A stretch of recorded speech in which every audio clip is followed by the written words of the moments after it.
Um, I was always afraid.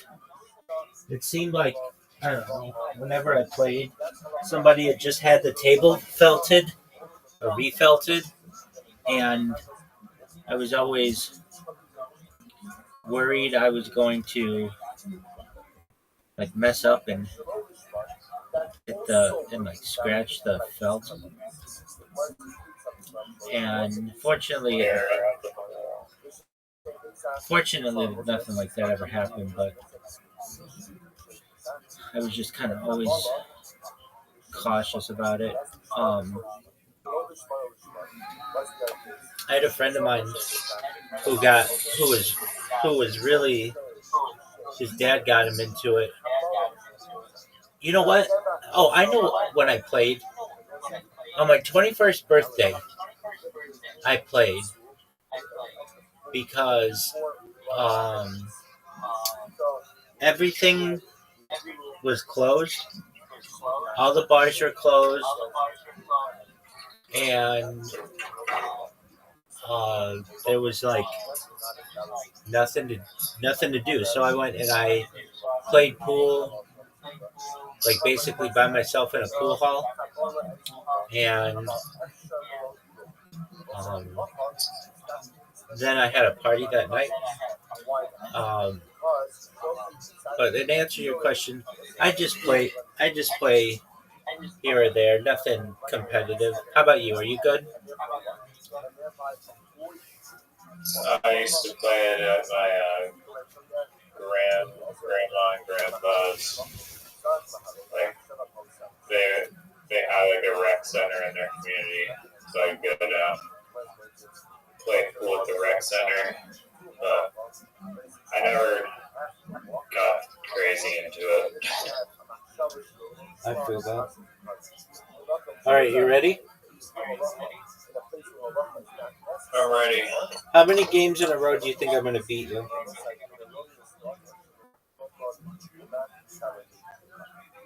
I mean, maybe four if you're lucky. All right. I don't know where Miss Aquarius is. She, her. By the way, her grandfather died um, on February 14th, so she's been dealing with that. But I'm just giving you a heads up, like to be. Did you? Yeah. Um, he was 99 though, so that's a really great run. But nevertheless, we were hoping for a That's a hundred. good one. We were hoping for 100 at least. So. All right, but I'm gonna. Do you want me to go first, or do you like want to give an excuse? You know what? I'm not even gonna give you. I don't want that fucking excuse. So you're just gonna have to go first.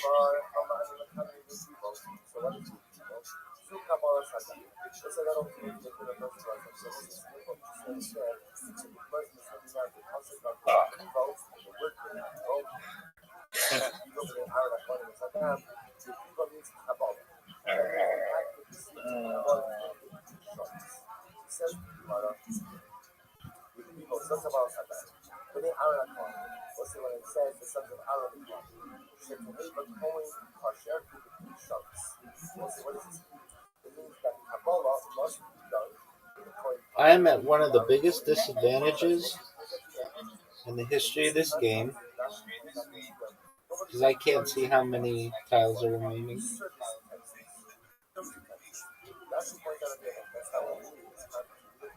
You played Gink?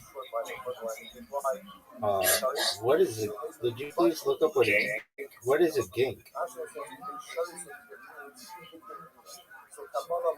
You don't know? You don't speak English? Of course, I know what a Gink is. Just making sure that it's being used the way that I normally would know it to be used. It actually means a foolish or contemptible person. A game. Takes one to play one. Gink. Yo, dog, are you gonna go? My thing is glitching. I mean, is that something that I can do anything about, or is that a you problem? Because, baby, there are two kinds of problems in this world: me problems and you problems. And frankly, that sounds like a you problem. Dog, look at this guy. Look how fucking long it's taken him to play anything. This is ridiculous. Absolutely, positively, one of the longest. What the fuck is that?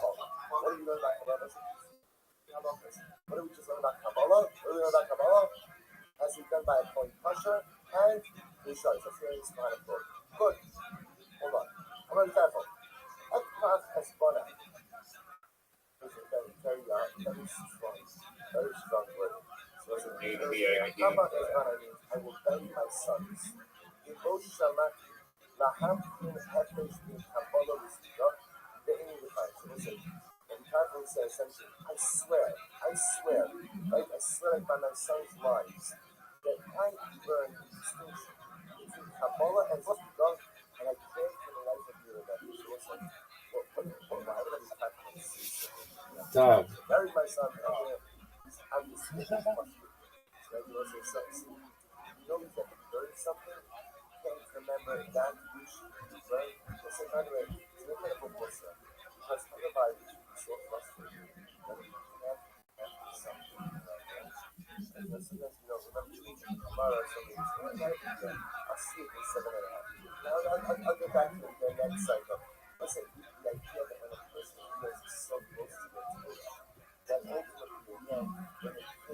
Wow, it is ridiculous how long it is taking you to play.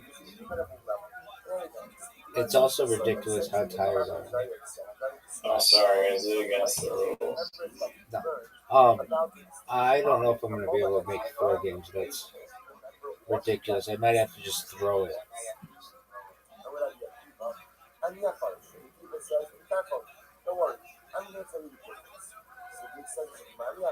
No, it's all good.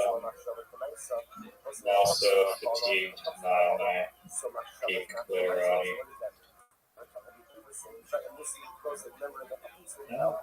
Someone has an ass.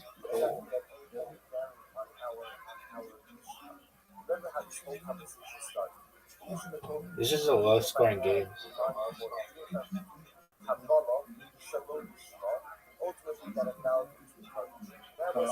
Shit. What the fuck is that? Z. Sigh.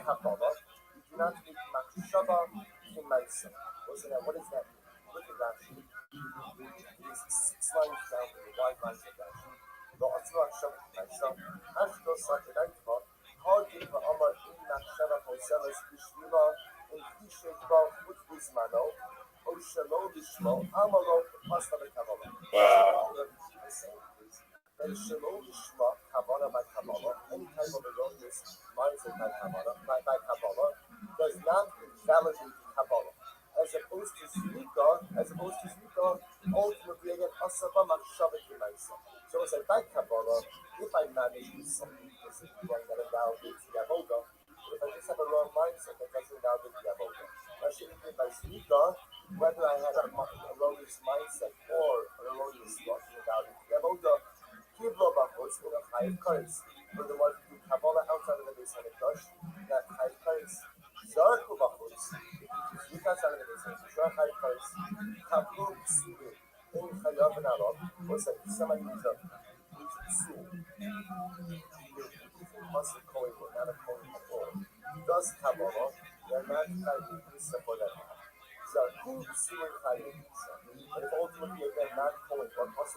Wow, seriously? You fucking serious? I played that like Wow.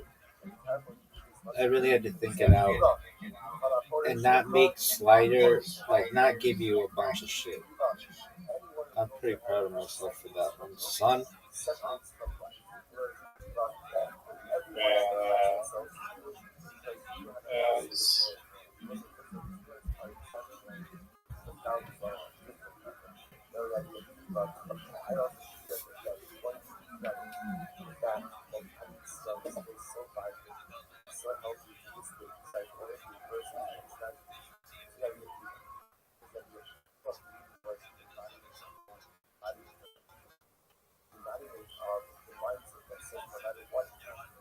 $41 points. Yikes.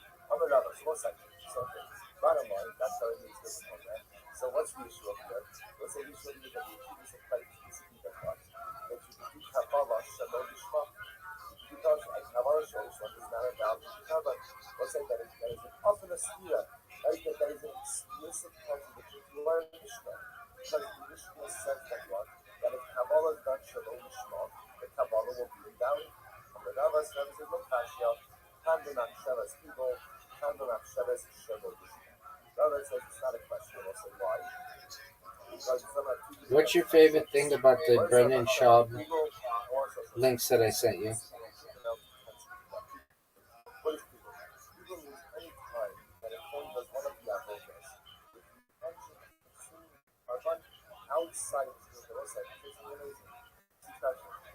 Okay, so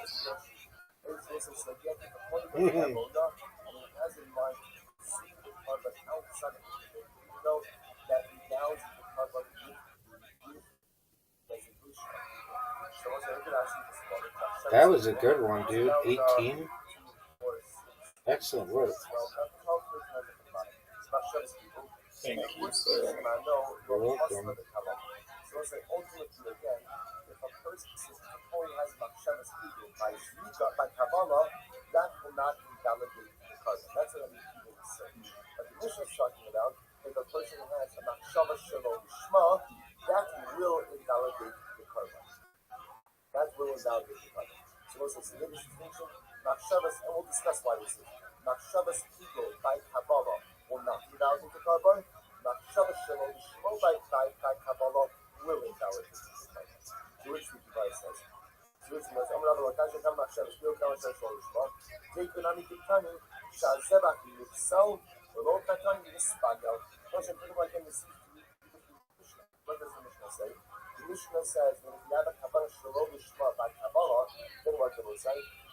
Dude, this must be one of the most concentrated, compact games I've ever played.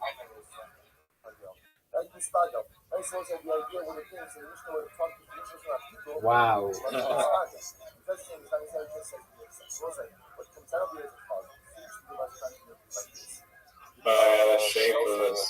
The shape of the board.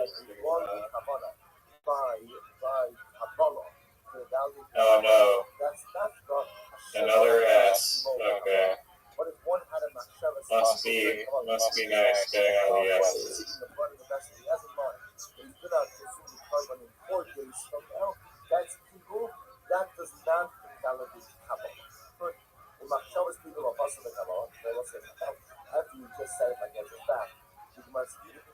that true? That if you have a machshavas people, by Kabbalah, it doesn't invalidate the Kabbalah, it doesn't invalidate the Avodah. Let's remember it again. When we say This could be devastating. doesn't invalidate the Kabbalah, then what? Devastating if you could do well. Remember again, the only potential sin Avodah, when I say sin Avodah, the only potential Avodah that may not compromise covering its entire good, so initial is what? Let's hold on to. Right? That was the one, and we'll discuss that in further depth. But it's clear that if you compromise the Shkita, Shkita and Shkita, it's certainly covering a certain kind of right? Kabbalah, which is hard to say, it's only that Machshavas or Shma. Machshavas people doesn't compromise the Kabbalah. You might now just question it. Is that true? Machshavas people of us in the Kabbalah? Must be nice getting all these S's. But we're Yachol, those who Machshavah, Mo'eles, and I have thought that Machshavah doesn't have an impact on the carbon in general. And the only time Machshavah has an impact on us is where? Is by Shkita. Unayim, I've always said, Kabbalah, listen, from where do I know to go ahead and include Shkita and Kabbalah?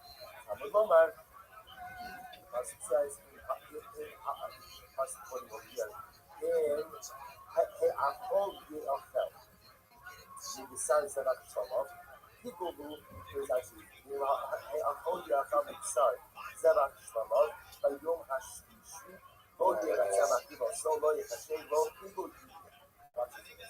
The Pasuk says, People Lo Ye'ratzah, V'Dar HaMavim V'Yachila Kasem V'Dam. So it's interesting enough. The only thing that we can come in people is when the Kohen has the wrong Machshavah, by Avodah, that ultimately brings one to Achila. It ultimately is a gateway Avodah to consumption. So you don't have to be in the Achila Kasem V'Dam. Yachol Shani Marda, Ashli Hashilai. Take a look for just a moment. The last part of the it's 2, 4, 6, 8, 9, I just about it.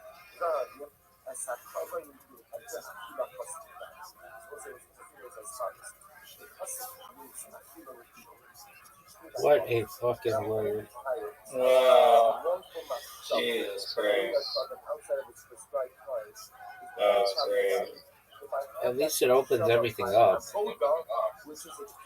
I should get a lot more points.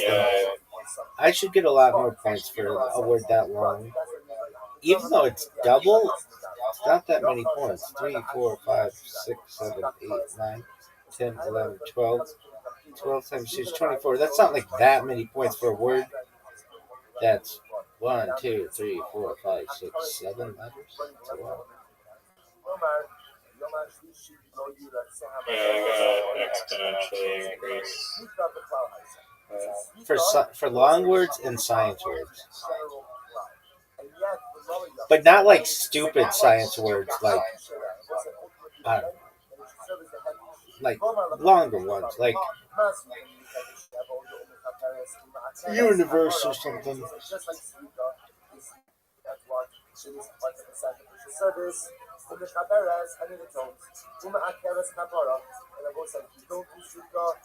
Yeah, per word should be at least worth 30. Maybe 35.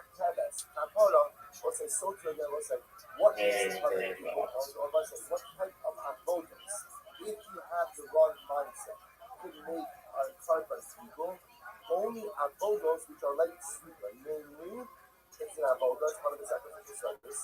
And if you don't do it, then what? It prevents kapara from occurring. What does that exclude? Natsu, shlichashirayim, baktaras emurim, she'im ma'akaras hakapara. I will say that excludes what? That excludes the spilling out of leftover blood, the burning of the leftover fats and things, which I will say, if you don't do those things, it is not ma'akir kapara. Therefore, I will say, if at the time that the Kohen is pouring out the leftover blood, he has in mind to cover 4 days later, does that make him cover legal? No. So before we get to the application of this is an incredibly profound principle.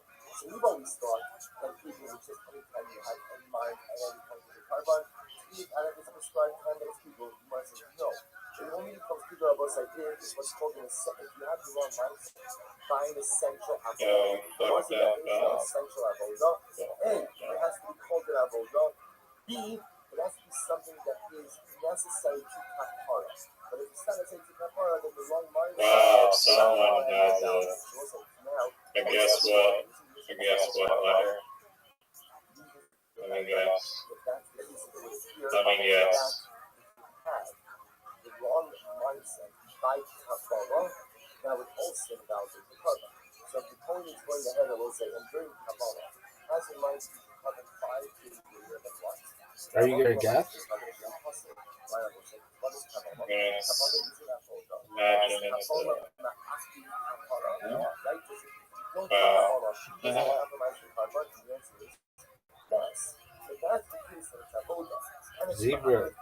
Zebra should be worthwhile. That's a really great word. That's ego, and should have been happening. It wasn't what you just said before. But by Kabbalah, Raid, that's a good word. Back-to-back 30s. But the fucking stupid jar just...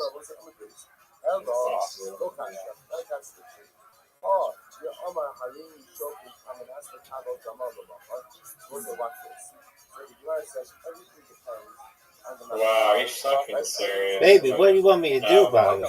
Baby. What do you want? That's when he says I'm going to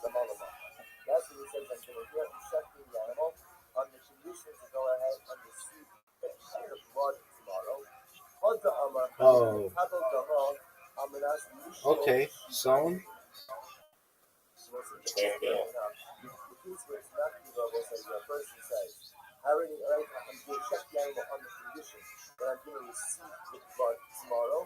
versus when he says I'm receiving the blood on the condition ultimately again that I'm going to spill out the blood tomorrow. Let's say that first case is not cool. That's man. Now we'll see the distinction between those two cases in just a moment. Because it's supposed to have on a basic level, what you understand is as follows. Shvichas Shidayim Rabosai is after already consumption can occur.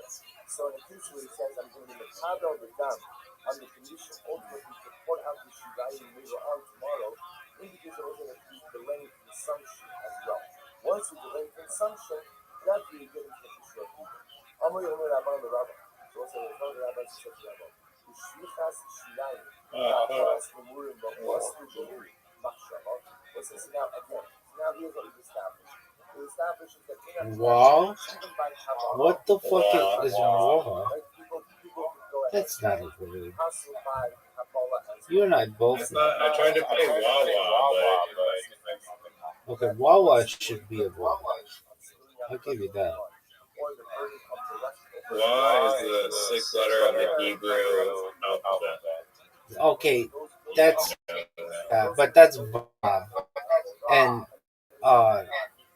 there is no war. Like, that's transliteration. It's not.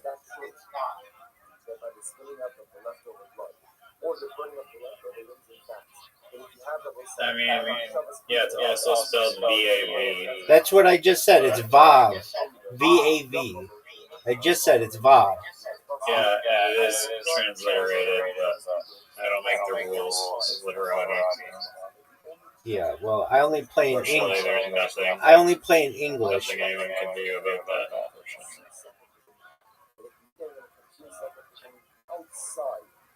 And I did know that, and I do know that, but it's never used like Wa. It's used as Vav. But okay, you want to play different languages? I mean, that's cool, dog.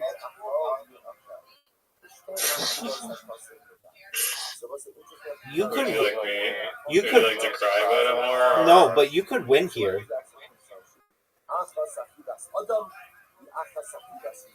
I don't think so. I got it. I don't think I can.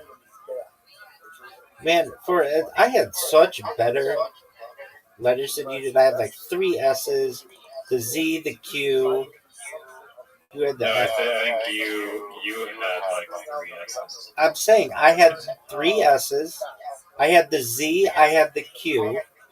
Like I should have won by more. You had the only thing that you had that was I had a blank tile, and I mean I just did not do that well.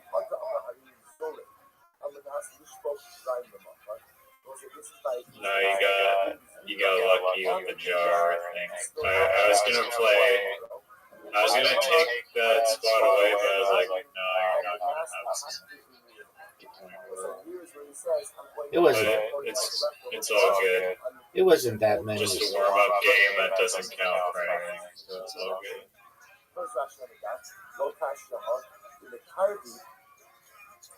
Oh, if I stole your tiles there at the end. Good job. All right, I've got one last game in me, and then I don't want to get my fucking hours all fucked up. Riser. I'm going to spill out the blood at a later date after the prescribed time. I'm gonna let you go first because I don't want to hear your bitching nor your moaning. I don't ever do that. God, you're big time.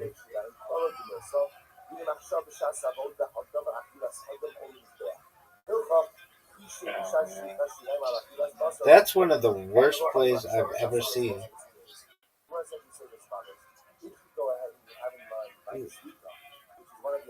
I feel like I have the exact same letters that I had at the beginning of last year.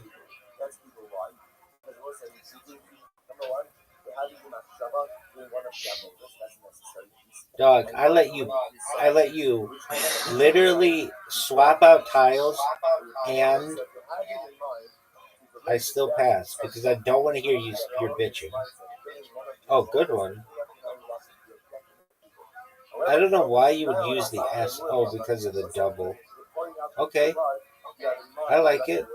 That's a good play.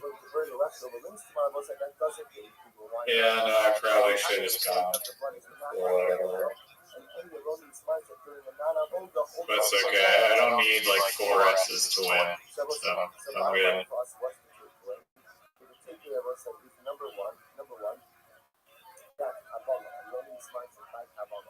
Does in fact have the ability to go ahead and invalidate and also not only that, but we also established is that halacha l'maisa can have a case of people even by Kabbalah as well. This occurs under certain defined sets. Is your strategy? Does it involve taking forever? It's not just me. What is this? 27 the points, fuck? Dog. Let's go. Dog. That's impressive. I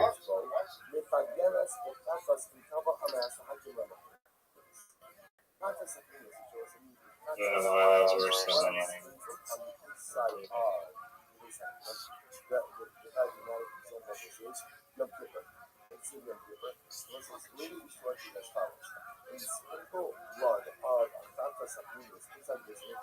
When a normal sweep up was often done now, is two. We'll go ahead, actually, I'll play the left hand as well. We'll throw it on his, spin it on his back. For contest, me is supposed to get it right? The coin would give this finger in the blood, and you would sprinkle it. And you would sprinkle it. You'll say, you know, this is most of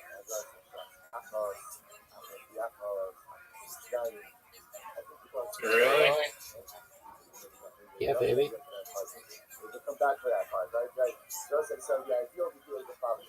What happens with halacha l'maisa? The time that the cold dips his finger into the blood, he has a machshavas people. So at the time that he dips his finger in that blood, he has in mind that he's going to put the carbon, how that becomes that he's going to put the carbon, he's going to burn the fats and the limbs 2 days later. He has a machshavas people. Also, what somebody would do is shamati, shetvilas expon the pagelas the pagelas. They will say that if you have the wrong mindset and you dip your finger in the blood, that ultimately again that can invalidate the blood. Shamat no, but look from this. Allah coming to that.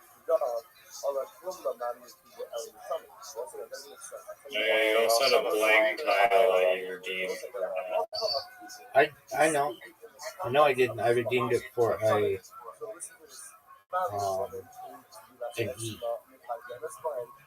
But I did use an S in that one. Dude, you have a huge fucking lead.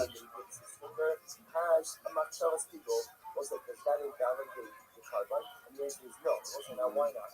Why is it that if the person gets this in a lot of Shlamim and has a mindset to become people daily that it doesn't invalidate the carbon? Why not? It's not an avoda. It's not an avoda. So also, Ilpa says Shlamim is the paradigm for people. By Shlamim, you give the finger inside the blood. It does not make you cover people. Achatos means to be less than so to Bechatos, ultimately again, if you keep the finger in the blood and have a Machshavas people, it does not be a problem. Which was the boss, and yeah, Shlamim Rabbi, just because people was taught in the context of Shlamim, does that mean that in order to become people, it must exactly mirror Shlamim? Yes.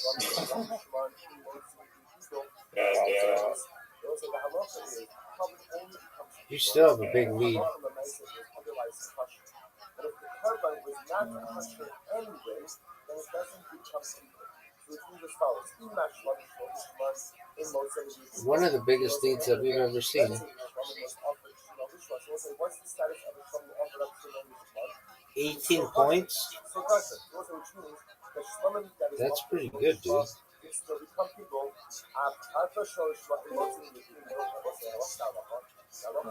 Miss Aquarius.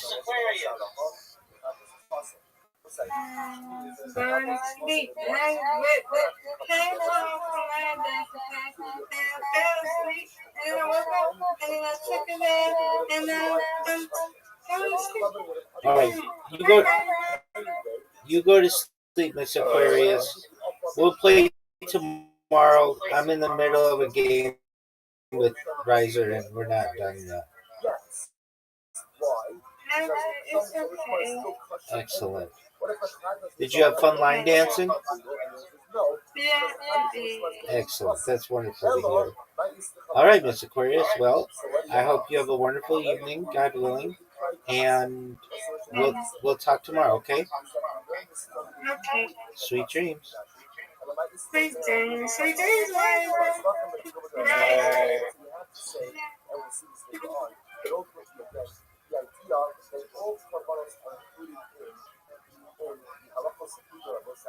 They learned that from a read later on.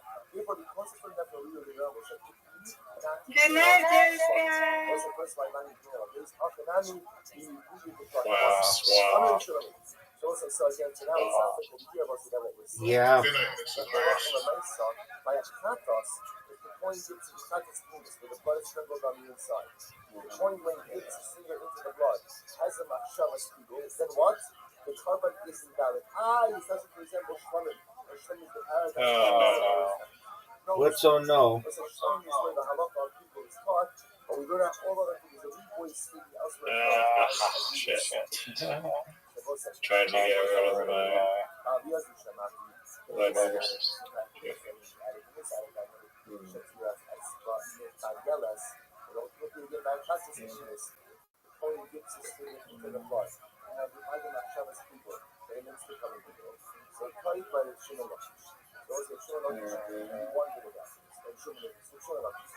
Oh, what a great word. That should be worth more. I agree. If I had the 3-word bonus there, that would have been 40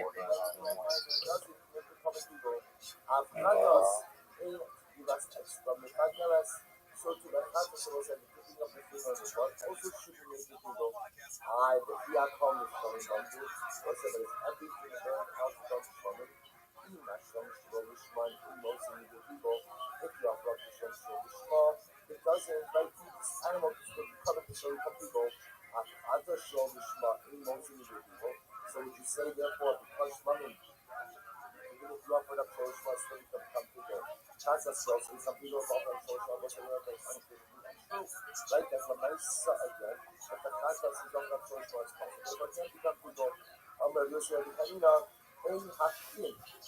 Dude, you're dominating. Yes. Everything is really like that from Shlamim. Gemara says, Oyo b'chotzim komo poso b'shlamim, v'shelo l'shmo poso b'chadas. So is it just like what?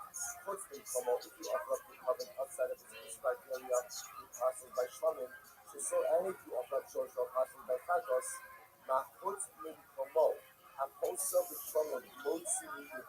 Wow. I am down a lot. If you might be able to double my score. You play your tiles correctly. And it looks like you're anticipating. Oh, look at this word. I'm ready for it. Give it to me. Make it big. Oh, it's over, folks. Damn. It's over, folks. What a great. Damn. Almost triple your score. I mean, there's still a lot of tiles left.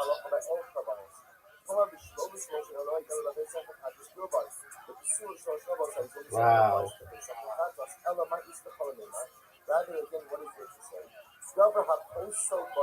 38 points.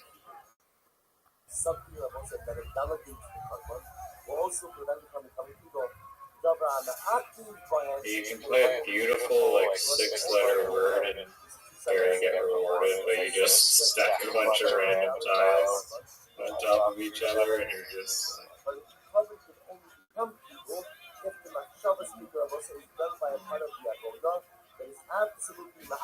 More than double my points.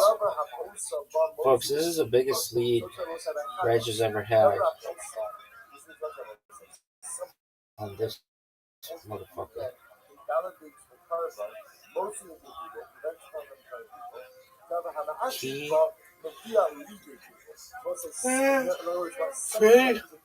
Kev, just absolutely ridiculous.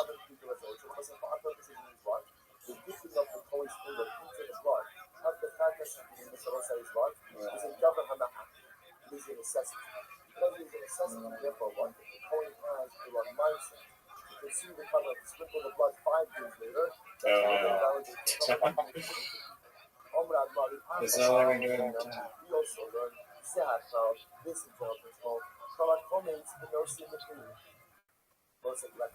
I like when it's funny, like when you play against people online and then you totally close off the board and make it like putting tiles out.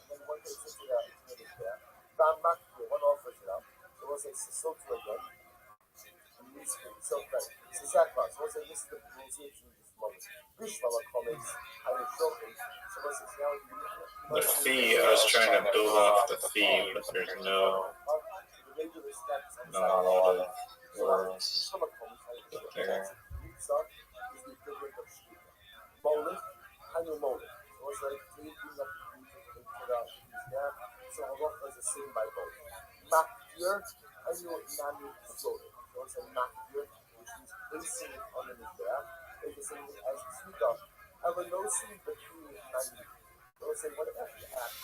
Dog. This is terrible.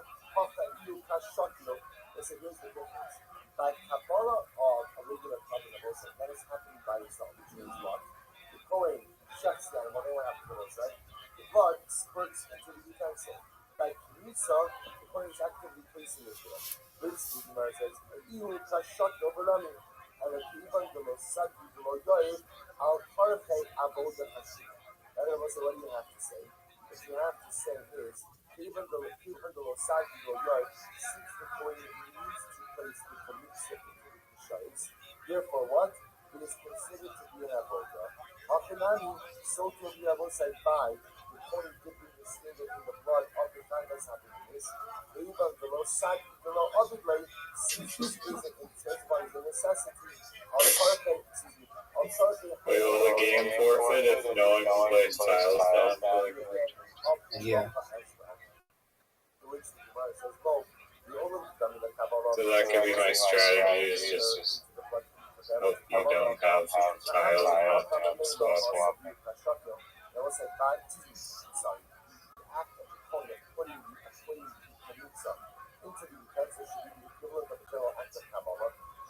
I don't want any of these words. I don't want to give you a bigger lead than you already have.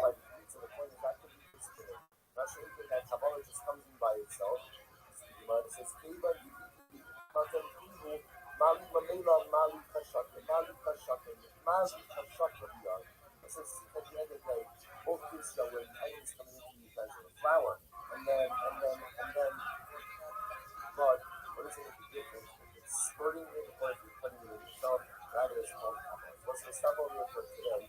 Ultimately, again, just understand where we left off. Where we left off is now we brought in covering the front, which will Great. fundamental shayla that you are still Can't even build up there anymore. when the opponent keeps us the blood of the contest of weakness. Was it he has a wrong thought or mindset there, is he has the ability to render because of evil. It was like the fundamental shayla you hinges on what is the act of placing the single into the blood, the bona fide avoda or not. Was it that's the fundamental shayla, and that's a shayla in the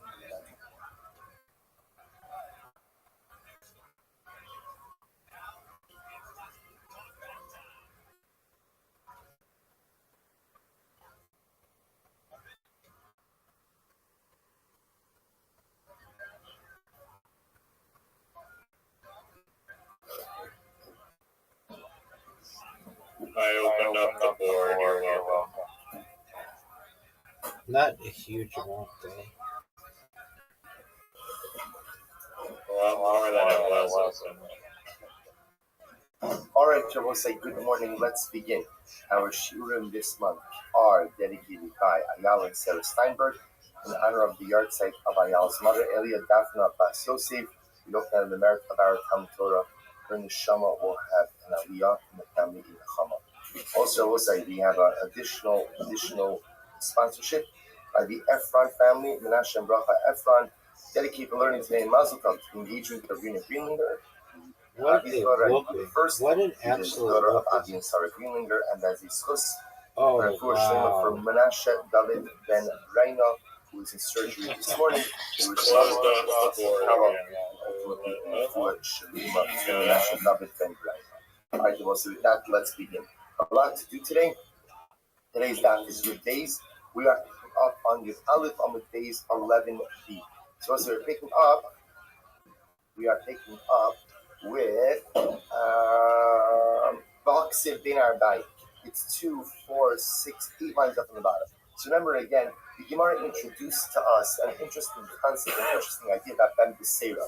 So Rabbi Elazar said in the name of Rabbi Shia that Ben Beseira said that if you shecht the Karban Pesach with Shmo on the days of Shut the Shabbos Barbas of the Shmo, kosher. So Ben Beseira says that if you shecht the Karban Pesach on the morning of the 14th, the morning of Erev Pesach, then ultimately again the carbon will be kosher. Why? Because Ben Beseira holds that the entire day is appropriate ultimately for carbon Pesach. Good.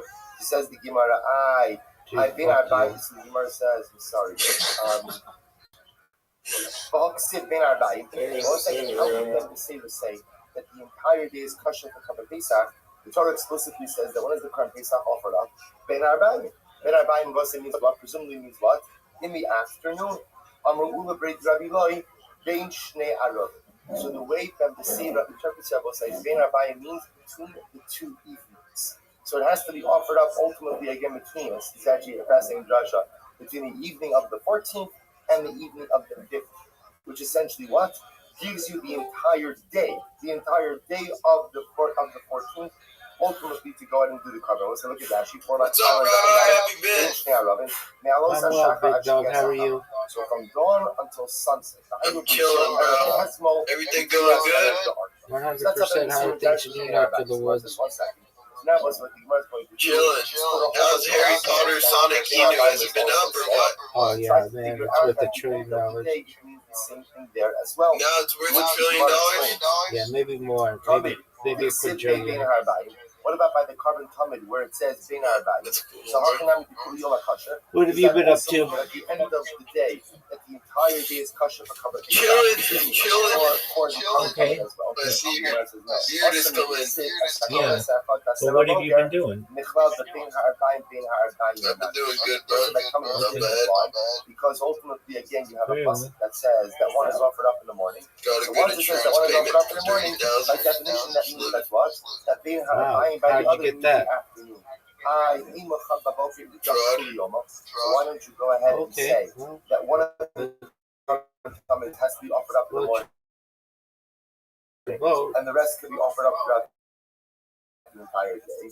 Echad Baboker V'lo Shnai Boker, because it most likely the Torah indicates that one of them is offered up in the morning, one is offered up in the morning, and the other is not. So therefore, again, even though by Talmud it's within our value, the Torah goes out of the way to say that one of them is offered up by Baboker, that teaches us that in our value, in that context, is specific. That doesn't mean that the carbon is only offered up by the afternoon. Neiros, we'll say, what about the menorah? It says ultimately again, the pasuk reads Ubalos Aron es haneiros bein ha'arbayim. So you're going to tell me how can I be the Yom HaShabbos? Remember again, we're challenging Ben B'Sira's assertion because the Gemara is assuming right now that Ben B'Sira we've always interpreted up until today.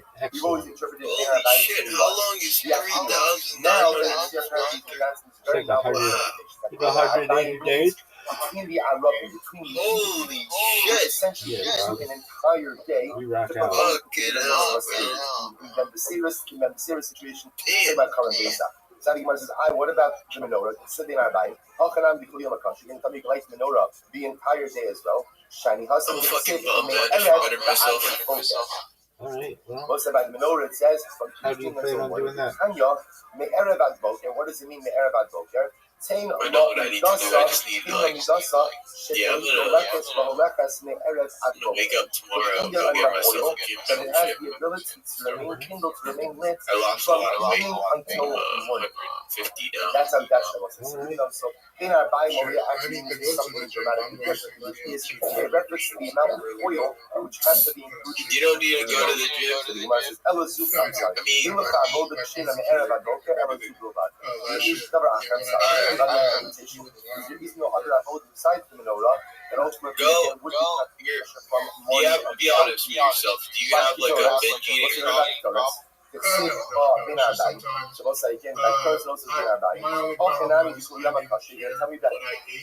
Torah is kosher the entire day. Shiny does what's on top of your face. You don't crave certain foods at any moment. Why?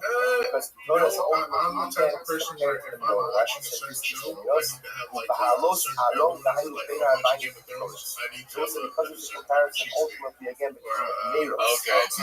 I lost weight with ultimately again. I lost weight with something called hereditary tide. It's a research camp. We cannot ultimately learn from that. Yeah, I had a bad binge eating history. I was like eating it up every fucking time, like bags of chips, fucking myself up. And then I Googled it. And then I Googled it, and I'm like, this is the right medication for me. It's called hereditary tide. I took it. So here's what you must find out, which is as follows. RETA. We now have two terms. One term of being Ha'arayim and one term of Erev. So even if you want to say that they are buying, You could get it like pretty easily from online, bro. And honestly, I lost like maybe fucking weight on it. I was with the fact that it says 150 now. Right, so what do you do with that?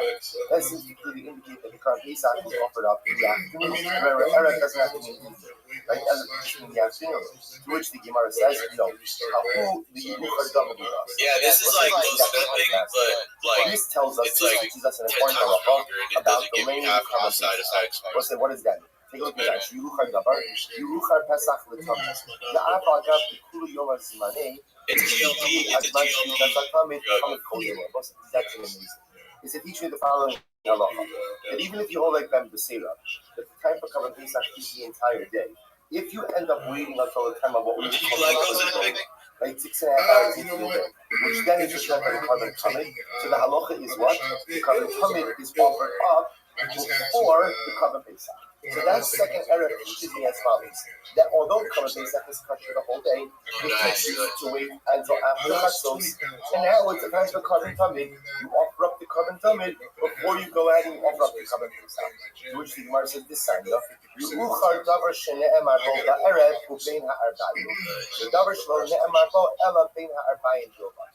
Yeah. I don't for which the Torah says, because if I do order takeout, carbon, for which the Torah says both Erev and Bein Ha'arba'im, is delayed later than the carbon for which it only says Bein Arbaim. Let's see, one of the two. I started changing up my diet to like I don't eat any fried like foods. carbon Pesach, I don't eat any bread or any carbs. You know, I just eat straight meat. Therefore, when Yeah, I carb count. carbon but Pesach is always offered I know late. my shit's Carbon Tamid is offered Yeah, first. but Carbon I think Pesach my is doctor offered told me late. 120 Gemara says, carbs. "Midi midi, Keep it you under that. shochet lein safra amr Yeah. zmanehi." Carbs fuck you up, man, if you eat too much. This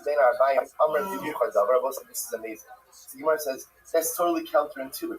How can you have something that is kosher the whole day, even from the morning, and yet Oh shit! once somebody the on Call of Duty afternoon told me, comes, you it's have supposed to be to 120, delay its but offering until after the comes? And I will say, the- right now Well, we're operating Ozempic, under do you get it premise, or with from, the like, premise that Carbon Medicare Pesach is or whatever, kosher the because entire day. getting it like So if you operate with that buying it, premise, now what you buying get from it is is as really follows. expensive. So Carbon Pesach is kosher Yeah, the entire I day. have 3 And then different what insurance happens? plans. Yeah, but once we call it I pay chatzos, for it. once chatzos comes, oh, that's and good. now it's time for Carbon Tamid, I have to offer up to Carbon Tamid before I offer up to Carbon Pesach. Why? Because by Carbon Pesach it says Erev and Bein Arbaim, which means delay it, and by Tamid it just says Bein Arbaim. Does that make sense? Carbon Pesach is kosher the whole morning. It's kosher the whole morning. And I can't even bring the afternoon Tamid in the morning, obviously. Now once I get the late Carbon Pesach, is there ever such a concept? Gemara says, there's such a concept. Yom Rabbi Yochanan, well, this is actually a very important halacha. Halacha mispalal shel mincha v'achagach mispalal shel musafir. We'll say the halacha is musaf. Rabbi, have you been looking at these peptides, these research But chemicals? technically speaking, if what? No. If you wait and you delay musaf No. until after Pretty chatzos, cool, bro. Like I'm your using drugs. chatzos to mincha gidola, 6.5 hours a day. We'll say, what's the halacha? The halacha is you daven mincha before musaf. Are you Now, again, clavicular what's the logic behind that? That's a logic of Tugger. No, he got me into it, but it's like genuinely the thing is like two different kilos. some of the things that he talks about Where is does this come like up? Which word peptides does and this shit. come up? Yom Norah. Right? Rosh Hashanah Yom Kippur. They Some sound should have long sketchy. Right? So again, if you're not starting Like early I'm trying to enough, sell that it's very exposure, tricky whatever. depending on when Rosh Hashanah falls out during the year to go past Chatzos. So literally, again, you can have a potential issue. That if it's past Chatzos and you have not yet davened Musaf on a technical halachic level, Mincha comes first. So what's I say? There you have, so the Gemara says, yes, you have this concept of something which could be kosher the entire day, the previous morning, but then once you hit midday, What you doing, Rabbi? You just watching videos? No, like I especially said, if I'm that in the middle of a obligation game of occurs Scrabble. with greater frequency than the first, you Scrabble. could have a situation where that Play that second a lot. obligation would then take halachic precedence over the first. So fascinating halacha. Therefore, we'll say the Gemara is suggesting over here that that happens, that interplay occurs with Carbon Pesach and with Carbon Tamid. That even though again Carbon Pesach could be offered up the entire day, nevertheless, once Mincha Gidola, once Chatzos comes along, Halacha L'maisa, again, you would offer up the Carbon Tamid first, and then, and only then, offer up the Carbon Pesach. U'bein Arbaim D'Siv Gabi Torres V'Neres Lamu. So listen, now we go back for just a moment. Why is it? Fraser, Why what the is fuck it? is tab? Why is it that ultimately, again, Bein Arbaim is written by Torres and Neros? So we'll say, what the Gemara is asking over here is Tavern? Short for tavern? Oh, shut the Neros fuck and up. Torres could be Shut offered the up the fuck entire up. You know day. that's not real. So what does Bein Arbaim by these two situations teach me? And you play what? Zoo? Rabbi Tachas ben Yisrael No, I Rabbi play Yeshua. Zoo. Furthermore, again, Rabbi You also play answers Zoo. to Rabbi Yeshua on behalf of Ben Yisrael. Lo im amrit b'shlosha asar she'ein mikzasoroi tomar b'arba asar she'mikzasoroi. We'll say furthermore again in a side conversation that was occurring between Rabbi Yeshua and Ben Yisrael. Now it's really occurring on behalf of Rabbi Yeshua and Rabbi. Rabbi was referring to the sheet of Ben Yisrael. So he said the following. If on the 13th, we're still not offering up a Pesach Shalom Lishma. If on the 13th, we're ultimately again no part of the day is I kosher thought for I'd Kavod be able to Pesach. play it Yet less on on the that. 14th, part of And the at day least is kosher for Kavod Kevin Pesach. believed And we'll say, that without getting into the substance of the argument, it XUS doesn't is matter. not What does a- matter is as follows. Oh, In fuck Isa, you. Kula, Oh, we'll say, impressive. on behalf of Ben Yisrael, Impressive. then what? He deserves the Lemaisa, win. again, the conversation Give it to him, not, folks. should not be that on the 14th part of the day is kosher Amazing. for Kavod Pesach. Rather, what should the conversation be? The conversation should be that on the 14th Yeah, what? you The got the entire day assist is for kosher that. for Pesach. So we'll Oh, say, yeah. so now the Gemara does a 180. And I'm going to be Yochanan. best comedian. Also, Haya Ben Beseda the Pesach Shaktu Barbas or Shakris Bain Lishmo Bain Shalom Lishmo. Also, so now we come back. Ben Beseda, we are fundamentally negating that which he led. This entire sugya led with the statement of Ben Beseda. Rabbi Lazar's interpretation of Ben Beseda. Ben Beseda holds that if you check on the morning of the 14th, that the carbon is kosher. Why is the carbon kosher? Because at the end of the day, the entire 14th is kosher for Pesach. The Gemara now goes back and says incorrect. Ben Beseda does not hold that you check the carbon Pesach on the morning of the 14th. In fact, if you check the carbon Pesach on the morning of the 14th, Bein Lishmo, Bein Shelo Lishmo, it is going to be possible. Why? Hoil Umitzaso Roy. Since part of the day ultimately again is fit for Carbon Pesach, therefore, once you say, since we actually use this Hold on. You definitely would not be a successful comedian. The morning is not. Because you're not funny. The afternoon is, and therefore the morning is not. So now, this actually is very helpful. I mean, where did you go? Like the comedy school? Let's say it was a dramatically overwhelming sheet. Okay. Because at the end, whoever heard such a thing like this, it's kosher in the morning. Because you want to say with such confidence. Also, it's a good Muslim life. Sometimes if you say something with confidence, it sounds believable. Right, so I have 3 eyes. What can I do with 3 eyes? The nice again, it sounds very believable. No. We actually not possible that way. The morning is possible to cover with that. And Gazi above that level. So we'll say that level is like you go. So the first school I went to, like, he was just like, shut up, be quiet, and do work. The second school I went to, it was like, don't do work, make noise, do whatever the fuck you want. Right? So what's it? Remember again, just don't do drugs at school. Right? You could do drugs other other places. I haven't been paying enough attention. You could do drugs other places? I don't remember but it's just interesting. We've seen this word a couple of times. So Megadi brought up about Im King Pesach kosher. Were you doing drugs in high school? No, you doing really bad. So now explain to me. Watch this. But the first school I went to, how you have a case. it was Of like, a kosher carbon Pesach according to Ben bullshit. Like, I've Now what is that? a few times where I'm just like, some guy around me, then guy So that if you go ahead and just turned everyone if you against go me. ahead and you separate out the carbon on the morning of the That he 14th, was going to and fight I me, will say and that everyone, carbon then should he be couldn't set even aside fight for by himself. He got his non-Jews. friends to Look fight at Rashi. It's actually Rashi right across. So Rashi says, Like, he just started many up all his rules, turning all his friends against me, and then he played them. Some bullshit. I should have stayed outside. Here's the issue. Start looking back. If I separate out the carbon on the morning of the Yeah, 14th, like, we got I will say that it. carbon is set aside for non-use. Now, why is the carbon set aside for non-use? Because when I separate it out on the morning of the 14th, what can I do with that carbon? What can I do with it? Nothing. Guys, you have the highest score I've ever seen you have. The morning of the 14th is possible. You can't do nothing until the afternoon. So if I Scrabble. separate it out on the 14th, I can't do anything with it. Let's say a carbon that you can't do anything with at the time of separation is nidcha. It's set aside for non-use. So therefore, I can't separate it out on the morning of the 14th. 327. And if I go ahead and I separate it out yesterday on the 13th, then what? Nira v'nidcha. Look at Rashi. Mamish right across. The aftershade espol nira v'nidcha. The aftershade chazi lahakrivo shalom lishma. Now, we'll say it's separated on the 13th. Is the I'll carbon help you fit? find it. Is the carbon fit to be offered? Is it fit to be offered? How about Yes, on a technical level. As what? As a shlamim. As a shlamim, meaning that it is carbonically fit. Not carbonically fit for carbon Pesach, but the designation is a real designation. Ultimately, again, because it could be a shlamim. Rashi says the Chimaki Yidalach is a puzzle.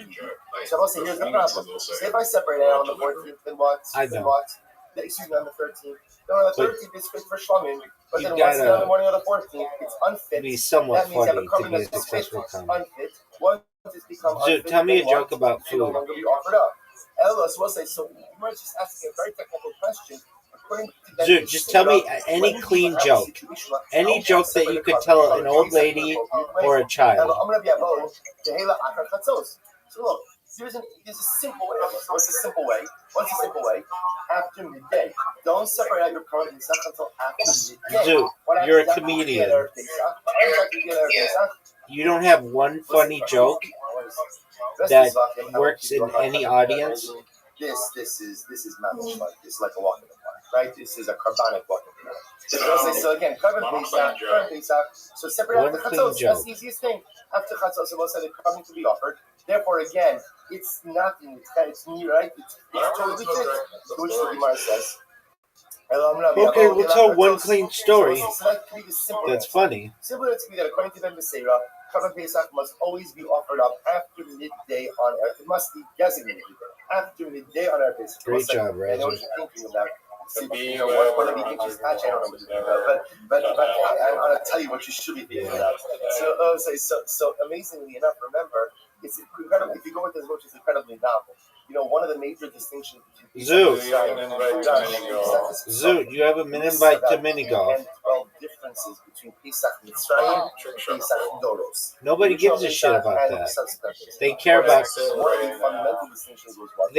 two things. One, you accepting the invite to mini golf, and two, telling us a clean story that's funny. By Pesach Doros, there is no such obligation. Or a joke. So that's very interesting, and therefore, again, that kind of is amplified over here because according to Ben Beseira, it would appear it's important. Go ahead. You do not have to purchase it early, but it sounds like according to Ben Beseira, what?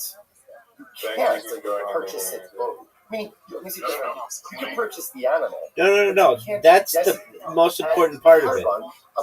Anybody can go and tell a really dirty joke. It's about it. Purchasing it is not a problem. You can purchase it whenever you want. Working in an audience, though.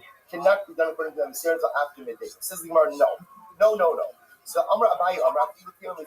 it's not true. According to Ben Beseira, you can even designate the animal in the morning. How so? Ein mechusar zman lego bayom. What that means is as follows. Mechusar zman refers to a carbonic psul. Dog, what the fuck are you doing, son? What is that? That was a devastatingly bad shot. And Zoot just had the best shot, like, ever.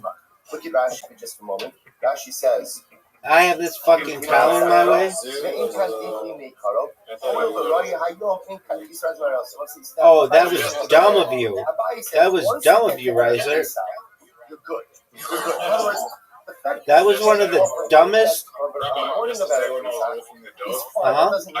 What matters is that you're on the right calendar page on which that company is going to be on.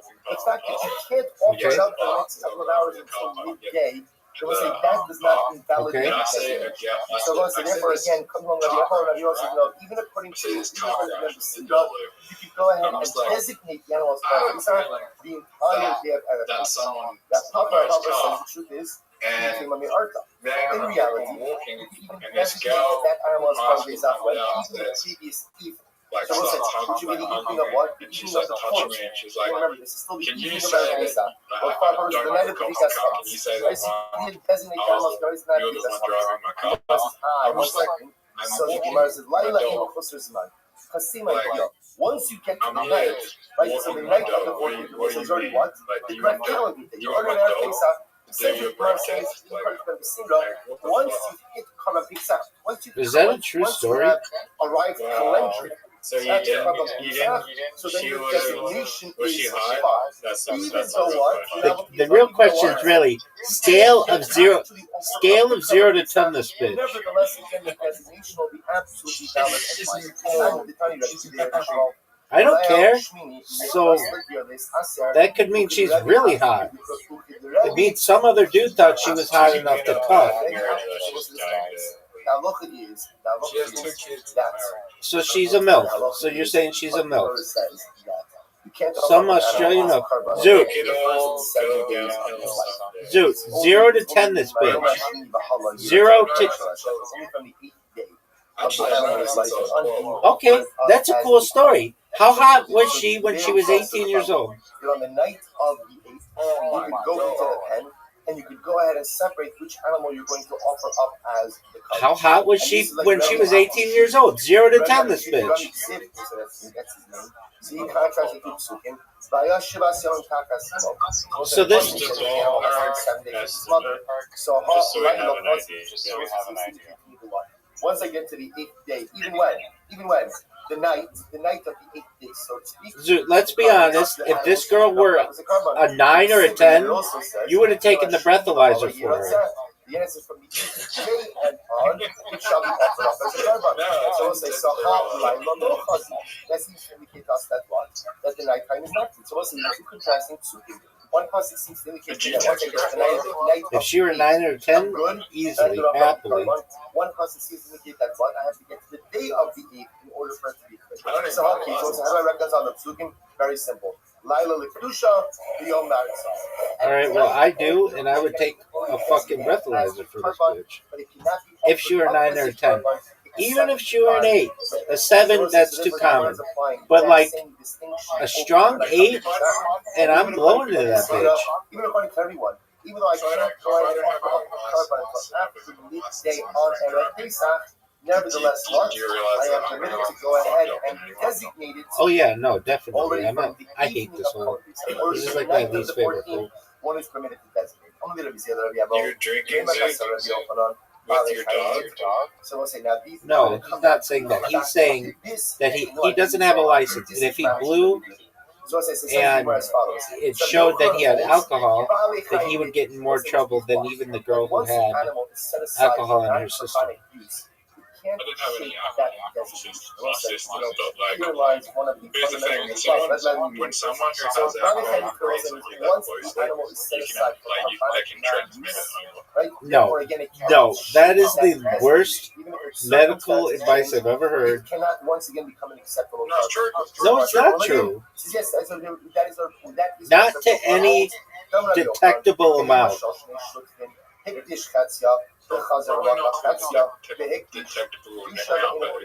Listen to this. If you have an animal that belongs to two parties, It just says detectable amount. Reuben sanctifies his half of the animal. He's makdish his half. Oh, what a great shot. What a great shot. The halacha is that an animal. It's definitely not detectable. This bitch could have been breathing on you really heavily, and her breath alone is not enough to give you any detectable blood alcohol content. Remember, we made this distinction between Like, you need to. It's not rare. It's as close to impossible as possible. If anything, it would show up as a 0.01, like absolutely nothing. But even still, it's not going to happen. There's no alcohol that's going in your bloodstream. It would, if anything, go into your lungs. He's makdish his half. What happens? Yeah, baby. Buys out Shimon and is makdish. So what's the status of this animal? So the Gemara says, I'm tired. I've been up since like. Ultimately, it's kaddish, but it can't be offered up as so what? Early. Means what? I've been working on robots. Has attained financial I've been working on robots all day. The inner kreva, hoil b'tchila sekdesha, lo nir la'akrava. Was since at the first stage of sanctity, Rabbi, you know what it was not fit for offering. Yeah, not talking to that girl when you were like in like 4th grade or whatever who told you she liked you. Not doing class count. Oh yeah. I can see that. That seems like a really good opportunity. Once an animal is not fit for carbonic use, that can't Class shake clowns. that designation. That designation of non-use remains even if what? Even if circumstances around the animal change. Rashi says, Hilchach in a kreva the tira velochim b'dameh. Ultimately, what we could do is we can allow it to graze, develop a mold, redeem it, use that money to purchase another carbon. So the Gemara says, you fucking love that guy. But yet this animal could also make a tumura, meaning if you try to exchange another animal for this animal, it becomes a tumura, which tumura sekiyosif. Because the tumura has the same status as what we call the origin. Because she's hot? Number one, we learn that once an animal is unfit for use, for carbonic use, it cannot that designation. That remains unfit, even if its circumstances change. Furthermore, again, furthermore,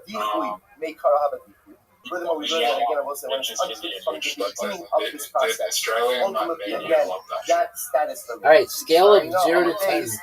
Cushy. And I will say, furthermore, again, you see that the concept of dichui was She's really 10 years younger than me, but but for our I have purposes, respect set for her aside for for giving not me for the law sacrificial to get non-use her also I don't applies care. to She- monetary sanctity as well. Rashi, Okay. Rashi days on the days. So yesh dichui b'damim, yesh Have you met her? dichui b'kedushas damim. Ava pisha ina kedushas damim. Shidon hava shehikdish chatzia lo kitcha elo l'dameha shar'in lo chelik b'chatzia. A kedusha lo yelishon tequila akim. So I say ultimately again that the concept of dichui also applies back financially. I'm looking at this girl. I'm going to look up this girl right now. Is it Human Kushi? beings and animals. What the Gemara is teaching us is as follows: that once an animal has a status, then what? Unchanged. I thought you met her.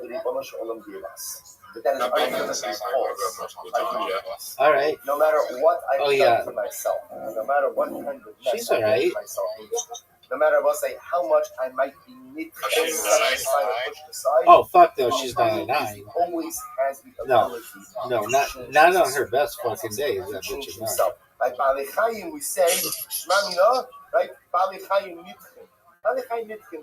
Animals. Are you fucking serious?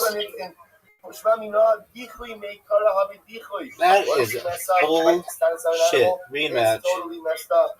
Shma Mina, and I was like, again, that Dichui applies on every level. On a personal level, on a financial level. This girl from fucking Kill Tony. Human beings are both say, Ein Shum Dichui Ba'olam Klal. Already not. Because she just does stand-up comedy on it. But then the people on Kill Tony like convince her to do to like get nude. But she really just wanted to do it for comedy. Zoot literally has every only girl check. How did you see that? I'm gonna be okay. Let's say here we go. It was just looking at Tony Schultz and came up. Now it's not really a detail because essentially what you're going to see is as follows. Once we started talking about this concept, first of all, it appears that like we wrapped up the Ben Becerra conversation. Did you look her up? That we wrapped up the Ben Becerra conversation. Dog, all you have to do, there's like a website. I got it from the Kill Tony subreddit that literally has every chick on OnlyFans on it, but just like they just steal all of their content and they put it on this other website, so you have to pay for it. I don't know how they do it, but they do, and that bitch is on it. Yeah. I appreciate that site. I don't even look at it. I appreciate. Then what happens? It separates out of carbon. There's a funny So then what happens? Kanye West He becomes an apicurus. video where it's just like Right? So separated out of Chatos, then became an apicurus. Right. That's literally means he gives up religion. I'm The just cause like, circle. in the Then he comment does section is tshuva. like, this guy's fucking like, you know, Then he does tshuva. this So now what's the shayla? Now understand what happened. When he went off from that on one side, he already set aside the contract, he set aside the carbon. He never offered. Now he comes back to the fold. What does he want to do? He wants to offer his carbon. So Yeah, dude, it's just too much work with your credit card and stuff. That carbon is possible. That carbon cannot be offered up. Why? Once it was set aside for 9 years, he was set aside. Do they have a- What's the problem here? Look at Rashi, get ready. Emir Das Rashi says. No, he doesn't.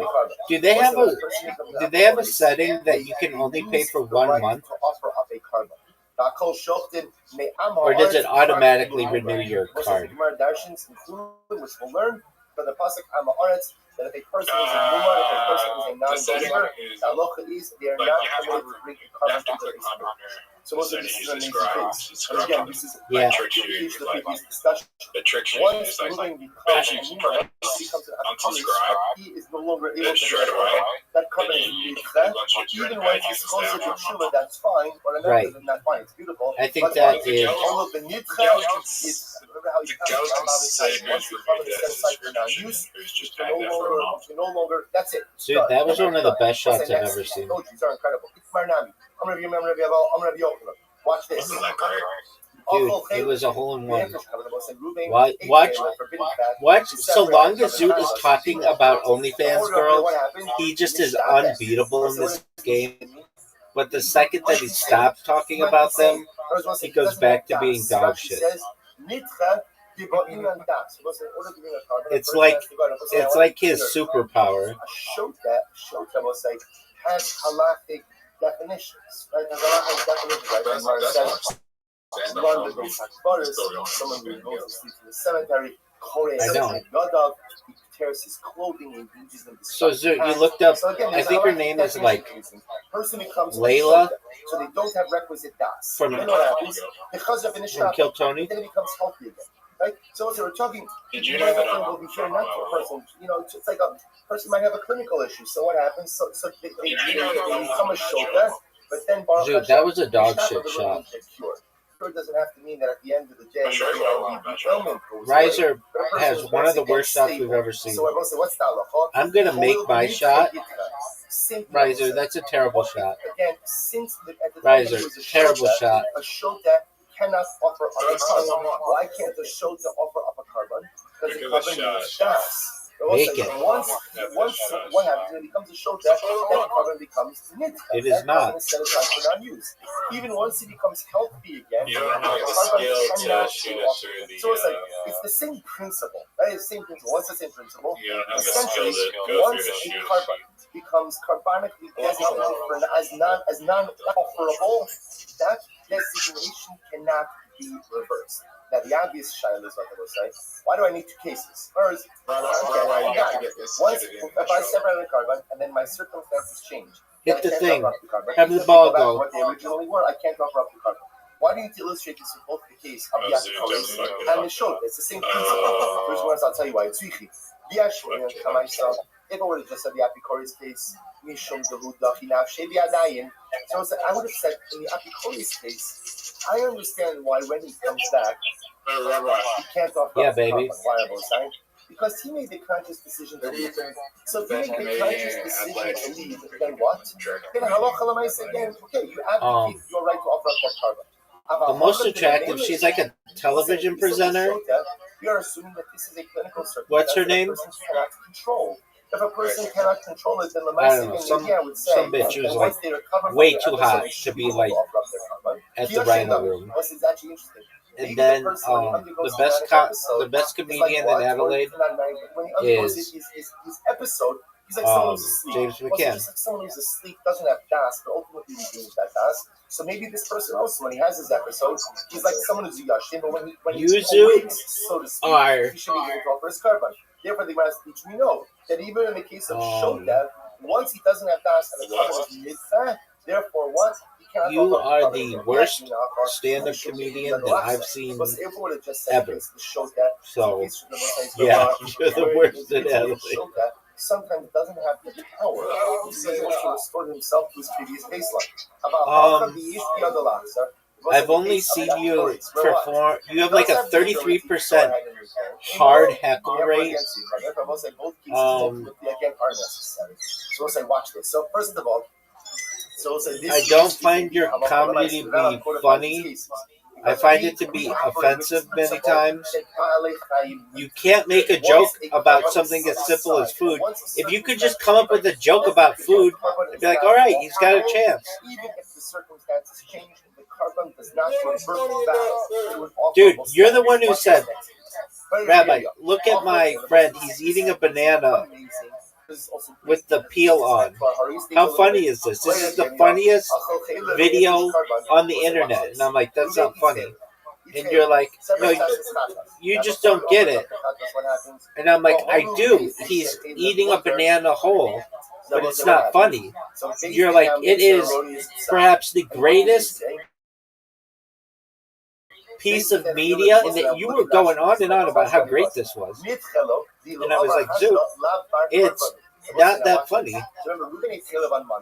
And that involved food. And you thought it was the funniest piece of media in the history of the internet. Try to go ahead and bring that kachas on. What would happen? You tell no, we can bring a kachas. I know you do. That Caleb was totally fine. Then what happened? The chazru and that involved food. Its original ruling. So say ma. So what's the status? Riser, you fucked me. This is a very interesting case. Because in this case, Nothing's changed with the animal. What changed?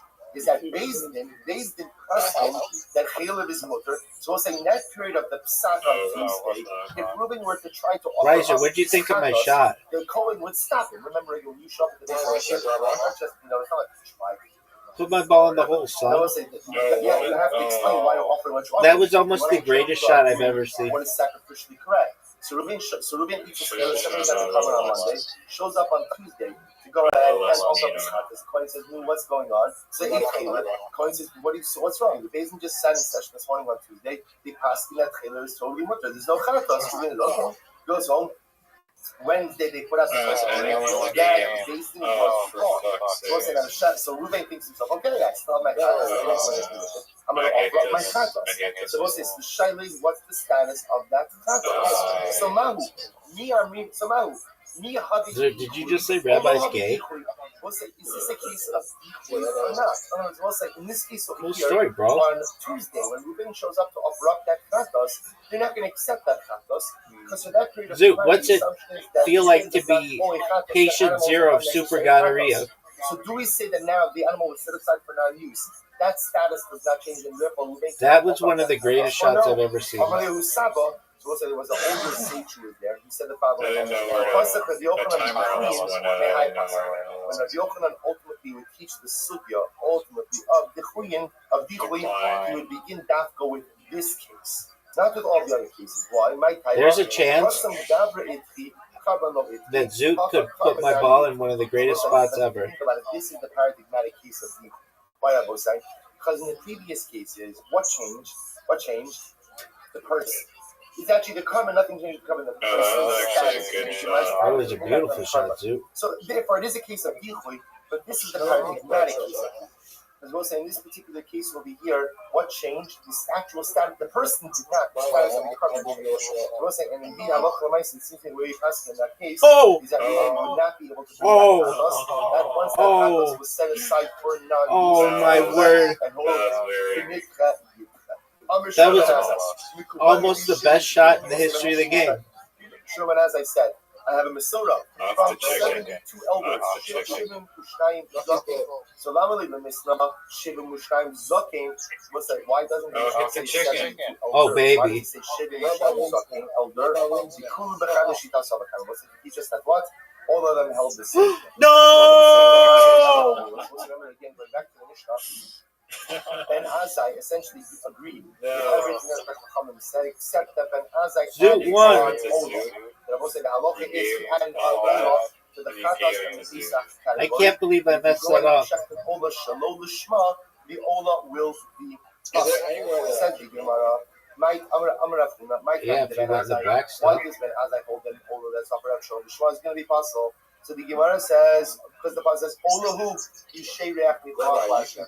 Because once the pasuk by olah uses which word? The word who. What does who teach us? Hilishmak shera. No, his ball is going straight into the whenever you see the word who or he or you is an assistant on the shema. By Ola it says who or he, so both actually, and therefore again the Torah teaches us that the Ola must be done the shema. I Asham Sid Bay who by Asham also changes it to he. By Asham it also says who, right? So yet again I will say everyone except for one sheet in the first Mishnah held that Asham offered up Shol Shema is still going to be kosher. The Achar Haktaras in Marim Bidus.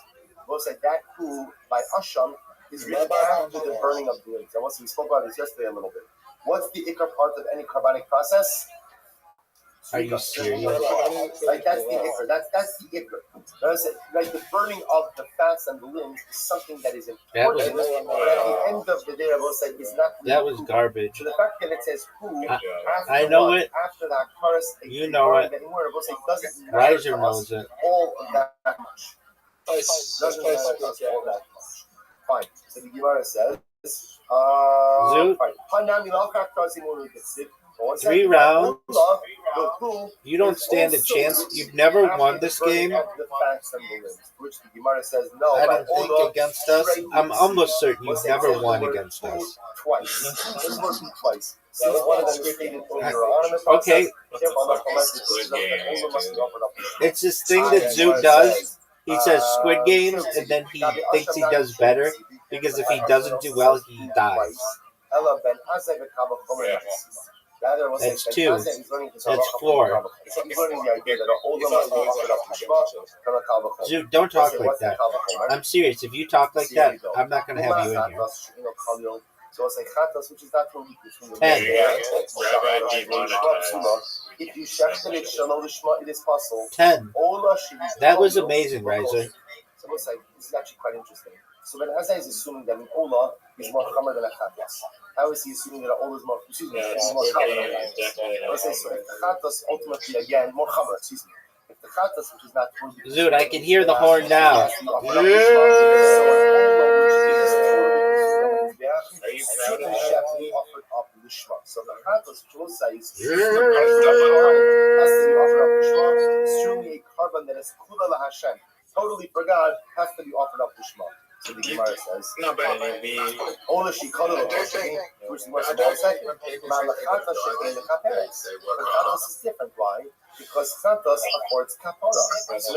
That's why all the people in the nursing home are known for their work ethic. So we'll say 1 second.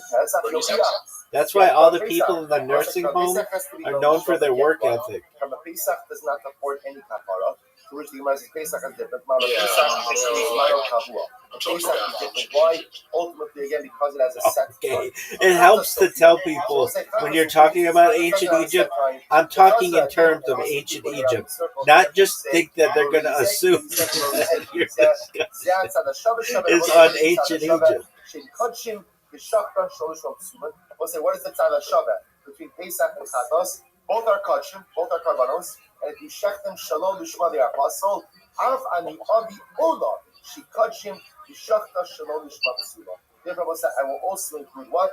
I will also include ola, which ultimately again is kachim, and if you shech shalom lishma, it will be apostle. Listen, we'll stop You did that your first time. I'm going to record just the rest until the Mishkan and Gimel Amud Aleph. It's a little bit later on this morning. We'll get to the end of the sugya. And we'll stop over here with that.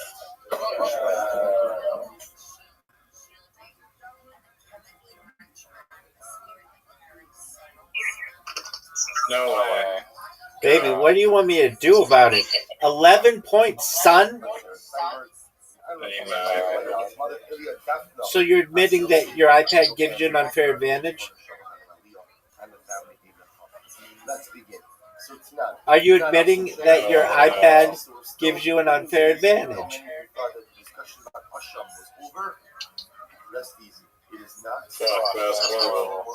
It was not horrible at all. I would take 7 right now, and I'd be walking away champion. Specifically for what purpose? That just as a chatas which is offered up shows what's the halacha? Dude, I like your strategy of holding the ball for half the time and then throwing it. So waiting until it gets in the right position. Zoo, what are the odds that I win?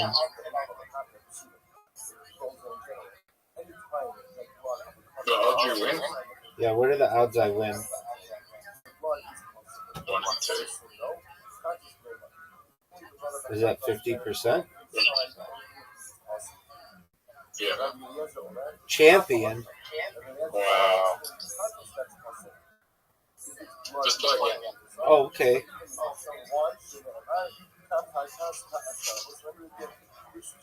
What are the odds of me winning? So you've never won against us, so I'd say like less than 5%. Probably less than that. Zoo,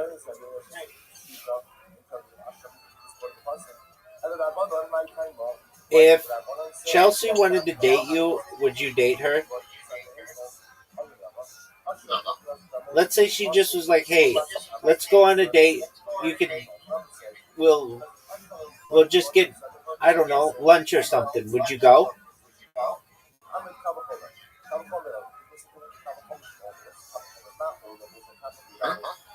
If Chelsea asked you out on a date just to go and get like lunch, would you go? Yeah, probably. Okay, there you go. I mean, I'll hang out with everyone on off After sure. Okay, I mean, I'm just making sure that you're not like anti-Chelsea because that's my girl. We play pool together.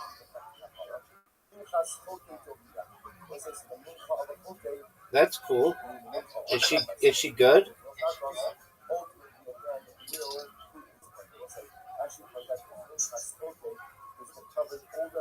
That was a great game. Okay. Did you play trick shot 9 ball?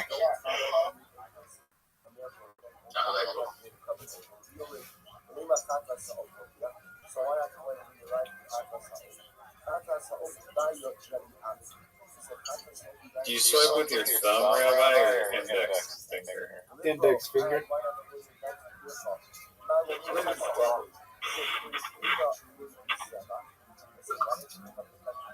Is that why I'm mad? Yeah, I mean that tells you everything that you need to know about Zoot's strategy and why it's Right, this great right now. he's doing terribly. Bro, this is the best game I've ever seen you play. Yikes. Yikes. Time Zoo. Okay. We're all tied. Yeah.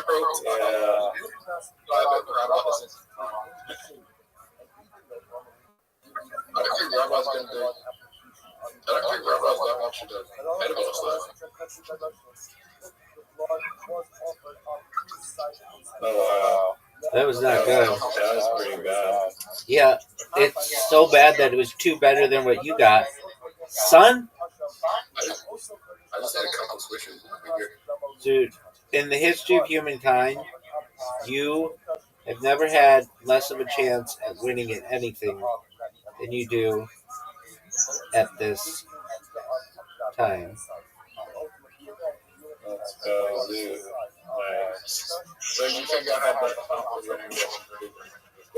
Dude, if anything, I could score 0 and we would tie for the lead. Rise is going to score 0. Riser already scored 2. The question is, will Riser beat your score? That's the question. And the answer, What the hell? Oh, my God. Riser. I don't understand what's happening.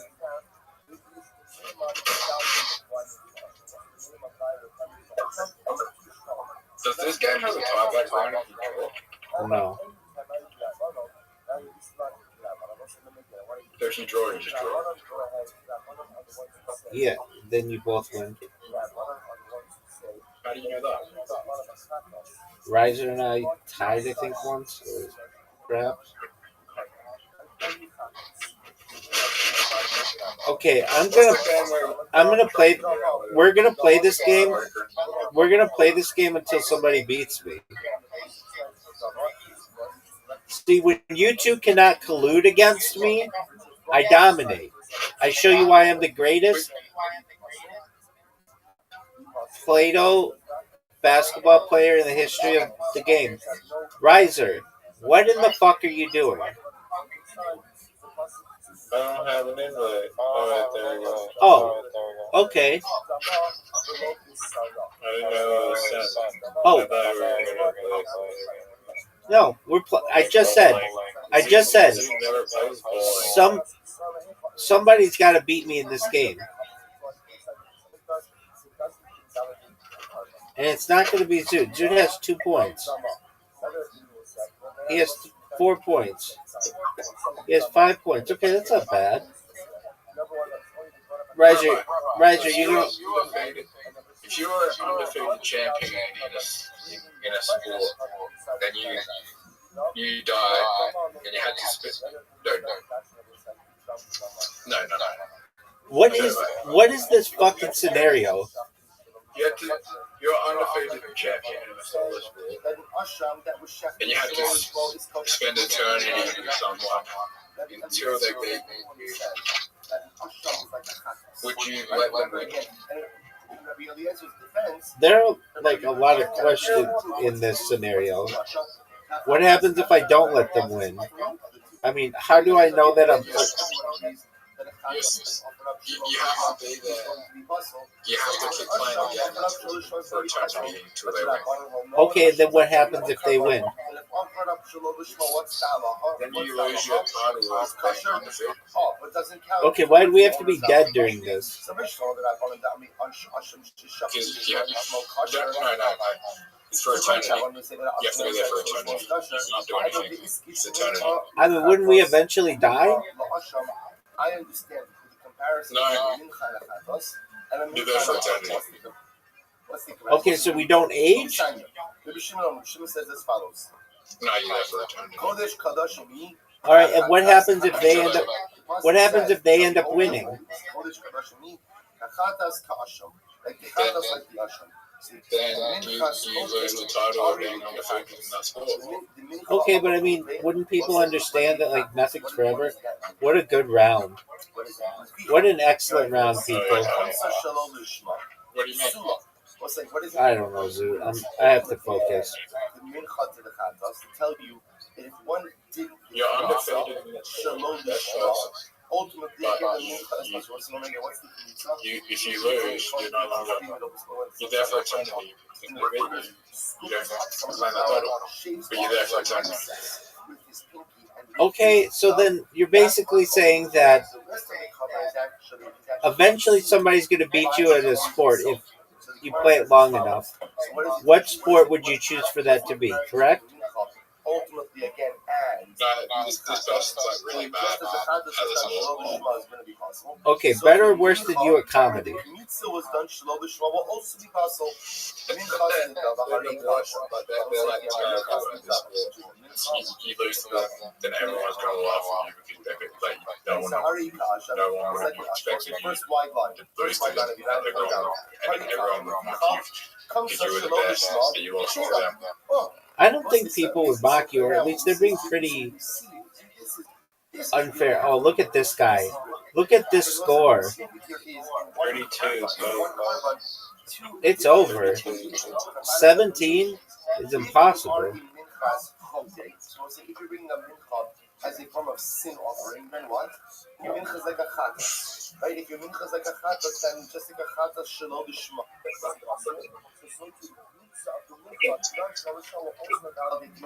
Yet, if you're bringing a mincha which is just a Fuck yeah, I'd fucking alien. the Gemara says that is treated like an usher, like an usher.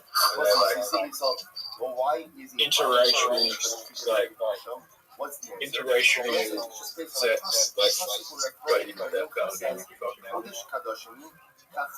What is the question? Telling me that there are times that If intergalactic sex, so you. So okay, when is the mincha like a chatos? So when is the mincha like a chatos? When is it a zero? When is it like an I mean, usher? what- Honestly, Okay. I mean, what if I died of like happiness? Therefore, what if I offer up the minchas and the dava? well, then you'll be known. Doug, I've been It is kosher. Why I was it just like fine with that. I've always said I'm open to having sex with new species so long as they consent and they're like of age and legal and everything. That's cool. What is it?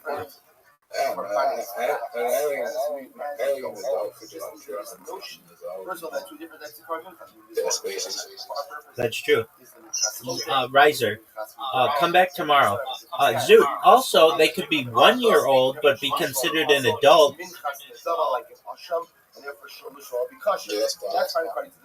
Well, I mean, it is what it is.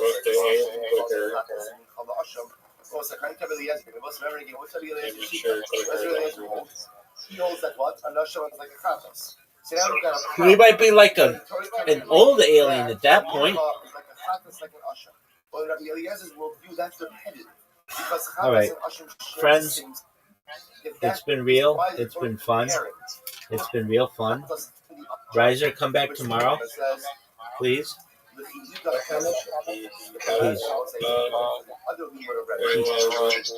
Peace, baby. Police reports say that 18-year-old told you no and stuff oftentimes. No, she didn't. She didn't. Why were you hanging out with teenagers?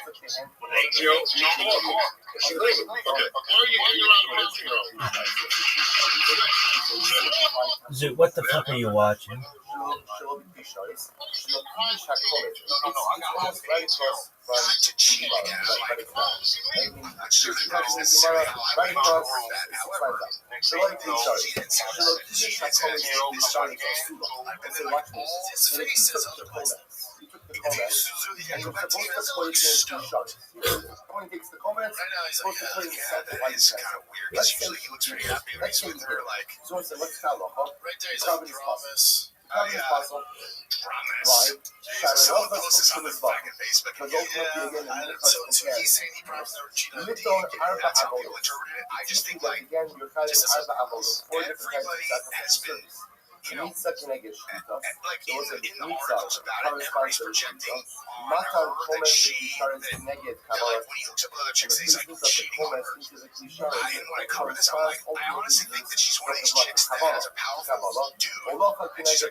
the Etzba, Sibakatas Laka Hakoni Samakatas Darshin on Bet, Bobana such local in Elio, also watching. You have a king's model. You have an Yeah, if someone was like, hey, you have to watch this fight. But here's the difference. If you're going to offer up the yad, then you have to offer up the way that the does the zika. There has to be some. Zika has to be done the yad. Just like the zika pakatos, which has to be done the yad. On the other hand, if you want to go and offer up the thing, Rashi says, Rashi the Abdav is small, reading Rashi, the holy Chakli should touch the result of the small the leaking the small the Allah Hashim is because Dam Asham, Shum Raklila Mizrach, Sheina bin Esras Etzba. The looks is Etzba, and the Chatos Ukshira is small. We'll say, watch this. So Chatos ultimately again has to have an actual blood application. Because of that, because Hadan has to be done ultimately again with his hand, which is done via Adam. The Asham, you just have the blood poured from the Kisharis and can even be done with small, with your left hand. So again, it's so therefore, Rabbi Eliezer's model, where Rabbi Eliezer says that, remember, for him, in his world, so Chatos and Asham have the same status. So let's remember again, well, we go back to small. So Eliezer says that the comparison between Mincha and Chatos and Asham yields systematic halachas. Tells you that you can offer up a Mincha, either biyad or bikli. But if you're going to offer up biyad, then what? Kachatas, which means what? Right hand. Or if you're going to offer up bikli, ka'ashon, even with your left. So we'll say, so amazingly enough, fundamental machlokas, how to understand the comparison between the Mincha and the Chatas and the Asham. According to the Rabbanon, ultimately, again, it's teaching us that halacha l'maisa distinction between two different types of mincha. Minchas chodei, which is like a chatas, if offered up shalom lishma, will be possible. A minchas nedava, like an asham, if offered up shalom lishma, will be kosher.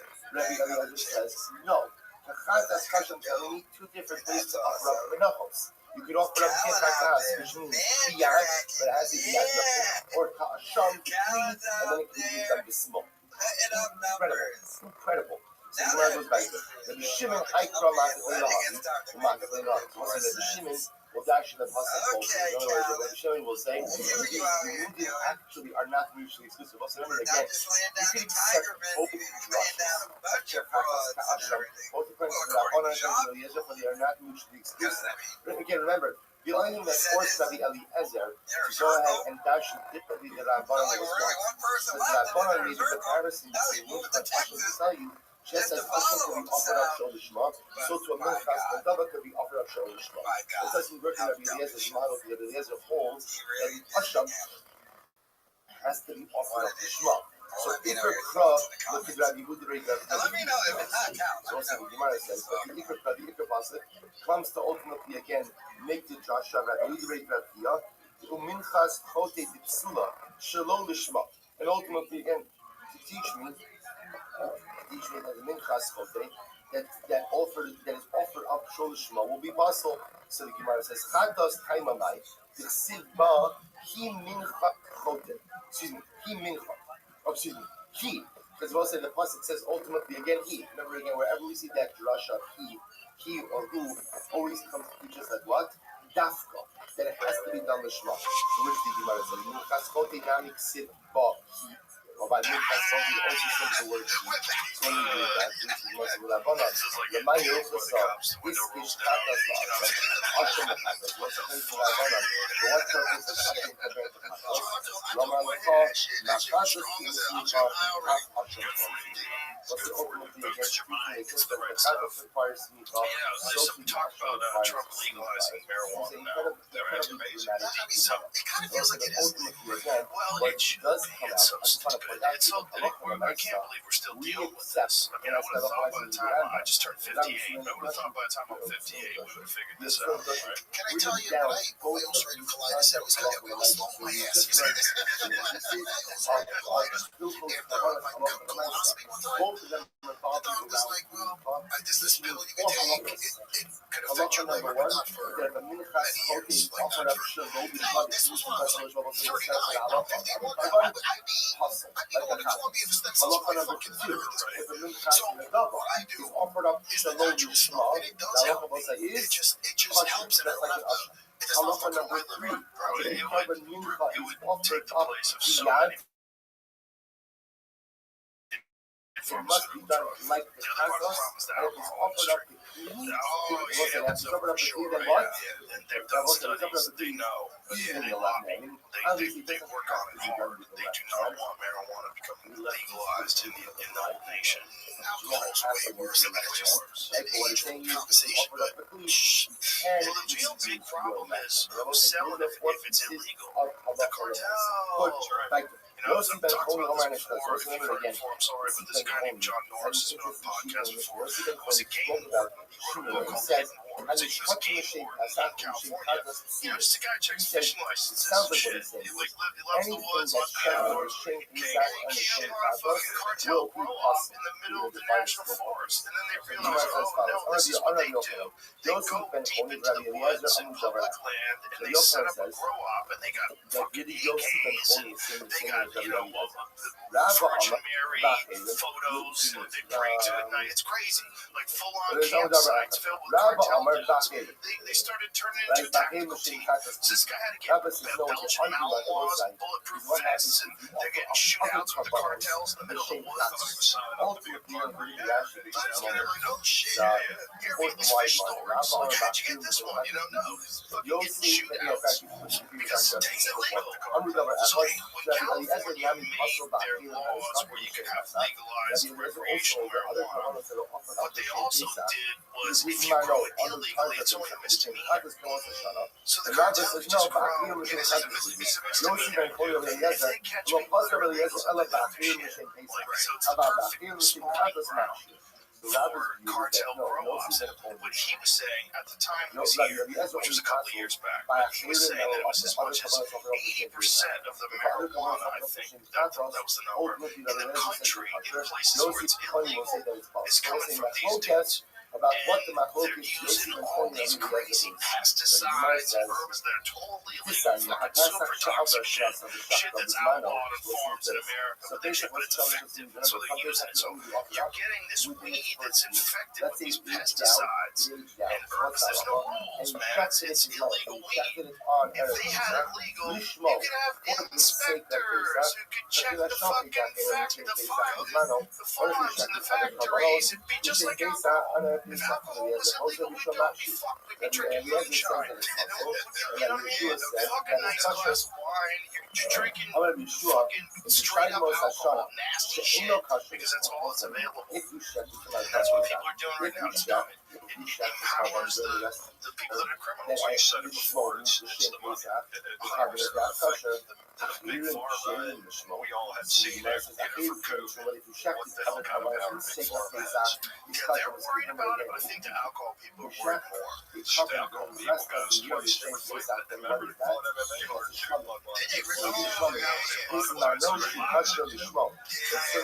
That Bud Light became a sponsor right years later. Prohibition on alcohol, that's a good point. I think it was 10 years. Was it 10 years? It was fucking 10 years. Bro, that had to be crazy. Joe Rogan is officially done with Brendan Schaub. So he did an MMA podcast. Pretty much like a fight companion. No Schaub, no Eddie Bravo though. The two of those guys. And every time he does like a show with a circle of his friends, it's Ari, Shane, Mark Norman, no Papa. So we don't get it. Schaub, the saddest thing is Schaub moved to Austin, Texas. Schaub is literally like 5 minutes from this studio. Nobody go there. One is that again, other kavanos offered up the rest of the Shmo will be kosher, shekenu kosher, shekenu kosher, Ryan Callen, the Yeshua here, the Shmo, shekenu kosher, shemachir. I'm going to be Yeshua, Yeshua is what you have. We came to accept that premise. How Horesa Koach Pesach, and Asasa Koach Pesach. you have literally again downgrading the cost of the Korban Pesach. He's given additional clock to other forms of Korbanos. Chazar Rabbi Eliezer B'Shalom Ben Achad. Rabbi Eliezer therefore modified it. Matzinu Mosar Pesach Bashlam. We thought it was that it's quote unquote an extra Korban Pesach. It was that you were seeing all the rights in these cases. I separate out a Korban Pesach, and what happens?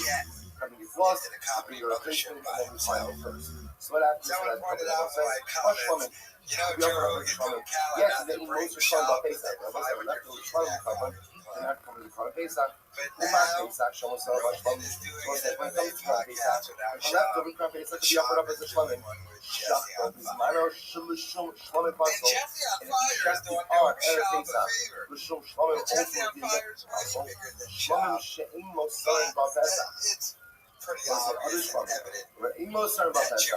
We're going to say the other leftover Korbanos cannot be offered up at the Korban Pesach. In Shachtam L'Shem Pesach Bizmano, if you check the Pesach at the right time, Eno Din Sheet, should the carbon certainly not be, shouldn't the carbon certainly be possible? Although Yeshua, Mastino Moser Chachas Ba'ola, Yeshua responds, we have seen a leftover Chachas be offered up as an Ola, Ve'in Moser Ola Ba'Chachas. The leftover Ola can never come as a Chachas. Uma Chachas, Shemo Sara Ba'ola, if it comes to a Chachas, the leftover carbon can be offered up as an Ola, Shachta L'Shem Ola, Sula. But if you check the Chachas, the Shem Ola, we're ultimately the Chachas. Remember, any Shema by Chachas is possible. Ola She'im Mosara B'Chachas. It's certainly Ola that was there. The leftover carbon cannot be brought to Chachas. Shachta L'Shem Chachas. Certainly the Shem Chachas. Certainly the Shem Chachas.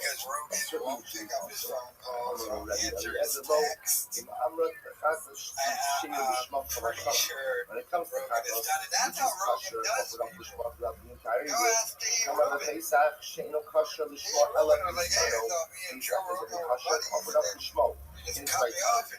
Oil will also Lishma, since it was that ultimately possible, even if offered up Lishma. Dinu, she is throughout the Lishma. So, we'll say other Korbanos which have offered up Pesach, not at the right time, or even on the right time, should certainly be possible, even if they're offered up Lishma. What do we take? Joe Rogan is king, and Joe Rogan is done. And him and his wife, his wife was just in LA. She went to LA. I'm looking at this. Listen to this. Rambam said, what's the bottom line?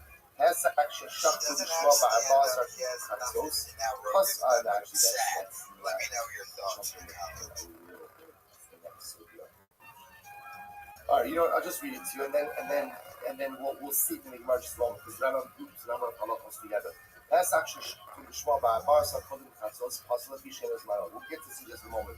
Avrash Rasol, the Shachta Bizmano, was that the carbon aged out, right? The carbon is over a year, but you shechted it on Erev Pesach. The Chira Shochet Sharas Bachim L'Shem Pesach. This is really the Iker over here. This is what we're talking about.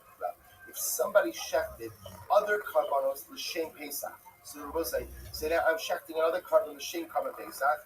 Afilu Shachtam Achar Chatzos.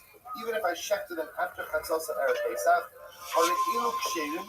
The carbonos are kosher, but the other the final so tired right now. Why would they have not satisfied my obligation. This is really the part that's we're focusing on over here.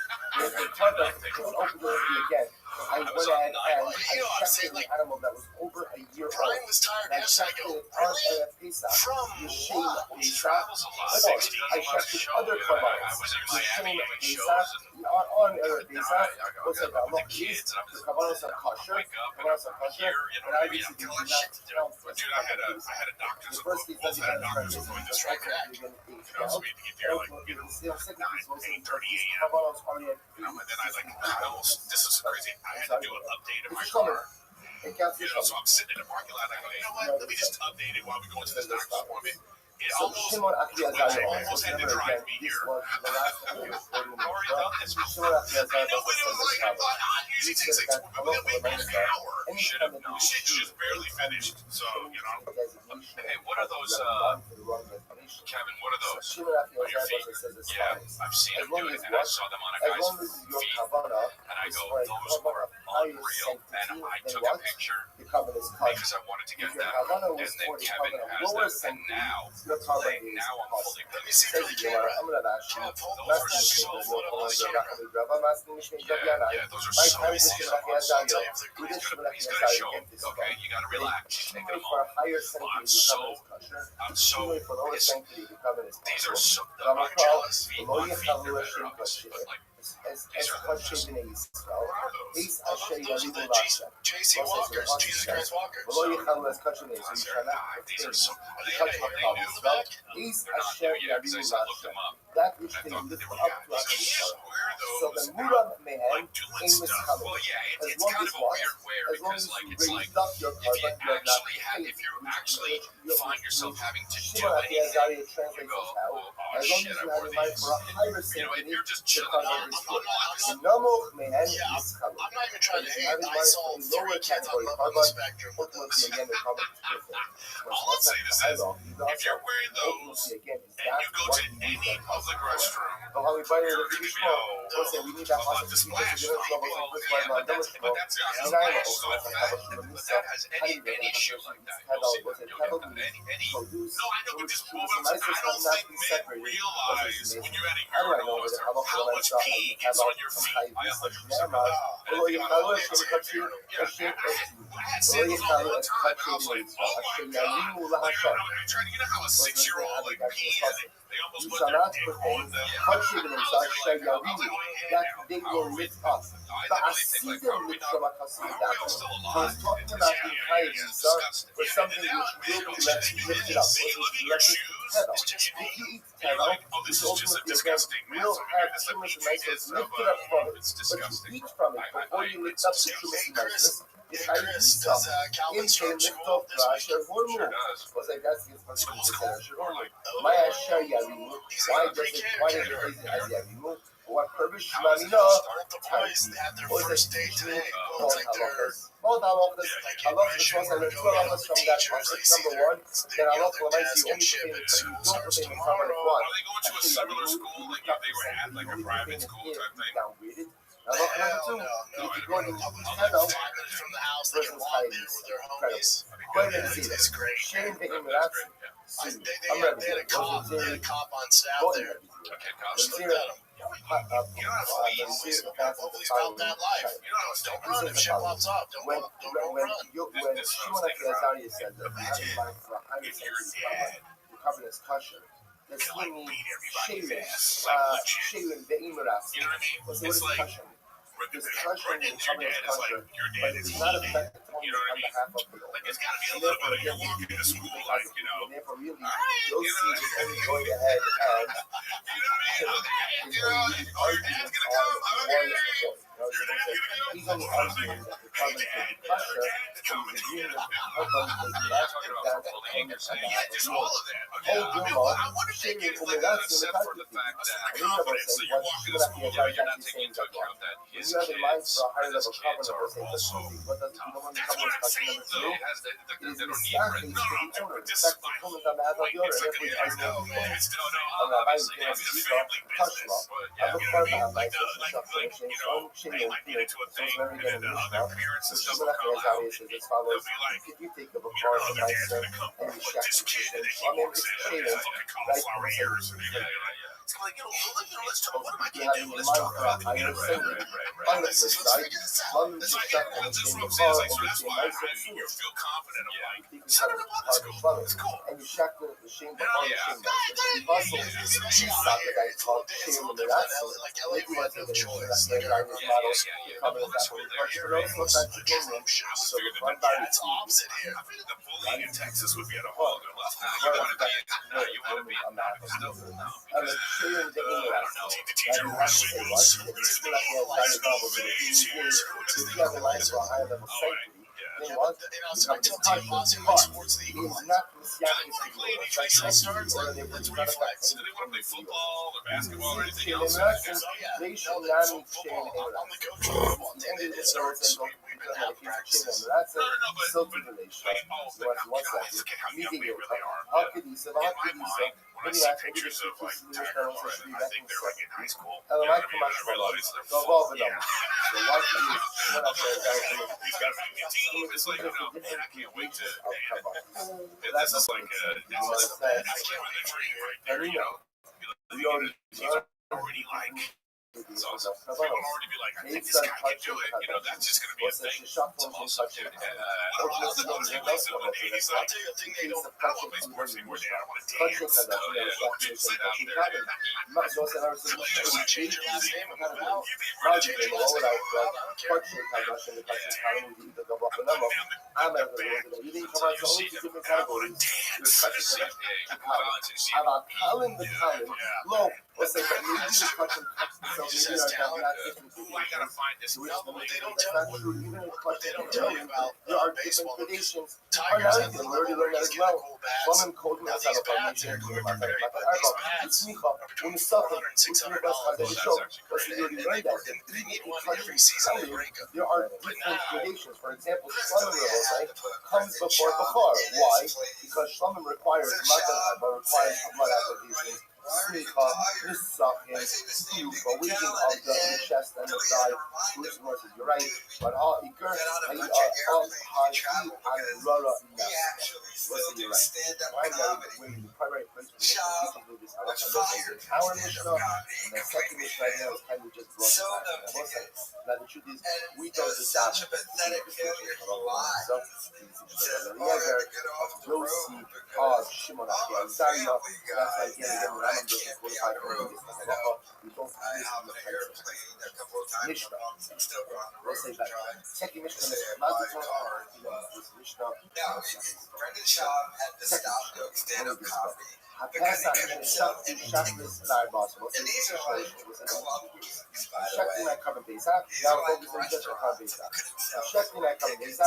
The morning of the 14th, Shalom Lishmo. Right, right, number one, I'm checking in the morning. Again, even though we always set Karban Pesach checking in the afternoon, so I'm checking it in the morning of Karban Pesach, Shalom Lishmo, not for the sake of Karban Pesach. What's that? That Yeshua Machshi. That Yeshua says the culture Kilumishkat B'Shoshas, as if it was shafted ultimately again on the 13th. What is in the Rashi? The Pesach, the Shamayim also Shana Chashavei. So essentially, what Rabbi Yeshua is saying is as follows: that Pesach offered up on the morning of Erev Pesach, Shalom Lishmo, is effectively what? Like a Karban Pesach offered up on any other day of the year, which is reckoned how? Okay, and the Seder posts up, and the Seder says, no, what happened? Oh, because I didn't know you could record this. Suppose that's so. Then the Seder says it's possible. Then the Seder says that the Karban ultimately is possible. As if I was saying, we checked it on the afternoon of Erev Pesach, the shame of something other than Karban Pesach, and therefore again the Kabbalah will bust. We're going to explain all of the shitos. Amar Shimon ben Azai. So Shimon Azai says, Mikubal ani Shimon Ushnayim Zakim. So we'll say, listen to this. I have a Kabbalah from the 72 elders, which sounds like the Sanhedrin. The Yom Show Shivas Rabbi Eliezer B'Yeshiva. The day that they installed Rabbi Eliezer as the Rosh Yeshiva, that we learned the following. We'll say any carbon which is consumed, which is eaten, that was offered up, that was shechted shol lishman, sherim, ultimately again are kosher. But they don't satisfy the owner's obligation. We'll say that this seems to be what? Restating that which we learned in the first Mishnah. That any carbon offered up shol lishman is going to be kosher, except if it's not satisfying the owner's obligation. Chutz minat Pesach u'minat Chag. What did he add it over here? So he added that. Okay, we also saw Pesach. We saw this before. It's not condition. Right? Actually, it's not a condition. We saw this before. With the exception of Pesach and Chagas. The Pesach and Chagas are offered up shol lishman. Not only do not satisfy the obligation, but what? The carbon itself is possible. So the Hosef ben Azai Ela HaOlah. One thing Ben Azai added onto this list that I'll say was the Olah. Was he just meant to be induced some kind of big surgery or something? She just came out with this. Now we're going to Because the continue. moms So are we're the going to ones focus handling on shit Mishnah brought and down this first communicating. piece Imagine of if a your Pesach dad that was offered one at year was the in charge of morning of planning Pesach. your birthday So party. what's I the wouldn't status have. of No, that okay. cover? And I Now think this is. Yeshua says Men it's are in charge kosher. of Now the he says world. it's kosher. It's He means the kosher. world. What? It is Kosher a is a shlomo. blessing Because just for like you to be able to stay home and plan a birthday party. How easy! You know how lucky it is? Then the You can Sira stay home ultimately and plan says a that birthday it is party kosher. Let's while analyze this. your husband has some job where you can rent and he brings an AI or some Indian doesn't come on an H-1B visa We'll say, now and watch fucking takes this. his You job. might just You think don't switch think I gears could to plan a different fucking party? What about I can't Kevin Pesach because offered I'm up working all the the time. morning of Erev Pesach, Yishmo. So I chef my Kevin Pesach, Yishmo, let's say Kevin Pesach, and I chefed it the morning of Kevin Pesach. So now Rabbi Lozer is saying here, and then the Seira says such carbon is kosher. Such a carbon is kosher. Why? The Hula Yomar, because it was a Gary, this is wild. This is wild. So also, now because the Seira holds that the entire Erev Pesach is ultimately kosher to Kevin Pesach. Chef Kevin Pesach the entire day. Well, I keep The big so LA ultimately, again, what's the meaning of the word? Rashi says, "Ki'ilu nishchat bein ha'arbayim." So remember again, Stop saying this. go back in the Mishnah. Women hating The men Mishnah era is doing speaking about it. this. It's like, How the cover things are shafted, it's like shalom whatever. lishmo, It's like, what shalom are we talking lishmo, about? Like, in the you know what I morning. mean? Right. So then the Sefer says, Well, that's because he doesn't "Ki'ilu date a real nishchat dude. bein ha'arbayim." Like, if my wife Let's would see have if podcast they and will talk like that, one second. bitch, what? Then the Sefer says, No, that she's gonna come home and the be like, you're whole so right, so day you let me for make the you some cover Pesach fucking to offer. tortillas or Why whatever the does fuck he he use does. the word He's a chef. ki'ilu? Some I cut. do the Some Amr, soft I do cut. the Amr of Yeshua, I don't know ki'ilu, what she's married to. Amr Nami, You know. also said Alright, he's he's sure super he's soft. more Look him ki'ilu up. than the He's series soft. called it today. That's why she has to date. Right? And That's why therefore, she again, gets soft sometimes, the but first guy used it's the just word like ki'ilu. whatever she's selling is Then just Sarah also wants to use the word ki'ilu. that's what is So I she say, saying? listen, one second, you just dropped the bomb. And I get it. You just told me They might have that just then been the talking. Sarah And holds, this is let's one leave of the aside problems with social podcasting. It's just let's like take the actual typical nothing. piece of It's like content it's just that like you just told me they that cut what? that together. But And I'm it's also just the like, nice that the all Sarah right, I'm holds sure the call her that daddy, you like offer call her up the cover daddy Pesach woman. to That was Yishmo Alex. on She the was like, morning it's of cover terrifying. Pesach, I'd rather then what? That's The cover is going to be kosher. that's something Which that is the somebody Gemara might says, just say off, you know. But this is what Amy Schumer's always saying. If that's the case, then It's why like, you bring the no, machlokas when she was coming out, she wasn't like this. Remember, she never started talking about sucking dick. That's the other thing. It's like, bring the all of a machlokas sudden and she's say, like, what? it's like, As are the you for smoke. real? All of a Bring sudden the she's in case her as ivory the tower. Pesach, It's like she's morning when of you're Pesach, fucking you smoke. these And female apparently comics, again, it's like then the some people of will them, say you that know, the they cover were, is a kosher. guy's girl. And then they turn And into, ultimately, hey, again, like women's Yeshua will rights. say, And now that they're the cover is right wing. kosher. It's So like, we're going to right. cliffhanger. You're no, We're going to stop over the no, cliffhanger. well, you're just, you know, they go where yeah, exactly. You just want to make money. You want to be liked. That's not what, fuck all that shit. I'm so, it's like, to me, it's like, they say comedians need to have a point of view. What's it matter if it keeps changing? I understand people grow and grow out of certain things, but like, bro, if you're just gonna go with whatever's fashionable, go. You're not. Steve Byrne is going in on Howard Stern a lot. Really? Yeah. Is he? I love Instagram and stuff because he's like he's talking about how I remember when the whole Brian Callen thing went down and Amy Schumer talked about it in that article, and it's only taken Schaub, 6 years to respond? What an idiot. But Delia and them going off on Amy Schumer. They were watching Sam Tripoli's video, and it's just so hard for me to watch Sam Tripoli go off on any rant, and he takes advantage of his girlfriend who's in her 70s, fat and elderly, and is quote-unquote his manager, and just he lives in her house, and that's the only reason why he got custody of his kids, is because he's like, I got a house with a 70-year-old grandma. So it's kind of hard for me to take Tripoli seriously when he goes off on these rants and talks trash about it. Anyway, but I mean, when Delia brought up the point of Schumer and all the things she switched and showered like she was on Kevin and Pete. She was also an Opie and Anthony regular, and that was the first time she got accused of joke stealing from Patrice.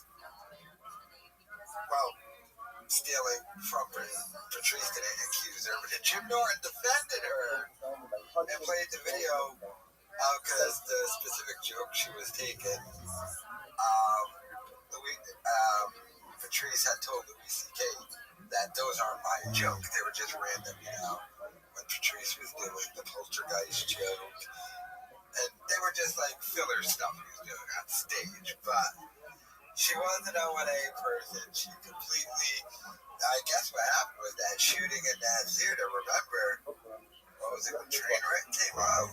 Someone shut up the theater and she got all the gun control, but I mean, Chuck Schumer is like her uncle and stuff, so she is like sort of a famous person too in that aspect.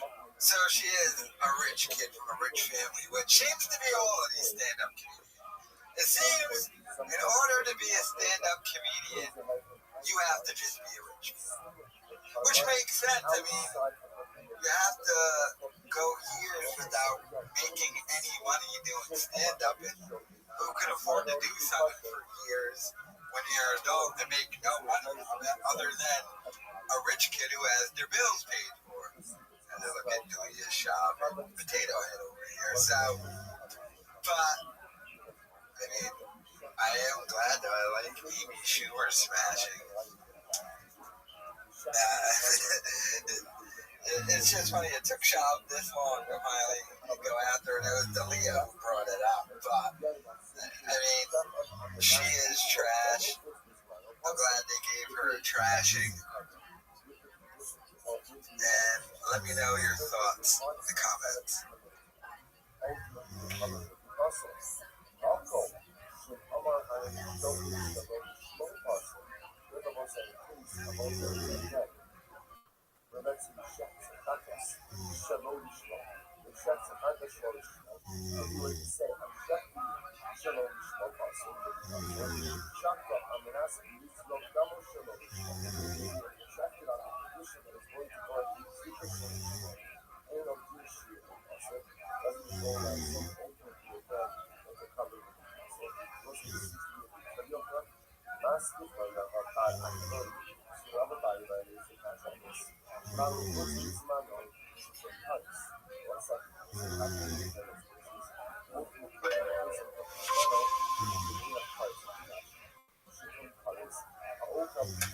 Cristiano Ronaldo got an egg for his wife's graduation.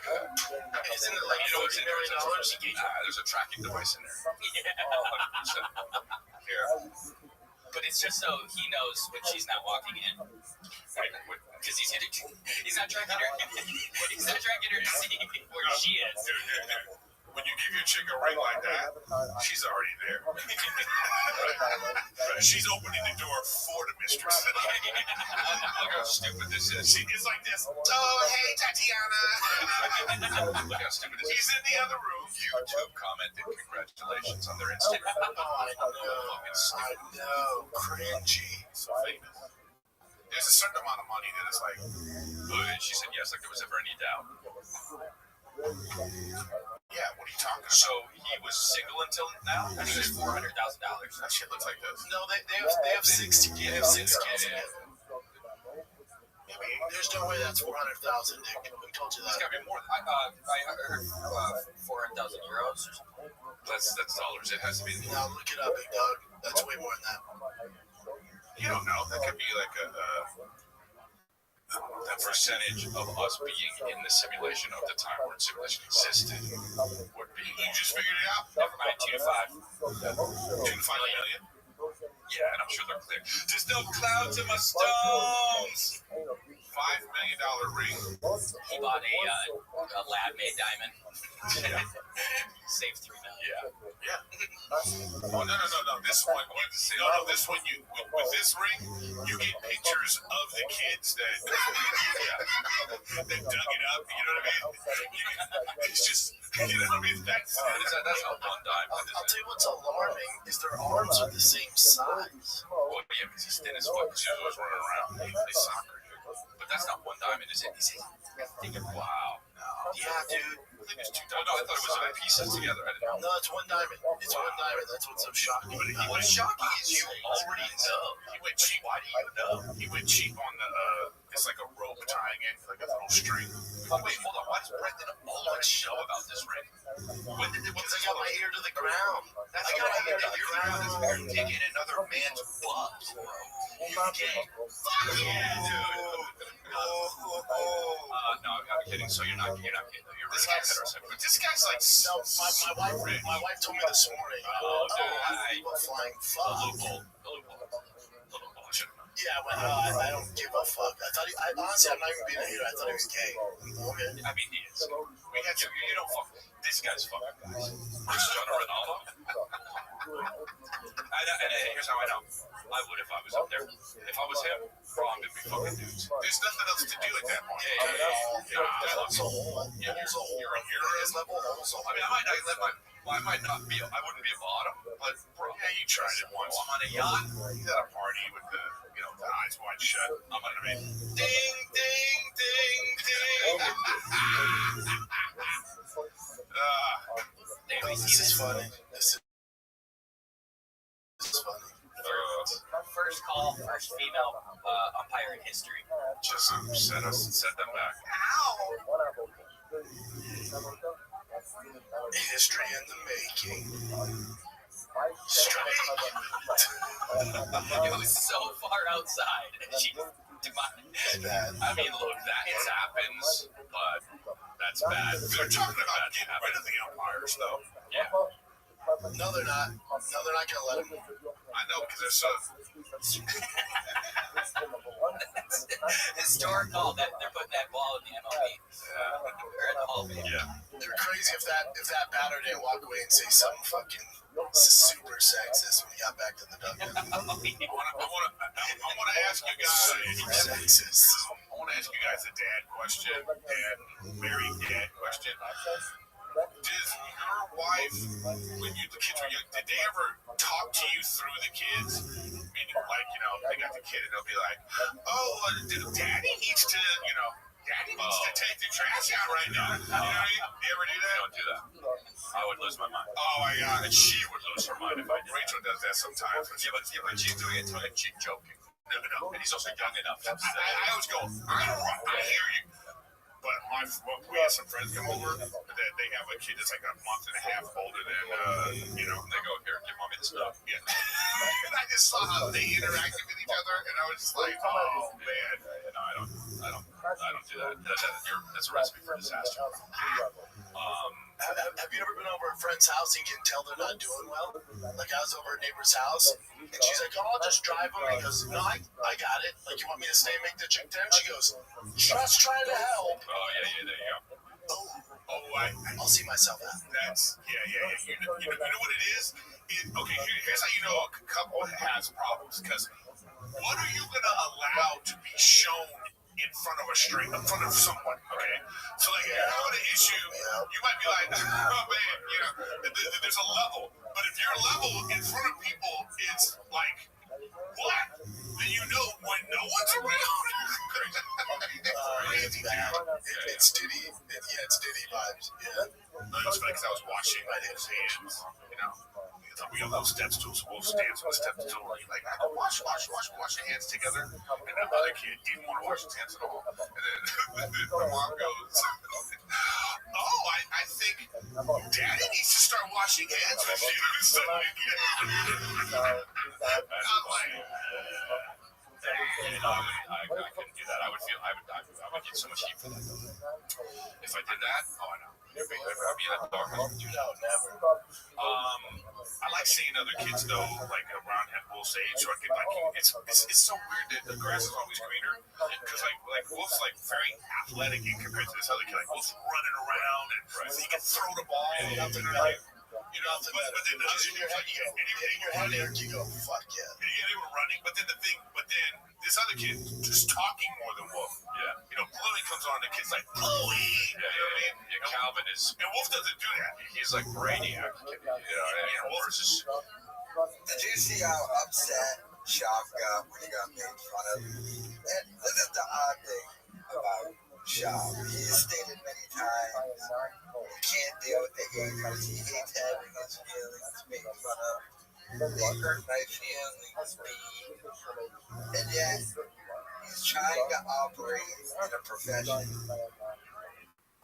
with comics. That's what they do, is smash each other. And he's not funny. He can't keep up. So, like, why are you there and why are you willing? Why are you subjecting yourself to it if you can't handle it? And that's the only interesting thing, even about the Golden Hour podcast, is when they trash Shop. And he sits there and he gets all butthurt about it. This man is the thinnest-skinned person on the internet. And yet, he tries to do multiple shows and puts himself out there, but he can't handle any criticism coming back or being made fun of, even by his co-hosts. This man destroyed his career, claimed he had 300 pages of evidence, and accused Bobby Lee and Kalila, and I think somehow starting the fighter to kid subreddit. And he was like, I have internet investigators proved it. None of it turned out to be true, but to be this thin-skinned and to do a show on the internet, it's just baffling. Papa baffled. He's stupid. And he's dumb, but every time he gets made fun of, he gets upset. He can't really handle it. And you can tell by his dumb face. It's just sad to see a grown man unable to hang with the other comics. Sad, but let me know your thoughts in the comments.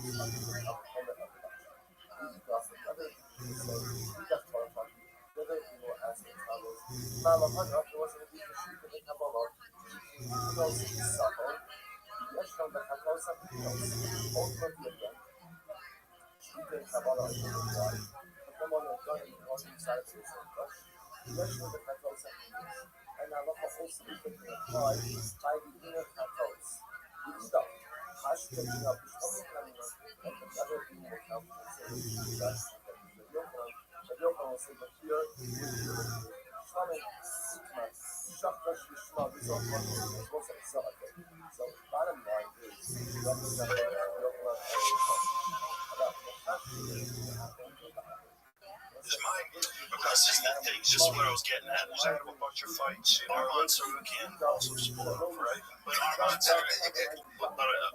said the problem was Hamzat overtrained for every fight, and he would always come into fights worn out. And that was the difference between working with Calavita. That they're monitoring his actual recovery. They're making sure they're doing everything scientifically. Calavita's, I think his background is in cycling. It was in endurance sports. Yeah. I'm familiar. Familiar with him. So, I know he was TJ's guy. Nobody knows more about cardio than cyclists because it's all cardio. The whole thing, it's all cardio. So they know. They know that too. They know how to recover, and they know what's your threshold, where you should be.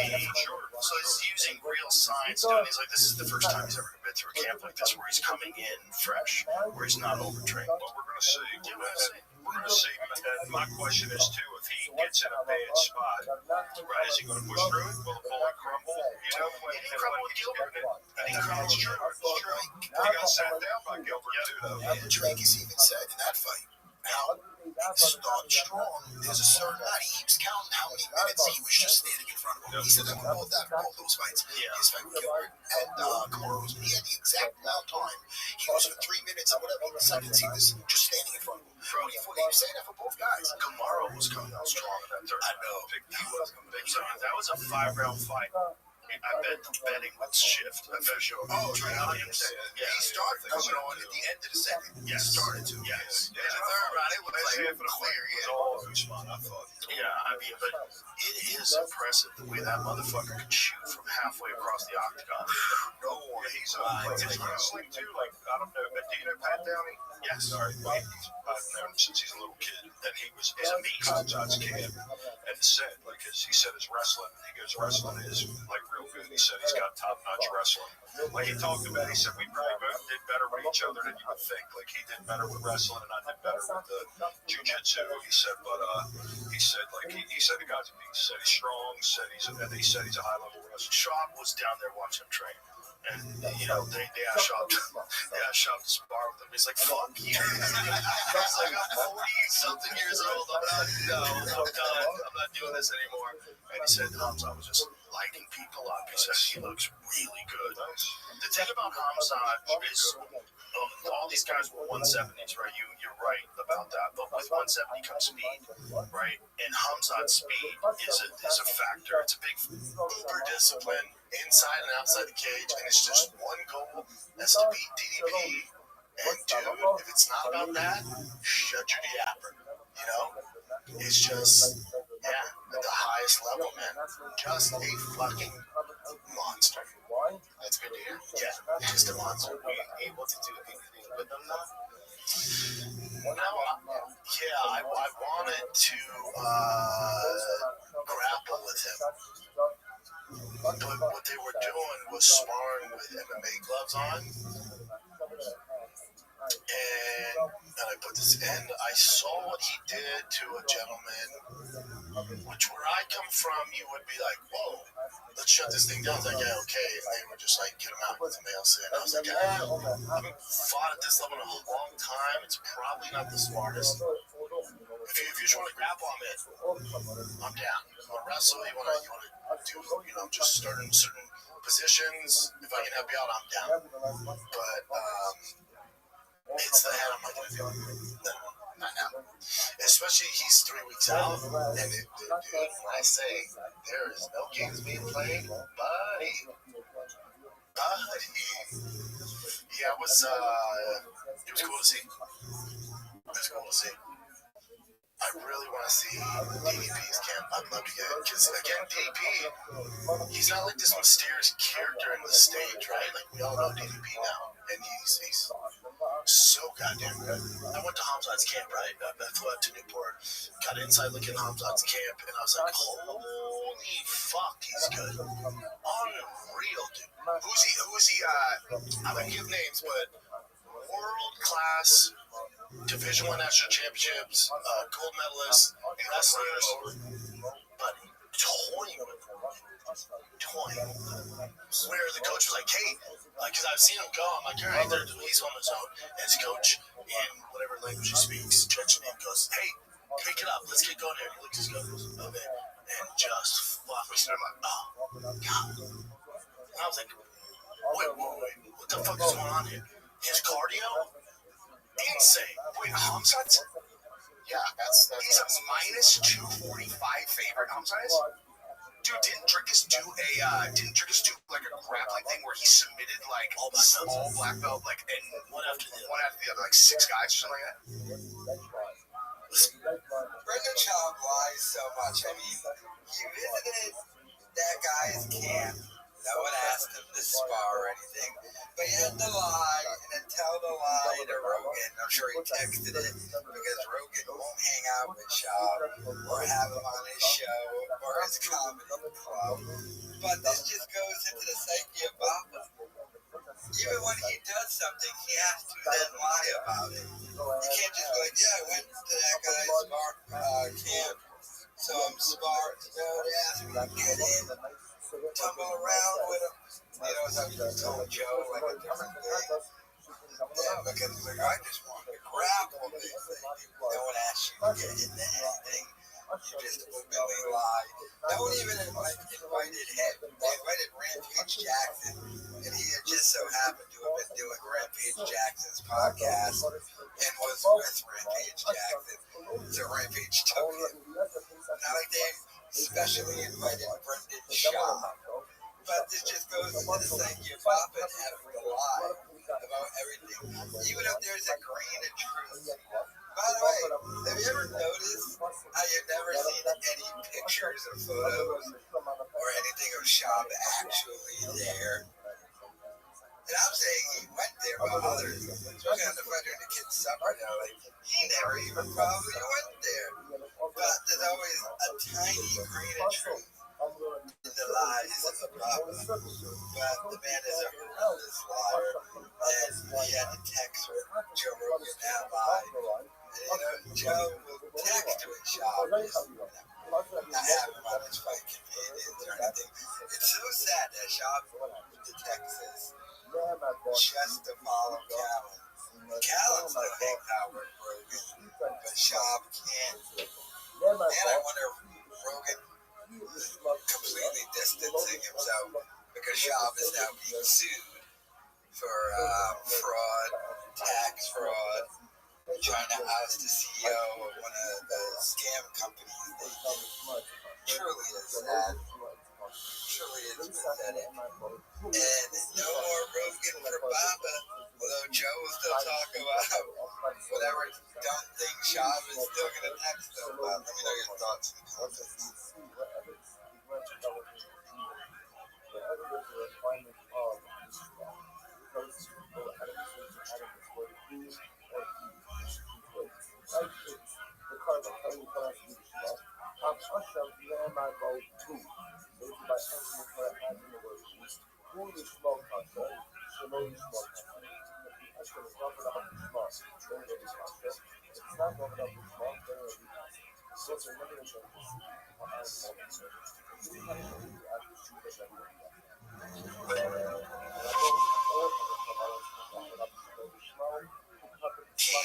Get off stage, come off, go around, and he's right there at the edge of the bar before you go to the green room.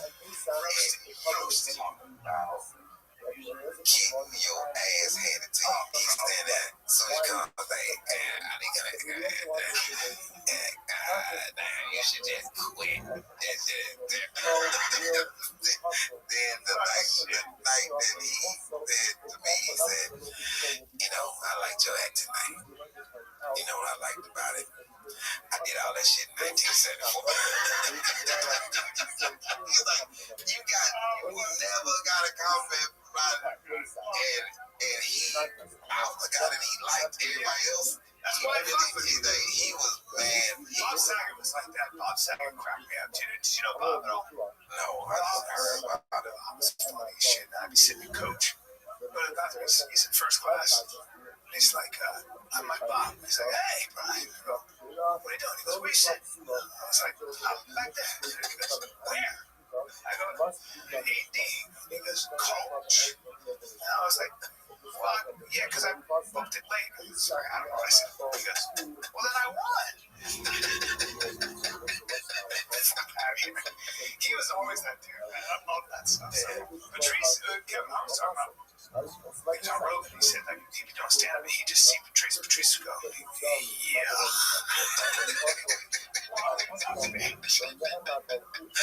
But you got it. That's all my friends do that to each other, torture each other. That's man. Our friends do. That's what I love Rodney.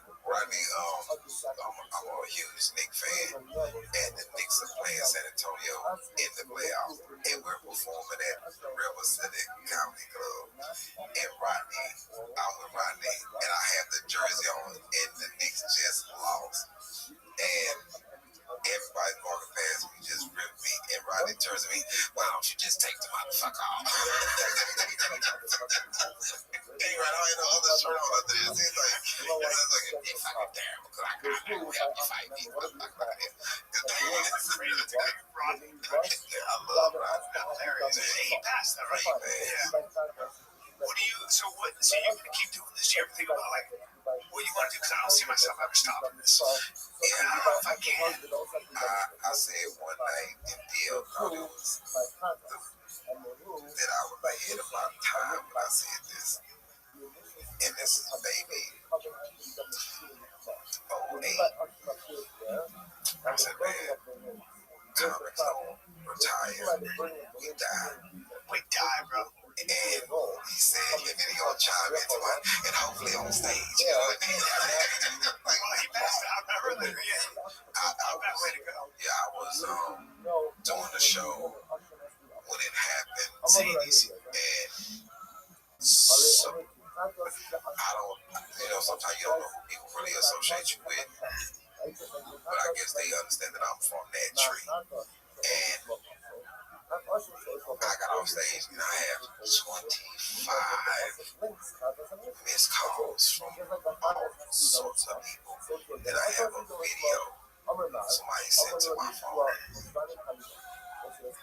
And I'm so worked up. I'm calling, because you guys are close. Yeah, I'm calling everybody. And Lou finally answered the phone. And Lou said, man, he dehydrated. So I talked to him the next day when he was still in the hospital. And he was concerned about the day that he had COVID. And he couldn't get a flight. He said, it's going to cost me $25,000 to get a private jet to get home. Like, is that what you fucking worried about? I done bowed my head and fell out fucking thinking that you. And he's worried about getting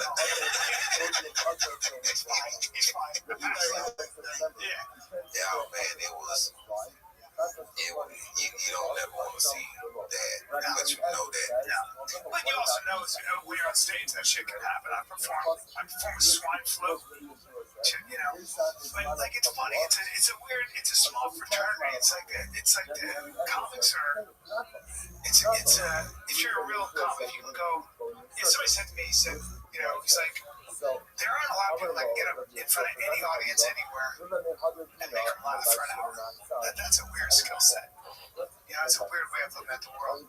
And that's a fraternity that's kind of rare. There are a lot of bankers, a lot of doctors, a lot of surgeons. But there aren't a lot of people that can do that over and over again. You get it for an hour, and an hour and 10, whatever it is. I guarantee you're gonna laugh for that long. That's a weird skill set, man. And it's like a fraternity. Like, you see somebody like that, you can't help but love that person. You're like, I know exactly. Like, I kind of know the grind, and I know the process of constantly trying to stay original and surprise yourself with ideas.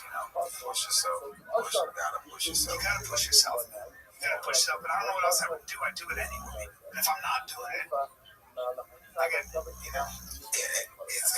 I go on vacation, that first 2 weeks is kind of rough on me. Yeah, because I'm, yes, in my mind, Wednesday I was supposed to be packing and preparing to go somewhere. yeah. Like, I know. But if I give you $100 million, I always think about this. You give me $100 million, there's a chance it would kill me. Like, there's a chance I might stop doing stand-up. There's a chance I might just give way to my inner bitch and my lazy side. Maybe. And then that would last about probably 4 months before I was like, I can't. What am I gonna do? Like, what am I gonna do? How much? I don't know what else I would do, man. For real. If I had $100 million, I'm still doing it. calling Joe like, yo, we got things right. Like, You know what I mean? I'm doing it, and it's just gonna be. Because nothing compares to that thing when you got a sold out room. Nothing compares to that. It just doesn't. Skiing, skydiving, okay, go do your thing. I'm not videotaping for you. I'm a comic. Yeah. You know what I mean? Like, there's nothing. Like, it's throwing. I wouldn't. I just have some flying sneakers. It's just, I'm going on fucking stage. I know if you're in the ocean, I guess. I don't know. Now I gotta tell you about what all I'm doing with this $100 million. Like, yo, I like eating out a lot, but I mean, I don't know. After a while, I can't drink wine. I can't sleep. I'm getting older. It's man, the mere thought of not doing it. Terrifying. It's terrifying. Terrifying. Even say if I didn't have the $100 million, or something happened to me where I couldn't do it. That's what I worry about. That's what I worry about. But like, if my voice go out, like, I think about that all the time. Because I'm a junkie. Yeah, We're junkies. it's like, Are you here doing the mothership this weekend? No, I just came in and did a bunch of prayers. I did kill Tony yesterday. Yeah, it was fun. Yeah, I love Tony. And I'm in Vegas tomorrow. Brian Callen, obviously, doesn't care about doing the podcast with Brendan Schaub anymore. As I'm looking at his setup, first of all he talks about now is stand-up comedy. One focuses more on his stand-up. But is still podcasting on a much more consistent basis on his own channel. His own podcast gets the same numbers that he might indicate. But the most obvious thing is his studio, which is also in Austin, Texas. It is an actual studio. Why are they not shooting the show in Callen's studio? Why are they doing it in Schaub's car garage? Has Schaub never even been to the studio? Will Callen even allow Schaub in his studio? And remember when Schaub called out Callen because they wanted you to jump the Patreon, and Schaub was like, "Are you even gonna care? Even put in that effort to even try and do this? You get better guests for your stuff." His studio is way better. His microphones are better. He actually dresses up for this. He's not playing footsie sitting Indian style, acting like he doesn't want to be there. It's almost he wants this to still be done.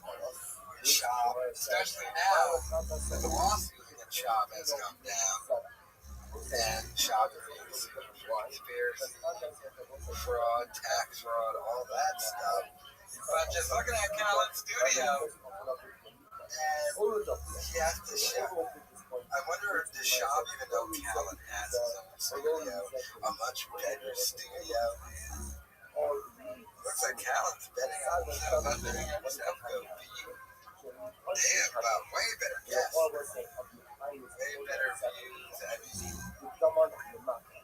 Callen just isn't interested in doing the podcast with Brendan Schaub anymore. But let me know your thoughts in the comments.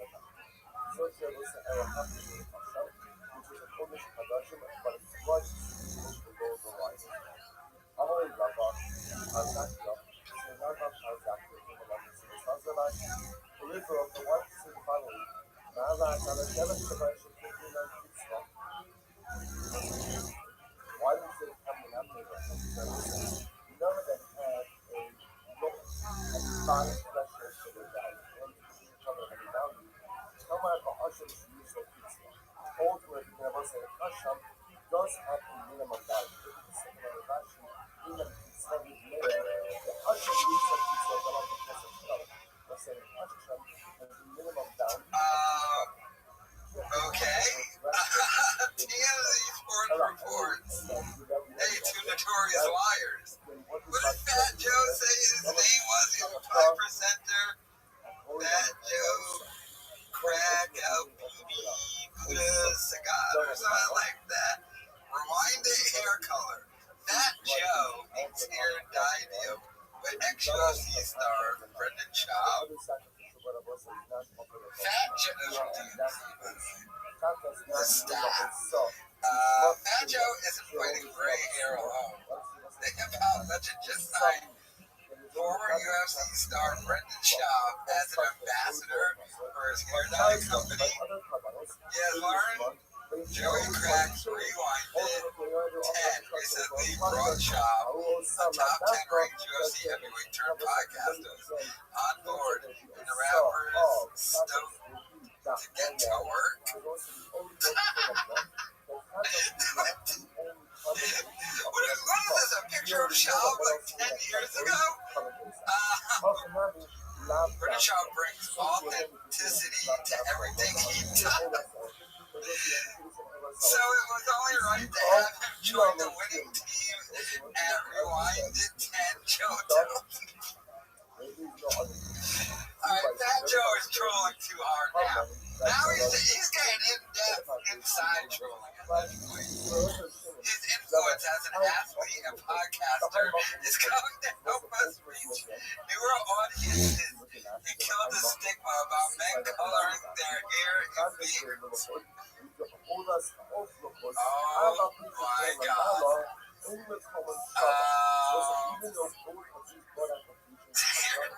ready for the Addies, water.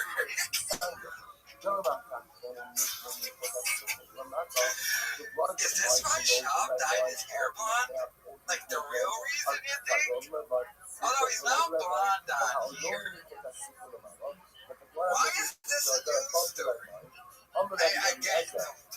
Sports. But what is this? What are we doing here, Lee? How did he pay Shab? Did he pay him an Addies and Baddies?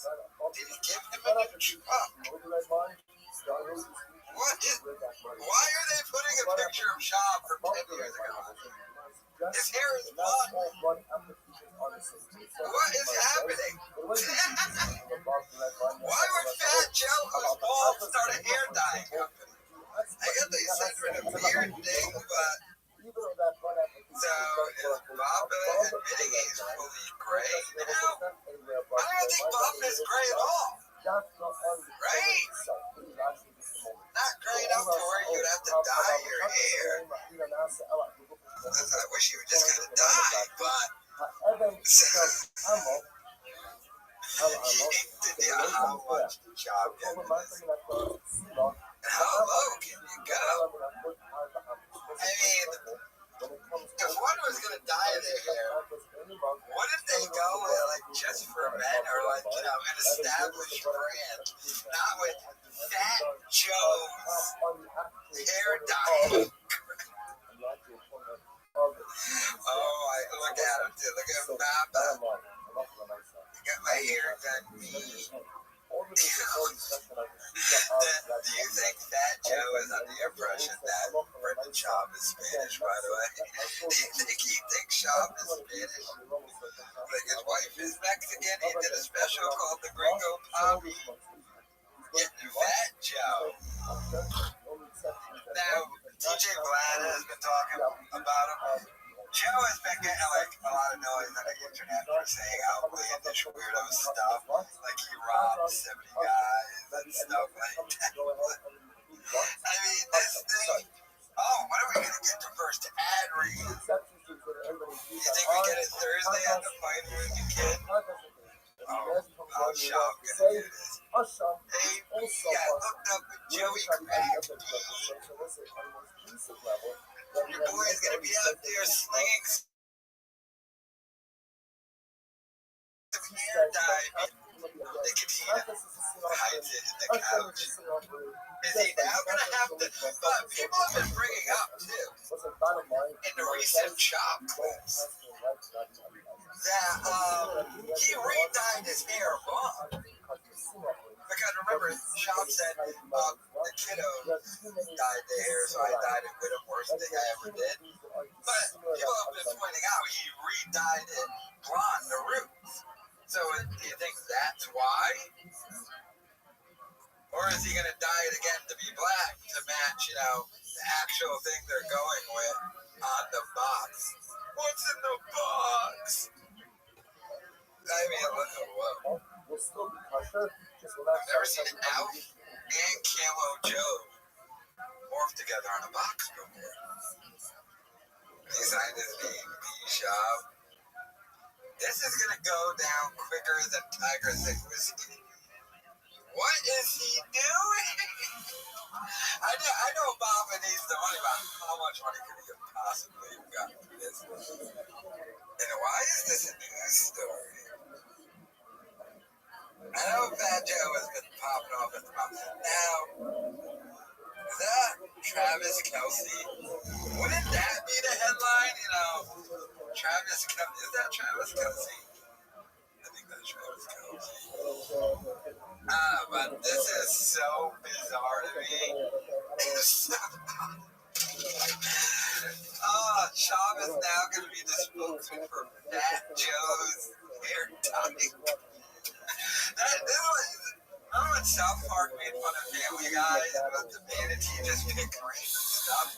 And that's what Family Guy goes with, like this kind of thing. Brendan Schaub, Fat Joe, hair dye. Like, does someone just pick random topics and put them together? Is this a simulation I'm living in? What is going I mean, Fat Joe's hair dye called Rewind Tea. And it's odd to me. Very odd. I don't know, I guess shout out there still getting sponsors though. How much do you get from Fat Joe though? Does Fat Joe have that kind of cash to be throwing around? I think Fat Joe is acting kind of smart with money. Like, I don't think like he blows a lot of it, except on shop or spokesman, whatever. But I mean, wow. Nick's hair deal with ex-UFC star. You notice the headline is ex-UFC. Again, it's Texas. I mean, they're not bringing up the podcast and a top 10 ranked UFC heavyweight. Wow, look at him. How dumb he looks. And by the way, I don't know how much I can trust Fat Joe's hair dye since all the pictures of the people on his thing are them without the hair dye. You see what I'm saying? Like, that's not Brendan Schaub with his hair dyed. That's Brendan Schaub from 10 years ago. So, it's another scam product. Let me know your thoughts in the comments.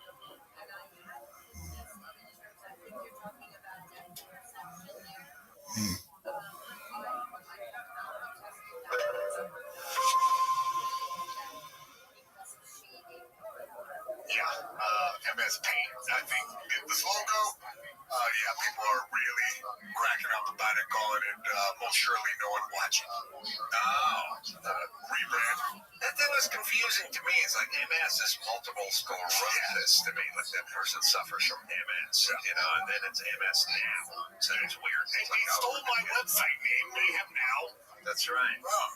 My source, news, opinion. It looks like AARP. Yeah, it does. Yeah. I mean, look, it's never a good sign, but it doesn't not have to work. You know, Kentucky Fried Chicken was not doing great 25 years ago, and then they just went with KFC, and now they seem to be doing better. You know, there's a lot of stuff. A lot of stuff went to the initialized version of themselves, which is kind of weird. It's a conceit that your old brand is run out of steam, and then they initialize them. I'm trying to think what else besides KFC. It happened a lot in the 90s where everybody rebranded to their initials only. Right. I know what you're talking about. Right. As a movement. Right. I mean, the ones who did it right was the International House of Pancakes, because they had IHOP and they had an acronym, and they were kind of both at the same time. And then you won. Oh, my buddy had a show called The Drive Fast All Gas.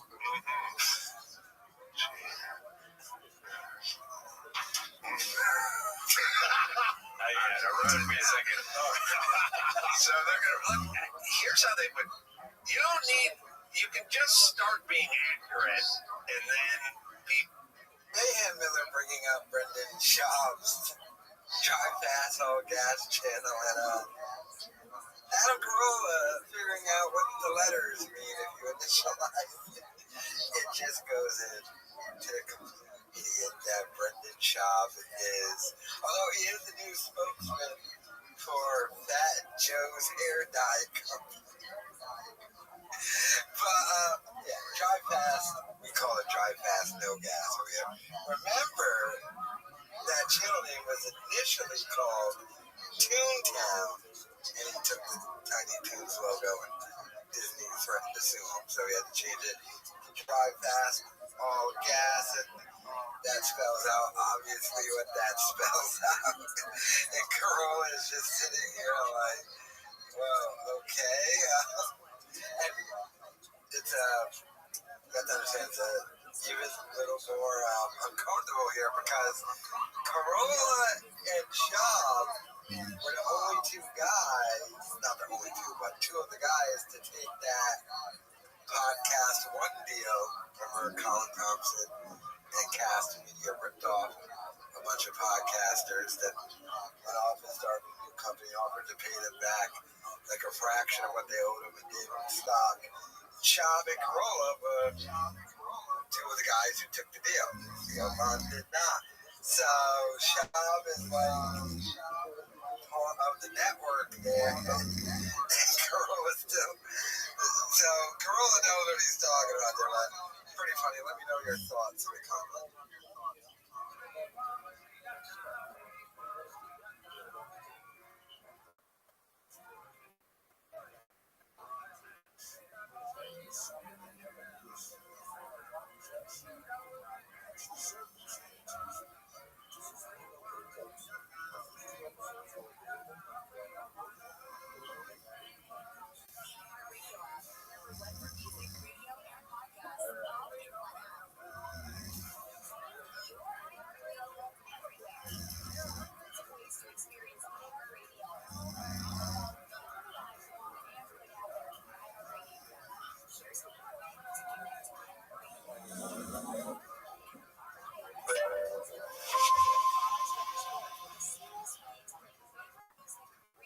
Jeff Dye go in on him? No. Yeah, because he keeps talking shit about Jeff Dye. Yeah, he was on Legion. Really? Yeah. Oh.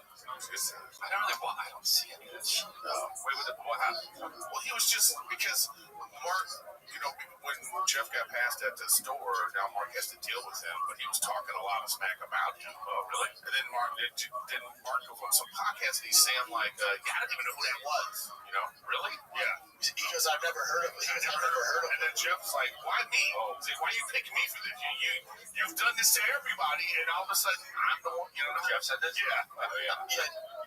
Jeff listed off like all the big names Barron's had issues with. He's like, but you're coming after me? But I thought you didn't know who I was. He listed like huge names that Barron's had issues with. I just think it's a weird podcast tour and press tour to basically, we're not even talking about his special. All we're talking about is like what he does, what he says. He's just salty. I think that sucks. Salty. I don't think it's good for the brotherhood. I don't like that shit. Brotherhood? What brotherhood do you speak of? The one that kicked my friends out of the brotherhood? The one that kicked my friend Chris and Brian out? What fucking brotherhood? That's what I'm saying. Yeah, weird. There isn't any, but whatever. I mean, yeah, I don't know. I see these guys out, and they're just all like, "Hey, what's up?" Oh, dude, of course. You're so funny. I'm like, oh, okay. All right, bro. Thank you. See ya. Yeah, man. Well, that's a weird thing now. Things are different. You know what I mean? Everybody, I'll tell you, this is a byproduct of people being so concerned about social influence. That's what this is really about. Social influence is everything. It drives engagement, it drives revenue, and people don't want to, anything that they think is going to take away from the money that they're going to make, they're going to put up to tents and be like, no, that's it. They're going to protect it. Yeah, they're going to protect it at all costs. Yeah, at all costs. It means losing their friends, whatever. Yeah. Whatever. So it's all good. I always say, like, I feel like it's such that loyalty is not something that people value. Yeah, no, not at all. And it's weird too, except for your boy here. Yeah. Well, there's a few. There's a few. No, there are a few. Oh yeah. Who else, Chris? Who else? Name. I don't know if that speak of them. In the spotlight.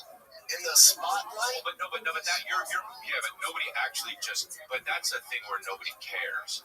Like, there's so many people who are like, to me, that are in the spotlight, that are like, dude, you gotta get back. We're gonna, you deserve to be fucking doing these movies and shit. And I'm like, yeah, bro. Okay. You know what I mean? People who are like, in the business, and also famous, and they're like, dude, you gotta get you in something. It doesn't count. No, It doesn't count. I know it doesn't. That's my point. I'm saying they don't care. They don't care. Why would they care? But that's weird to me though, because to me it's like I don't know, dude. It's like you take like the movies and shit, and like movies about movies and how they're so, they always play Hollywood like this fake thing, but like, dude, that's just kind of what everything is. Like, it's not like that. It's not like that in other businesses. Like the second anything is about anyone, everyone gets scared and they just go, oh well, I'll just do whatever's right, quote unquote, and then this way my brand is protected, I guess. But like, dude, the people who don't give a fuck, like truly who really just don't, like us, and there are others, but like, it's just. Well, at least for me, it's freeing. Like I have a problem with everyone going on podcasts and talking shit about everyone. It sucks, dude. It just sucks. Like when I see some comic go out and talk about some other show that a comic's on, or somebody's bashing another comic that they came up with, or they're just talking about how they don't kill Tony. Chris, no good comics are doing that. I haven't seen one like legit comic talk shit on another one. Right. Like there are no in public. Well, right. There's no. I mean, look. Nobody that you respect. You can argue that. Yeah. Look. Obviously, there are comics that are above it, like Bill Burr, Chris Rock. The big guys. But they are above that. But there are people who are that are not above that, who made their living that way. Who made their living talking shit. Who made their living getting clicks. They're not. They're the people that what are they gonna do? They can't not do that anymore.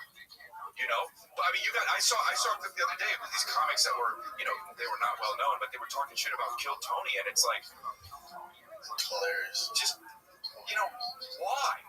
Like, for what? Because he's the big dog. I know, but it's like when you get to a certain level, like people are gonna take shots. It's like it's a weird comparison. But it's like I'll talk shit about the UFC. I love the UFC, but I talk shit about because they're so massive. I understand. Like, they're so big. Like I understand. It's just what you do. It's different when it's a company, when you're talking about actual people, like comedians. It's like that shit affects people. Like when Mark Maron goes. I mean, look, you talk about Mark Maron. Like he'll go out and he will.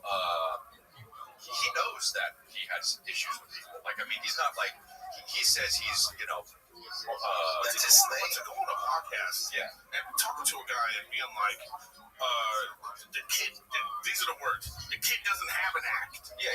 No, to talk like that. What I'm saying is what? But here's my thing. Here's my thing.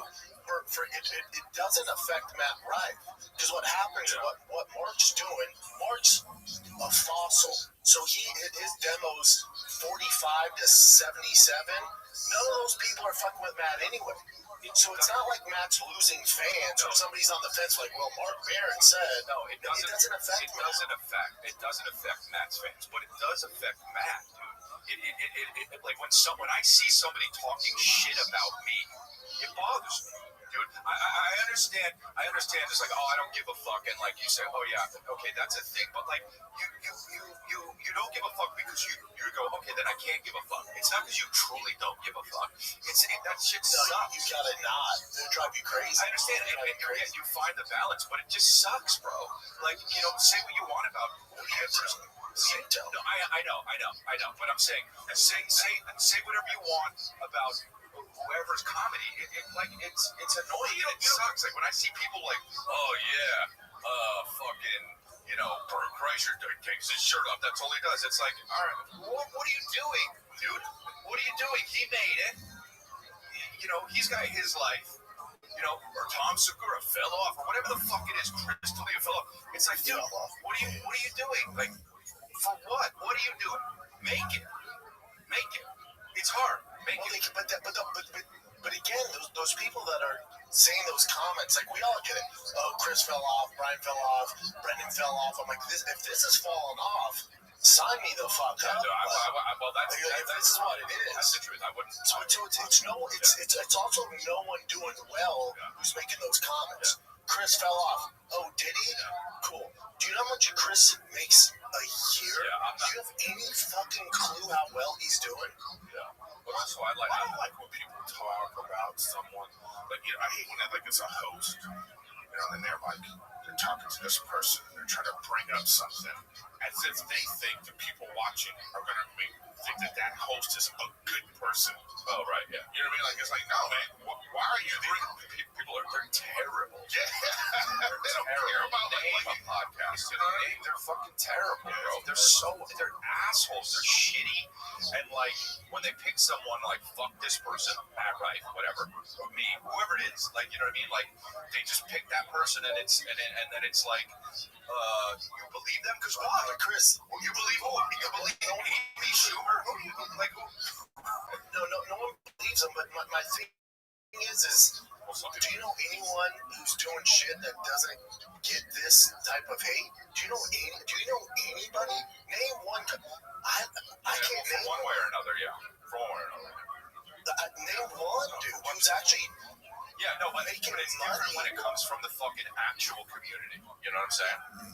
It's different when it comes from the community. Yeah, what community? You guys keep saying this community. Right, but what's supposed to be soft people? It was. I've been around for a while. Yeah, there was a community. Yeah, exactly. Yeah, there was. Yeah. I thought at least. Yeah, exactly. I believe that the internet helped to destroy that, and this is what it is now. But I agree. There was a community. There was a community before Rogan left. Like those, whatever, 5 to 7 years.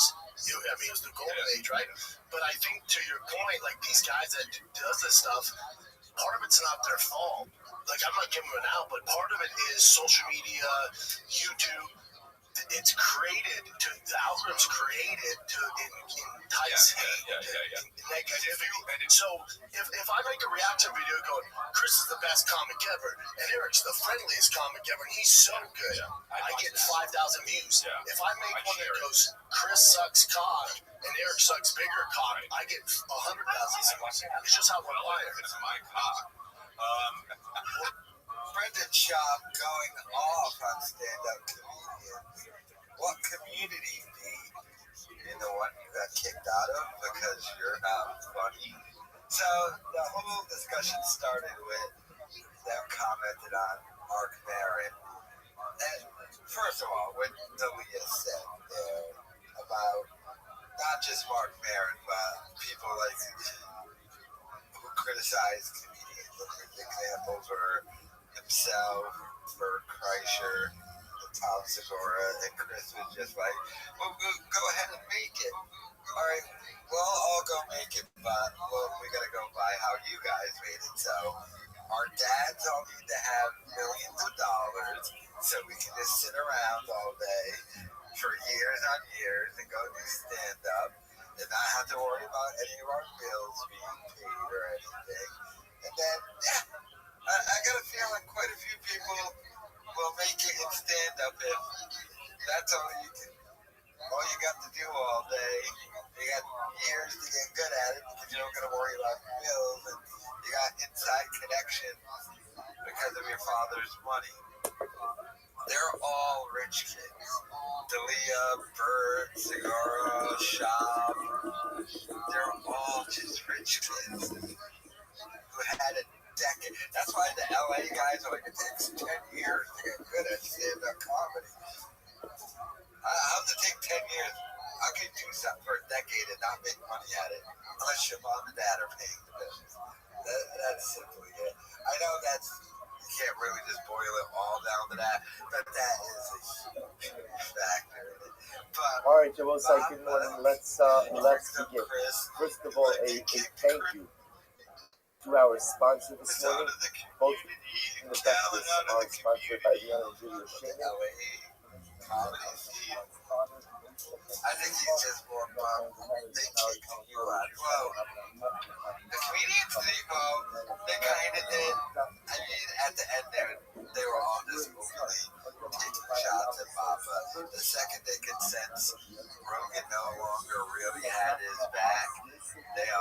his bad thing. But the fans kicked you out. That's a kick, you couldn't sell any tickets because you're not funny. You're not interesting. You are a dummy. And his jealousy. Jealous. Now, there's a thing with Mark Maron. Mark Maron had a special to promote, so he went out and trashed a bunch of comedians. But to be fair to Mark Maron, he's always trashed those comedians. Pretty much the same stuff. I got videos from 4 years ago of Mark Maron trashing Joe Rogan during his Instagram Live. So that's just what Maron does. That's what you're talking about. I'm no longer stuff. Did he get a new chest tattoo? Delete him, by the way. I think he did. But Papa being upset that I was walking a community that you were never really a part of. You were a hanger-on. You were a hanger-on. They all despised you, rightfully so. Because you were a hanger-on who wasn't funny. But you were clinging to Rogan. Then the second Rogan left. And then you even moved to Austin, Texas. I know technically to be next to Cal, but Cal moved because of Rogan. So you moved because of Rogan too. And he won't even have you on his podcast anymore. Truly pathetic. Truly sad. But anyways, you get to go to some baseball games. Hilarious how many Keenan Sharp gets or stand-up comedians now because he's no longer in the clubs. He can no longer go get the addies and the baddies. He'll find a way to fly a couple of times a month. So he's going to go buy a truck and try and slam some girl museum probably. But I didn't know how golden hour thing. It's just kind of hilarious. Let me know your thoughts in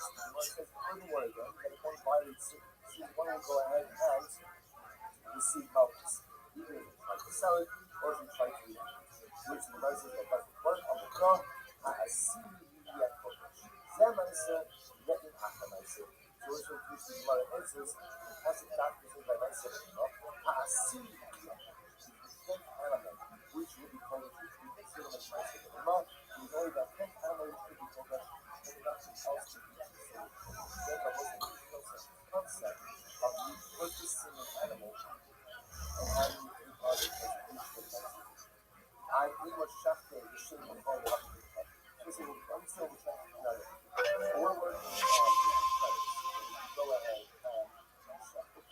I know it does suck, but look, put it this way: if you're going out there for clicks, if you're farming stuff, like you know how comedians go out there and farm for crowd work. If you're in a podcast farming for clicks, you suck.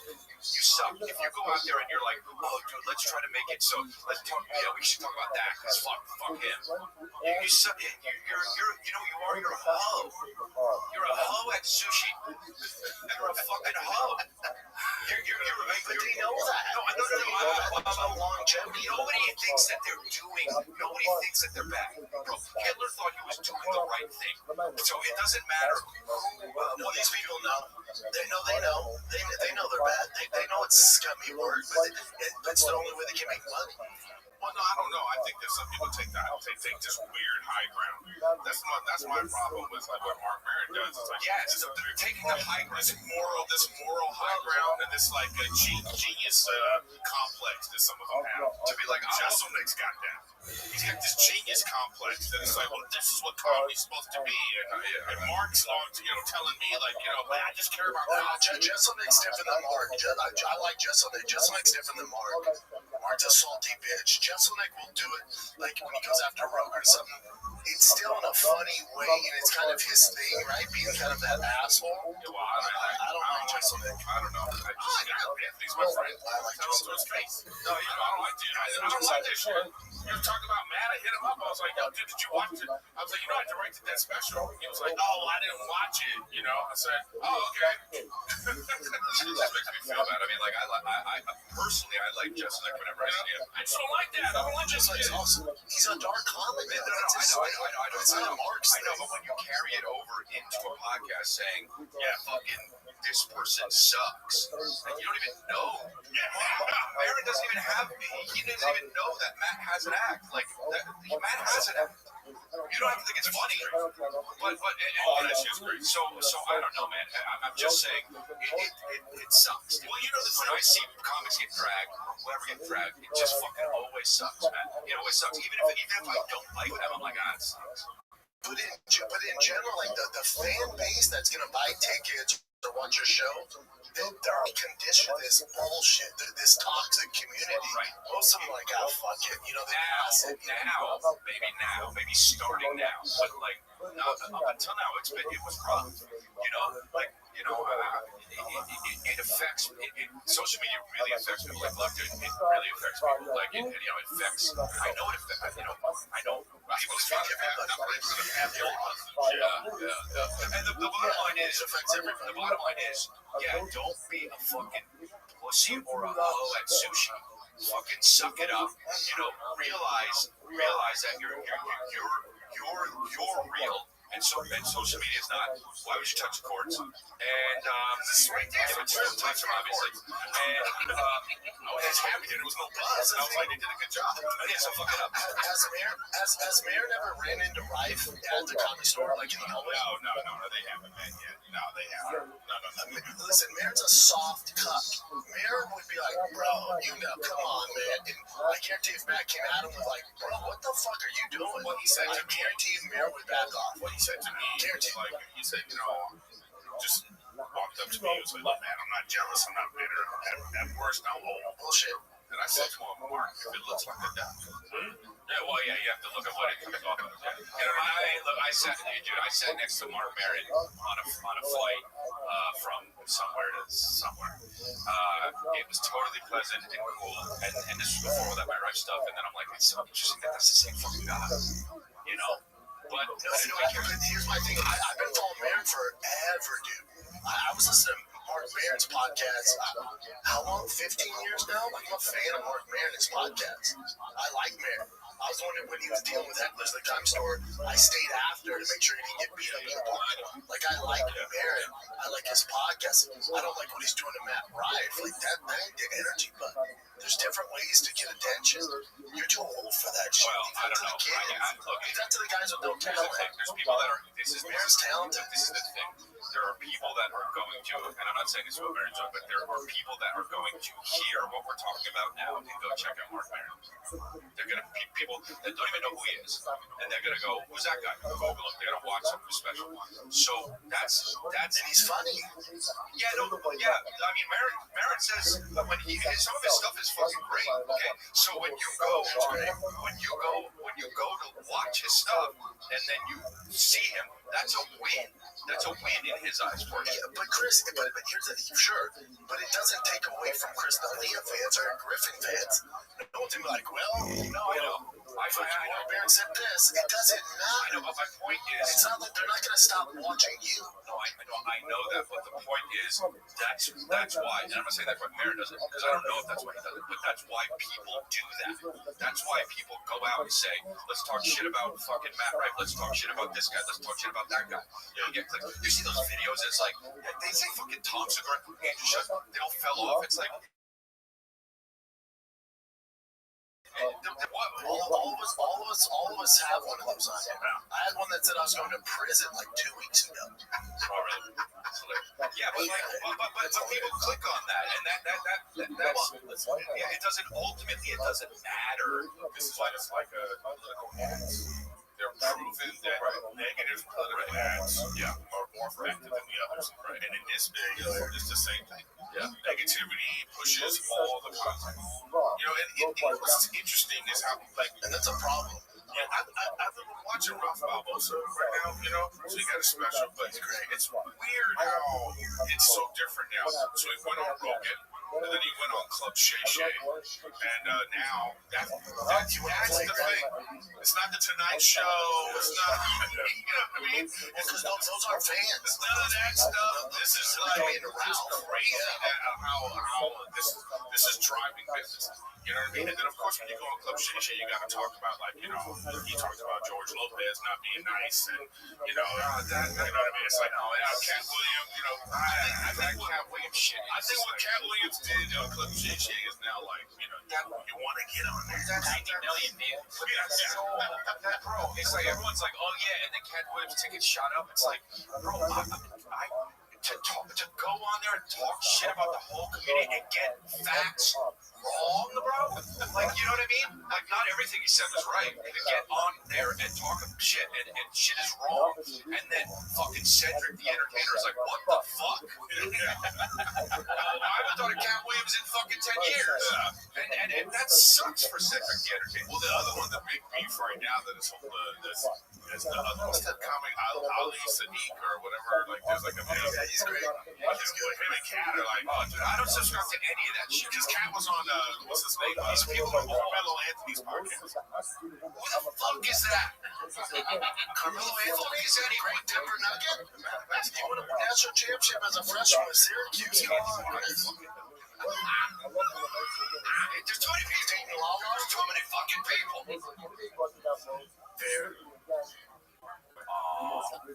Okay, there was a lot to unpack there. Sean really thinks he was a successful stand-up comedian, first and foremost. He just claimed that he was Mark Maron's protector from hecklers. Truly sad, truly pathetic. These guys are just now going off over the whole Mark Maron thing. Of course, Sean is defending Jeselnik, who hates Brendan Schaub, by the way. Anthony Jeselnik despises Brendan Schaub and makes fun of Schaub all the time. But Schaub doesn't even realize that. But Schaub did admit, of course he watches all the videos about him. Hell, he sued me over my videos about him. And then he said, what was that? He watched a video the other week claiming he's going to prison. But you are getting sued for fraud, wire fraud, tax fraud, conspiracy. You are getting sued for that stuff. And you'll never talk about it on air except accidentally. Sometime from now, you'll say something that completely screws up the case, and you'll get in trouble like you did during our lawsuit. Or like when I beat Schaub in the lawsuit right now. We're still in the appeals process. We filed an appeal. Then he went on his show and was like, I've got nothing to do with the appeal. I only sued that guy because my old management team, they stole money from me. I have nothing. I have no involvement with this appeal. It's being done for free. And then my lawyer sent that to the court, and Schaub had to write a letter because his own lawyer forced him to write a letter saying, I am involved in this case at every step of it. I'm completely aware. Nobody's ripping me off. The man is a pathological liar and a fraud. So, who did Bob actually end up in jail? I don't know. You're probably going to lose that lawsuit because they got a whistleblower, a chick who already got millions, and she's coming out against Schaub. So, but he admitted he watches every day. They're upset because the people who talk about these guys get more views than these guys. These guys could never have survived at the Comedy Cellar table with Colin Quinn and Patrice and Kevin Hart and Jim Norton and Florentine and Voss and stuff like that. So they're just butthurt. They're extremely butthurt. You almost feel bad for Ilya because you've been used to doing a show with these bums. I like how Potato Head, though, trashed Anthony Jeselnik. the shop guy defending him, and Montez was like, "Oh no, he's a friend of mine. I let him know because he directed Matt Rice's special." That's probably the thing that pissed him off the most. But yeah, this guy's been going off this entire episode. So far, so good. But Chop, he was Mark Maron's protector. I think they called Mark a cuck. Yeah, Mark he went after Daddy Rogan and wanted to hang out with Chop anymore. But let me know your thoughts in the comments.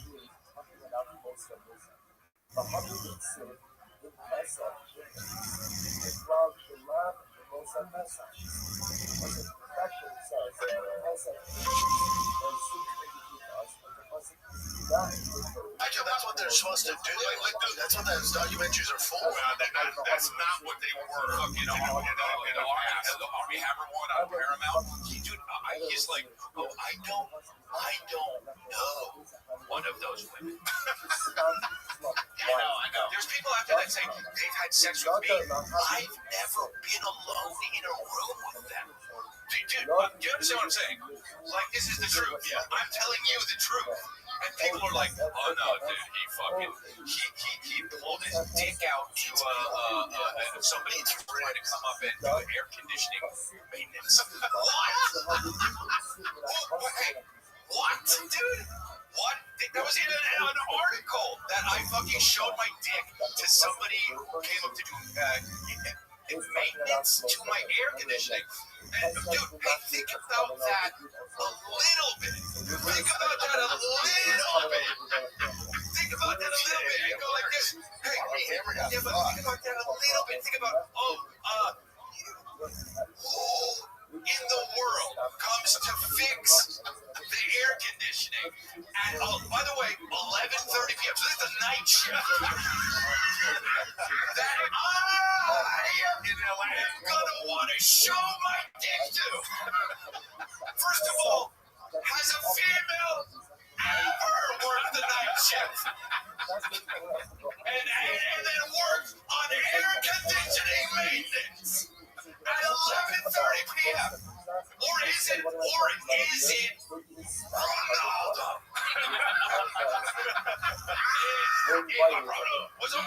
Oh, sorry. Hey, Ronaldo, you gotta deal with that now. And you know what? Making a clip, I don't give a fuck. It's so backwards, and you know that didn't happen. But people go, well, hey, let's fucking come crystally out of this. Yeah. Then you know what? How about this? I'm real as fuck, dude. And I'm not. And what I'm telling you is the truth. And you know that. You know that. But Chris gaslighting. Okay, fine. You know what? Let me just go be a family man, talk to my motherfucking fans, and make a living, and fuck off. I don't give a shit. Well, you know what? I do give a shit, but I also can't. Anyone who's ever been through anything like that, I know all those guys. I know Army Hammer, I know all the fucking dudes now. Because we're like, wow, really? That's like Alan now. Yeah. Can we get Army Hammer out here?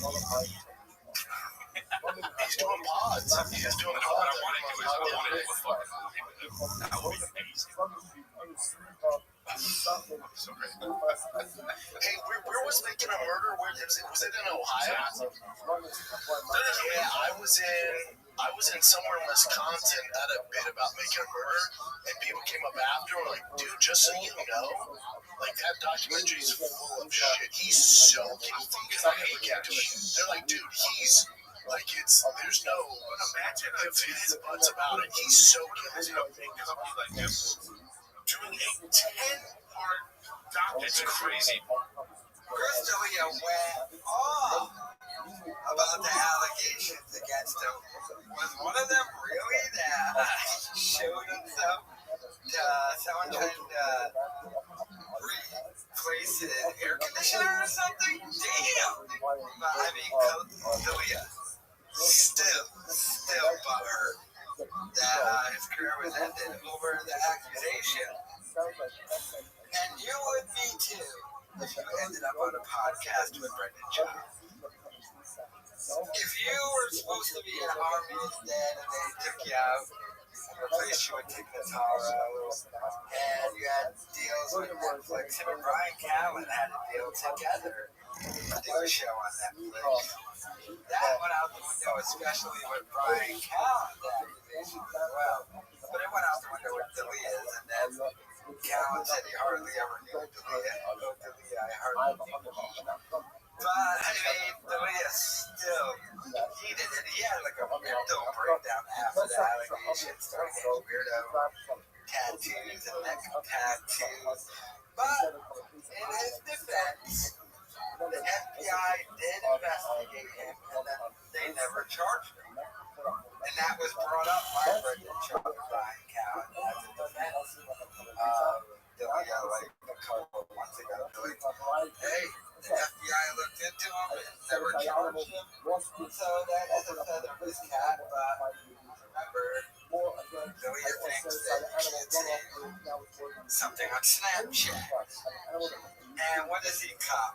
Just cheating, is it? Or whatever. But the downfall of D'Elia is the reason why you saw that rant right there. Imagine being gonna be like the next comedy guy in Hollywood. Then you end up next to Mr. Potato Head Schaub over there. And his dad was like a Hollywood producer too. D'Elia was on his way up. I seen that movie Army of the Dead too. Tignataro, I couldn't even imagine D'Elia in that role. But they had to reshoot that and everything, which is crazy because they already shot. The movie was done. They had to do a reshoot to Tignataro in D'Elia's place. Never know the difference, but let me know your thoughts in the comments.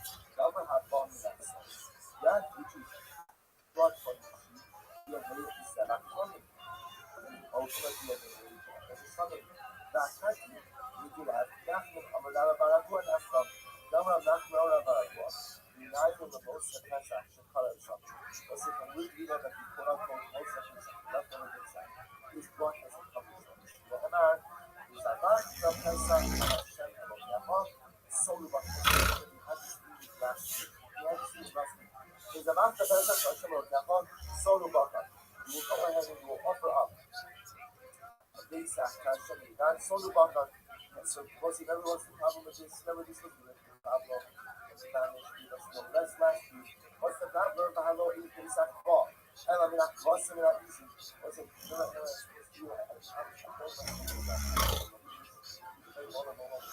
I read that you look at this conversation and said, like I said, this years, you never realized the consistency.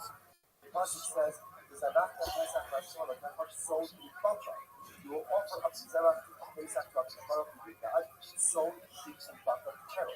What's the fundamental problem? Kala Pesach only comes from the sheep family, cannot be brought in cattle. The hello in Pesach bar elam that rush will not easy. Listen, what's the name of that? Pesach means butter. What's the easy? What's butter mean there? Elam is time, the most Pesach Yeh the Dama Hapon Minat Son Minat Butter. So what's the name? You're right. The question of the year, we started coming to talk about what we call real Kala Pesach. What is he talking about? Most of Pesach. This person is referring to the little cup of Pesach that couldn't.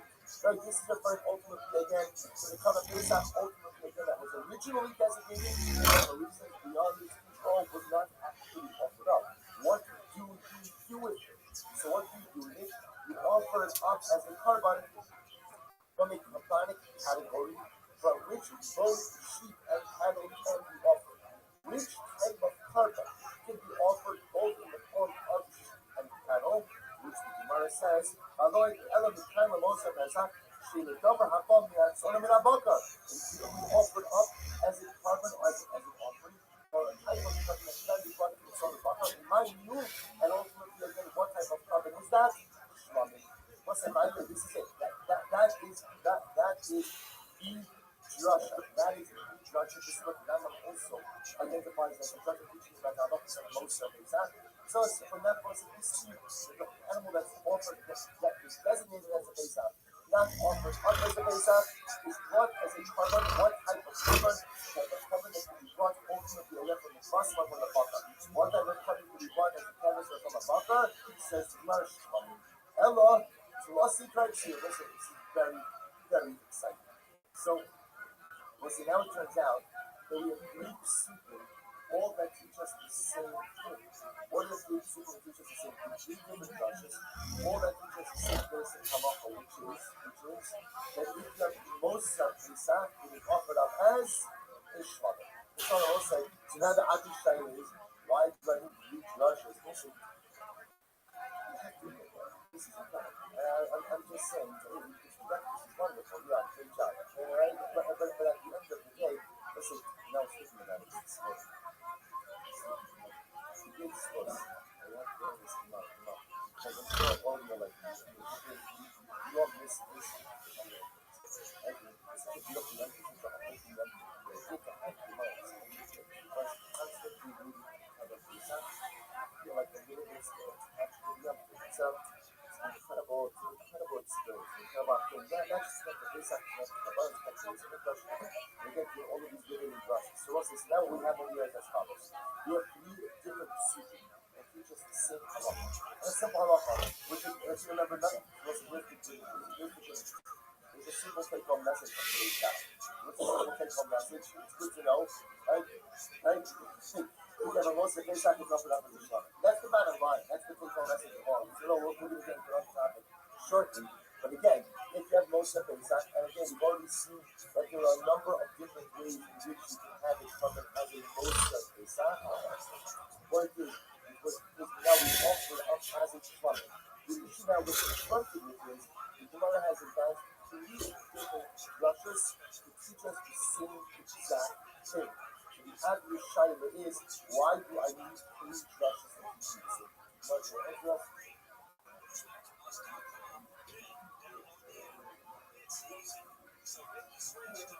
Which reminds us, what's the top of Testament days? Chag, the Eros Mano, the Eros Shlosh. So what's I wanted to teach you about a case of where what? The Eros Mano, where again, we covered Pesach in the pain, and most of Pesach. Why? Because it missed this month. I missed this month. I missed Erev Pesach. I missed the 14th of Nisan. Or Ibrash Nasa. Or the animal was more than a year old. So again, essentially, what's going to happen over here is much to explain that each pasuk teaches me a different category of most of Pesach. So one pasuk teaches me that an animal ultimately again that meets will call it its shvita window, or an animal that missed its biological window. Chronological window. Right? It missed its chronological window. So we'll say that's one case for most of Pesach. That's hard. The Ibris Mano, the Moshnasa. We'll say second case, second possible teach me. An animal that missed again, it's missed the counter shita, yet it's still in the year. The Chad, the low Ibris Mano, the Moshnasa. Most of the other case we use is traditionally what? Where the animal again did not miss its prescribed counter shita, nor did it miss its chronological window still in the year. Now, we'll say that would be a case where what? That would be a case ultimately again where the animal was lost. The animal was lost, ultimately again, and another one was offered up in its stead. And again, we found the original animal that was still on Erev Pesach. So whenever again it's much Pesach to the customers, you don't walk up, okay, come on. It's just suggesting that each of the psukim teach me another piece of most of Pesach. Which the Gemara says is easy. So why do I need all of these psukim? I'll tell you why. Because of Rahmana HaChad, if it's already just said one person, Hada Aniyah Heta Hita So Usmano, I would like to say a piece of most of Pesach today. Hita Usmano. With an animal, missed both its we'll call sacrificial window and chronological window. It's after Erev Pesach and the animal is more than a year old. You eat Chim Pesach Legamre. I said that's the case. The Erev Pesach becomes shlamim. Why? Good. Because it's totally completely from the category. I'm going to manage it. I'm going to try to do it. And so again.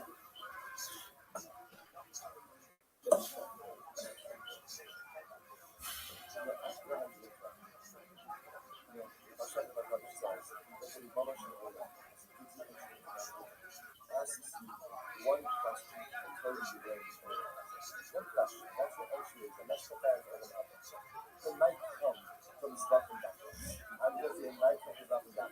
And don't turn around and bring it up. I'm not going to say, oh, Silver should have done a better job explaining it. I'm not going to be scapegoat. I'm just saying. Those are smart. This says the Gemara. So if we need to do one, because of that one, so it's like, just mention one person. I might have thought, like the case of most of the said Caruso, would be the case of what? The animal is more than a year old, and you missed the birth of Nisa. In which case, again, you want to say, the 18 Pesach on the ground, it was fully excluded from the cover of Pesach. When the animal was too old, plus you missed the date. It has no shaykhs to cover Pesach anymore. Maybe that's where it's really signed or repurposed as a shlomo. About Igros Manavalosh Naso, because of the Pesach Sheni in Malo. Now, listen to this. In the case that you missed the first week of Nisan, but what? It's still a year old, that animal could still be used for Pesach Sheni. And then, when you shop it, it's not repurposed as a shlomo. Therefore, the second passage, because of Rahmana Hanikarti, and the passage of Torah just of these two simple, is from it's healing in your sign. Hilchot offers manna below Shnaso, the Chazi Lepesach, in Malone. I wasn't see, it would have just said Kitsukim. I would have said that refers to a case where some element of a Pesach identity was missing, either you missed the date or what, or the animal was too old. That's when the animal would be purpose as a Shlomo. I will say, what about the case of where again I separate the animal as a Pesach, I lose the animal, I go and offer up another animal, and then what happens? I find the first animal when on a Pesach animal. So in that case, the animal was still within the prescribed time. It's still on a Pesach. I watch. It's obviously staying in the year. I'm in the book that in that case, you're going to have a myself. It doesn't become trouble. Therefore, the Gemara says, so bottom line, essentially, again, the three different sutras are really all the pieces of every single situation are in those sections. Shabbos says, so bottom line, essentially, any time carbon cannot be offered up as the company. Either because, again, I've already offered up another carbon instead, even though the original carbon is totally suitable for carbon use, or when the original animal is no longer suitable, either because the tree down, or because I missed the date. Sa'aloch Rabbi again, any of these cases involve most of Pesach, Sa'aloch is that the original Pesach will be offered up as a carbon. It looks like that is the Halach Rabbi. So it's not a passage. It's really not a challenge. So Gemara goes back there. I'm gonna not just make the bubble. Listen, bubble is the shape of the not said in the name of bubble. I'm bubble. Listen to this. Katas sheshakta l'shem katas nachsha. That's actually switching gears just a little bit. So if one went ahead and shechta comes katas, l'shem katas nachsha. Right? L'shem katas nachsha. Take a look at that. It's actually the last of the wide line. Katas shechta katas nachsha. Sivir katas kechavikas hanasi. Nachsha refers to Nachsha Meranada. Right? So what's this? This actually, the Gemara says as follows: when you see an offered up when the time of the week offered up their Kabbalas, with the Chanukas and the Mishkan, so you offered up the Kabbalas. Right? You offered up the Seder of the Kabbalas. Among those Kabbalas was a Katos. Now, it's considered as follows. Imagine to offer up a Katos, not for the particular sake. This is just part of the prescribed sacrificial order for the day to offer up a covered practice. Okay? No one did anything, right? There wasn't enough as well, was a covered practice. Alright, so watch this. So in this case over here, I'm bringing my covered practice. I did something, whatever it is, I'm bringing my covered practice. We'll say, when I bring my covered practice, what do? I have in mind that this covered should be like Chatas Nachsha. Like the Chatas of Nachsha ben Aminada for the Chanikas HaMishkan. So we'll say, what's the Shaila? The Shaila is, what does this mean? Now remember again, let's go back to the let's go back. So the halacha is, we saw the opening Mishnah was that if you offer up a carbon, right, and you have either shinoi binding or shinoi kodesh, you have in mind for a different owner or in mind for a different carbon. What's the halacha? The carbon is good, except it doesn't satisfy your obligation. One of the sections, which is the second char, comes to the second technology and practice. So we'll say, the Shaila is very exciting. The Shaila over here is, I'm offering up a contest and I did something wrong. But when I shechted it, B'Shem Chatas Nachshon, which I was saying is not the regular Chatas. The share is what does that do to my karma? So says the Gemara, Amran B'Shem Gemara, Chatas Shishak B'Shem Chatas Nachshon, Sheila. So that says it's kosher. Why the Amran? Zos Torahs Chatos, Torah Achos, Torah Chatos. Was in that advantage with the Torah Chatos. There is one halacha for all chatos. There was another way of saying that as long as you offer up that carbon for what? B'Shem Chatos, even if it's chatos nachshon, it doesn't matter. As long as you offered it up B'Shem Chatos, halacha l'maisa become a special. This actually useful by Rashi, Sheila, last white line. There were hadiyashinu kodesh. There were amina chatos nachshon people who would learn us and will kapara after the rest of the year. The chatos of nachshon is not offered up for kapara. Rather, again, it was a gift. It was a gift offering. Nevertheless, we don't say, right? Hari Rishit Shishim Shimon. Koshki Shishim Bailin Rabbi. Loshak to this type of anaction. So Rabbi essentially says, the covenant is kosher because as long as you check the chatos, you have mind for a chatos. Even if it's for a different type of chatos, as long as your kavanah is for something in the chatos family, your carbon is kosher. This chatos and nachshon that I'm talking was removed from once in this type of chatos. And never again do you offer up the chatos and should Torah. I can see the sit off. There are gift offerings. Chatos is not one of them. The one exception to this rule was the chatos offering is seen by the Shem Chatos. The now ruling is, even though again when I'm checking my chatos, which is a sit offering, I have in my nation the chatos of nachshon and another. That was not a sin offering, that was a darn, that was a gift. Because it's all a family, right? Because it's a chatos, so the covenant is kosher. Yosef brother the Kamar of the Hashemah. Rabbi was seeing the covenant of the Hashemah. He see Rabbi Shashim Rabbi. Rabbi Shashim is the Hashemah. What did he say? Rabbi Shimon Omer, Chal HaManach is Shemmitzu Shelo Ishman Shelos, Va'alu Lebayim Hashem Torah. He said, any for all new offerings, Shemmitzu Shelos, I was under the new offering of the Father. Really what the point does to Mitzvah. Mitzvah is actually when it takes 3 fingers, 3 fingers, and it goes ahead and scoops up whatever you can from the flour. That's offered up, and it shakes it up with the stick and the stump. That's offered up on the Mizbeach, and ultimately again the rest is going to be the consent to the Torah. So what's the halacha? Any mincha, right? Kah, menachal shemot v'shalom. If a mincha offering was offered up shalom lishman, I said not for the sake of that particular mincha. Shelos, the mincha is kosher. Not only that, but only the Bible is Torah, and it satisfies the obligation of the mincha. Why? I said, watch this. The being she'in haminachos domos mitzvah. And they will say a mincha offering is not like other kavanos. Why is that? Shakometz machbas l'shem ha'kashes, ma'aseh mukbach and alesh machbas. What's in that case? We're not going to get into these details right now. But suffice it to say that there are different types of mincha offerings. There's a minchas machbas, a minchas ha'kashes, which are also in different ways, some produce thicker mantra, some produce thinner mantra, some were crumbled, some were whole.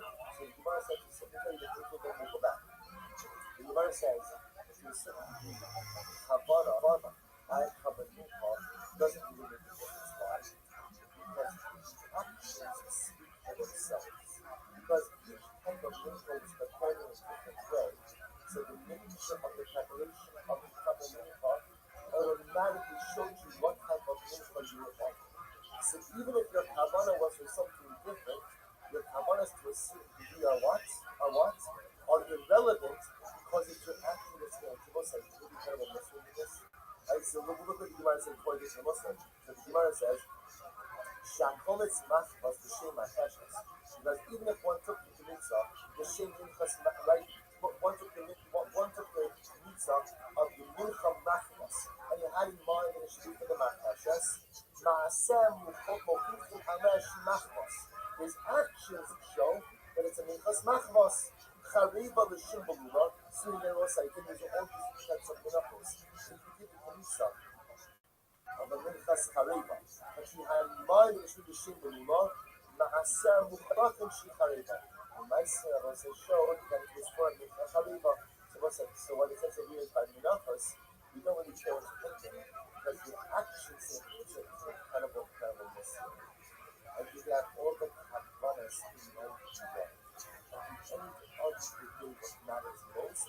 are your actions. What matters most are your nice. Kavanas are beautiful, but your actions always speak louder than your kavanas. About this welcome, Kavanas are by kavanas is not the case. Ain't no thing. Shkita afas the gulon, Kavala afas the gulon, Lita afas the gulon. The Lord says, so these actions will be quite fascinating. So the Gemara says, the reason by regular kavanas, why regular kavanas, why the kavanas, there's such a dominant God will say down. Because the sacrificial service is the same for every single type of product. It's the same shirika, it's the same sulika, it's the same kabbalah. Therefore, it's your kavanas, it's your intentions that bring the kabbalic process. That kabbalah Rebbe said, your kavanas don't really make a difference. Why? Because Lamaisa, actions themselves portray which type of carbon mincha you're offering. Why?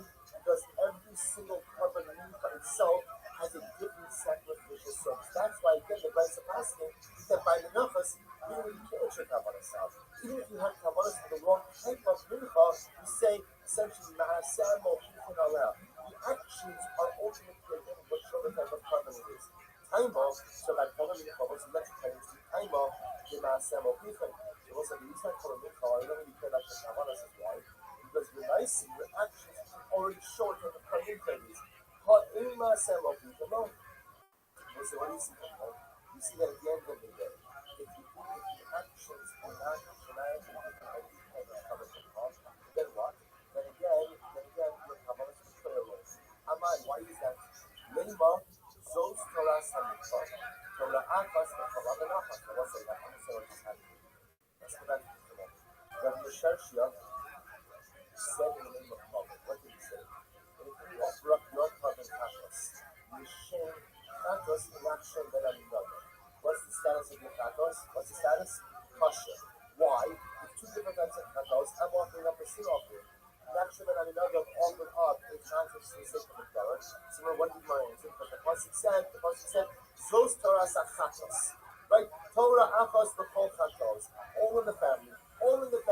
So as long as you offer up the shem chatos, I action that I'm done. I my chatos doesn't make a difference. All the chatos family is good. Which the Gemara says, which I'm will ask, I don't understand. What you're telling me is, if I offer up carbon mincha for the wrong intention, what's the halacha? The carbon is still good. Why is the carbon good? Now, the Gemara says, why is the carbon good? Why? Because ma'aseh mo'ichin aleh. The reason why the carbon mincha is good is because at the end of the day, the actions show what type of carbon an act you want. But we can infer from that is that if actions will be seen for every single carbon what? Then your mindset could play with. But why is that? Why don't we see the Torah person?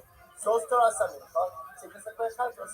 This is the Torah of the Mincha, which tells you what the Most that no matter what type of Mincha you offer it up for, the halacha is what? The Mincha should be kosher. So listen, again, let me see it. The Gemara said, the reason why, if you have kavanah for the wrong carbon mincha, that the mincha is still kosher is why? Ma'aseh mo'ichin aleh. Because you can see from the way you're offering up the mincha, what type of mincha it is. Which tells you that if all karbanos mincha have the same process, and you had in mind for the wrong karban, then what? The mincha will be possible. But why? Why don't you make the same mincha by mincha that you made by chatos?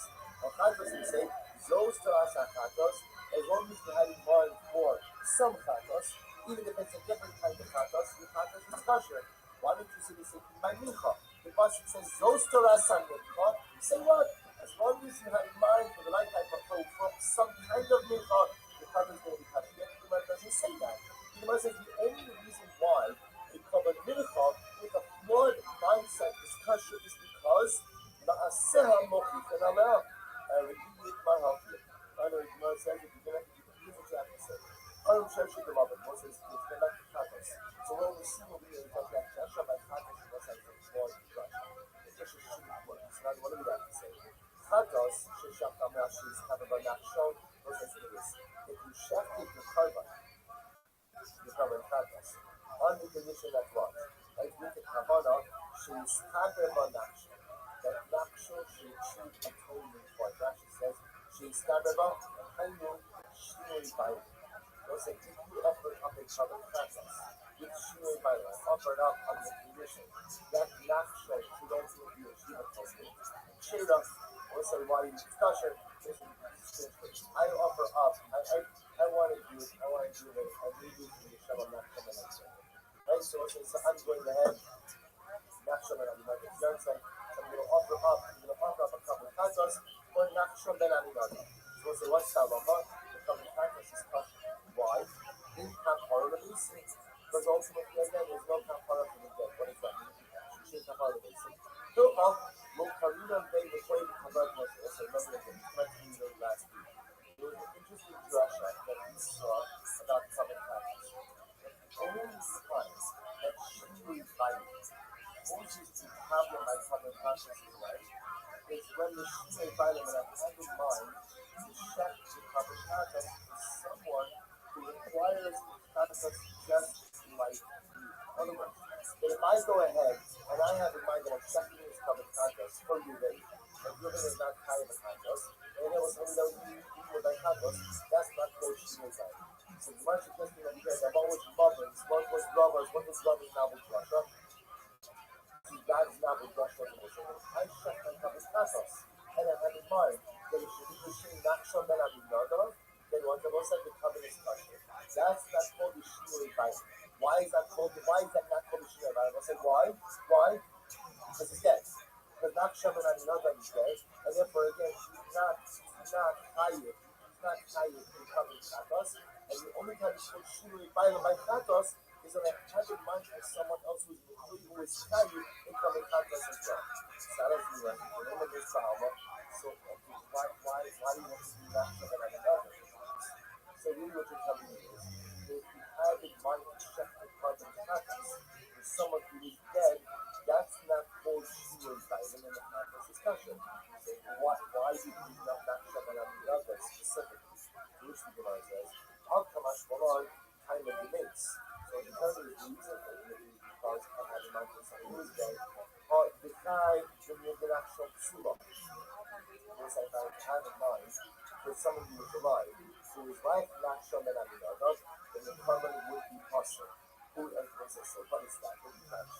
Hachai, in Shakta, Bishua, Bayam, Moshe, if I check the cover ultimately against someone who is alive, give me the Nachshon, who is like Nachshon. What's like is not like Nachshon.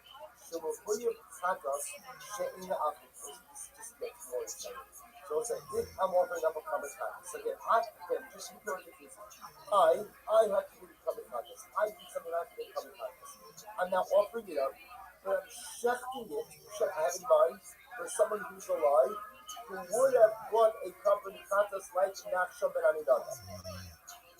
Who is a living person less than a common practice like Nachshon ben Aminadav? There was a such about a common practice that's not brought for a sin. Who is hiding common practice, not for a sin. Adomu is sin Nachshon, who don't practice, doesn't Shabbos Lashon. So what's the case? What's the case? What's the case of you? I'm walking up a common practice, but when I checked it, I had in mind for someone else. Also, hiding common practice. What type of common practice? Not like my practice, but a practice like Nachshon ben Aminadav. What's a practice not like Nachshon ben Aminadav? Sin offering that's brought, but not for a sin. I say, what's the case of someone who's hiding common practice, but it's not hiding for a sin? What's that case? Remind you, Chatas Nazir, Chatas Mitzorah.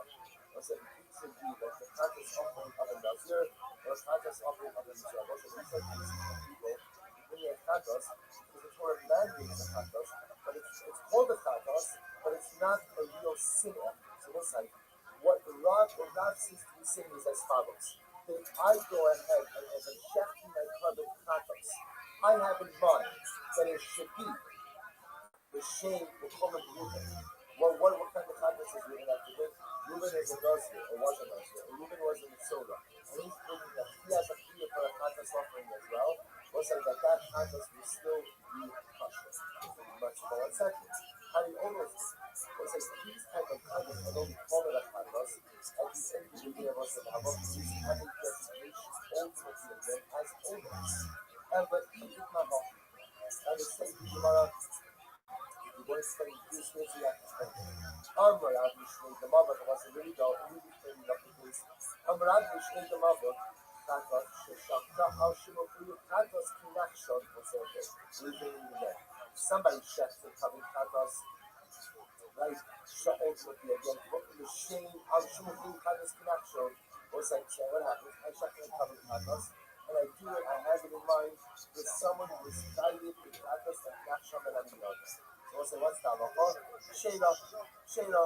Why? Because pathos connection ultimately, again, because the pathos and connection wasn't ultimately is all. Remember again, what's a unique aspect is that one is unfriendly.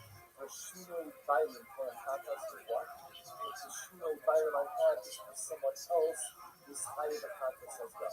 But if I have Shino violent for someone who's higher the pathos, but it's not a pathos that's a sin offering. It's a pathos that's like the Allah. Ultimately, again, my pathos will still be touched. Incredible.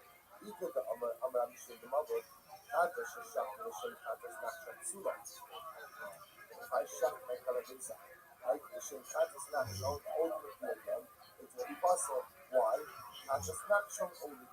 But there was an ultimately again, that was according to this version, it's two different versions. And according to this version, ultimately again, the pathos will be possible. Why? Because the pathos will shift to the shame Allah, and therefore again there's a Shiri Kodesh. And this is a Shiri Kodesh, it's not a case of Shiri Biden, but rather again this is a case of Shiri Kodesh, and therefore again the common will be possible. The Layla pathos wasn't the pathos of Zora. So why don't you just be about to think about pathos action? You just say it's simple. It also says simple. But he's using the same term in two different ways. The first time the Gemara said that I'm shutting my common pathos to shame pathos inaction. And also in that case is I am shutting my common pathos to shiur violent for the sake of someone else who's higher than common pathos, but he's not higher than pathos like I'm higher than pathos. I'm higher than pathos because I'm committed a Rabbi. He's committed a pathos. Why? Because he's been so early to others. What did the rest of us? What did that's asking? That's asking a discussion. Right? Why? Because all of the family, so this is going to be a common pathos. What's an alternate version of this? What's happening? So I'm going ahead and offering up a pathos, but I'm offering it up to shame pathos natural. So we'll say, since you're not offering, it's not a piece of shimei violence. The other one is this piece of shimei kodesh. In this case, I'm offering it up essentially as pathos natural, which means what? As an olah. If that's the case, then what's possible? So much for the pathos doesn't have to go. So then why don't you just do that natural altogether? Just say that this is the piece of the rock. Where I'm offering it up, the shame pathos doesn't have this piece of the rock. Equal pathos enough. Because if I want to compare this to the original case of common pathos. The first biblically recorded case of pathos were offered up by an individual was the pathos of Nachshon ben Aminadab, which was a interesting one. The first biblically recorded case of pathos was actually not charismatic pathos. Right? It was actually done as typically biblical pathos. If you ever stuck with pathos, you never hear about the first biblically recorded case of pathos. It's actually not a sin offering, it was done offering. Okay? Coming out. So what's like? So again, so first of all, it appears that Rav's original statement, so what's like, what's fascinating about this is as follows. You could have two cases of what's like, when ultimately they're getting the same formulation, those two dramatically different results. But the person has in mind that if I'm checking my pathos, and I have in mind that I'm checking this shame pathos. What I'm doing over here is I have in mind that I'm checking it for the type of carbon that not something I'm another offer, and what was it, the kid that I offer is that my pathos will be possible. Because that's the piece of shame for this one, offering up a pathos ultimately again for the sake of an over, which will not work. But on the other hand, if I'm checking my common pathos, and I have in mind that I'm checking it to shame someone else who has to bring a carbon like the pathos of Nachshon, i.e. what? Right? The pathos of a nurse, the pathos of Misora, and the field of Halakha Raisa says it comes with pressure, because that's Shirei Bible, but that Bible is also offering up the Shem pathos, and as long as it's only Shem pathos, it appears that you're covering with it. Amarab, pathos connects your shop to Shem pathos down. That's another interesting. You actually saw this earlier. What happens? I have to bring a pathos because I was clearly. And when I go ahead and I offer up the pathos, I have in mind that it should be a pathos for the sin of consuming blood.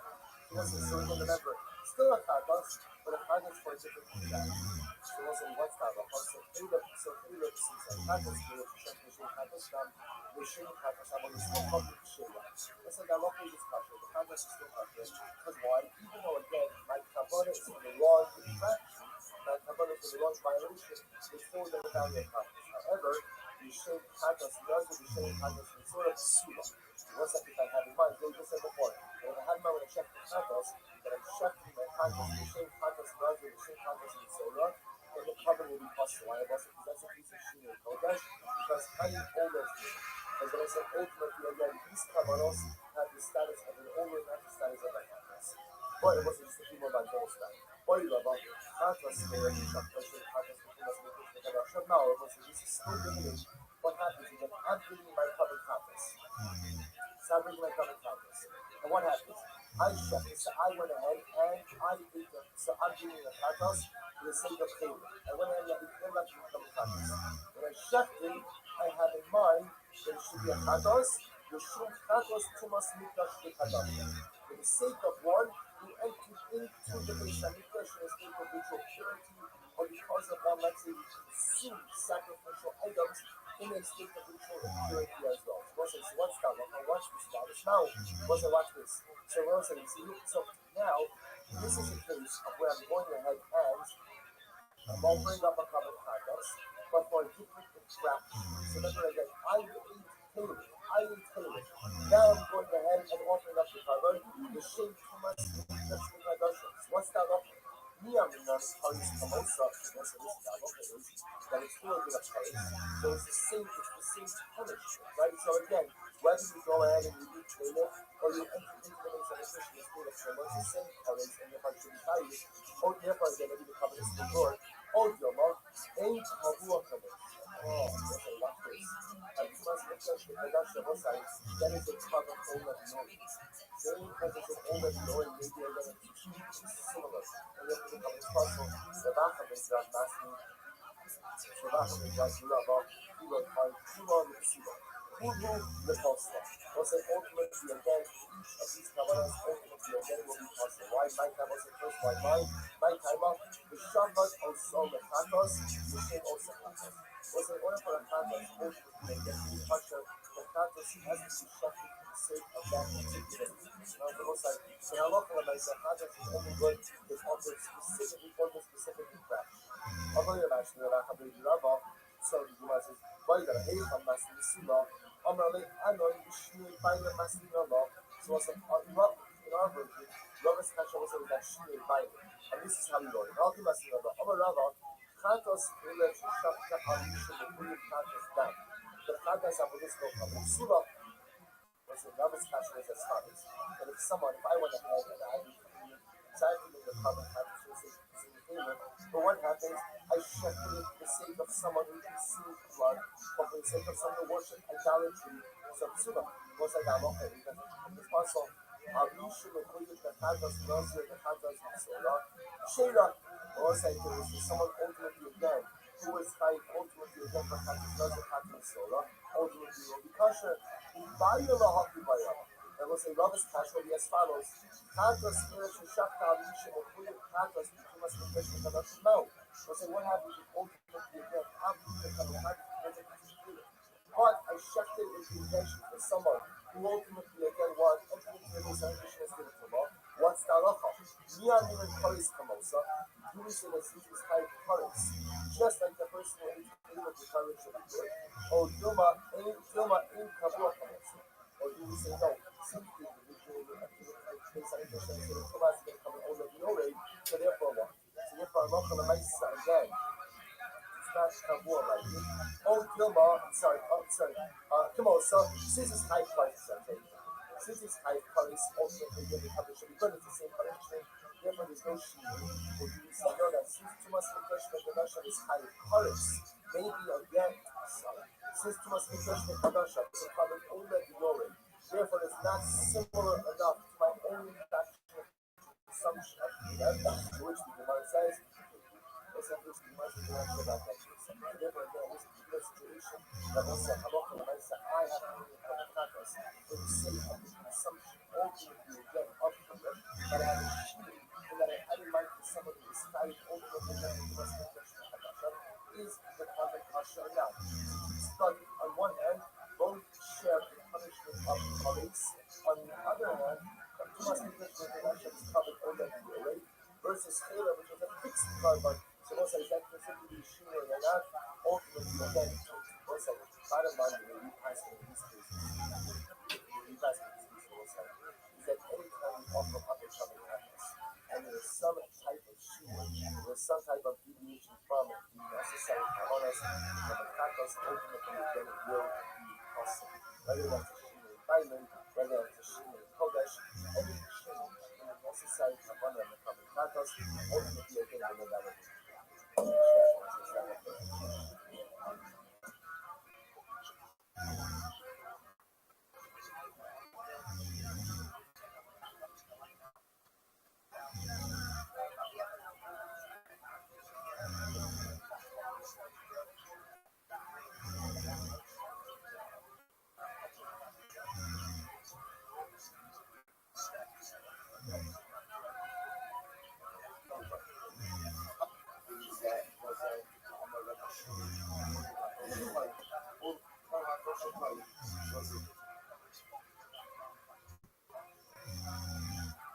This question is, this question that's not sense.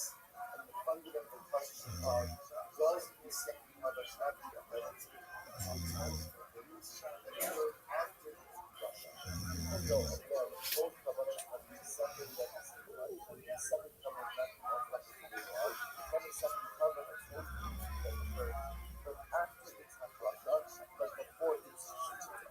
Which we can understand. No, we can answer that. There are two questions. Nothing going right away. I think there was a punch, so you actually called him a rush punch. So you say that the zealous that is only down in the second cover, only the things that have been the forest half that shot, or the after half of the punch, or the second cover that we go to say even after it's after a shot. Drinking so the after a rush of that punch, and if you want to say that the second cover actually went into a total things. But it's after it's after a shot, so the mother says, so after a rush of that punch, Ozen Shita or Abdullah after Shita as Yuka. So doesn't cover have the ability to say things that occurred after it's Shita, but prior to it. Now, how do I do after the add Yuka? So we're going to come and see that much today. So listen, so actually say this, okay, you don't answer our question. What was our question? Our question, as I want to say, does the cover have the ability to atone for Averus even after it has been separated up until the point of Shita or not? Or do we say that once it comes to be separated, this is Kabbalic Lachta? Whatever occurred prior to the separation of designation to use multiple uses covered, but anything that occurred after separation of designation may not be affected. That's just like that. The Gemara did not answer this question. That question says that listen now, just that does come out is what you do with surplus two. So it's like putting time to let my class is something funny. But when it comes to surplus people, it's like halacha is those surplus kavaros do not have rishas hayir. Do not have the other separate rishas sanctity. They have what's called rishas dummy, which means monetary sanctity. So there's good news. What you do is any surplus three people that are there at the end of the temple year that you sell doesn't secretly do not need to develop a book, do not need to set up things. You simply do the deed with money and the sacrificial sanctity. How does that work? That's everything that concept of money is the master of us. How does it work? How does it work? It works because we says 6 bases structured that way. Therefore, I love the next sanctity with the surplus three. It's simple, but it's good. Good track. So this is something we should hold us up with. That's what I'm doing. I shot my carbon total. Machine hold us up with it. There was a so this is something we should hold us up with it. Rosh Hashanah, I'm actually started on meeting about that. This is not talking about this. Where I shot the carbon total for the attention of someone else. That's even better than distraction. Rather, what's happening in this case over here is I am shotting my carbon total. And what happens? I'm thinking my carbon total. Let's say for purpose of discussing. There are according to the body medical purposes. I'm thinking my total, and I say the sentence of my purpose is for the sentence of either. So when I'm shotting my carbon, I'm adding in mind the sentence of my carbon, here the sentence of my friend. What's I say? These sections carbon is really important. So therefore, I'm going to do this.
should be Shvarim Hashem, and all the more so, upper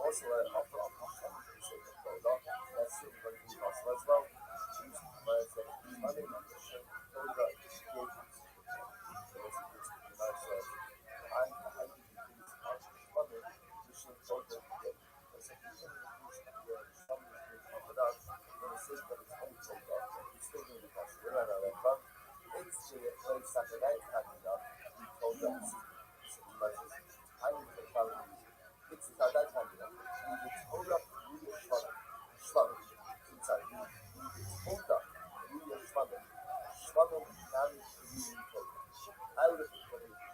I would have thought that in fact that the Torah is called Shalom. Maybe Shalom is also called Torah. Because the Shachar is in Torah Mishim. And therefore, when I go ahead and I shach Shalom Mishim Torah Mishim Torah, Kamash Shalom is that it's not the case. Kamash Shalom is that it's such a cover that I shach for the sake of Torah. Ultimately, again, it's also coming back to our second. I went ahead and asked my medical questions. If you go ahead and you check carbon Torah, ultimately, again, for the sake of the Torah of your friend, so I said, remember, I want to be clear. Up until now, you know the Shnei Bayim. Shnei Bayim is the Torah. But I check the carbon managed on behalf of someone else. I have in mind that this carbon is for someone else. That Shnei Bayim, that we already discussed in this one. This case is different. In this case over here, what's happening?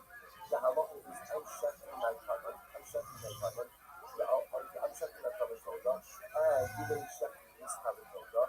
And what? And I say that my carbon Torah should be like you guys carbon Torah. Because in that case, the Shayla is what is the status of such a carbon? So I'm checking it for myself. But I'm attaching the sanctity of my carbon, or having the sanctity of my carbon to mirror the sanctity of my friend's carbon. So this is the Shayla is the act of bringing someone else into my sacrificial process problematic or not. Machlokas Rabba with Krishna. Rabbi says it's totally kosher. Why is it totally kosher? Because as long as I'm checking the covenant for the right purpose, and what? For the right person, even if I'm somehow using someone else's carbon as a springboard for my own carbonic process, it's totally fine. The Krishna says no. The Krishna says anytime you bring someone else into your carbonic process, that is a fundamental flaw in your carbon. So let's see in the already is not resolved by the fact. That is the fundamental dispute. So listen, and so it's going to be without this and why? Because Tetra is saying this book is a carbonic purist. What does it mean for carbonic purist? In order for the carbon to be kosher, it has to be near the carbon. There can't be anything else involved in that carbonic process.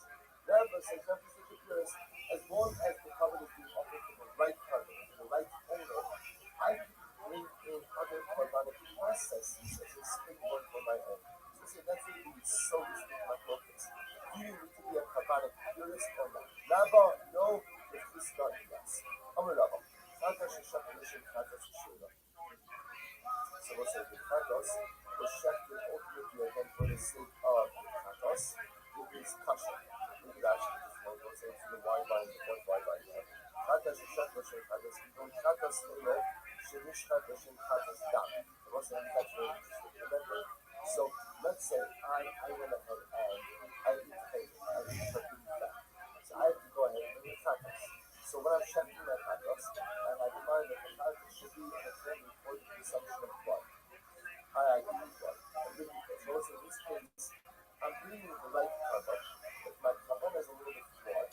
Because I'm supposed to have carbon that it should be called ultimately again for failure, but instead it's only for down. So Rabbi says, say that you should own up Sula. But if I have in mind the what? If I have in mind that the Chatos also should be the Shem Olam, then ultimately again it's going to be possible. Also, remember again, we already saw in the Mishnah, that the carbon Chatos is the one carbon or one of the carbonates, for which any type of exchange, any essentially members of the carbon possible. So if I'm offering the Chatos and I have in mind for an Olam, the carbon is going to be possible. However, my time is what's the reason for that. The Shafat Osah Mekatas.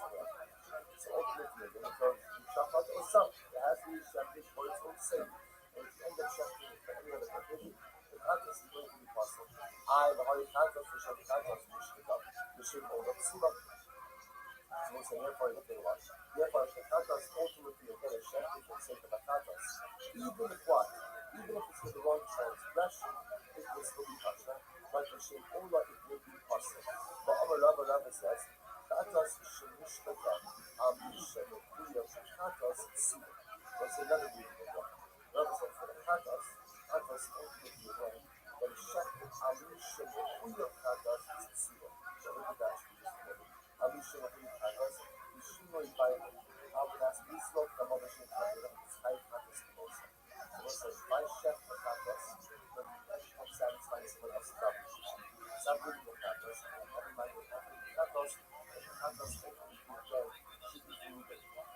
So what's that? And Ruben himself is kind of Katos. Ultimately, again, the Katos will be possible. You should do it. Ola, Shira.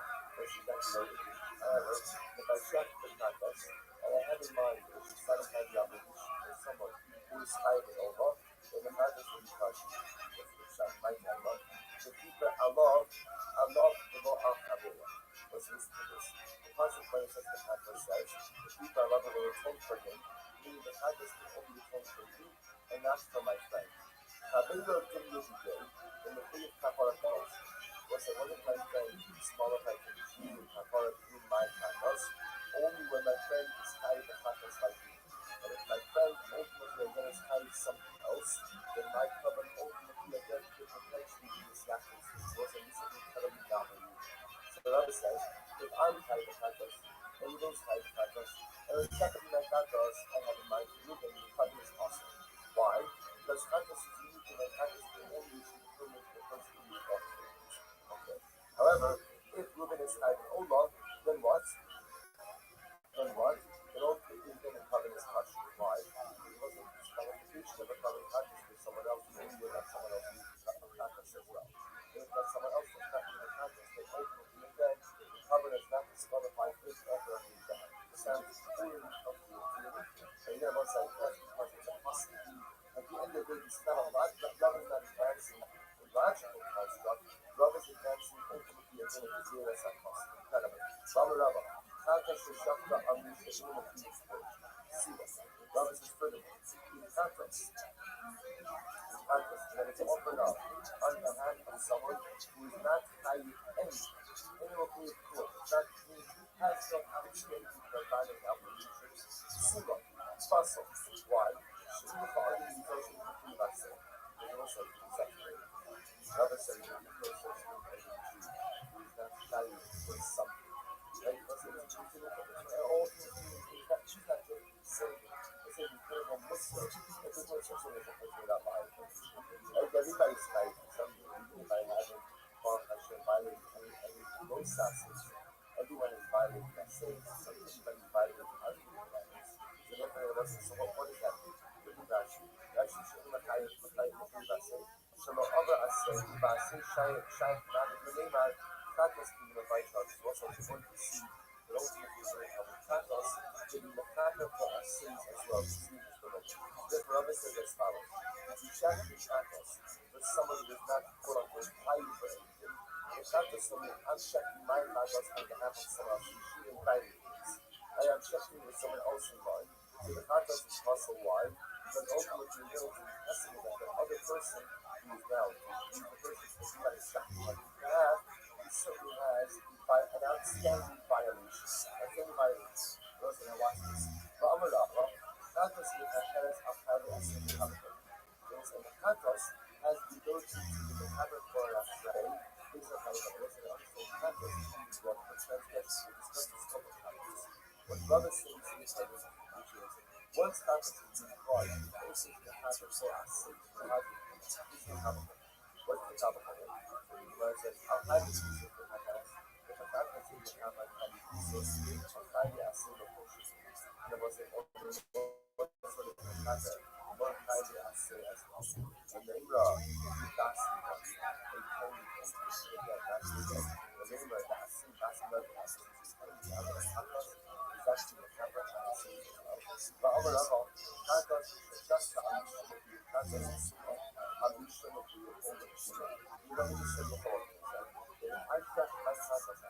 someone else who himself is high pathos, then my pathos is possible.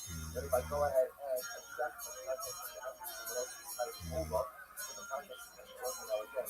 Remember, when are you higher than over? Remember again, over is what the people say. Meaning the pathos on it are same. The pathos on it same. I'm going to do this thing. Listen, you might say, you're right. Root from a matabra, why should you say, yes.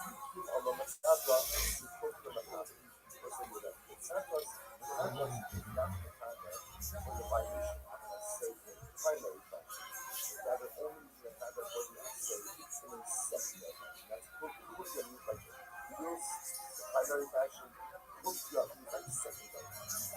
If I don't look at that, you have to get rid of the kila from the matabra, Kakasasa. That must be not necessary for that concept of whether only is secondary Dopo amisce uno diceva devo uno sempre uno assiste da uno solo shaya satisfatte amisce uno da averos assagliato shaya satisfatte dico come stai tanto stava sotto splash. So the person has only separate out the separate out of so that always means the pattern on his actions. And therefore, again, the pattern has no written out of the actions. That's the issue. The person has not yet separated out an odor. That's separate out odor. And the pattern is brought under that. So that pattern has the ability to cure his assay violation. Okay? But also, if you made necessarily at this point, whenever we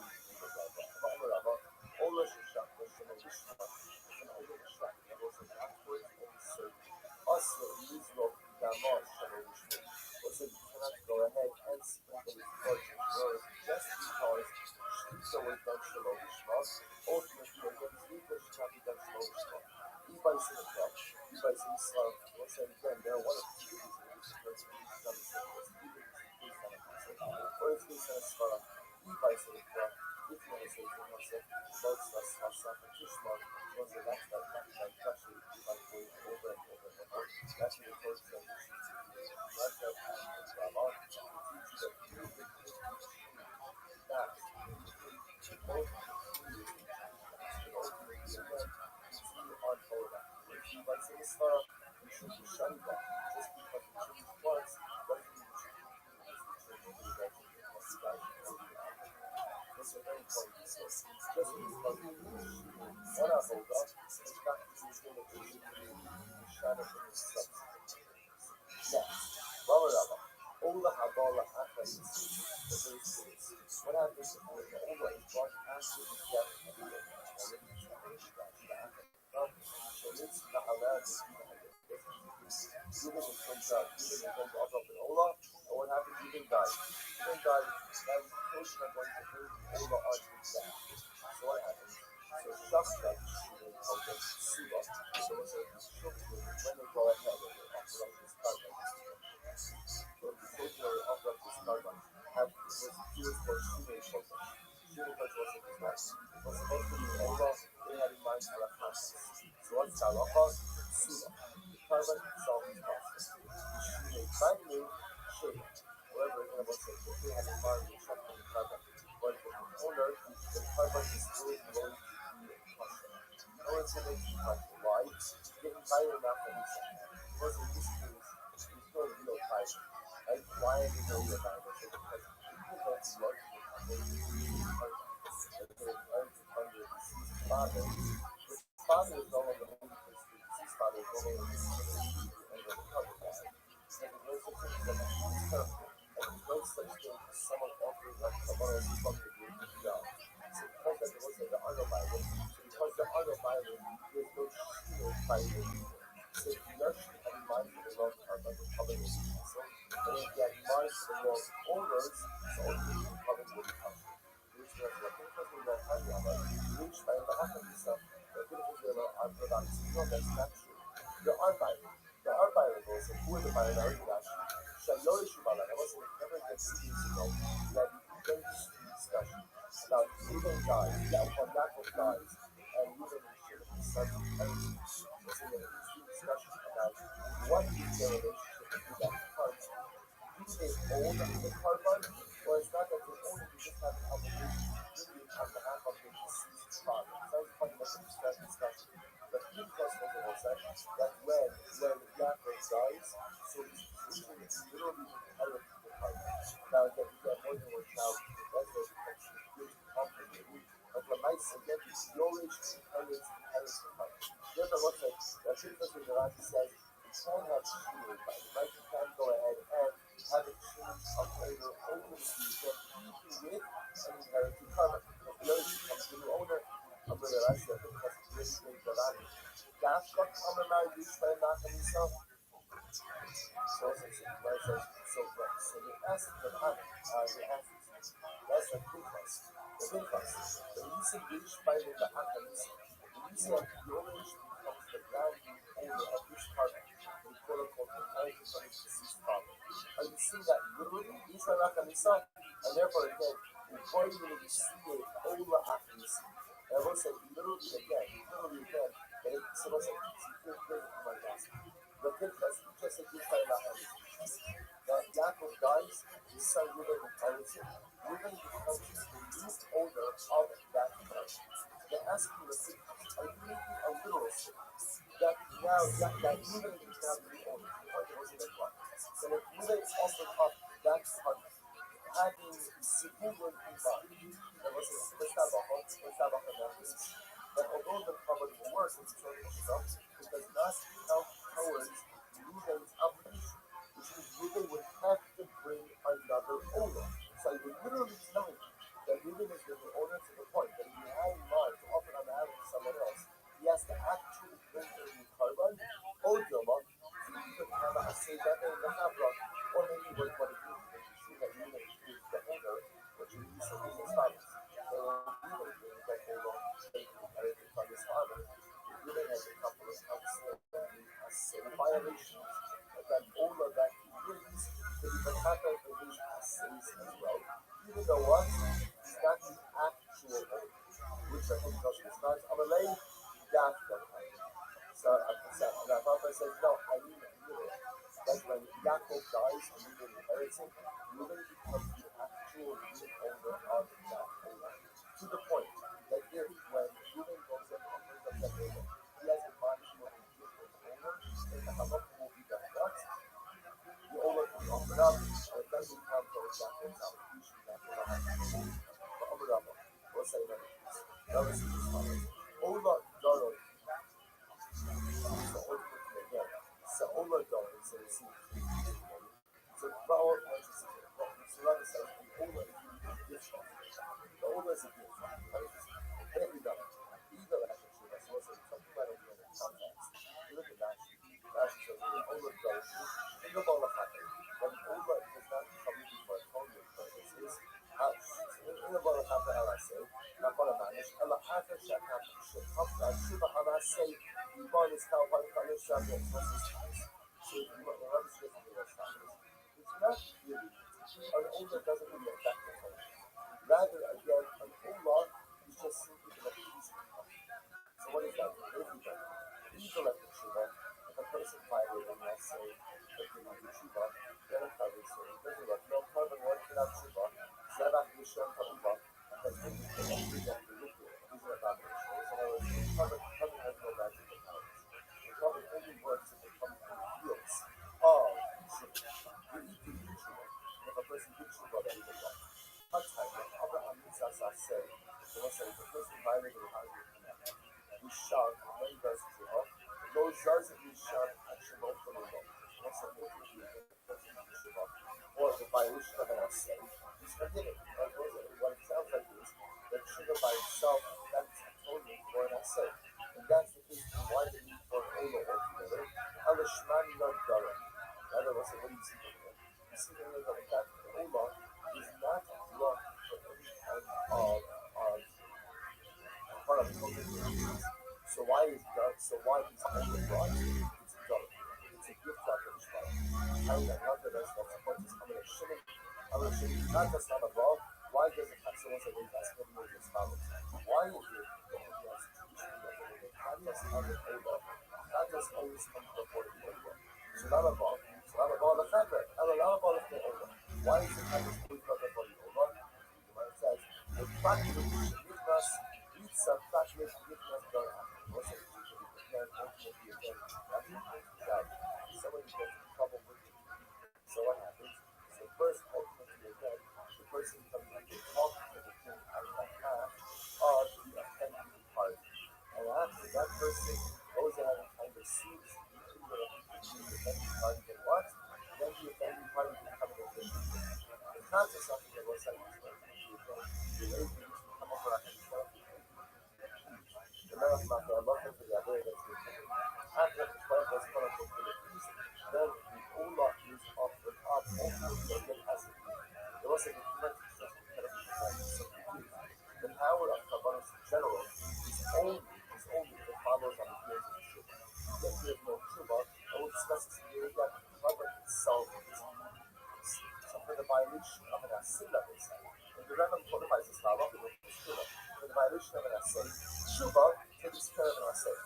If I didn't put on story, I violated an Asilla. Shubha by itself has the ability to remedy that non-performance of the Asilla. What does the Ola do? The Ola is a gift. The Ola is a drug. The Ola is a gift, but the Ola itself is not a benefit. But, so say, we go like that. Chutz mi'at Pesach ba'havetz. What's the Ola again in this say? Any time that you offer up a carbon, right? Shalom b'shma. Right? Which means again, it's slightly different. Shalom b'shma, ba'elim or shalom b'shma. You offer up a second of couple of pieces. You're all kosher, with the exception of, not satisfied the owner's obligation, with the exception of Pesach and Chagas. If Pesach and Chagas are offered up to the Lord and the Lord, literally again, the carbon itself is possible. We're going to discuss Pesach a little bit. Pesach, we know that, wasn't the really know that carbon Pesach that's offered up to the Lord, not for the sake of carbon Pesach, not for the sake of the other, and it's totally possible. What do you know? The carbon sin, as the Pasuk says, Shamoras Kodisha Abu Basisa Pesach, you shall go and guard the month of the Abu. And Basisa Pesach, Shayukwas Yosef Pesach. Everything you do in the Kabbalah has to be the shame of Pesach. Everything does has to be for the Kabbalah of Pesach. Has to be from Shayuk Kodesh. Okay. So now I understand. The Kabbalah says that when offering up Kabbalah Pesach, you have to have explicit intent that for the sake of Kabbalah Pesach. You have to have in mind any other carbon, but Pesach will be possible. However, she will buy me now. I said, I didn't know that I offered my sake of it only offered up for the sake of this particular only. And if it's offered up on behalf of anyone else to come with me, I said, Pasuk, it's said that I'm not going to say that Pesach. So Pasuk says, you shall say that it shall be the Zebach Pesach. It shall be Slicha, the Shem Pesach. Now, what's the ultimate event of slaughter? It has to be for the sake of Pesach. Now, in Eno English, in Kodesh, what's the Eno English Pasuk about Kodesh, right? Why not? Because at the end of the day, we don't even learn that beforehand. So if that's the case, then it's mainly in the Shiri Bible. And ultimately, what needs to teach you what the Lord saying that Allah for the Maisa, it must be offered up for the sake of that particular order. Actually, from the mitzvah, what's that? Now, this is interesting. From this discipline, I now understand that the Katkila, the Kabbalah Pesach, must be offered up for the sake of Pesach and for the sake of the order. What's the mitzvah means? This is the Katkila. La'akid no. How do I know what's the book? La'akid means what? La'akid means that if I don't offer it up for the sake of the particular carbon, or I don't offer it up for the sake of the particular order, then what? That's what? That it's possible. Where do I know that it's something that's a given distinction? All we've given so far is that the Fatula, once you go ahead and offer up the point of Pesach, the shame carbon and the shame of life. I don't know that if I don't do that, it probably will be possible. So regardless, the Pasuk says, Zabach Pesach ultimately, again, the process is when it comes to the Pasuk. And the Pasuk says, Zabach Pesach and that referring to these stages. What? And that must be a shame Pesach. It must be shame carbon, it must be shame life. Basket for a Safra, Hide is Zabach Pesach, Yuda Asa. So that Safra is one second. That Pasuk is Zabach the contribution which just before we move to something else. I believe that I was in that place. The back of the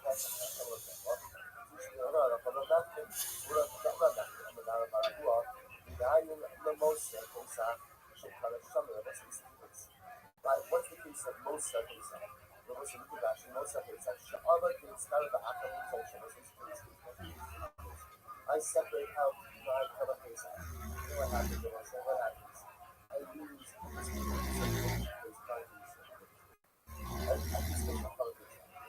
what happens? So I want to purchase it up. And then what happens? What happens? I find the first one. So what I do? Let's go Mosa Pesach. So what happens? So how do you know that if you have a Mosa Pesach, cut off Shalom, offer it up with Shalom? How do I know? How do I know that if I find the lost Kava Pesach, then what do? I offer it up to Shalom. Ne'emar, is a Rashka Pesach Shalom Kappa, sold to Baka. What's the master? Any master. Never before this.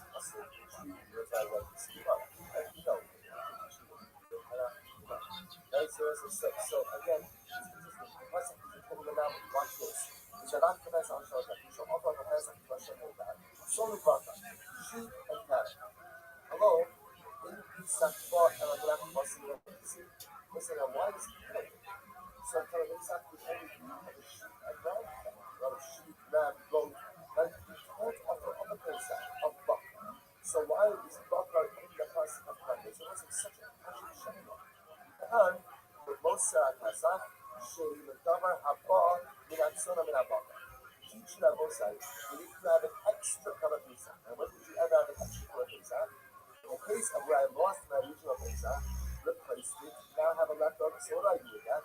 So what I do is that you can offer that up as a type of offering that can be brought and sold to Baka. What is the type of offering which can be brought and sold to Baka? Remind you? Wow. Let's say amazing. A person that's staring us in the eyes for all the pressure that we've done this. I haven't done this before. What is Baka doing in the Pasuk of Baka Pesach? Which you must say, you're right. It's coming to address a particular case of where the original Desert covenant is lost. You replaced it, you offered it up to replace it. Now you find the lost one. What do you do with it? You offer it as a carbon. What type of carbon? The type of carbon that can be brought from Baka and Zone. What is the type of carbon that can be brought from Baka and Zone? Amazing. So therefore, again, that's what that Pesach is used for. The Lord of Sakra is that that's the Pesach that you do that. That's the Sakra says from where to be learned. That's a lot of the Mesa. Not only should you offer up the Pesach, the Shem Covenant, the Shem Bible, but you have to ensure that the covenant is possible. You learn the Ephraim Zabak, the Pesach, and the Joshua of that. Shamar as Hogan Shahadi, the mitzvah, the Shua and Kodesh. What's the last thing? Levels that you might go to another mitzvah. So we have so far one thing with that teaches us that it is a mitzvah to offer up the covenant Pesach, the Shem Harvard, and the Shem Bible. And I will say the second version that teaches us that what? Not only is it a mitzvah, but what? There's a chol, is what we call it kuba. But you must offer it up the Shem Carbon and the Shem Bible, and if you don't, the carbon is possible. That will say you might go to another extensive. So watch this, Rabbi says it starts. So Shama is called the mitzvah, the Shem Kodesh. What's it? The pasuk says Shama is called So what does that teach you? That teaches me that the website that the idea is that the covenant should be offered up for the sake of its own covenant. That the mitzvah of the Torah is that you should offer a covenant for sure covenant. That not consider that Pesach, but for the person of the Amazon Pesach, we should make by the mitzvah. It also teaches that the mitzvah is to offer it up for the sake of the Torah. Who la'akid in Hakavah? What's the word who on the other hand teaches me that what? Not only is it a mitzvah, but what? It is a mitzvah. That you must offer up the covenant Pesach, the Shemal and the Shem Kodesh. The Ashkifon, and I was going to come to Shimon Kodesh, we find that there's a beginning of Shimon Kodesh by Slicha by Shita, Sharamonos Minamon. How do you know that the other avodas also have to be done the Shem Kodesh from Shimon to the Karma? Hold up the Gabi Gabi. What if I tell you this is Shura Shita, you're the man to apply the other avodas as well. And actually, I'm a hold up the Gabi Gabi Gabi. You don't say hold up the Gabi Gabi. You don't say just because you're not by one, you're not an after one. There's Ella avodas. Was it any of the other avodas that the hustle the Shimon Bayram? Where do we know that? We can say Zos HaTorah the Ola Ulamim. Kanda, יום שבסוס נמצא להכניס כמובן, זה בכל ומעשה בפסח, אישו הכוסו משלמים, also the Torah compares ultimately again, Beikar Pesach Shlamim, Ma Shinui Kodesh, Ben Shinui Bainim, Ma Shlamim, Ben Shinui Kodesh, Ben Shinui Bainim, but you are the mitzvah, Kol Shinui Kodesh, Ben Shinui Bainim, the mitzvah, so it's ultimately the same Shlamim, just like by Shlamim, you have to have in mind, like for the right owner and for the right covenant, by every step of the Avodah, so to the comparison to Pesach, by Pesach, also have to have in mind, for the right owner and the right Avodah in every step. Shlamim, Shlamim means equal to Shara Avodos, both the Lakta and the Mitzvah, at Pesach, both means equal to Shara Avodos, La'aki, ultimately, again, we'll say, so essentially, the Gemara says that we get the comparison to Pesach and Shlamim, just like ultimately, again, by Shlamim, you have to have in mind the Shem Bainim and the Shem Kodesh by every step of the sacrificial process, so to have Pesach, you have to have in mind by every step of the sacrificial process. And I will say, now, the Gemara ends off by saying La'aki, but the difference is that by Shlamim, it's not Chatila.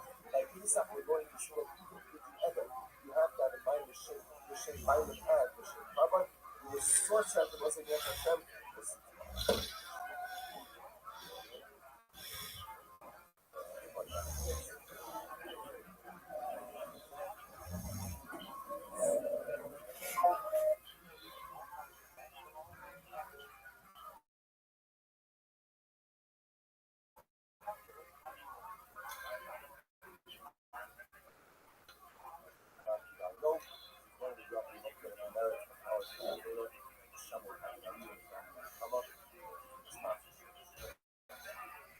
also by Ayala, so it's sounded and the notes like now, mother in the Dakla, Bastosi, okay,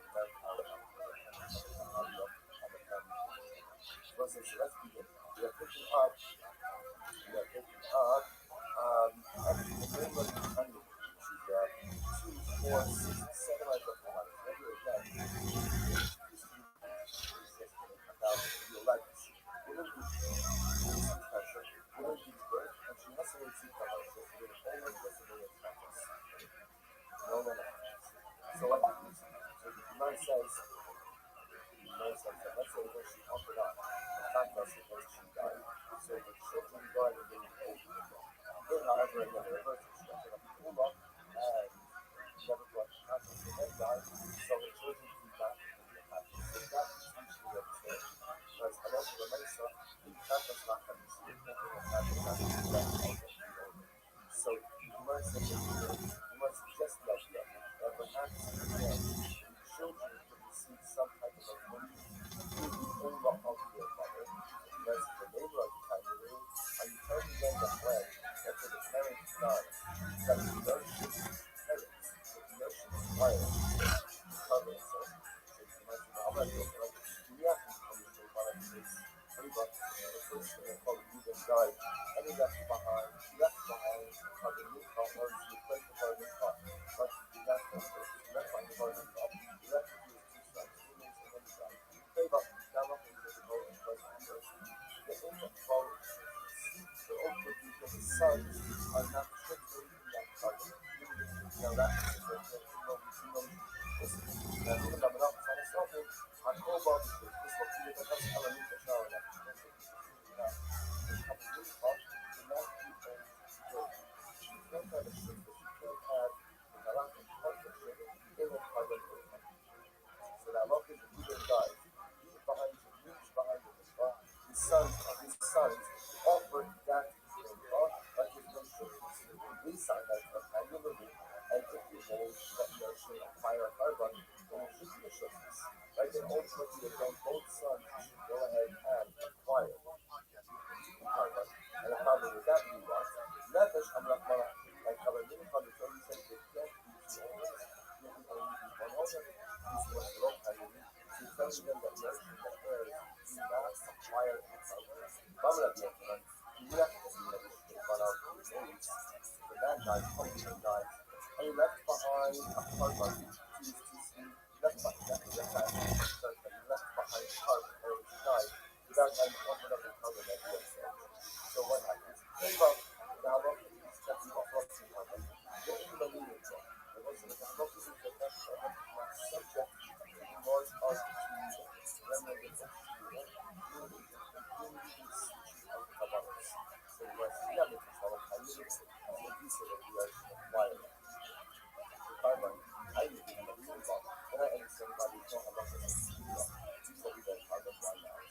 Partners in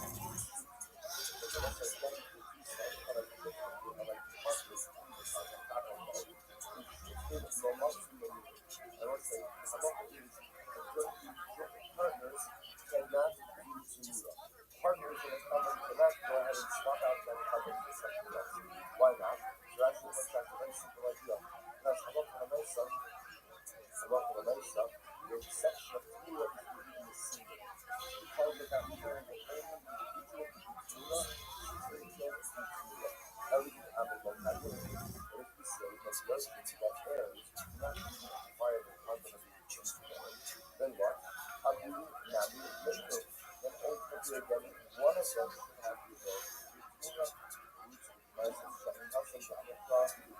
Torah, the rabbis escalate. So ultimately, what the Gemara says, you learn out to especially Hungarian Jewish, just that even a Jewish, even in America, has the ability to go ahead and do Torah. Echad Meir, Bill Schreiber. However, again, despite that, now look at this, that only one person can do Torah to him.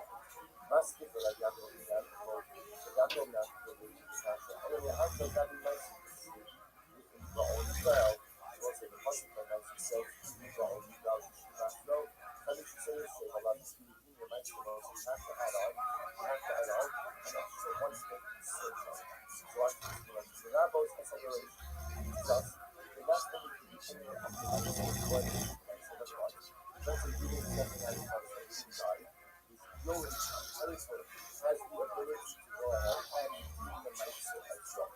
Which the time says nothing at the mother shall go over. And you say to your mother, only one person can do this. Let's see if it's back. This is about social and one is back.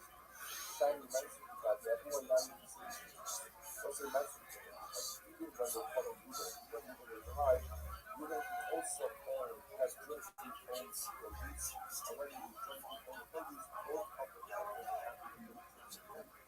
how about that's very simple. How about it with acid? How about it with acid? You like acid. No, you are the Shama Canyon, how you get how you move on. Once you get that person to get let's go ahead and acquire a carbon. Then I understand why one of them has the ability to have Mura, a review, I'm going to go under it, but ultimately the people that you do not acquire the carbon, then how is Mura actually possible? Well, I have already run a matrix, most of them, in the static. The matrix, the first thing, I'm going to do is what I do, here's what I do. Go ahead and add on the kid. In this Taka Utsatira, and the one who shoots Hakara is the one also in the young with respect to me. Now, had following you shall know I shall have a list. And if someone of us had gone ahead and separate out, separate from current threat, but separate from his own produce, of us are not our struggle. Ultimately, again, he has to decide which coin ultimately to give. It's actually a very interesting halacha. Just as a good aside, you might be specifically here, where taking rights is absolutely ideal. So first of all, you might say, one of the experts, the one that has to add on the one who is Torah, the items, is going to like the power of the Torah. And the rest is just a place. Let's say again, my friend Uno asks me to separate as a Christian life because Uno is what comes for the Titaho, is where that's a bit more like that one. It's a bit too much like that. And that's what I don't want to go to your house. So what do I do? So I go ahead and I separate out Uno from his class from my purpose. So you do that. And I don't think that again, I really should put up separate out Uno and become Uno Musa. And I move up to music and from the practice of it. So the idea is that separate out Uno, you should separate out Uno from the seed out of the produce that's untied. But, in that, if I go ahead and produce A, and I give the produce to make I can separate out produce to make before the produce A. So you don't have to separate out Uno and Uno. Separate out by separating from my produce. And ultimately, again, it should count as enough for this to be something like that. Let's say I, for you separate after 2 months, I have the right to go ahead and choose which polygraph. Even though again, it's not even like you don't use for reading, but it's what they told us as well. The right to choose the kind of recipient, also if you then goes to the one who does the actual after the second, which the Gemara says. So what's this when you see over here? Is that it's only the one ultimately again who gets the kapara, who has the ability to do it, right? Which the Gemara answers. And if you don't know the kapara, you put some of the kapara. And that's if you don't know the kapara, you put some of the kapara. Kapara kivua, she has knowledge by the managed kingdom. Don't often have a new kapara in the Torah. You know, should say about kapara kivua, supplement in the use for the real kapara.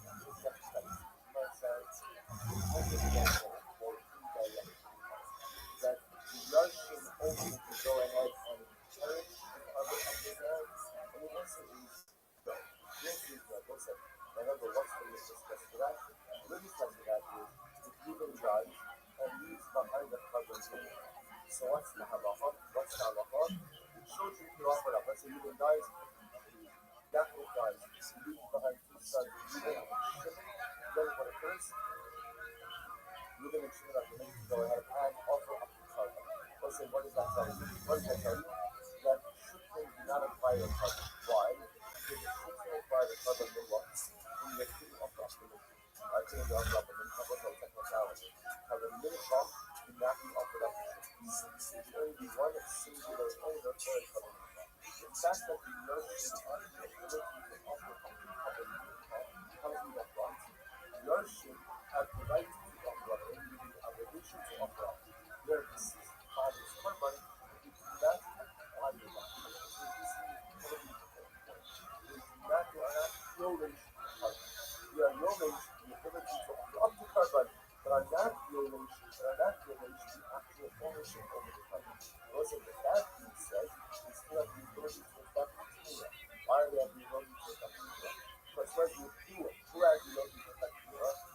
Would choose the total food offering as the ability to go out and affect the Torah. So we must suggest that the notion of what we call indirect kapara to the carbon of the what is that? Does it actually atone after we get the specific sins? Does it have to be big? And the answer is no, but it has a general kapara, a general sense, a general opinion from general disputes through the offering of this carbon. General opinion. Therefore, what? Therefore, halach l'maisa, we have the ability to affect it. Shibaylo, Kipro Amashabo, although Kipro doesn't have a fascinating shape. So here's what we know. In general, like going back to the topic of offering up Kabbalah, and so here again, when someone is supposed to be offering up an Olah, instead he offers up his tongue. Let's say you're doing this carbon for here's what we know. I said you're supposed to offer it up as an Olah. Once you offer it up as a Shalom, what's the halacha? What's the status of the carbon? Is it kosher? Yes. Right? It's kosher, right? Ultimately, the carbon is still kosher. Even if you offer it up for the first mission, you offer it up for the wrong reasons. But what's the caveat? But it doesn't count towards the obligation. So ultimately, again, you still have to make another carbon to satisfy your obligation. So listen, and last, another interesting question. Doesn't affect the part of on behalf of the owner. So ultimately, again, is the carbon that happened for the owner. And what's the series of the very obvious question? The Mishnah said that by doing it, and I offered up the wrong intention, it doesn't count towards my obligation. But it doesn't count towards my obligation, that's like what? It's not going to happen. So because you might be able to happen earlier, but that's not necessarily you have a situation where a lot of people are legally, I understand how this is going to recover. But the carbon does affect some level of on my behalf. Should I be actually go on my show, touch me, should I go to snow this month? Literally, if you don't know all this in the book, the money is the most important. Up to that, the one is the best time to buy applications. It's not for how you actually recover. You will be by there. People are actually. So, also, and that Elena Shalom, we got you and the seeing a listen, we just what's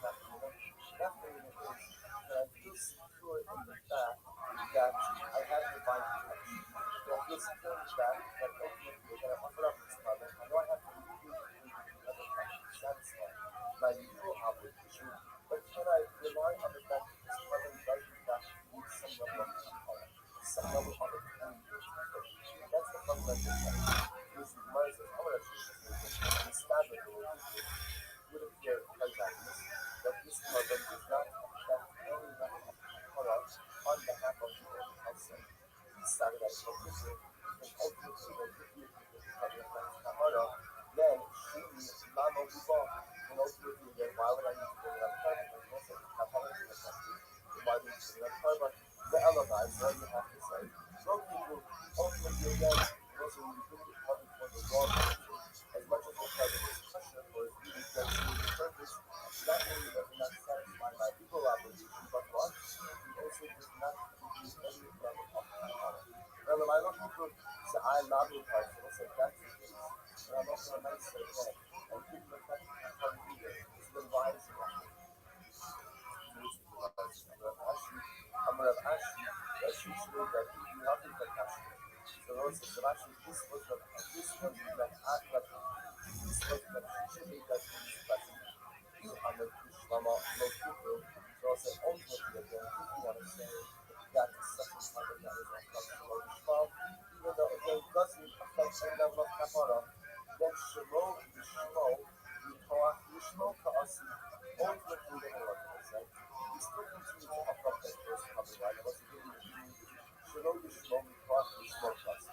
Which also means what? Which means that Allah will say, as you saw by the fact of the Moses on Sakkar, even though if you switch the destination of the carbon, I can still go ahead and offer up the carbon based on this designation. The shaving the lava we bought, and ultimately then why did the second carbon, why is the second carbon bought? The fact that, so again, if you own a halakha l'maisa, that when you go ahead and you offer up a carbon lishma, not only does not satisfy your legal obligation, but what? It doesn't provide any level of kapara. I understand both carbon. Carbon number one of us says often why? Because even though you speak to cover itself without as well. So according to now being found to destination. Carbon number two has to be offered up to satisfy both my legal obligation as well as the death kapara. Now if you average people, it was if you see that halakha l'maisa,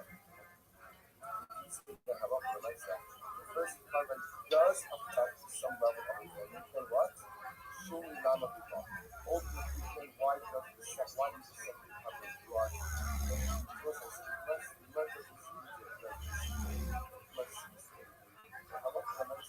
Not only does first carbon not go ahead and cancel the obligation of the owner, but what? It also doesn't go ahead and provide any level of was a series of what you have to do with my Kapara or not.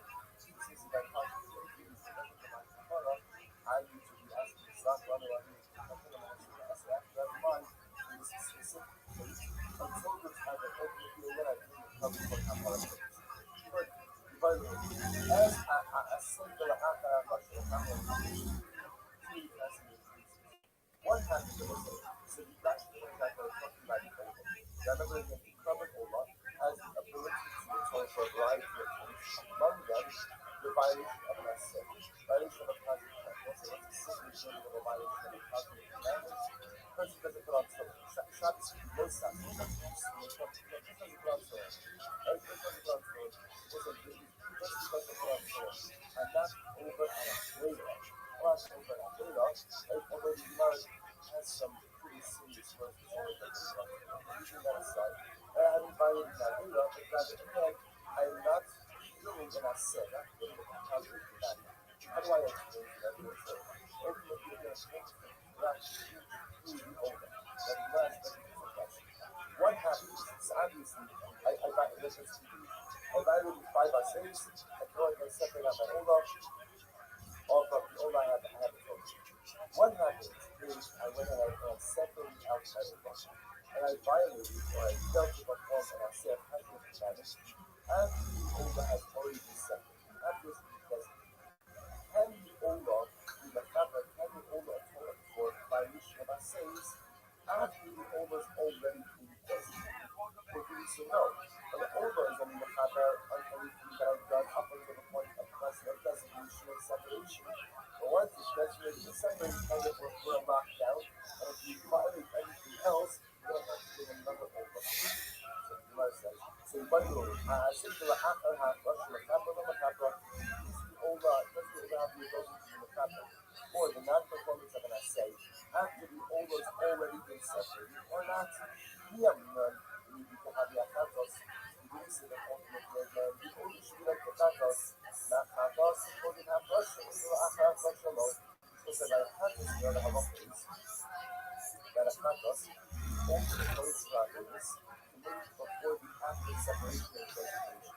After you add the separation and destination, what the Tatas is looking for is locked in. So if I do anything else after separation and destination, before washing, before slaughter, I require another Tatas. Have love, but now what my question is, not question. So it's like, you say that again, remember, we already saw the question that kind of used for the so maybe an old just like that, just like the Tatas, anything could come from those things, which were performed prior to separation and destination. Silks were done all along, those only refer to those things that were done before separation designation, which were only of us. Sometimes the Tatas only, or was not like the Tatas, why not? The Tatas application, but I see the Tatas, so once I ever to the English for a Tatas, you can't function. You can't function. You know what I mean by that? That's where a person says, you know what? I did, I really do something, right? You know what? So, you know what? Let's do a couple of more times. Not intentionally, but unintentionally first. And I'll bring one concept for a whole bunch of stuff. A whole bunch of stuff. Let's work on it. Individual transgression generates its own conquest and liability. What's the one that was doing before? That murder. She has comes. So it's a kindness for back the letters. She needs the letters provides you. Kind the back of us. So manage, like, you just imagine what that is going to look like. And it's really beautiful. It's beautiful. But, you know, that line is going to be huge to, like, the kindness. Like, and I imagine it's just amazing when they think that's really with Tatas and the cross, right? Really with Tatas, ultimately, again, it's one Tatas per customer, you know, one Tatas per sin, I should say. There's the mercy. So maybe Ola is not like Tatas. On the flip side, when it comes to Ola, one Ola could atone for many violations of a different passings, which the Gemara says.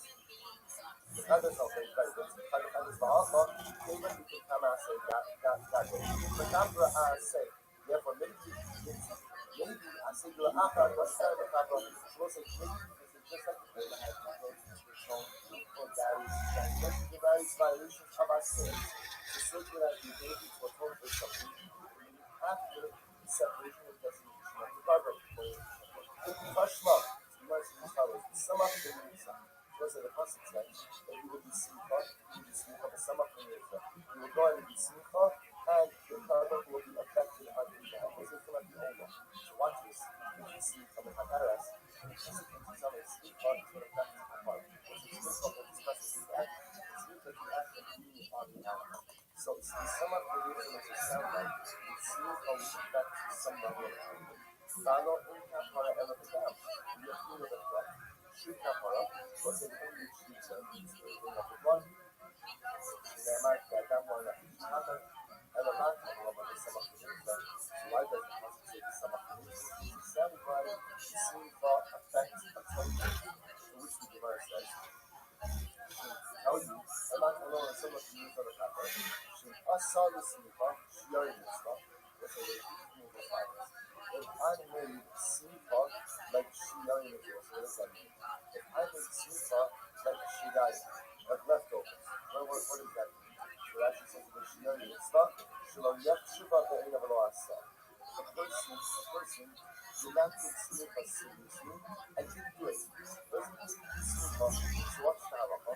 Ma'ala Alava Kasa Kila Lokita, the Torah treats it as it was. He didn't achieve Kapara, but he really had achieved Kapara. So what's that difference? The Torah is telling you that if you're going to take the process of Simcha and you treat it like definition of treating it lightly, I don't do it. The Torah says it's as if you haven't achieved Kapara, even though in fact you really have. What the Torah tries to do is impress upon you the importance of Simcha, even though what? It is a non-necessity for Kapara. Even though Kapara can't be achieved without Simcha, the Torah wants you to achieve it as if it is an indispensable part of the Kapara process. Which was, what is that? My love, the keeper has seen the Kodinah. No keeper has seen the Simcha. Shavri has seen the Akapasha. So that's what that means as follows. That's what that means that in this case of an Ola, without Simcha, the owner will go ahead and do the sacrifice for only Akela. or any violation of an asay that took place prior to the separation designation. But what will the Ola not be Makaber for Avodah? The Ola itself will not be Makaber for the non-performance of Simcha. Listen, here's interesting Shaila. You might say this as follows. I don't know Ola. This is Simcha. Simcha is the mitzvah saying positive commandment. Ola is atones for what? Non-performance of positive commandments. I don't do Simcha on my Ola, which means that in the process of offering on my Ola, I fail to perform a positive commandment. What's the Shaila? The Shaila is, can that Ola atone for the non-performance of that positive commandment? There's a positive commandment associated with that very Ola. So if you want to suggest, that's exactly that's exactly the question. So what is that an example of? That's an example of failure to perform a positive commandment after separation designation but prior to slaughter. Does the Ola have the ability to atone to those type of matters? Or no, does Ola only atone for a meals committed prior to separation designation? This is my sense. Maybe that's what the Gemara means. Might not be clear I said for the Rakasha. Maybe what the Rashi is saying is that the Ola has the ability to atone for positive commandments performed before separation designation. Both there are Simcha and doesn't have the ability to affect the Kapara, we'll say that.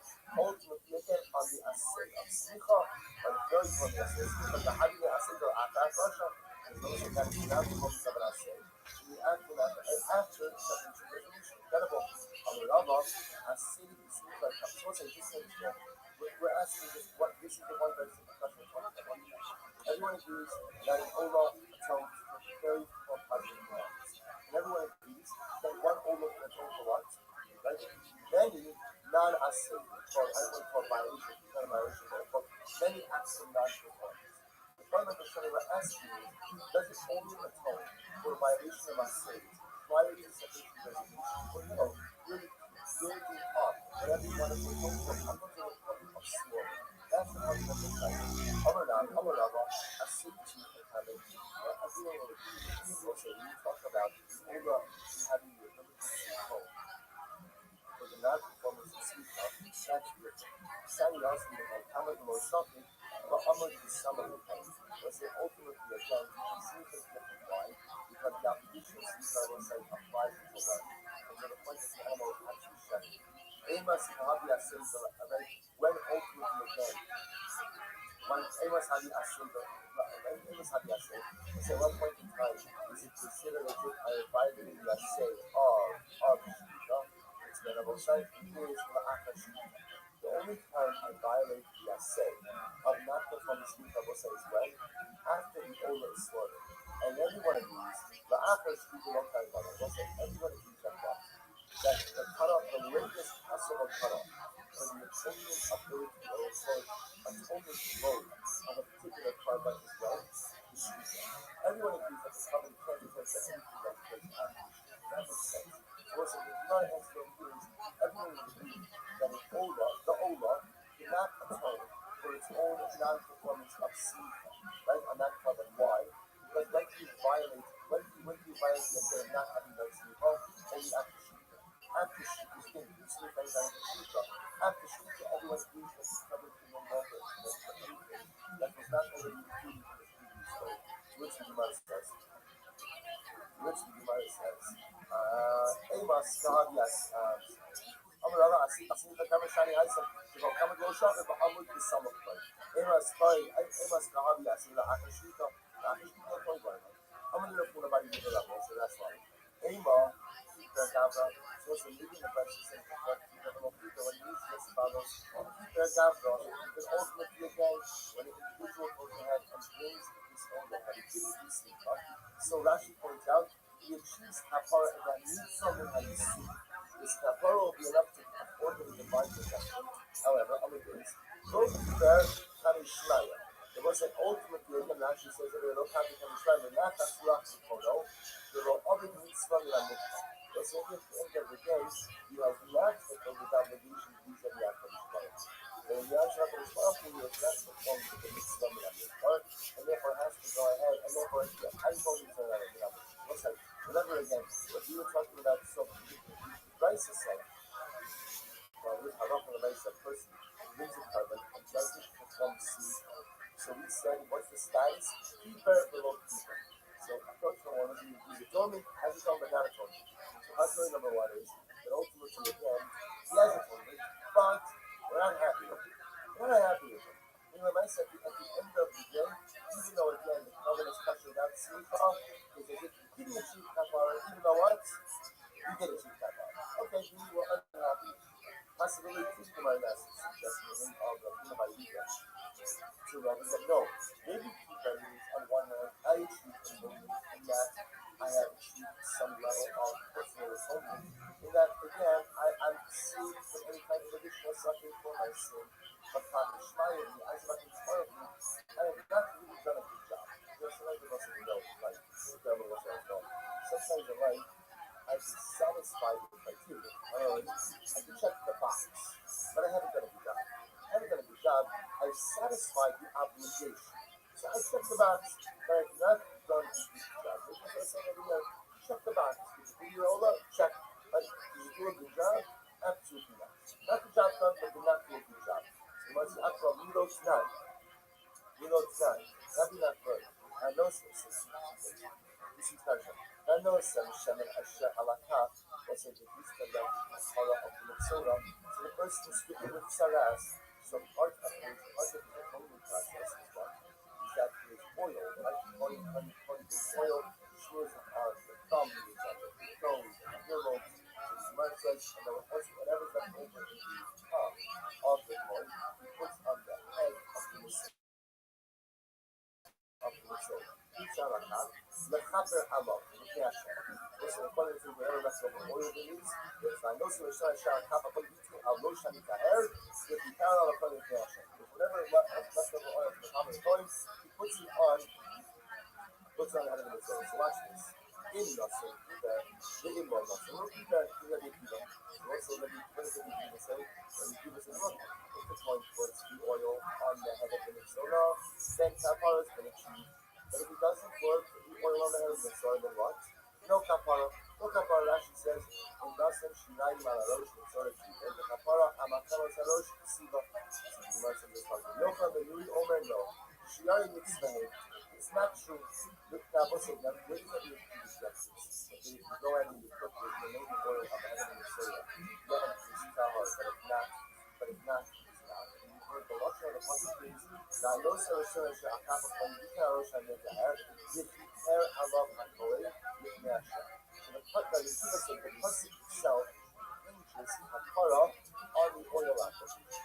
If the boy puts the remaining oil on the head of the Mitzvah has kapara.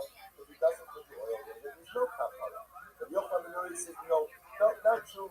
Shirari Mitzvah, means again, putting the application of the blood on the head of the Mitzvah and Shirari leftovers. Leftovers means it's not important. It's not necessary. Not necessary. No, it's not essential. But it is necessary. It is important. It's just not essential. The Gemara says, they need on Benishma meat on feedback. Whether they put the oil on the head of the Mitzvah or not, the Mitzvah achieves kapara in Mahalin. I love Kilo Kibbutz, but yet we treat it as what? We treat it as if we did not have kapara. What's that? See, this is Russian.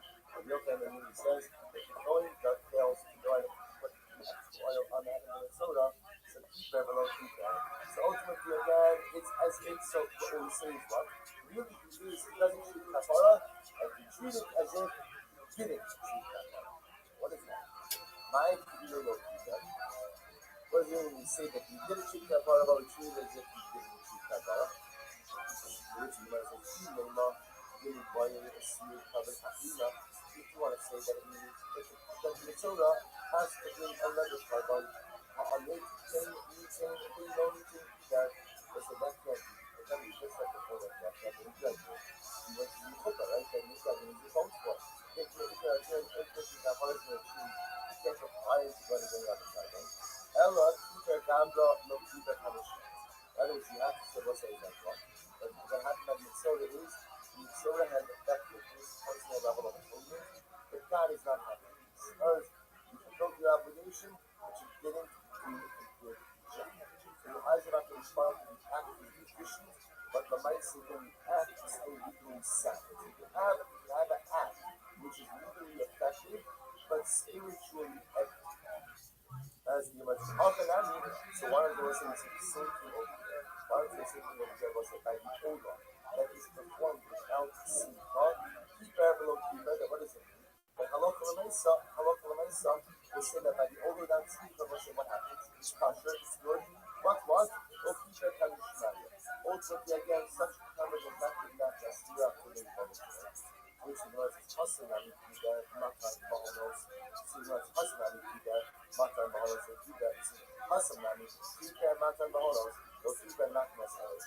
They said, what? They said, if I need soda, then I need something else. Ida needs it. I say, remember, what's the piece of that? Piece of is where we coin, the oil applications on the thumbs, and ultimately again on the gears, thank you. So anyway, just keep that. It means anywhere the coin did do the oil application, so covered the maybe not put that is not no such. Anyway, just simply uses nice to do the head applications again. Tashma and Shimon, man. Keeps the answers not in it. So it's like he's more else which is gears for just a moment. So remember, it doesn't appear, we're still stuck a little bit on this intriguing lush. Ultimately, again, a keeper, low keeper. But ultimately, again, what does it mean? What does it mean? This kapara, not kapara, the rest of this house. Kitsi answers, from what's like these kitsi answers are the lambs, which are offered up on Shavuos. Shaman meaning, ultimately, again, there are a carbon shaman. What's like the very strict religion. LSC answers, Naman and Boy.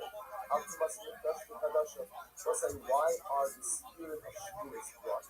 So what they were told for is too much more pressure for us. And then they're going to be sluggers and so it's on our Shavuos. Like that ultimately what? Is to go ahead and see of Shavuos, have the type of Shavuos by the way, to see that everyone have the ability to affect atonement if somebody inadvertently went ahead and did for this transition instead of Tumah, or offered up Kavanas instead of Tumah. Mistak Damo Shalishon, Shani Lama Kala. Ultimately, again, but once the first lamb is offered, why do I need to separate them? Which the Gemara says, Shani Lama Kala, Tuma Sha'ola brings that version. It must be for what the Lord said. It must be for an act of Tumah that occurred between offering number 1 and offering number 2. To bring the bash in just a moment. Shani Lama Kala, Dalo Risho Kiba goes about what's a keeper. Imagine it's the question. If you tell me that the Kitzat says the lamb is offered up on Shavuos, have the ability to atone for too much Mikdash to Kadash. Inadvertent entry into the tradition of Seder Tumah, or inadvertent offering of Kavanas in Seder Tumah. So it's a one of the two. Or why can't one lamb atone for it? What is the second one? So the Gemara suggests it must be that lamb number 2 comes to atone for any acts of too much Mikdash to Kadash that may have occurred when between 1 and 2. Look at that, should be sure of that. Hasaka Daich, but they have to also show them, like the Master shows that. This is the Gemara says. Eva Me'ata, read how you saw that. But I say, before you see the whole show, because in reality, we should be talking about Kavanos all the time. For the possibility of too much Mikdash to Kadash. Ella, should say Kadash. But we won't come have that Monasara right. And if we're going to that, that requires constantly offer of Kavanos on behalf of too much Mikdash to Kadash. So the whole part that I say to the Akara, that was say that again. We see what we feel like that. What's that mean? We're sitting down that we're holding our hands, separating out these philosophies, these kids that are these lambs. We're offering up 1, then offering up 2. Why are we offering up 2? In the event that any act that's too much Mikdash to Kadash occurred in between 1 and 2. So you might say, but 1 second. That doesn't make sense. What does that show? Listen, now we're assuming right now that any 2 was separated at the same exact time. So let's see now what's that about? You're telling me now that if something happened between 1 and 2, then what? 2 has the ability to make happen. Now let's say, what does that show you? That's after 2 has already been separated. What do you see from here? That a covenant has the ability to affect atonement on behalf of something, even after the covenant has been separated. Listen, the Gemara says, well, that Mishum B'Vasa has Hachanan. If the Kavanos were separated at the same time, then I would agree with you, this would be a proof that a covenant has the ability to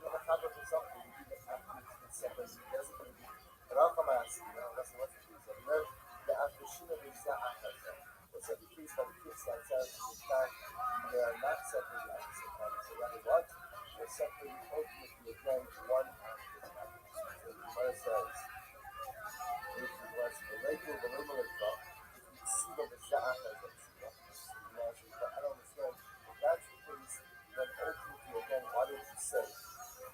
Why don't you say the regular drop if you see the Za'ah as a so we're telling them that that's the husband's stuff. And also, the husband says that's not the husband. The husband, when Siva Kipsiat says, listen, why don't they separate? The husband says, they separate at the same time.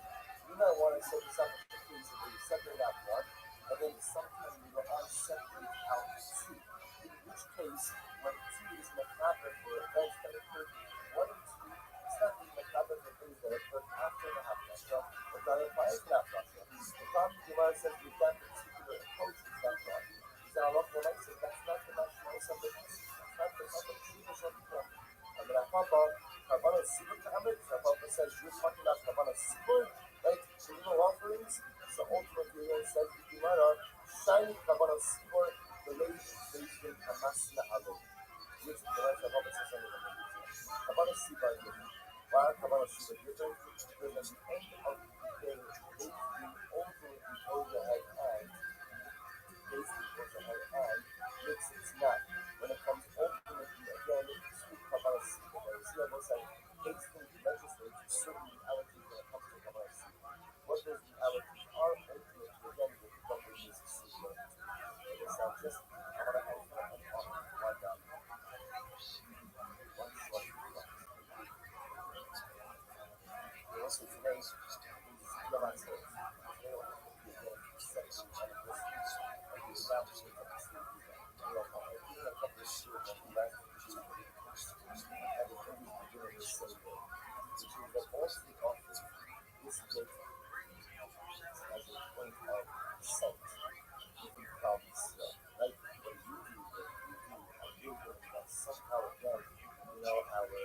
science credentials or Abbas strong credentials are all determined by whether or not the person says the practice of a bracha or not a bracha. I mentioned last night in the year that the Shimon Roth from the Rasa went ahead and makes a very compelling argument for hello with the bracha on your master. But he says, I'm nervous to go ahead and ask him and say why. Because I'm nervous that it's going to be the second price.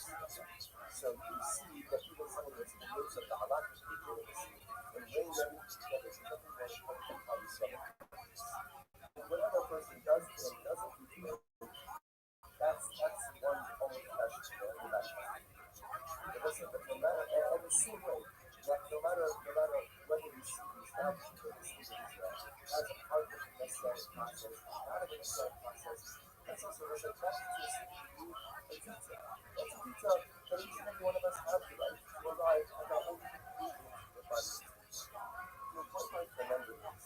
That no matter whether you say how to what's going on, no matter whether you do this type of you or not a type of you are, sometimes things even if you do 70 years ago, that you didn't have to do that. The first thing is that you are able to have access to our land. You control the borders. You control who comes in and goes out. And you have a homeland that is accessible to us any time you want. 2,000 years after you come from every single spot in the country. We have people have a lot of our work, Arab snow, but Arab snow doesn't do incredible unbelievable love. Doesn't this ultimately again that we have to come back and part of the company the limitation of Torah is upheld. When people often have this idea that people are good is like the appeal of change. Let's say people are good almost everyone was influenced. Right? The basic amalaxis is true. Kind of an observance as well, but we didn't look at the time. The proliferation of yeshivas have quoted of sectors of Torah, specifically being Arizona cities, is already unprecedented.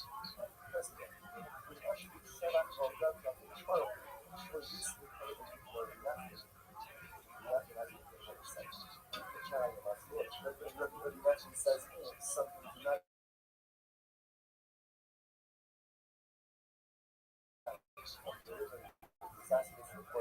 about Eretz Yisrael. So we say you can't go into the land because it's Eretz or Chalas Yoshva. It's a land which consumes its inhabitants. And that says you would have to see Eretz Yisrael is Eretz or Chalas Yoshva. You step into that land, you sell it. You step into that land, you put it in this. You see, you could be in any other land. It's very nice, very beautiful. That's so many beautiful places that don't be it's incredible as we know. But, you know, again, it doesn't penetrate or permeate your soul. You can go and you can have any wonderful memories and you can wonderful attachments, but it doesn't permeate your soul. There's only one land that is of this world, which permeates your soul. There's only one land which you are completely consumed. And that's how it's said. The Yaakov said the Ragman was spot on. It was an Eretz Chalas Yoshva. It was a land that consumes on the inside and on the outside. And I will say that's the thing to do. But I'm inspired to be on 70 years. Even if you're old, because I started to do the founding of the city at the beginning of the lecture, one thing is clear, which is what? Certainly not that we all can go. There's more redemption that still has to come. There's Mashiach, there's Mikdash, there's Kibbutz, there's so many things. But it's incredible to think that we celebrate over 70 years ago another dramatic step forward. And it leads each of us. We can't have any more future. It leads each of us to do that ultimate strength and connection points. It's so important. Even if we don't have limited times to meet them, and even if we don't go necessarily, regularly, person always has to strength the ties to Eretz Yisrael. However you do that, whether a person supports causes in Eretz Yisrael, whether a person has kavanah bringing the Shekharah for the soldiers of the idea, whether a person is going to enter into the Yishman Yechon Barachad in country, the Sakazena, and then the Bishop for the Silver Yachon, and the person has the wonderful things for the gift of Eretz Yisrael. And I hope that some way, somehow, we're supposed to get there soon. However we do it, we have to strengthen our bonds, we have to strengthen our ties, we have to strengthen our love to Eretz Yisrael, and in that sense of celebrating the historical miracle, of appreciating the great gift of the Torah we have vanished up given to us, delivered to our doorstep, with the incredible Messiah Nefesh, which is opening us to see, not just the asphalt of the Gula, which is opening us to see, Shmekos, the soul of the not by giving us alcohol, not by giving us healing, not by giving us in the beginning stages. We need to get to the end. We need to cross the finish line. We get that word Hashem. To celebrate the Shukra, we love Mashiach, we love the Beis Hamikdash, we love a legal Eretz Yisrael with all of the Am Yisrael inside of it, near the Eretz.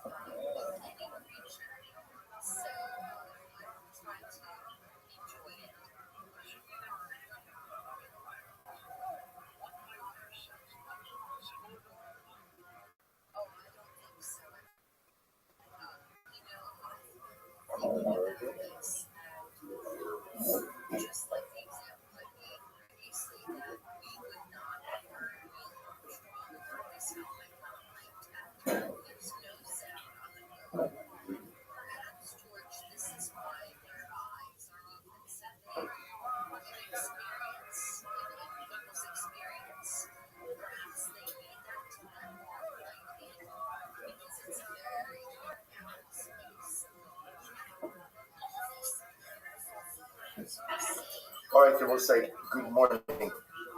Let's begin. A lot to do today. First of all, our shir this morning, the shiurim this month are sponsored by Ayal and Sarah Steinberg in honor of the yahrzeit of Ayal's mother, Elia Daphna Dasosi, the Oakland American Art Talmud Torah, and Neshama Haben Ali and the family in the Chama. Thank you for the sponsorship. The shir today is sponsored by Robert and Lisa Lilienfeld in memory of Robert's mother, Madeline Lilienfeld, Migdal Bas Velvel on her yahrzeit, and by Ron Gartenhouse and family in honor of the yahrzeit of his father, Uri Rifa Ben Baruch Zichron Levracha, the Oakland of the merit of our Talmud Torah, the Shamas will have an aliyah, and the family's in the Chamash. Go ahead and make the sponsorship. So let's begin. A beautiful daf ahead of us today. Today's daf is Dalit. I want to thank you for giving the shir yesterday. We're going to pick up from the top of Dalit on Dalit. Mamish, the first one. Let's remember again. So now we're going to talk today about lishma. Two different types of lishma. One, what we'll call a type of sacrificial lishma, the obligation to go ahead and offer up a carbon for a particular purpose. In other words, that if I'm offering up a shlamim, I have to have in mind that it's for a shlamim, so on and so forth. Then we're going to discuss lishma lebayim. The idea that when offering up a carbon, one has to offer it up lishma for the particular owner upon whose behalf it's being offered. So minalan deva'inan zvicha lishma. So from where do we know? The Gemara says, where do we know that when one is offering a carbon, one must have in mind that the carbon is being offered for the particular type of carbon. That if I'm offering up a shlamim, I have to have in mind when I'm doing the avodah that it's for shlamim. I'm going ahead and offering up an olah. I have to have in mind that it's for the sake of an olah. Look at Rashi. Rashi says, from where that when I shech the carbon, it has to be done lishma.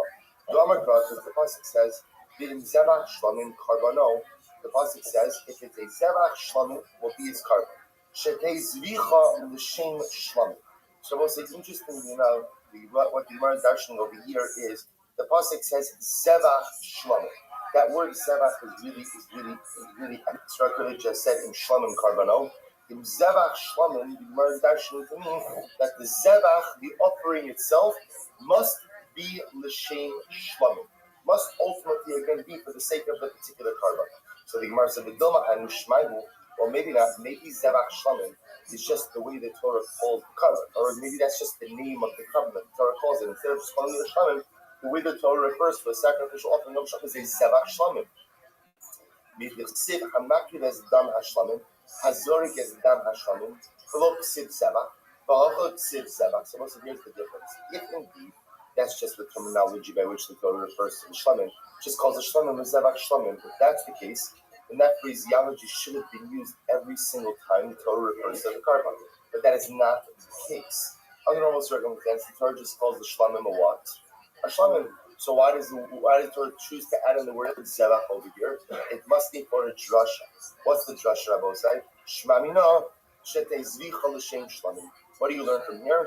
You learn from here that the actual slaughter itself must be for the sake of shlamim. So now we've just seen that halacha l'maisa. We've seen the source for the fact that when slaughtering the carbon, one must have in mind at least the chatchila, the particular type of carbon they're offering. Now for us, it's already a bit anticlimactic because we already saw from the Mishnah that metikar adin, if you don't have in mind for the particular carbon, what's the halacha?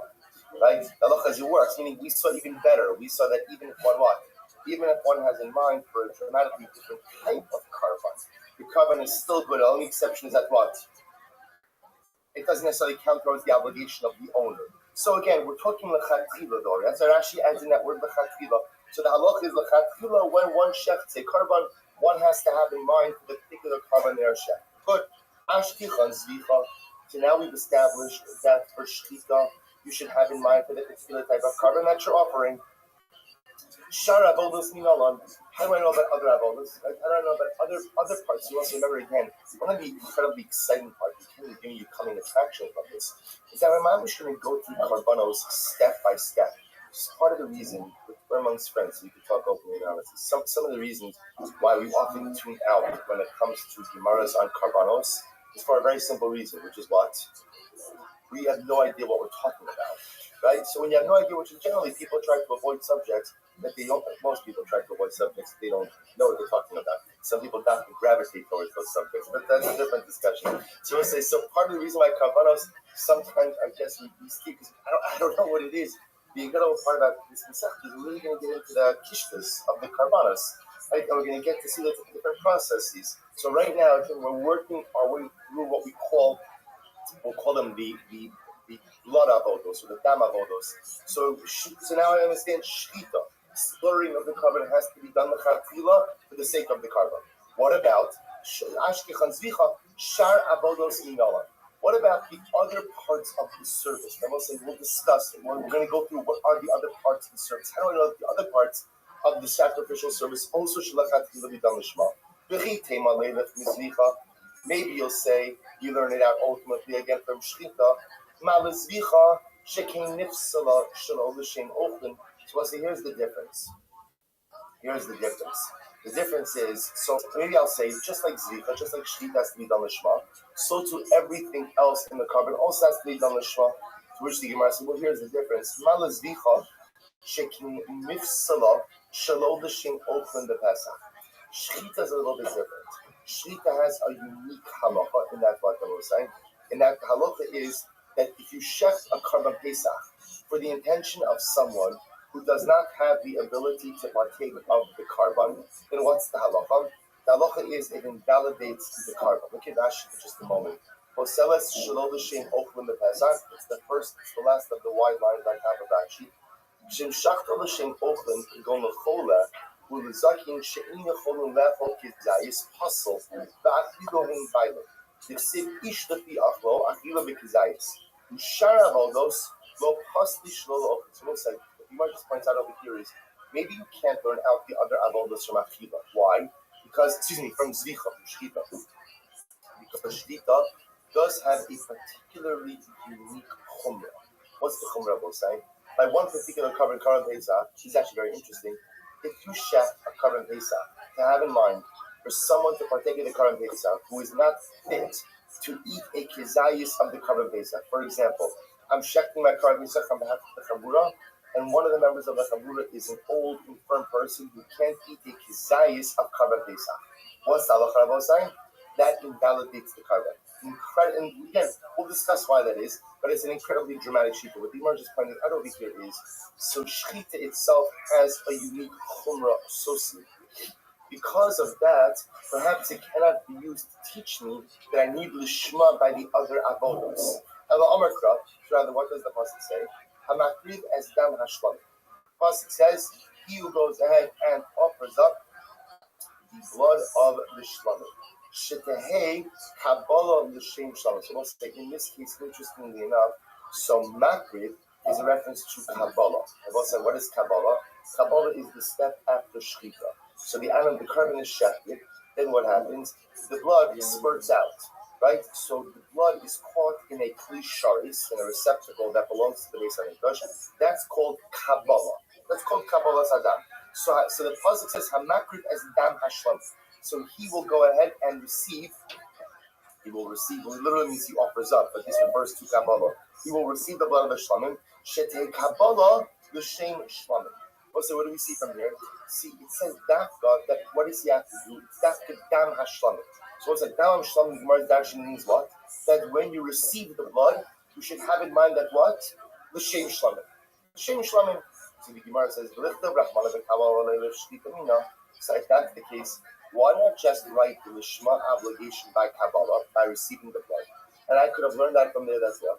Just like Kabbalah has to be Lishma, so too what? So the Shechita has to be Lishma. In other words, like, at some point in time, you have to ask yourself, why the Torah doesn't need to teach me the Lishma concept by all the different parts of the sacrificial service. Teach me by one part, and I can extrapolate from there that I need the Shema by all parts. So teach me that I need the Shema by Kabbalah, and I can learn it out by Shechita, to which the Gemara says, "V'leilach the Shechita mina mishum dikul lemifrach," because it's a fircha. Ma'ala Kabbalah shekem psula b'zar b'isha. We'll say here's the difference. The difference is that Kabbalah. Remember, we'll see this. We're going to see this in greater depth. Shechita is kshera b'zar.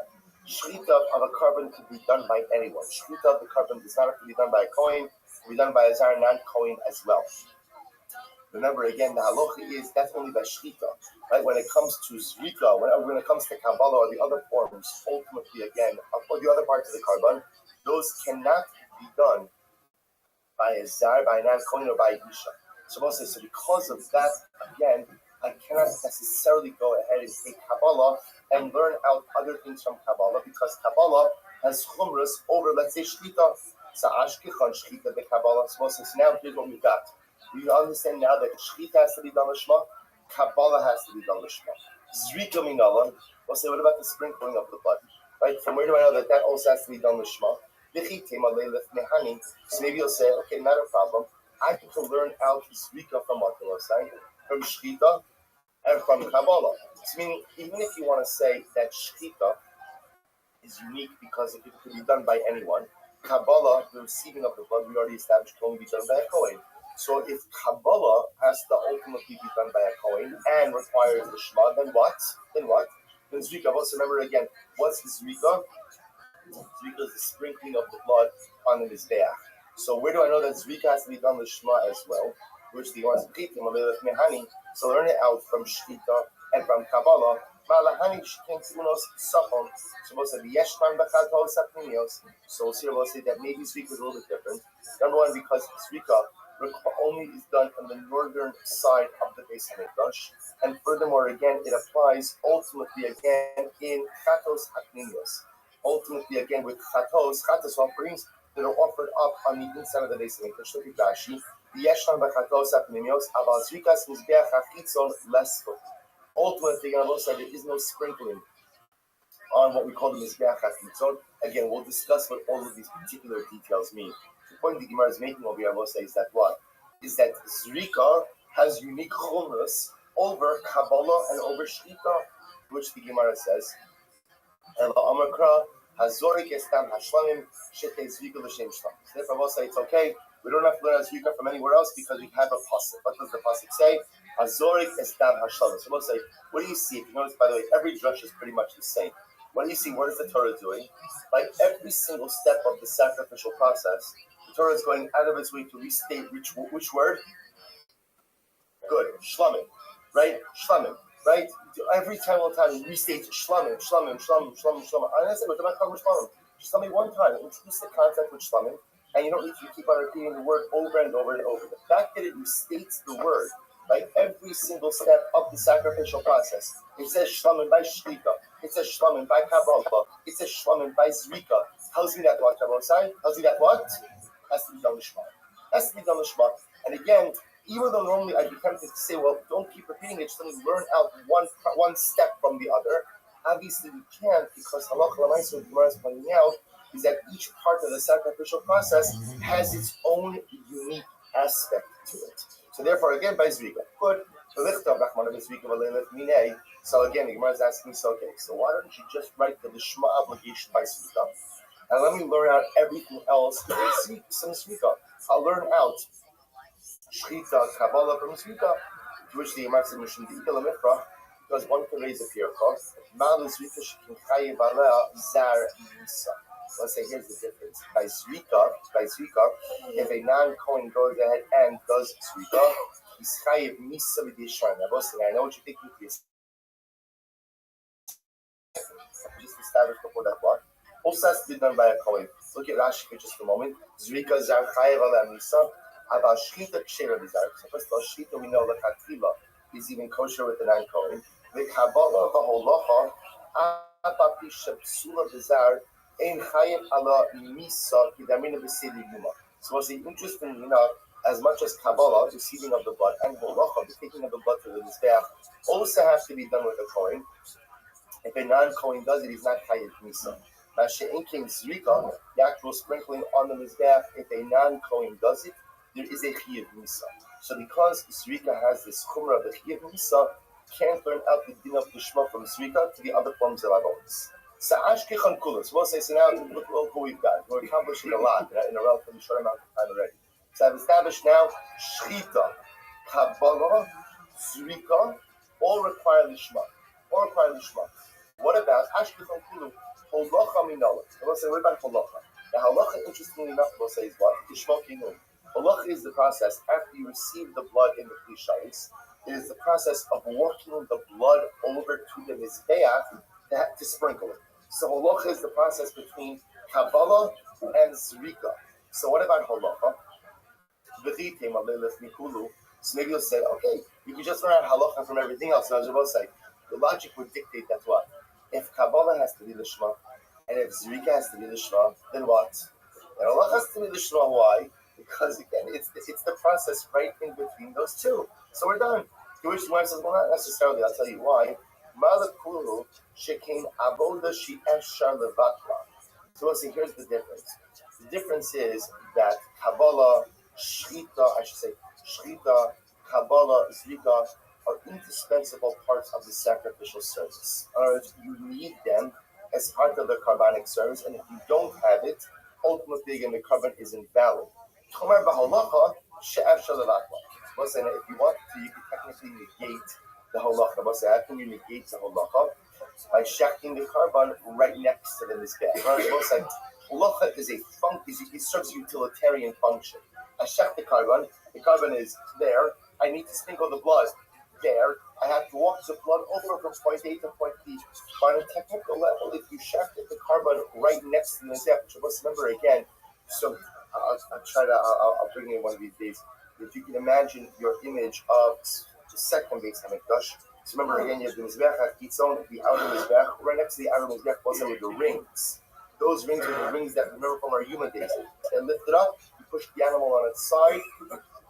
The ring came down, clamped down on the head of the animal, and allowed for Shlita to take place. Those rings are not far from the Mizbech, so technically speaking, you do the Shlita right next to the Mizbech and obviates the need for halacha altogether. So because of that, again, because halacha is not quote-unquote a necessity, therefore by definition, it can't go ahead and be learned out from the other avodas. We learn out that halacha has to be lishma as well. Elo amerkra v'hikriv esakala mizbecha. Rather, the pasuk says, "You shall offer up everything on the mizbech." But Amar Mar zu halachas evarim lekedesh. And Mar said that this refers mostly to what? To the walking of the limbs over to the ramp of the mizbeach. The Tanya v'ikrivu zu kabbalah sadam. So again, before we go on. Ultimately, again, the pasuk goes ahead and equates the process of halacha to the other processes as well. It tells you that the process of halacha also has to go ahead and be done lishma. So the Gemara says, the Tanya, Vikrivo, he will offer it up zu kabbalah sadam. Also, this refers ultimately again to receiving the blood. The apikrach mana b'lashon halacha. And the Torah, yet interestingly enough, even though it's called kabbalah sadam, so the Torah uses the lashon ultimately again of halacha, of transporting the blood. Remember, the halacha lo tafka michlal kabbalah. Teach you that halacha also should not be removed from the general cloud of kabbalah. To teach you that what, just as kabbalah, just as the receiving of the blood has to be done lishma, so too again halacha, the process of transporting the blood from point A to point B also must be done lishma. Good. So now just understand what we've just done. So halacha l'maisa, what the Gemara is just proving is that at least the chatchila, shchita, kabbalah, halacha, zrika, all have to be done lishma. I want to say the lishma we're talking about over here is what? The shem karba. When one does these four processes, one must have in mind the particular type of carbon that is being offered up. Good. Ashkichan shinui kodesh. Shinui bailamina. So I say now what we've established is what we call shinui kodesh. We've established now that when offering up a carbon and engaging in the various carbonic processes, that one has to have in mind a particular type of carbon. Shinui bailam minala. How do I know that when offering up a carbon has to be offered up specifically for the intent of the particular owner, right? So meaning if it's Ruvain's carbon, it really should be offered up lechatchila with having Ruvain in mind. We've established now that everything has to be done l'shem the particular type of carbon.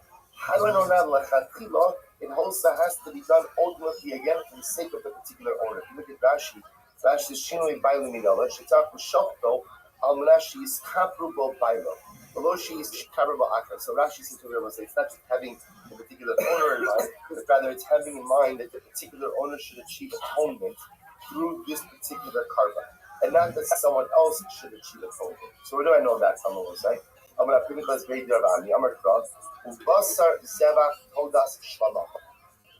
So the pasuk says, literally again, the meat zevach todas shlama of the zevach is a carbon. Todas shlama, the todas that is shlama. Shete zvicha l'shein toda. Most interestingly enough, the Gemara dashes this pasuk. Remember again, that word zevach, which we saw beforehand also, is really extra.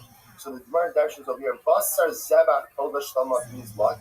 Zevach doesn't just mean a carbon, rather Zevach means shchita. Shete zvicha l'shem toda. When offering up the carbon should be offered up for the purpose, express purpose of a toda. And what's that? Now what is that teaching me?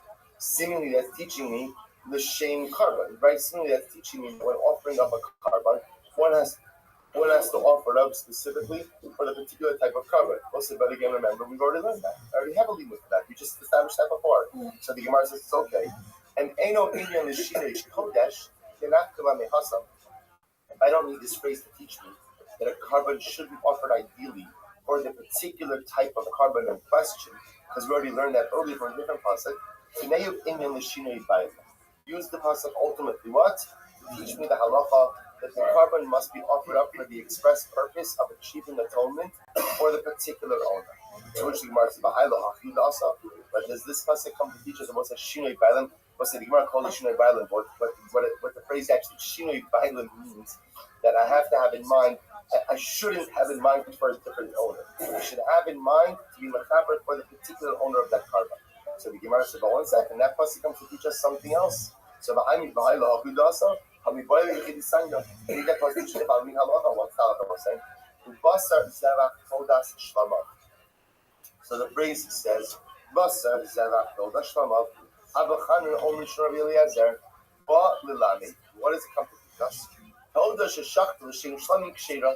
They will say to offer up a todah. Remember again, the todah offering is the very unique Thanksgiving carbon.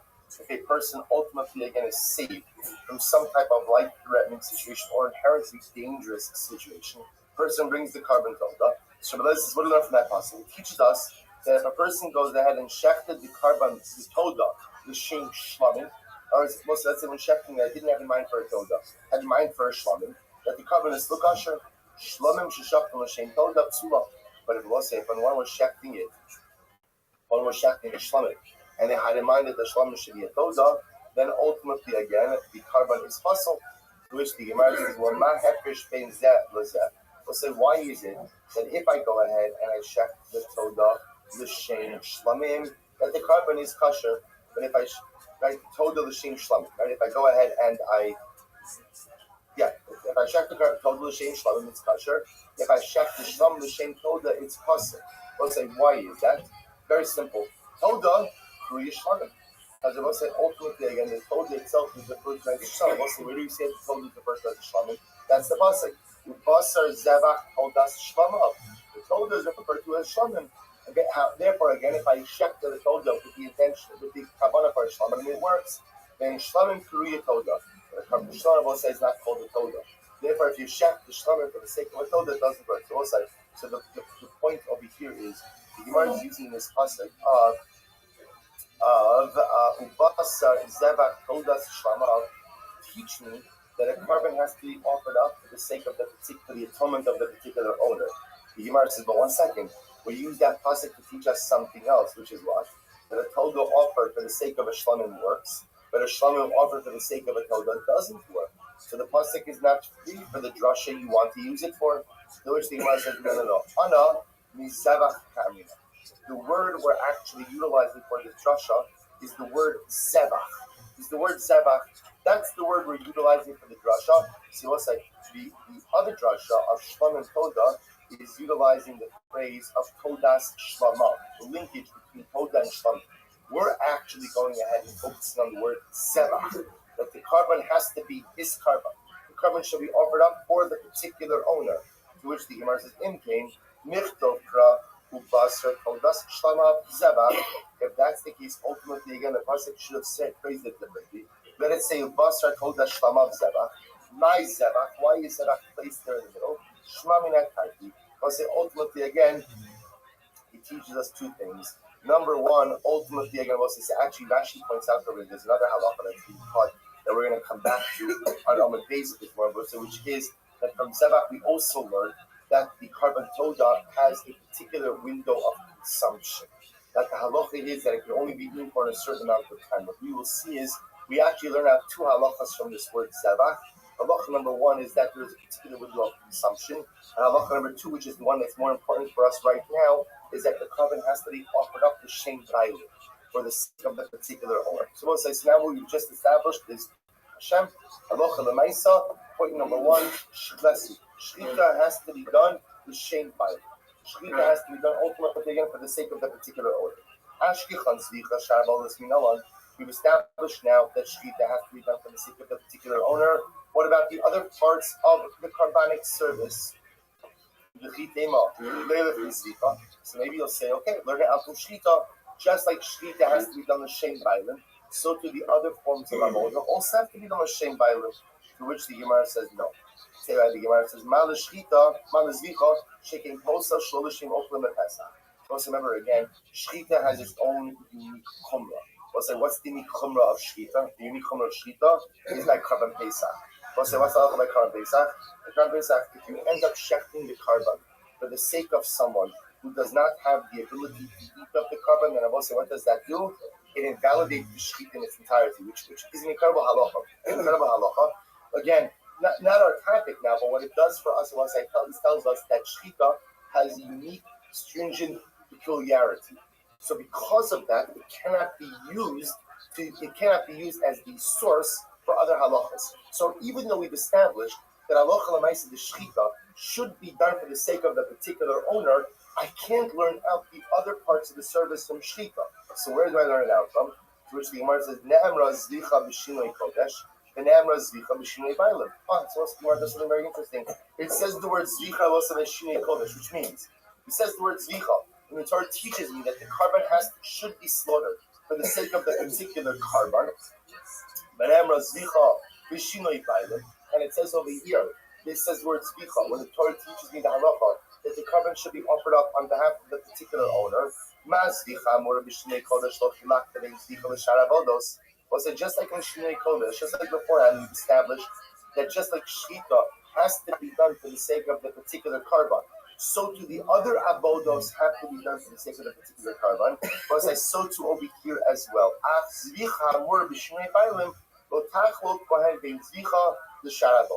So we'll say, again, what the Gemara is essentially doing is comparing the two forms of the Shema. If we've already established that halacha l'maisa, when it comes to the Shema of the type of carbon, we've already established that Shechita, Kabbalah, Holacha, Zrika, all should be done for the sake of the particular carbon. Then what I will say, once I establish that Shechita should be done for the sake of the particular owner, logic dictates that what? That the other avodos as well, Kabbalah, Holacha, Zrika, should be done for the sake of the owner as well. To which the Gemara says, well, one could raise a question on this comparison. Malish Shinoi Kodesh Shekin Psula B'Gufa. The Gemara is actually going to raise a couple of questions. Okay, raise a couple of questions with this comparison. So what the Gemara just tried to do is just try to compare what we call the Shema of the carbon to the Shema of the Bible. And to say, just like you need the Shema of the carbon, you should look for the particular sake of the carbon, and all of the four types of avodah, Shechita, Kabbalah, Holacha, Zriga, so too again, when it comes to the Shein Bailim, for the sake of the particular owner, once you've established that the Shechita has to be done for the sake of the particular owner, then what? All of the other avodah should be done for the sake of the particular owner. Which the Gemara says, just understand that comparison between the Shema of, we call Shema of the carbon, and the Shema of the Bailim has a couple of problems with it. What's the problem? Number one, so we'll say, first of all, Shinoi Kodesh will say, which means what? We have a Shema of the carbon, not having in mind for the sake of the particular carbon in question of our side, is what we call a Psula B'Gufa. If I'm offering up a Shlamim, and instead I have in mind for an Olav, we'll say that's a Psul in the inherent character of the carbon. Next, Yesh, as opposed to, let's say, we'll say Shinoi Bailim, which may not be. Yeshma Ba'arba Abodos. Furthermore, again, we established that Shinoi Kodesh, we'll say, applies to all the four different types of avodah, i.e., Shechita, Kabbalah, Holacha, Zrika. Yeshma La'achar Misa, that was actually very interesting. It applies ultimately after the death of the owner as well. Now, if you look at Rashi, second to last line, Yeshma La'achar Misa, Hamatrish Karbana Umeis. If somebody sets aside a carbon and he dies, the owner dies, before he has the opportunity to bring it, and now the inheritor of the deceased individual is going to bring the carbon. So we'll say the inheritor has the ability ultimately to go ahead and potentially erroneously change the kavanah for which the carbon is offered. He can have in mind that it was supposed to be a shlamim. He can have in mind to make it into an ola. But again, there is no possibility of Shinoi Bailim after the death of the owner. Next, the Yeshno B'Tzibor Kibiyafim. And furthermore, again, I will say, so Shinoi Karban can happen with a communal offering, whereas Shinoi Bailim cannot. Why did Shinoi Bailim not happen with a communal offering? It was because, as I point out, everybody owns that particular Karban. So the Gemara is just doing is, we're trying to compare Shinoi Karban or Shinoi Bailim to Shinoi Karban. And say the same way that all of the four types of service, sacrificial service, require the Shema by the carbon, so do they require the Shema by the owners. All the Gemara is saying is the comparison is fraught with complications. And even though, again, 2 out of these 4 objections are not really valid, ultimately, again, 2 of them are valid. So we'll discuss which ones are valid, which ones aren't valid. So we'll say, let's analyze this. One of the things the Gemara said was that Shinoi Karban, if a person goes ahead and, let's say, he's offering up a shlamim, but he has in mind that it should be an olah. So we'll say, the Gemara says, that's a psul b'gufa. The problem is, that's the problem with the inherent character of the carbon, suggesting that Shinoi Bailit, that having in mind the wrong owners for the carbon, is not an inherent flaw in the carbon. Why is it that if you have a change of kavanah for the owner, it's not considered to be an inherent character flaw in the carbon? Because all it is a thought. I don't understand. I was saying everything we're dealing with over here is what? It's all thoughts, right? All of this has to do with kavanas. Ella, kevan the akshav psula. Hachanami kevan the akshav psula. I don't understand if you're going to tell me that an erroneous thought or a mistaken thought has the ability to invalidate the carbon by shinoi kodesh, by attributing to it the wrong designation. So let's say the wrong thought about the wrong owners should also go ahead and invalidate. In other words, it's the same flaw, which is a flaw in kavanah. One is just the kavanah for the type of carbon. One is the kavanah for the owner. That was according to Pinchas bar Mari. So again, we'll discuss this shita. He says, which means what? That even after, let's say Reuven set aside a shlamim, Reuven dies. Oh, let's keep it simpler. Yaakov set aside a shlamim. Yaakov dies. He has a son by the name of Reuven. Reuven inherits his father, and along with the estate that he inherits what?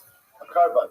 Right? So we'll say now, what's going to happen? Reuven goes and offers up the carbon. So we just said before, there's no shinoi bailam achar misa. There's no such thing as changing the kavanas for the owner after the death of the owner because the owner is dead.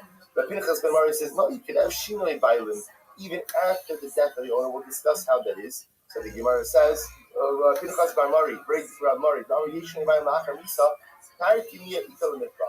So we'll say, even if you take these two things off the table, even if you take Yeshinoi La'achar Misa off the table, and you take about ultimately again that both are Psulam Hashama off the table, there are still 2 other objections to this comparison. So let's keep our eye on the ball. Remember, what are we trying to do over here? It's not like an existential question. And what are they trying to do over here? Here's what we've established. We've established that halacha l'maisa, all 4 parts of the carbonic process of shchita, kabbalah, holacha, zriga, all the chatchila have to be done. The shame for the particular sake of the carbon being offered. Okay? Now that's part 1. Part 2. Now we transition to what we call the shame bailim. Now, when offering up a carbon, one should have in mind the actual owner upon whose behalf it is being offered. We established that concept applies by shchita. We try not to apply to what? To the other 3, to Kabbalah, to Halacha, to Zrika. You must have a simple way to do this. Let's just compare the Lishma of by Bailim to the Lishma of carbon. Just like carbon applies to all, the Lishma of carbon applies to all 4 steps. So the Lishma of Bailim 4 steps as well. All the Gemara just said is that comparison is not correct.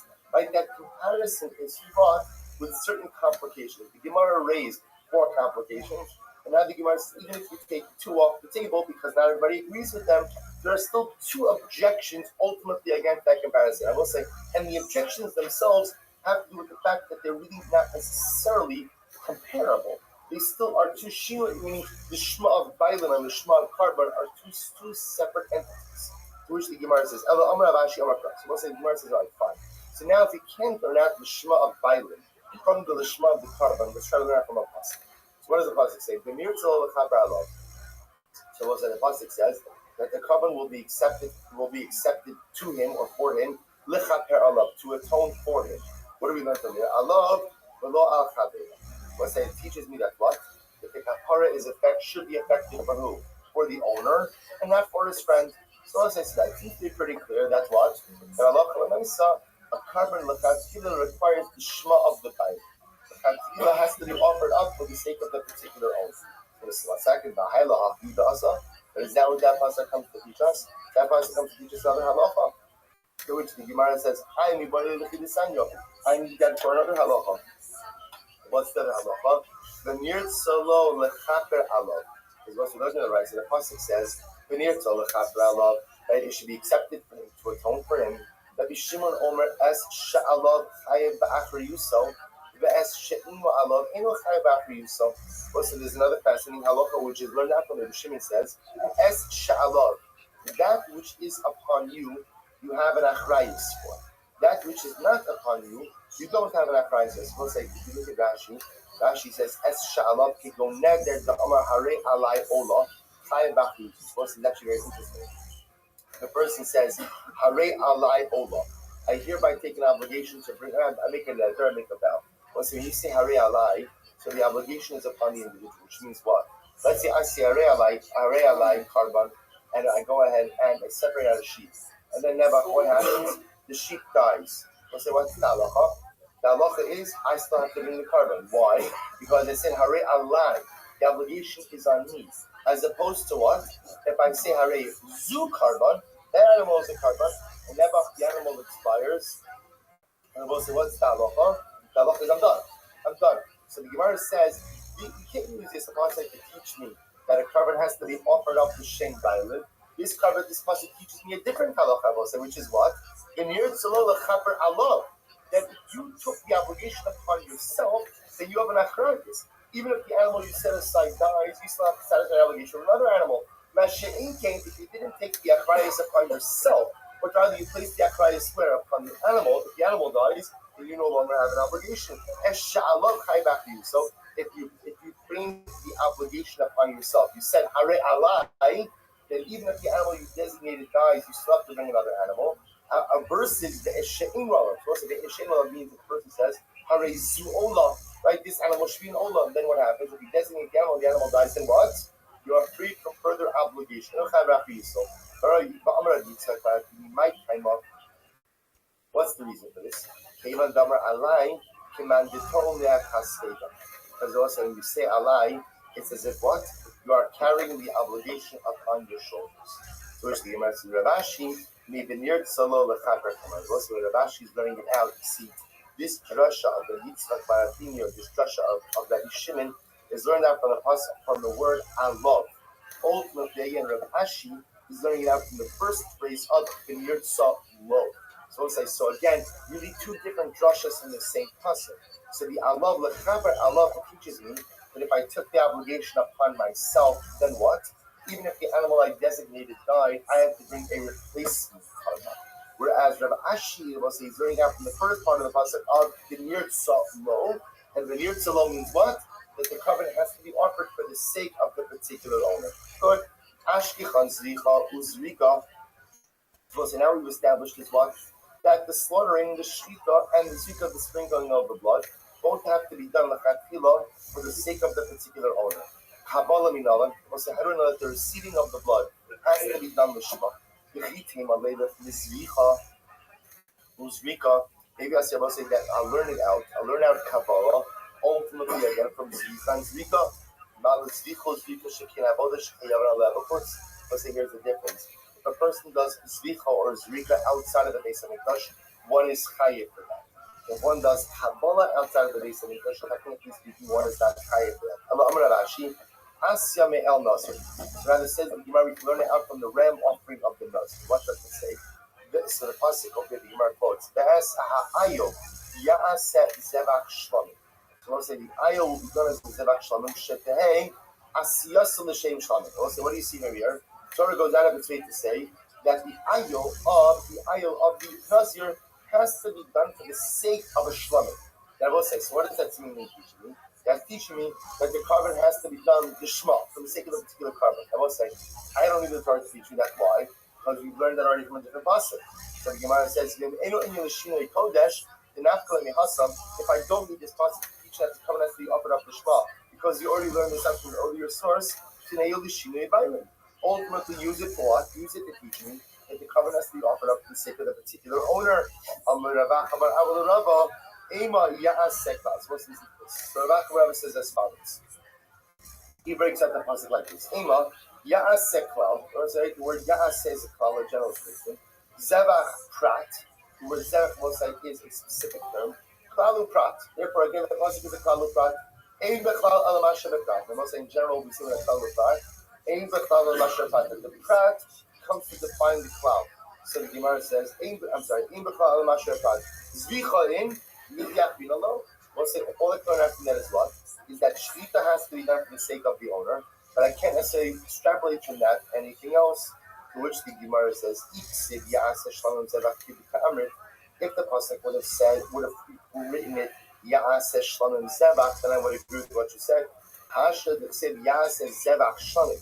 I was in other words, the Zevach is inserted there in the middle. Havele Klal She'eno Malay. Ultimately, this is what we call, it's actually fascinating. This is what's called an incomplete cloud. What's what it's incomplete? See, what you must point out over here is the word zeva is extraneous and interrupts the general statement of shlamim. So this is what we call a klal she'eno malay. The whole klal she'eno malay, any kind of klal is not complete, i.e. it's interrupted, so ain't done in osol b'klalu prat. Ultimately, again, you cannot use it to frame a klalu prat principle. Ravina Amar no. The Olam done it. Nope, not true. You can't make the Kalu Prat. V'la Hashem chazar v'kala. I will say that word V'la Hashem ultimately again adds in an additional klal. And therefore what? Amalei Rav Achim Dikti Ravina v'halo dami kala kamla kala basra. But one second, I will say if that's the case, that it's a Kalu Prat klal. Generally, again, we say that the two bookend klals have to mirror each other in some degree. In this case, the second klal does not mirror the first.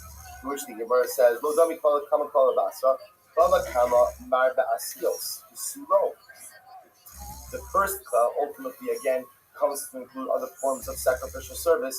Kalavasra, kal la'ashem, da'ilu shvichas shirayim bakara same thing. The second klal also seems to say that what? Every single part of the Quranic service has to be done for the sake of HaKadosh Baruch Hu. Even the spilling out of the leftover blood and the burning of the leftover limbs. So as we learned, so Hatan Rabbi Shmuel and the Yeshiva Rabbi Shmuel said that in fact they do dash in the Klalu Prat even in this way. To which the Gemara says, if that's the case, the person becomes a Klalu Prat Klal, those in the case of Klalu Prat Klal, so ultimately again the Klal is modified by the Prat. Just like Moshe, the prat in the pasuk is a form of sacrificial service and must be done for the sake of the owners. So do us what do we learn from there? Every single part of sacrificial service also has to be done for the sake of the particular owner. For 1 second, I can see that the pasuk will say first specifically to a form of avoda for which you are chayiv if you do it outside of the Beis Hamikdash. Then I will say that would come to include what? Any type of avoda for which one will be chayiv if they do it outside of the Beis Hamikdash. Shchita usrika it. If that's the case, then shchita outside of the Beis Hamikdash. That's what requires the shema. Kabbalah v'halacha no, but Kabbalah halacha maybe not. Imam, the other possibility is ma'apat mekurash davar hakol safo. Yeshna b'chados hapniyos was it just as the part is referring to something that is done on the northern side of the Beis Hamikdash. And what is shayach, what we call the inner chatas offerings? Kolat safon yeshna b'chados hapniyos. And ultimately, again, maybe the very well say the principle of the Shema only applies to things that are done on the northern side of the Beis Hamikdash, and furthermore, again, are shayach to the inner chatos. Shchita v'Kabbalah in Zrikalo. If that's the case, again, it's only going to apply to Shchita and Kabbalah and not Zrika. Ikal me'mar hachi, the ikal me'mar hachi. Because ultimately, again, the Kalu Prat is thought to be understood in both ways. Therefore, again, Shkulin Hain, the Alo Shneim. The Limud and Alo say are both equally valid, and therefore, again, are both equally correct. Lishna, China, Chada v'Chada Teku L'Nosa. What's the other possibility, the other Lashon over here, is that Chada v'Chada Teku, both halachas stand and ultimately again enjoy. Ibai Sema, Zrika, Midrav Ashina. What's the other possibility is that perhaps the obligation of Zrika Lishma is ultimately learned out by Rav Ashi. So we'll say, bottom line is that halacha l'maisa, Gemara just learned that from both of these Kalupat, that drushes, that halacha l'maisa, all parts of the Quranic service require ultimately again of the Shema of the Bala. Now understand Of course, we're talking in the realm of Lachatchila. This is all Lachatchila. Being the evident one didn't have the Shema for the Bible. We already saw from the first Mishnah of the Masechta that Halacha L'Maaseh again the covenant still touched. Ashkichan, let's say just two more lines. Ashkichan El Nazir, Ayel Nazir. Shashlam Nazir. So let's say, I now know that what? That there needs to be a Lishma of the Bible, right? It has to be done to take a particular owner by the Ayel, by the ram of the Nazir. That's the concept we're learning from. Shar Shlamim, and how do you know about other Kabbalas, other Shlamim? V'chitema Neilef Ne'el Nazir. Ma'ale El Nazir Shekili Shimon Dam Machir. So we'll say, so maybe you'll say, learn out other Shlamim from El Nazir. Here's the problem, we'll say. El Nazir, ultimately, again, there's a Chatos and an Ola that comes along with that item. So maybe, again, that's the piece you need to Shlam. Im Kein Nichtov Shlamei. My Shlamim, the Rabbos Kol Shlamim. We'll say, ultimately, again, why does the Torah use the word Shlamim to teach me that this halacha of the Shema applies to all Shlamim? Ashkichan Shlamim. Shar Kachemino. As well as now I know that what? All Shlamim offerings require a Lishma by the Bible. All Shlamim offerings must be offered up for the sake of their particular owners. What about other Kabbalos? The Chitim and Neilef, Mishlamim, Malashlam, so maybe you'll say learn out from Shlamim. Malashlam, came to Nismicha, Unisachem, Utsnufos, Kaze Bishok. So we'll say, again, by Shlamim, Shlamim has unique halachas. It requires Smicha, leaning on the animal, Nisachim, libations, Tnufas, Kaze Bishok, a waving up the chest and the thigh.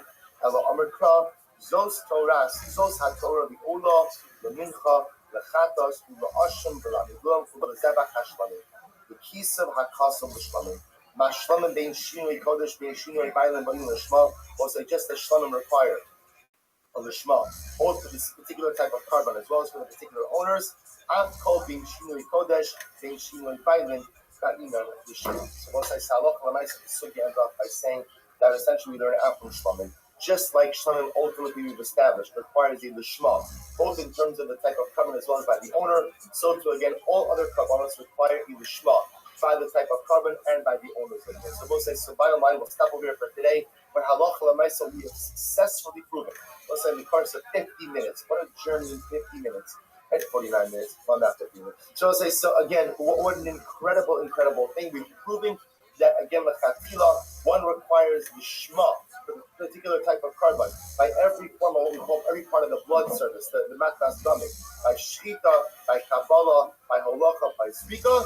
You require L'Chatchila that you have to have in mind for the particular sake of the carbon, and also that one should have in mind ultimately again for the particular owner as well. One has to have in mind the Lishma by the carbon, Lishma by the Bailim, by each of the 4 steps of the sacrificial service. A mazel tov to Dr. Lussman on the occasion of the marriage of his granddaughter last night, and that he said sheared the next morning. I don't want to be a pussy to anyone, but whatever your species is not going to do. Welcome back, Chef Jeremy is joining us to marriage Yisrael, Baruch Haba, mazel tov, mazel tov.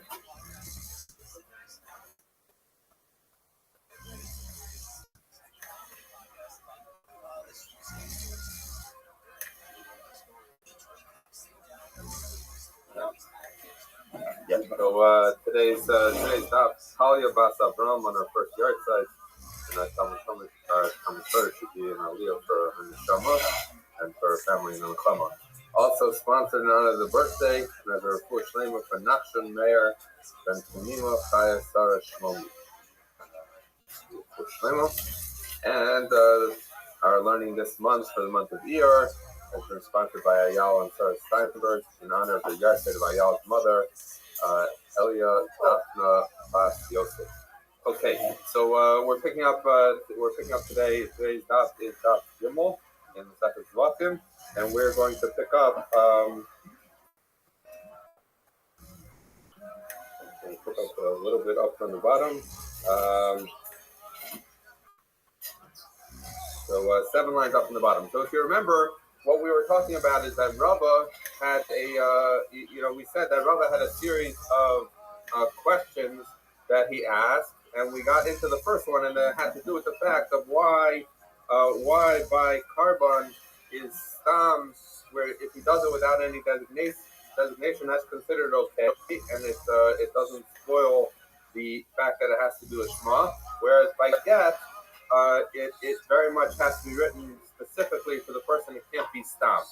And Rabbi asked the question, he gave the answer, and now we've been doing the cleanup to understand how did he know these two things. So we discussed yesterday already how we knew that in the case of how we knew the halacha by chatas that if it's brought stam that it's okay, and now we're going to learn the Gemara itself. The gabi get the stam of pasul minalan.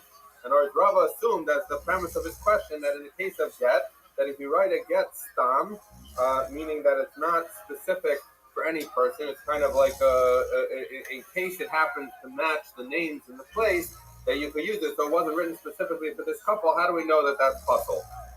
So the Gemara goes through a series of possibilities. So we say, if you're going to say that we learn it from this, that we learned in the Mishnah in Gittin, which is a continuation of the Mishnah we learned before. And he says as follows, over Bashuk, he's passing through the marketplace, this guy, the Shama Sofrin Makin, and he hears the Sofrin are basically training their student Sofrim, and they're saying, he's saying, write this word, that word. So he's basically saying out loud the get, and the students are writing it. And so what do you hear the guy saying? The guy hears the teacher of the Sofrim saying, Ish ploni girish plonis mimakum ploni, that such and such man is divorcing such and such woman from such and such place. V'amra, he's passing by, says Zeshmi, V'zeshem Ishti. This is the name of his name, and that's his wife's name. So he says, you know what? While I'm passing by, let me take that get, and he says he'll use it to divorce his wife.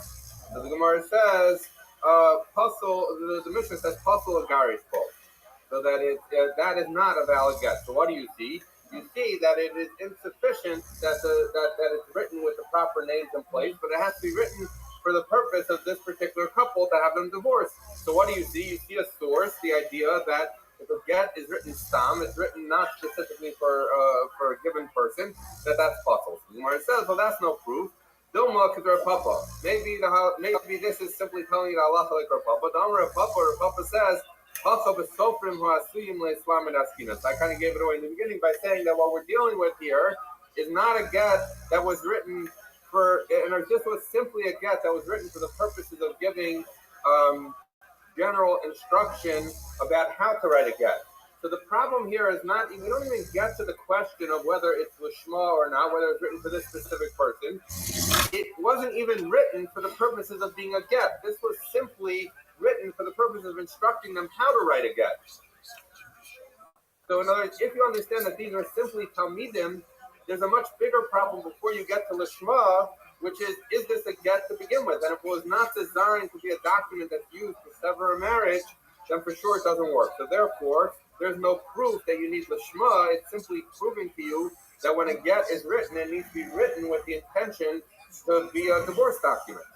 So that's what he says. But so far, we're talking about someone who's teaching the students.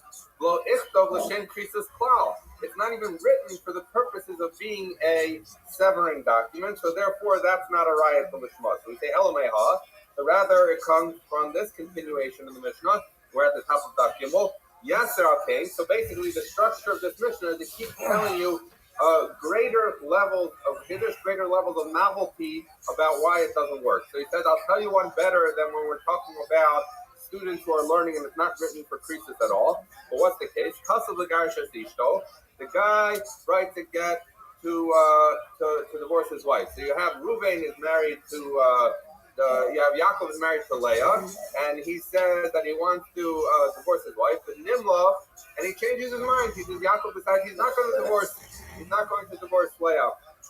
And what happens? Matzah ben Hiro, a different guy in his city named Yaakov, who has a wife named Leah, and he finds the get. Amar lo, and he says to him, you wrote this get for your wife, then you change your mind. As it works out, Shmi Kishimcha, my name is like your name, and my wife's name is like your wife's name. So let me use that get that you had written. So in this case, it's better than the case before. Why? Because this was actually written. What was the problem with the case before? We said it was not written for Croesus. In this case, it was written for Croesus. And yet you see that it's puzzle. So it shows you, it must be that you, in fact, this proves that you need to have lishma. It needs to be written for the specific woman, and that's why it doesn't work in this case, puzzle agaris. So the Gemara says, no, that's no proof that a get has to be written lishma for the specific woman, because Dilma Shani Hassam, maybe that case is different.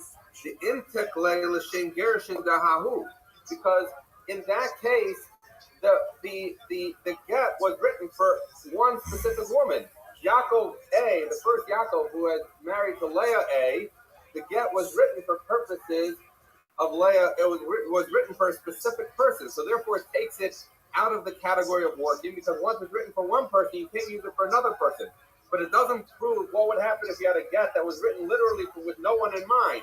That's the case of Stam. Maybe that would still work. So the Gemara says, Elameha. So I learned it from the next case in the Mishnah. Yes, okay. And the Mishnah says, I'll tell you one step up, even more a greater kiddush. So what happens? Yeshlo shtei nasin sheshmoiseim shavos. So a guy, Yaakov has two wives named Leah. He has, there's nothing against marrying, create confusion, but there's nothing against marrying two women with the same name. So he has two wives named Leah. So Kasav Lagarish is a. So if he writes it for Leah A, and then he decides, you know what, I don't want to divorce Leah A, I'd rather divorce Leah B, he can't use it. Lo Yagarish Bosakana, he can't use it for his other wife, even though they're the same name. So what do you see? You see that it needs to be written for a specific woman. So this should be the source that a get that's written that's not written for a specific person is no good. The Gemara says it doesn't prove the point, because Dilma Shani Hassam, maybe it's different in that case, and the reason it doesn't work is not because it was written stam, but rather the intakle l'shem gerushin dehahi, because it was written for purposes. In other words, once it was written for Leah A, it's pulled out of the category of stam, and this is no longer a case of stam. This is a case where it was written for Leah A, you can't use it for Leah B. But maybe if you wrote to get stam, and the guy just wrote Yaakov and Leah, because there's lots of Yaakovs and Leahs out there, and he figured this one will be for whoever it comes for. He wasn't written for any particular woman or man. So maybe that would be different. So the Gemara says, Elameha, so I'll try and learn from here. The Mishnah continues, yes, Al-Kain, I'll tell you one up even more. Amar Lalavler, he tells the sulfur, so, right to get, so we're still dealing with the case of Yaakov who has two wives named Leah. There's Leah A and Leah B. He says, so right to get that Yaakov divorces Leah. And he says, whichever one, I'll decide tomorrow which one I want to divorce with it. I'm not in the mood of having two wives, and one we'll end up, one of them will get divorced. So why is this better? This is better than the case before, because the case before we said was a problem, because since it was written for one specific woman, Leah A, you can't switch it to Leah B. But here it's truly stam, because he didn't make up his mind yet about which of his wives Leah he's going to divorce. The Mishnah still says Pasal Lagarish Kol. So therefore you see that if it's not written lishma for one particular woman, it's no good. So the Gemara says, Domashani Hatam, still no proof about a stam get. Why? The ain breira, because there's no breira going on here. Now, what is breira? Breira is something we've encountered many times. So let's say, for example, we had a Mesechus Beya as a good example, where a guy had birds and he, something he wanted to chef the next day, and in order for it not to be muktzah, you have to designate it the day before. So he says, I'm going to pick from among these. And he points to one particular pen, but he's not going to chef all of them. Rather, what happens is, tomorrow, when he comes and picks it, so right now, the halacha applies that whichever one he's going to pick tomorrow, as of now, is considered designated. It's just that when you look at this pen today, no one knows which one has been designated, because it's only going to be retroactively clarified tomorrow when he actually picks one. But when he picks one tomorrow, it's not being picked tomorrow, it's being picked today, and it just reveals to us which one was truly prepared today, right? So now, the way Rashi understands, and Breira is a complicated sugya throughout Shas, but the way Rashi understands it is the way I just said it, the way he understands Breira's work, is that there is a designation that's happening today, we just don't know which one is designated, right? That's how he understands Breira. So you would say as follows, if there's Breira, then this get should work. Why? Because tomorrow, when he picks Leah A or Leah B, then it's clear that yesterday, when he had the get written, it was written for whichever one he picks today. But if you hold there's no breira, right? So then the way it works is that it is not retroactively clarified that this was for Leah A or Leah B, and it turns out that when he wrote the get, it was for one or the other. It was either for Leah A or Leah B, but we don't know which one. So if he uses it tomorrow to divorce Leah B, maybe it was written for Leah A, or vice versa. Because again, If you hold no brera, then you can't say it's retroactively clarified, but yet the mechanic still works the same, that it's actually designated for some woman. So the Gemara is saying that's no good because it was actually written for one of the layers. We just don't know which one, and we can't use the concept of brera to say that it's clear that it was this one or the other one. So therefore, that is not a case of a get that's written stam, because it was written for either layer A or layer B. We just don't know which one. So we're still looking, we're still seeking the case that proves, and this is in fact, we're going to get to it now, that we've gone through a series of cases, we're going to get to it now. How do we know that a get that's written stam, meaning not for any particular woman or man, is still puzzle, it needs to be written with lishma for a particular couple? The Elameho, we learn it out from here. A kosef gittin, someone who's writing tosin of gittin. What is a tofes? We've learned before that there's a tofes and a toref. These are the two parts of the get. One that is the general operative language of a get, and the other that's specific to the individuals who are being divorced. So it says when he's writing the tofes of a get, he needs to leave blank the name of the man and the name of the woman.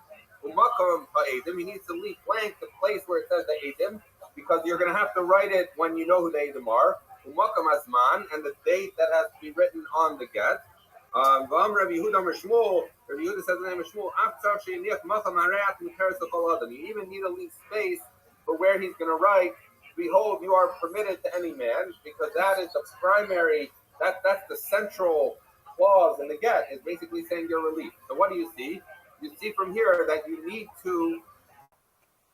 to specify, at the time you're writing the get for the individual, you can prepare most of it as boilerplate beforehand, but once you figure out which man and woman you're writing it for, you need to write it specifically for them. That's why it can't be written in advance. If a stam get would be sufficient, let the guy write Yaakov and Leah, and if he happens to get Yaakov and Leah, he'll fill it in then. But the Mishnah is telling us, the Brisa is telling us that you need to. So it's telling you that you need to leave that space blank. And the fact that you need to leave it blank shows you that in fact the get that's written stam, that's written without any particular couple in mind, is invalid. So we've now completed that sugya. Rabbi had asked a question comparing carbon to say that carbon works if it's stam and get does not work if it's stam. Rabbi explained the distinction between the two yesterday, but now we've cleaned up to understand how he knew that that's how those work. That in one case it works, in the other case it doesn't. So we're at the two dots on Gimel Amud Aleph. Okay, so if you remember, I think it was Ravina who had said, Ravina had said to her papa, if I'm not mistaken, he said, yesterday you missed it. Rabbi asked lots of interesting contradictions and he answered them. So we addressed the first of them, and now we're going to get back to the series to say other things that Rabbi asked that on the surface seem to be a steer on how would he answer them. So the Gemara says, Su Rami Milsa Kripi, that Rabbi asked another case of a contradiction. Mi Amar Rabbi Yehuda Marav, did Rabbi Yehuda Marav say as follows, or how did Rabbi Yehuda Marav say as follows, that Chatos Sheshachata L'Shem Ola Sula. So we learned this yesterday, that if you have a carbon and you and the Kohen offers it with intention that it should be for a different kind of carbon, that's a problem. So he's saying yes. If you have a chatas and you shefted it saying it was an ola, that makes it puzzle. That we learned yesterday. But here it says something interesting. Shachata l'shem chulin. But if he shefted it not for a different carbon, but saying it's nothing to do with a carbon, he just shefted it like it was a regular animal. He didn't have in mind any carbon. It's kshera. So in that case, it's kasher, which is kind of non-intuitive. You're saying if he had in mind the ola, which is at least some kind of carbon, that destroys the lishma aspect of the chatas. So you would think chulin for sure should destroy it. But we say no, chulin does not get, if he has intention for chulin, it does not destroy it. And it only destroys it if you have intention for, if you have intention for a different carbon like a ola. So Alma, what do you see? Mina makriva, the lav mina lo makriva. He says something that's similar to destroy or interrupt. Is a makriv is like sort of like a destruction, but it's saying something that is similar to something else can interfere or it can interrupt. But if something's totally different, then it doesn't even interrupt. And this is the concept that we're going to deal with for the rest of the daf today.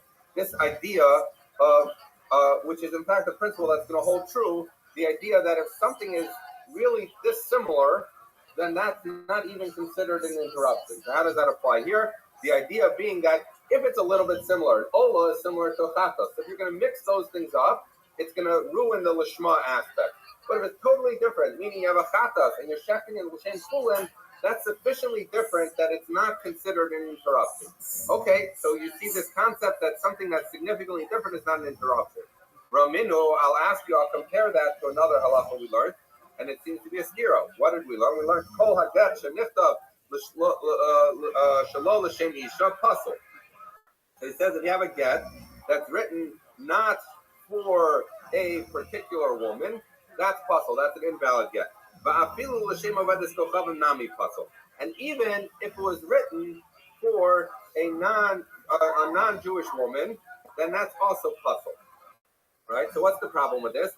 He's saying as follows, that it's one thing if you tell me that if the get was really written for Leah who's married to this Yaakov, and instead you use it for Leah who's married to a different Yaakov, that's a similar instance. So you could say, okay, fine, that messes up Lishma. But if he writes it for a non-Jewish woman is not in the category whatsoever of a get. There's no concept of marriage and divorce halachically by Goyim. So therefore you would say a non-Jewish woman is so far removed from this that it should not interrupt, but yet you see that it does. It messes up the Lishma designation. So on the one hand, when we learned the case of you shechted not L'Shem Ola, but rather L'Shem Kulin, it's sufficiently distant that it doesn't interrupt. But yet in the case of a non-Jewish woman, even though it's very distant, she's not relevant at all to the halachas, to the laws of Yidin, but yet it does interrupt. So you see this, you see a stira contradiction. Bishani, and he answered it. He said, "Get thou ovedes kochavim minei havelei stama." So he says as follows: that get. Forget the fact that we're dealing with an ovedes kochavim. There's a more basic problem, which is what? Let's say there was no non-Jewish woman listed here. So what would you have? You're left with a get that's written Yaakov divorces Leah, but you don't have any particular Leah in mind. What is that? That sounds familiar. That's a get that's stam.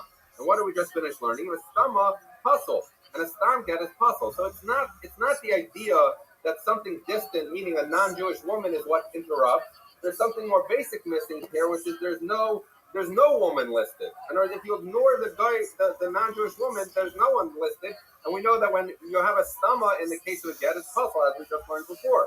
But in the case of a chatas, that he does it l'shem ola or l'shem kulin, you say dal kulin minayu. Let's say you remove kulin from it. Let's say you ignore something that's sufficiently distant, that's sufficiently dissimilar.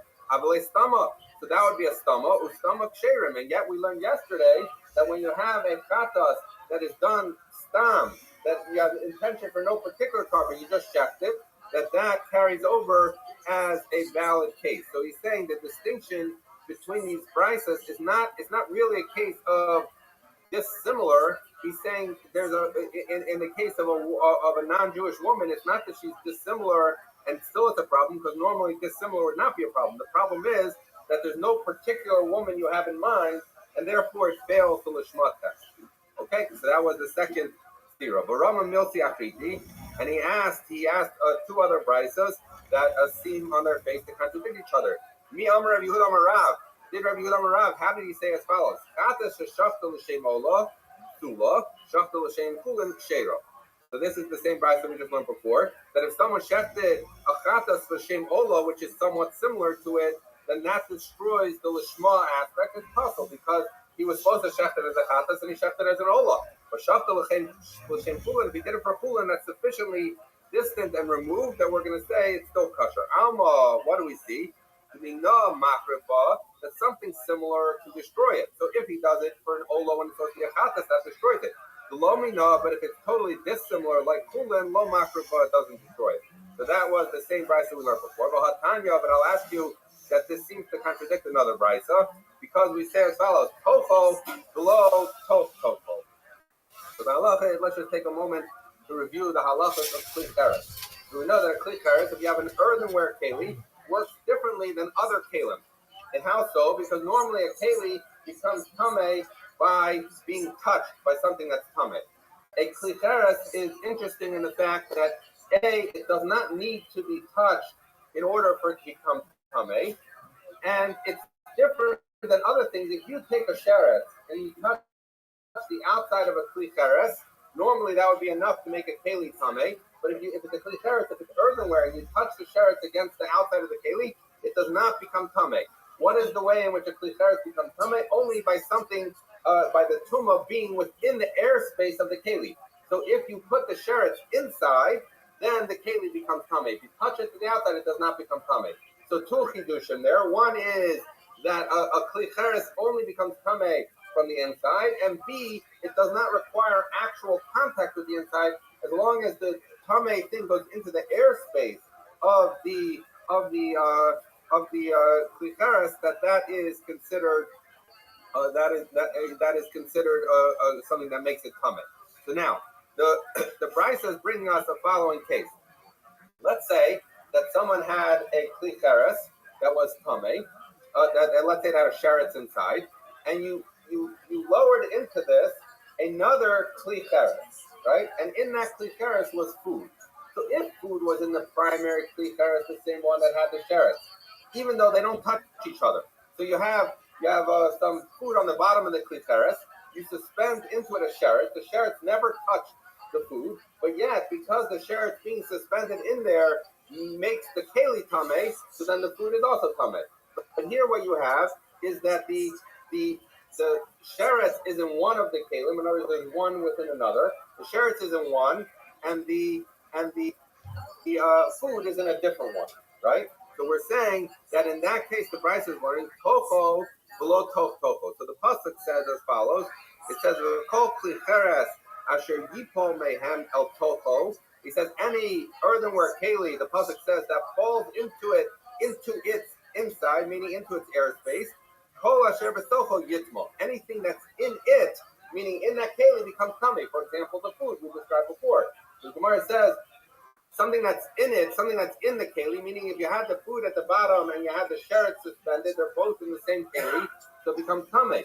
But if you're dealing with a case where you have a keli within a keli, so then the pasuk is excluding that and saying that in that case, it is a case of tofo.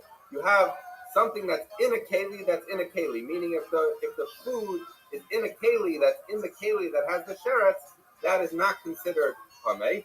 Vafilu lishetaf matzil, and the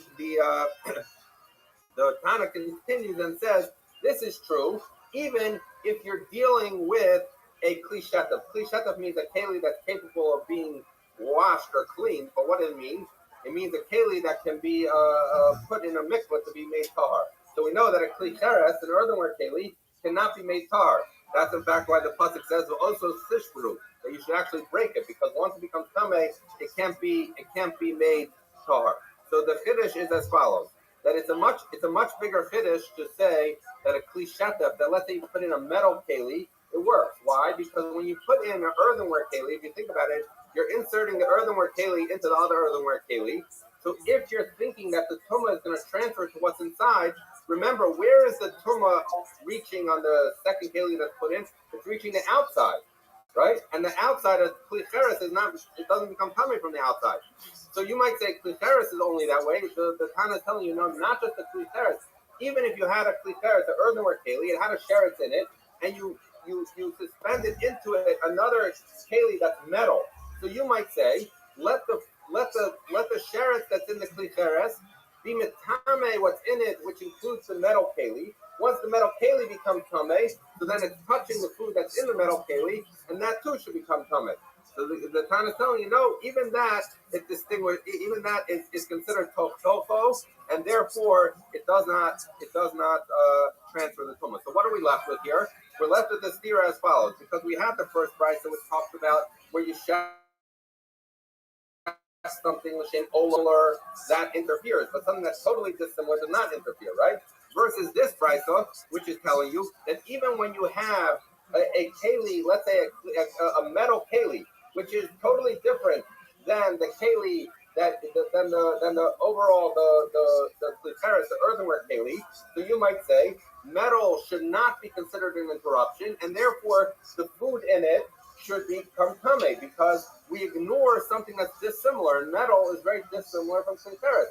So you might think that something very dissimilar is disregarded, but yet we see that it is sufficient to protect the food in it from becoming tame. So you see that something dissimilar is not considered disregarded. So in one case, we're saying, in the case of Kulin versus Ola, we say dissimilar is disregarded. And in this case, we're saying dissimilar metal, which is dissimilar from Keres, is not disregarded. Shani, and he answered the steer as follows.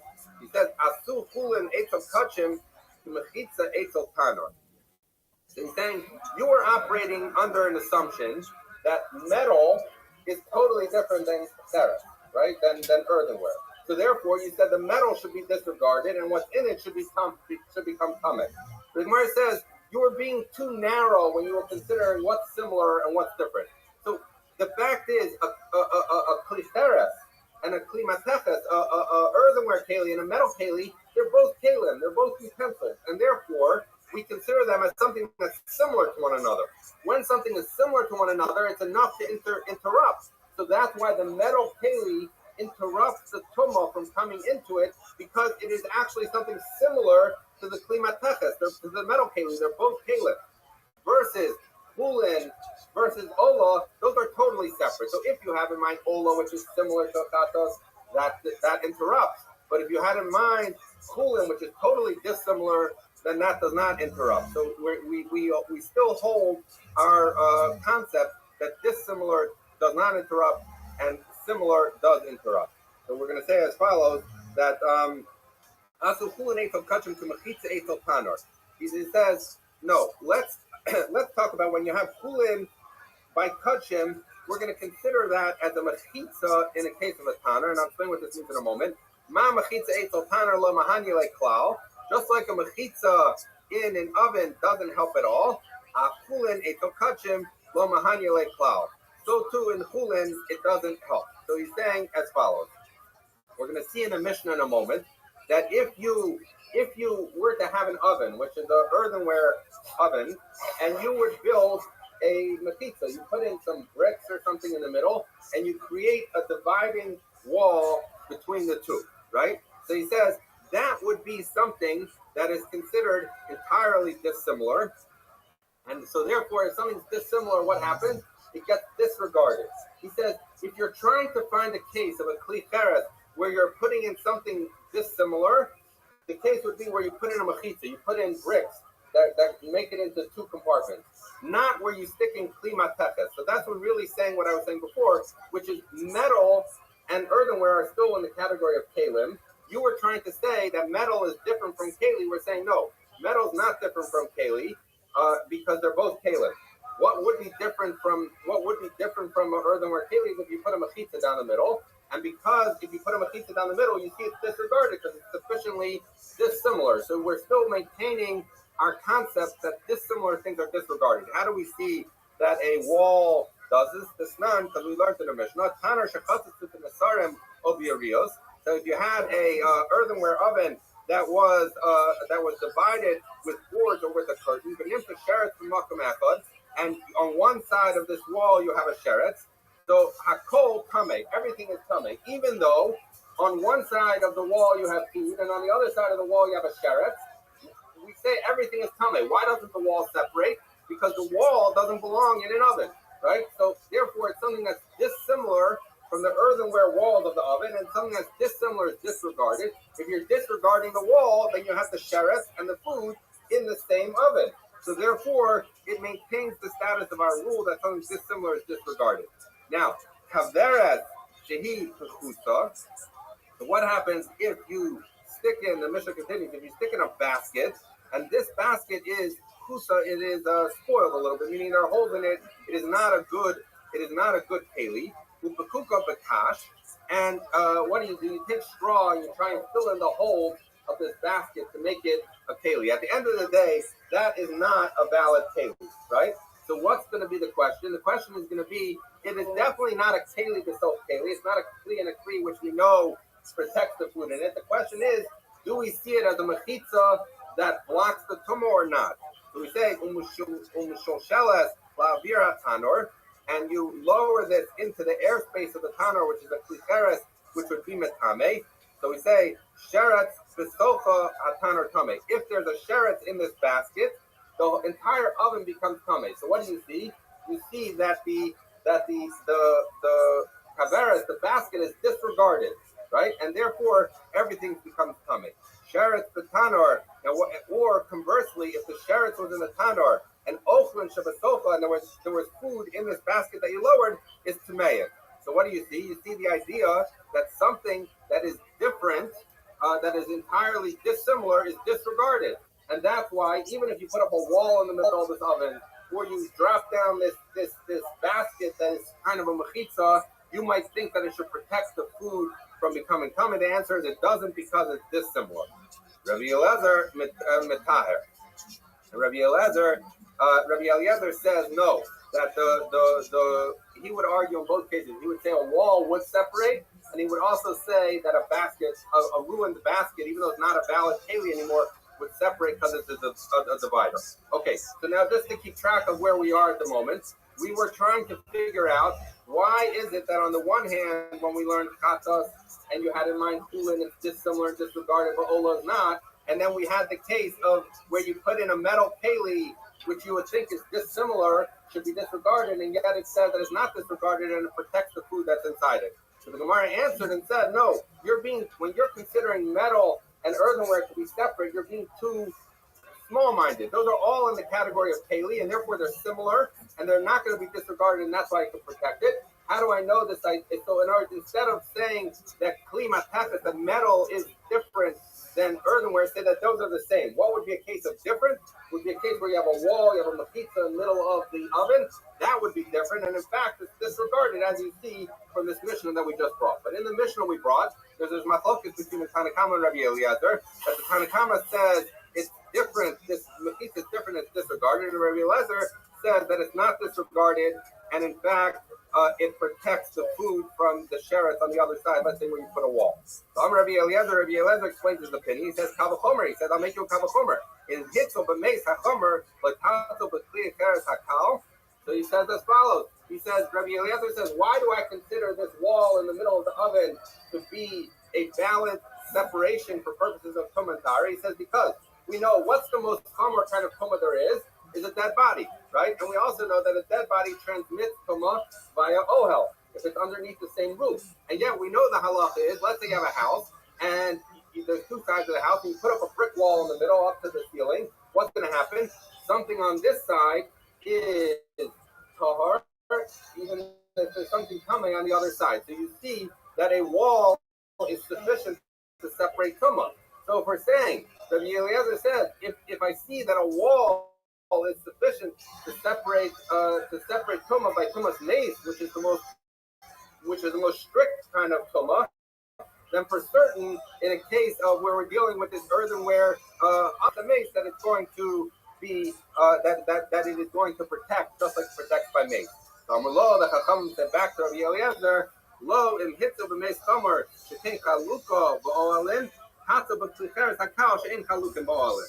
So the Rabbanan said back to Rabbi Eliezer, we don't like your kavachomer. We're on the base. He says, why? Because he says a house. People divide houses all the time. You know, you want 2 rooms, so you put up a wall, right? So it's normal to divide a house into 2 parts, and then that's considered a valid mechitza for purposes of tumah. It's not normal to put a brick wall down the middle of an oven, and therefore we're going to disregard it. So they don't like the comparison to a mace. They say from a mace, you're picking from a scenario that's normal to have a wall to a scenario that's not normal to have a wall. And if it's not normal to have a wall, it's considered something dissimilar. If it's considered dissimilar, it's disregarded. If it's disregarded, the tumah transfers. Okay, so that was the machlokas between them. So the Gemara says, okay, so remember, we were trying to understand why is the case where you put a metal keli into an earthenware keli, it protects from tumah transfer, and we said because it's actually similar, it's not dissimilar, right? But we see that works according to the Rabbanan, the ones who said because we said what should you compare it to instead? You should compare it to a case of a wall, which is dissimilar, which is disregarded. So the Gemara is asking now as follows. That works well according to the Rabbanan who say you should disregard the wall. But according to Rabbi Eliezer, who says you don't disregard the wall, and the wall is a valid separation, right? So therefore, when Rabbi Yehuda Amar Rav said his halacha, when he said it, this halacha that something dissimilar is disregarded and something similar is an interruption in the case of Ola and Chatas, he's saying that really should be a machloket Tanaim, because evidently Rabbi Eliezer holds that something even when it's dissimilar, it's not disregarded, right? So therefore, you've answered according to Rabbanan, but not according to Rabbi Eliezer. Rabbi Eliezer ma'ikla memar. So we say Rabbi Eliezer kal v'chomer kamar. So now Rabbi Eliezer is saying the kal v'chomer. So what we're saying is as follows. The Gemara is saying we thought that Rabbi Eliezer was just supporting his view when he said the kal v'chomer, but actually you have to understand it differently. Really, Rabbi Eliezer agrees with the concept of Yehuda Amar Rav that something dissimilar is disregarded. He agrees with that concept, and therefore that's how you would explain the case of Chatas and Ola. Ola is similar, and therefore it interrupts, but a Kulin is dissimilar, it doesn't interrupt. And why did Rabbi Eliezer say that in the case of a mechitza in the oven, that it does protect and it's not disregarded even though it's dissimilar? It's because he had the Kal V'chomer. The Kal V'chomer taught him, but it's basically teaching you an exception. And everyone agrees with Rabbi Yehuda Amar Rav's concept that something dissimilar would be disregarded if not for the fact that there's a Kal V'chomer. The Gemara says, if so, hasam nami lema kal v'chomer. So he says, so what's the structure of what we said? We said that both Rabbi Eliezer and the Chachamim agree that something dissimilar is disregarded and something similar is an interruption. We said, why did Rabbi Eliezer say that something dissimilar, a wall down the middle of an oven is sufficient? It's because he says that's specifically because there was a kal v'chomer. But by Chulin and Ola, I would say those are dissimilar and it is disregarded. He says, but let me tell you a kal v'chomer there too. He says, say as follows: Kachim Chulin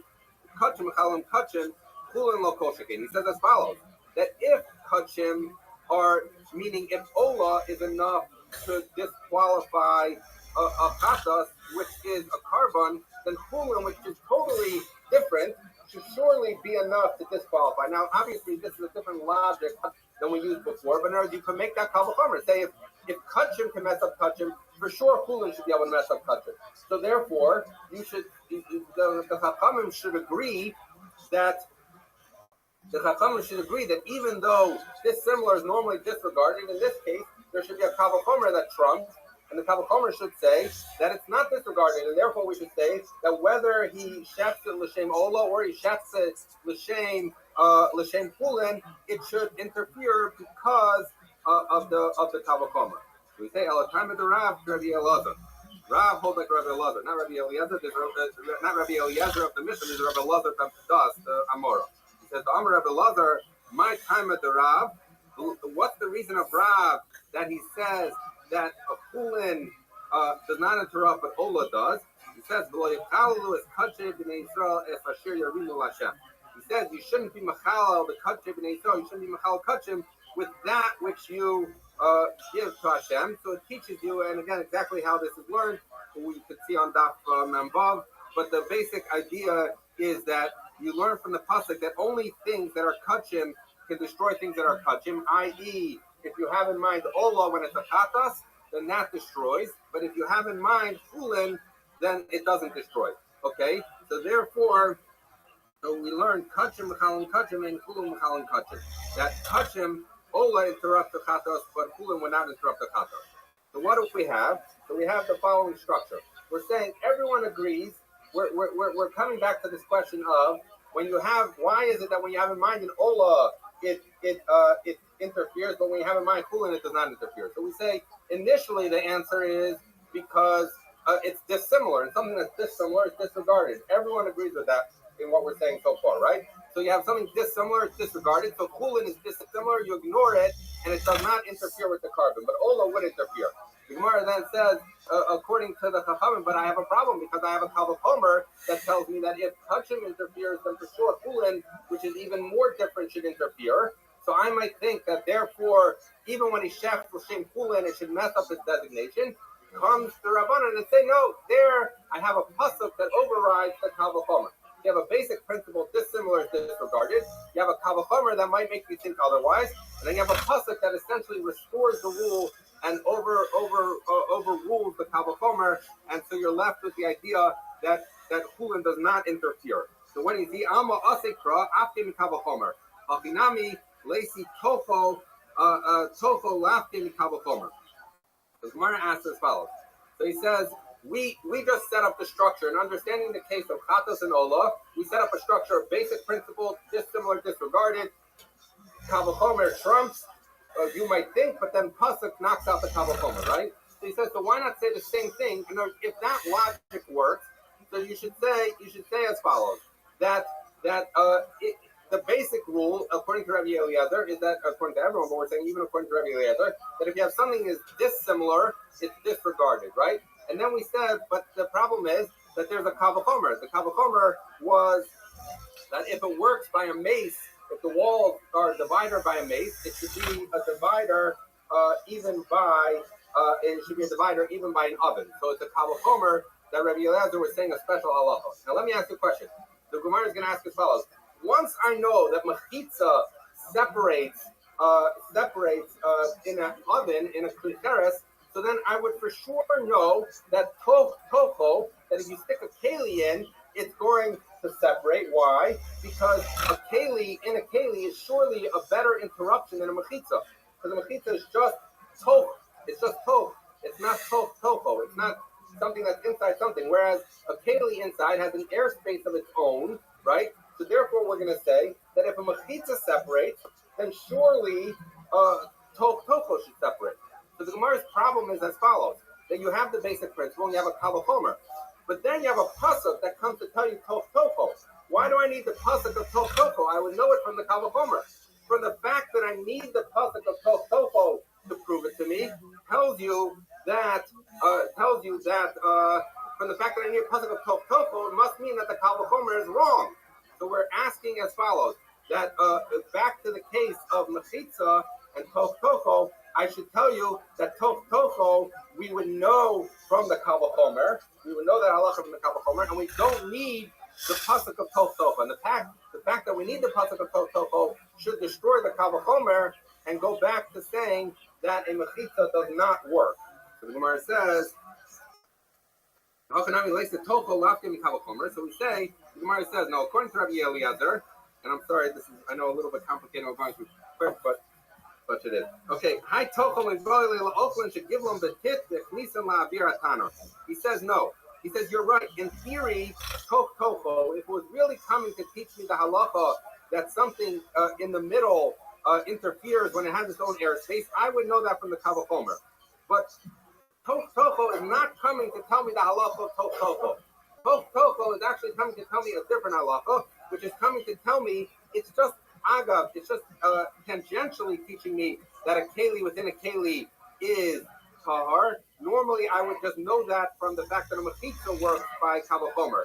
But why did we need the pasuk of tocho? It was coming to tell us a case where he took food, he covered it entirely in clay, and then he stuck it into a tanner. I might have thought I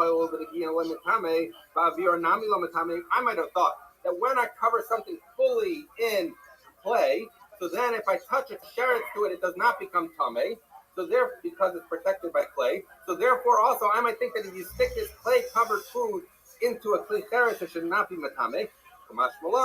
So therefore, the pasuk of tocho comes to tell you that tocho is okay. But if you stick in food that's covered with clay, so there's no internal recess, so it's not a tocho, so in that case, it does not work, and in fact, it does not protect it, and it would be tameh.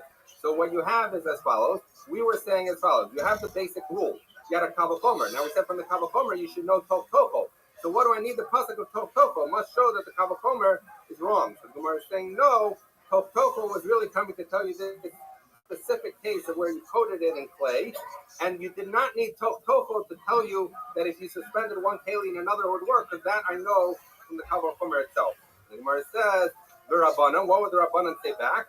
They say, Hanach lo tzriki kra. That's just a basic case of a tanor, that you stick in something earthenware, you stick in something tameh into an earthenware keli, that it is If you stick something into an earthenware keli, then it becomes tameh. The fact that you coated it in clay doesn't make a difference because clay is something dissimilar. It's a covering, and therefore it's going to be disregarded. So again, I apologize. It's complicated and we do it quick, but let's just review where we got to here. Is the idea that for purposes of Ola and Chatos, we're saying the rule is Ola interferes. Ola Chatos versus Chulin. That Ola interferes because it's similar to Chatos, but Chulin will not interfere because it's dissimilar. You have a Kavachomer that tells you that if Kachim interferes, surely Chulin should interfere. So that should tell me that even Chulin is a problem. The Gemara answers that there's a pasuk that tells you that Kachim is Machal Kachim and Chulin is not Machal Kachim. So that's the case in Chulin and Chatos. Now, in the case of Mechitza, what we're saying is as follows: that if you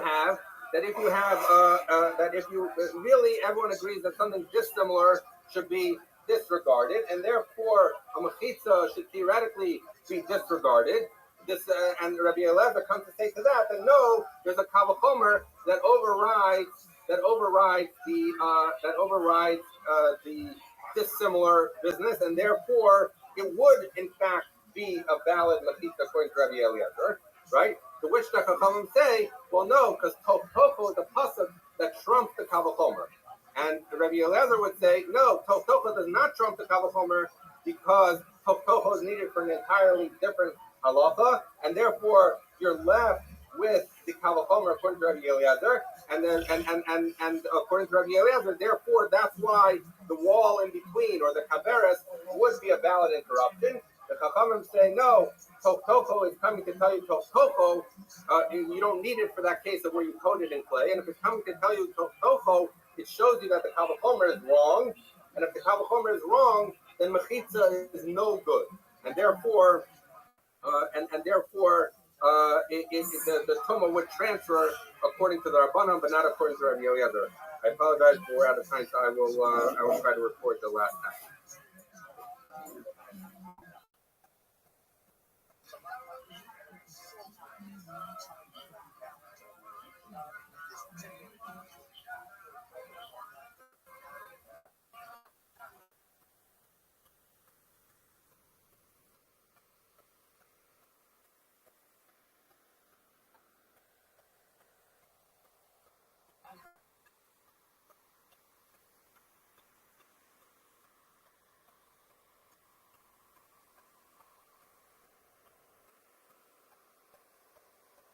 This month is dedicated by Ayal and Sarah Steinberg in honor of the yard site of Ayal's mother, Ilya Daphna.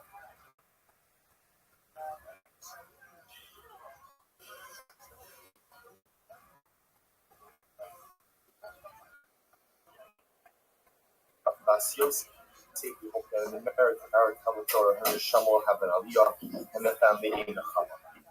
So let's begin. So today we have the greatest chus to begin Masechas Tzvachim.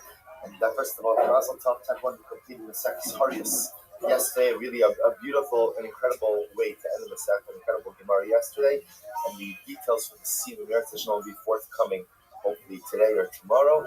And we begin Masechas Tzvachim. And as I mentioned before, when we learn the sugis of karbanos, so sometimes, because we haven't had them for 2,000 years, so we tend to tune out a little bit. But understand, when you learn the details of karbanos, one has the opportunity to fulfill the concept of Neshama Parim Sfasim. The same way that we recite karbanos every single morning, and through the recitation of those karbanos, it's almost as if one is offering up those karbanos. We learn the sugis of karbanos as well. It's the same kiyum. From Neshama Parim Sfasim, every single word that we say, every single word that we learn regarding karbanos, it's as if we have the opportunity to be makar the karbanos. And to a certain degree, it's even greater. Because in the Beis HaMikdash stood, and you want to be makar the karban, you can only be makar the type of karban in which either you're obligated to, or if it's an optional karban that you have the ability to offer. When you learn, you can offer any and every karban all of the time. So in certain respects, the ability to be makar the karbanos through the medium of learning almost offers us greater carbonic opportunities than actually mamish going to the Beis HaMikdash itself. So at times when the Gemara might feel a little bit, very detail oriented, and say to myself, I have absolutely no idea what's going on, but just understand that on a certain level, every single word that we learn of this particular Masechta we have the opportunity to be back with Karbanos and Halodai Natsachos, which Baruch we should see the love. Not only that we have for his Torah, but the love that we have for his Karbanos and the schus of us learning the second Zvachim. We should be Zochim before the end of this Masechta to stand together in the rebuild Beis Hamikdash, be able to be back with our true Karbanos and Melech HaMashiach and Rabbi Aminu. Amen. Kol HaZvachim. You want to say, let's begin. All Karbanos. All Karbanos that will offer up Shalom Lishma, not for their own sake. Now look at Rashi. Rashi says over here, so Rashi gives more extreme examples, although we'll see other examples of this. But Rashi, in a sense, Shalom Lishma literally means I'm offering the carbon for a different type. So for example, again, I'm supposed to offer up an Ola is a carbon that is totally consumed on the Mizbeach. But instead, I had in mind that it should be the Shem Shlomim. I had in mind that it should be for the sake of a Shlomim. So we'll say, what's the halacha? Sherim. The halacha is this kasher. Now we're going to have to discuss what kasher means exactly. Kasher for what? Rashi says over here, Sherim Lisro Daman or Lahaktir Emurehem, Belechol Es Hane'echolin, Ava Bisha Zazla Shot Nishwan. So we'll say, what we're going to see is Sherim means that the carbon can continue to be offered. In other words, even if I shechted it, not for the intention of the particular carbon that it was supposed to be offered for, I have the ability to continue forward with the carbonic process. However, Ella Shalo Alu Lebailin L'Shem Kova. I will say rather that the only caveat is that if I'm bringing this carbon to satisfy a particular obligation, if I shechted it Shalo L'Shman, then it does not satisfy that obligation. So for example, as we will see, if I had the obligation to bring an Ola, and I went ahead and instead offered it up as a Shlomim, as much as the carbon itself is kosher. The carbon itself is kosher, meaning the carbon can be offered, but it does not satisfy my obligation, and I will have to bring another Ola. Chutz min ha-Pesach va-Chatos. With the exception of the Pesach and the Chatos. I will say now, when I'm saying with the exception of, that we're going to see these are karbanos, that if they are not offered up to Shema, if they are not offered up for their intended purpose, then halacha l'maisa they are pasul. We will discuss in the Gemara later on, in like 2 weeks or so. We'll discuss in the Gemara exactly what's unique about Pesach, what's unique about Chatos. But for our purposes now, here's what we have. Every single carbon, even if offered up for a different intention, will still remain kosher, except that does not satisfy the obligation of the owner. So far, according to the Tanakama, with the exception of Pesach and Chatos. A Pesach bismano. We'll say, when do we say that a Pesach that is offered up for the intention of a different carbon ultimately is not kosher? That's only bismano. Look at Rashi. Pesach bismano. Pasal shelo b'shmo. Kozman shlitas with ahinu mechatzos hayom sha'er Pesach ad ha'erev. Aval kodim lochin ba'achar mikan kaim alon the Pesach b'shayimos ha'shana shlom. So it's like Rashi's giving us some details that in Eretz Hashem we will learn later on in the sector. But for now, we're just going to go with the simple reading of the text. When do we say that a carbon Pesach that is offered up not for Pesach purposes, what we call Shalom Lishmo, is going to be possible? That's Dafka Bismano. That's Dafka Erev Pesach from midday, from Chatzos and on. So we will see that a carbon Pesach essentially is a Shlamim offering. Right? Because remember again, there's a part that's offered up on the Mizbeach, there's a part that's for the Kohanim, there's a part that's for the owners. So but Pesach Bismano that is not offered up to Shema is going to be possible. But Chatos b'chol but a carbon Chatos that is not offered up as for the sake of a Chatos, but is offered up for something else, is going to be possible. Possible Gamre, as we'll discuss. Rabbi Eliezer Omer, Af ha'asham. Rabbi Eliezer adds on this is supposed to say asham as well. But if you have a carbon asham that is offered up for another purpose, meaning when we say on the purpose, meaning it's offered up in mind for a different type of carbonic offering, Rabbi Eliezer says that will also be possible. Ha-Pesach Bismano v'achatas la'asham b'chol zman. And Rabbi Eliezer is adding on to the list. He says the Pesach, if offered up for the purpose of some other carbon, ultimately again on Erev Pesach will be possible. Chatos and an asham that are offered up for some other purpose will always be possible.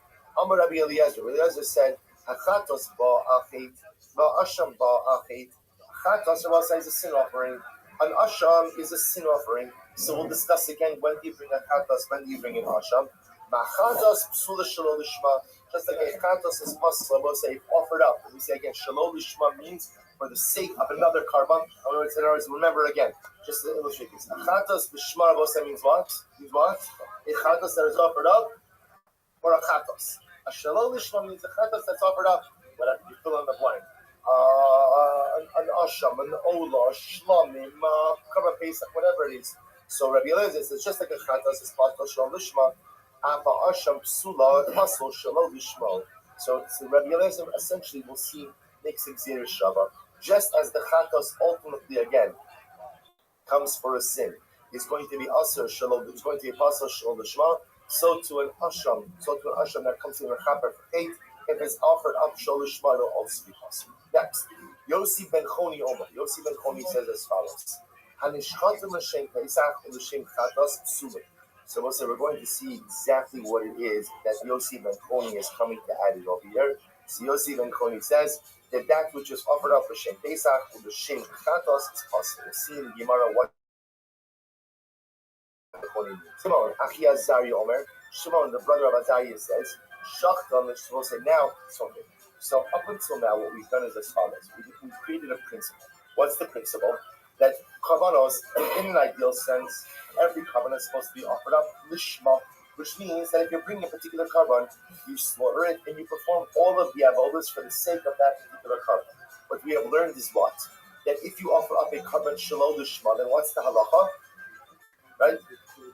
Give you a hint, we learned it 4 minutes ago.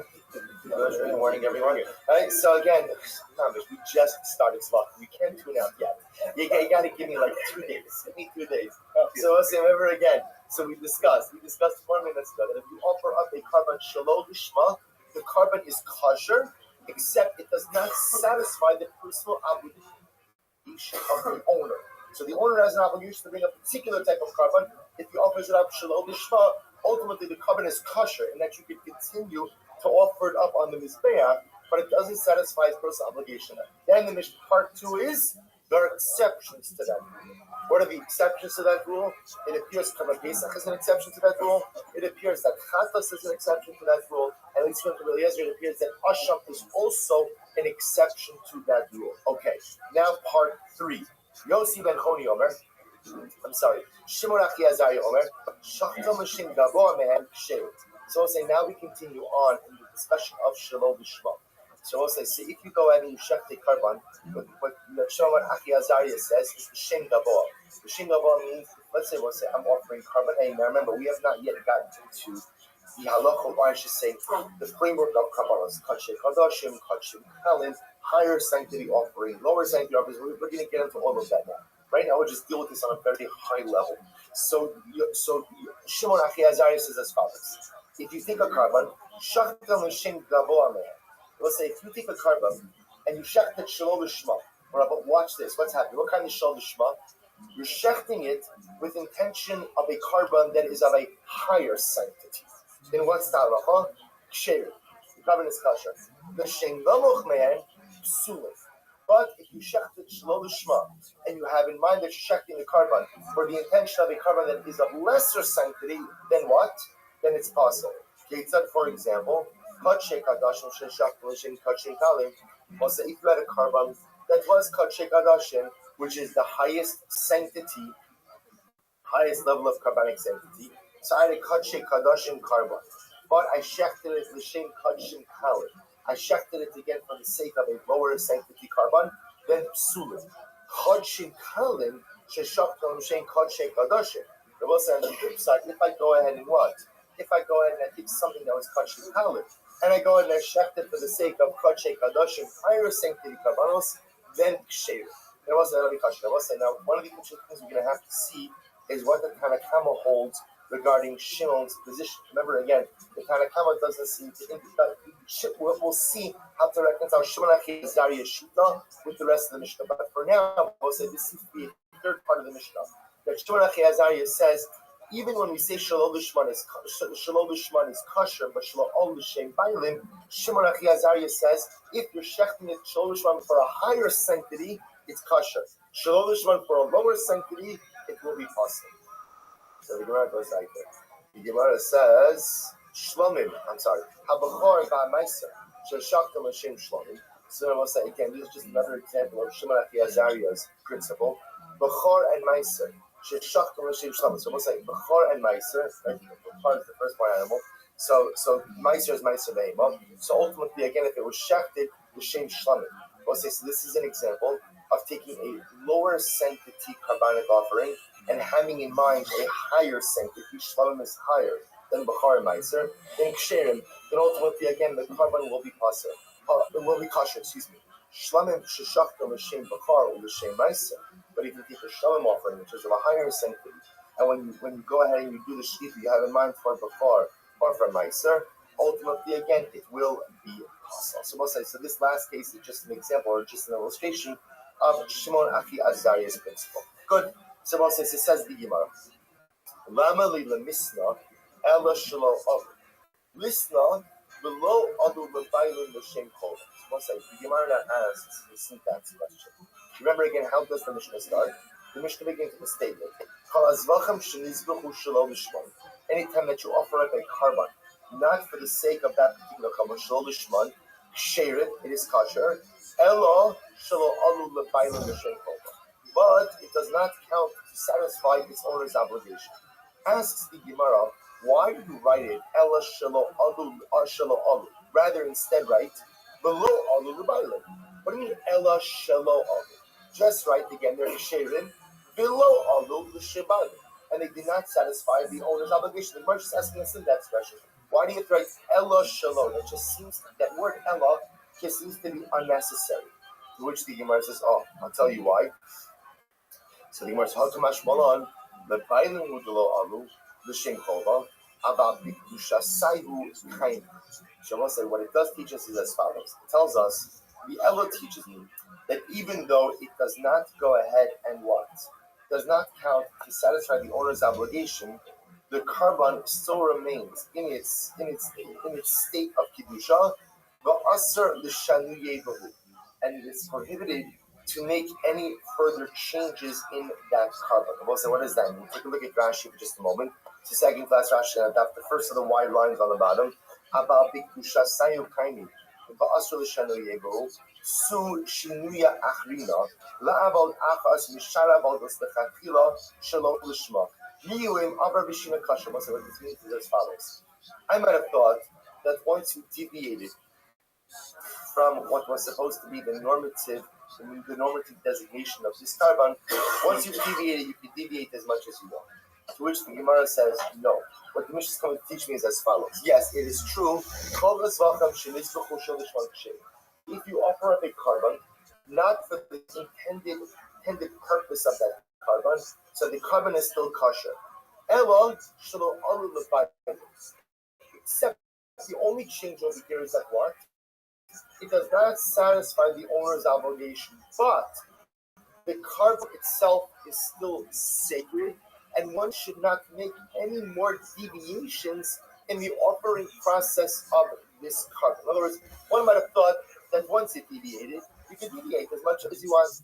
Kamash Malon, no. Even though you deviated, so now again, the carbon can't count towards the obligation of the owner, but the carbon still has its sanctity, and therefore one should not make any more deviations than one already has. So the Gemara says, Rabbi says, Ola sheshachta shelo lishma.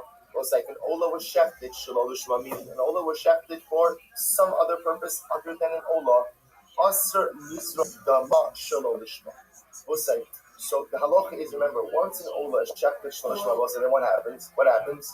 It becomes that carbon that it was shefted for. So let's say again, the Ola was shefted the shame the dava, for argument's sake, whatever it is. Right? So therefore, what does that do? That goes in and transforms it into an adava.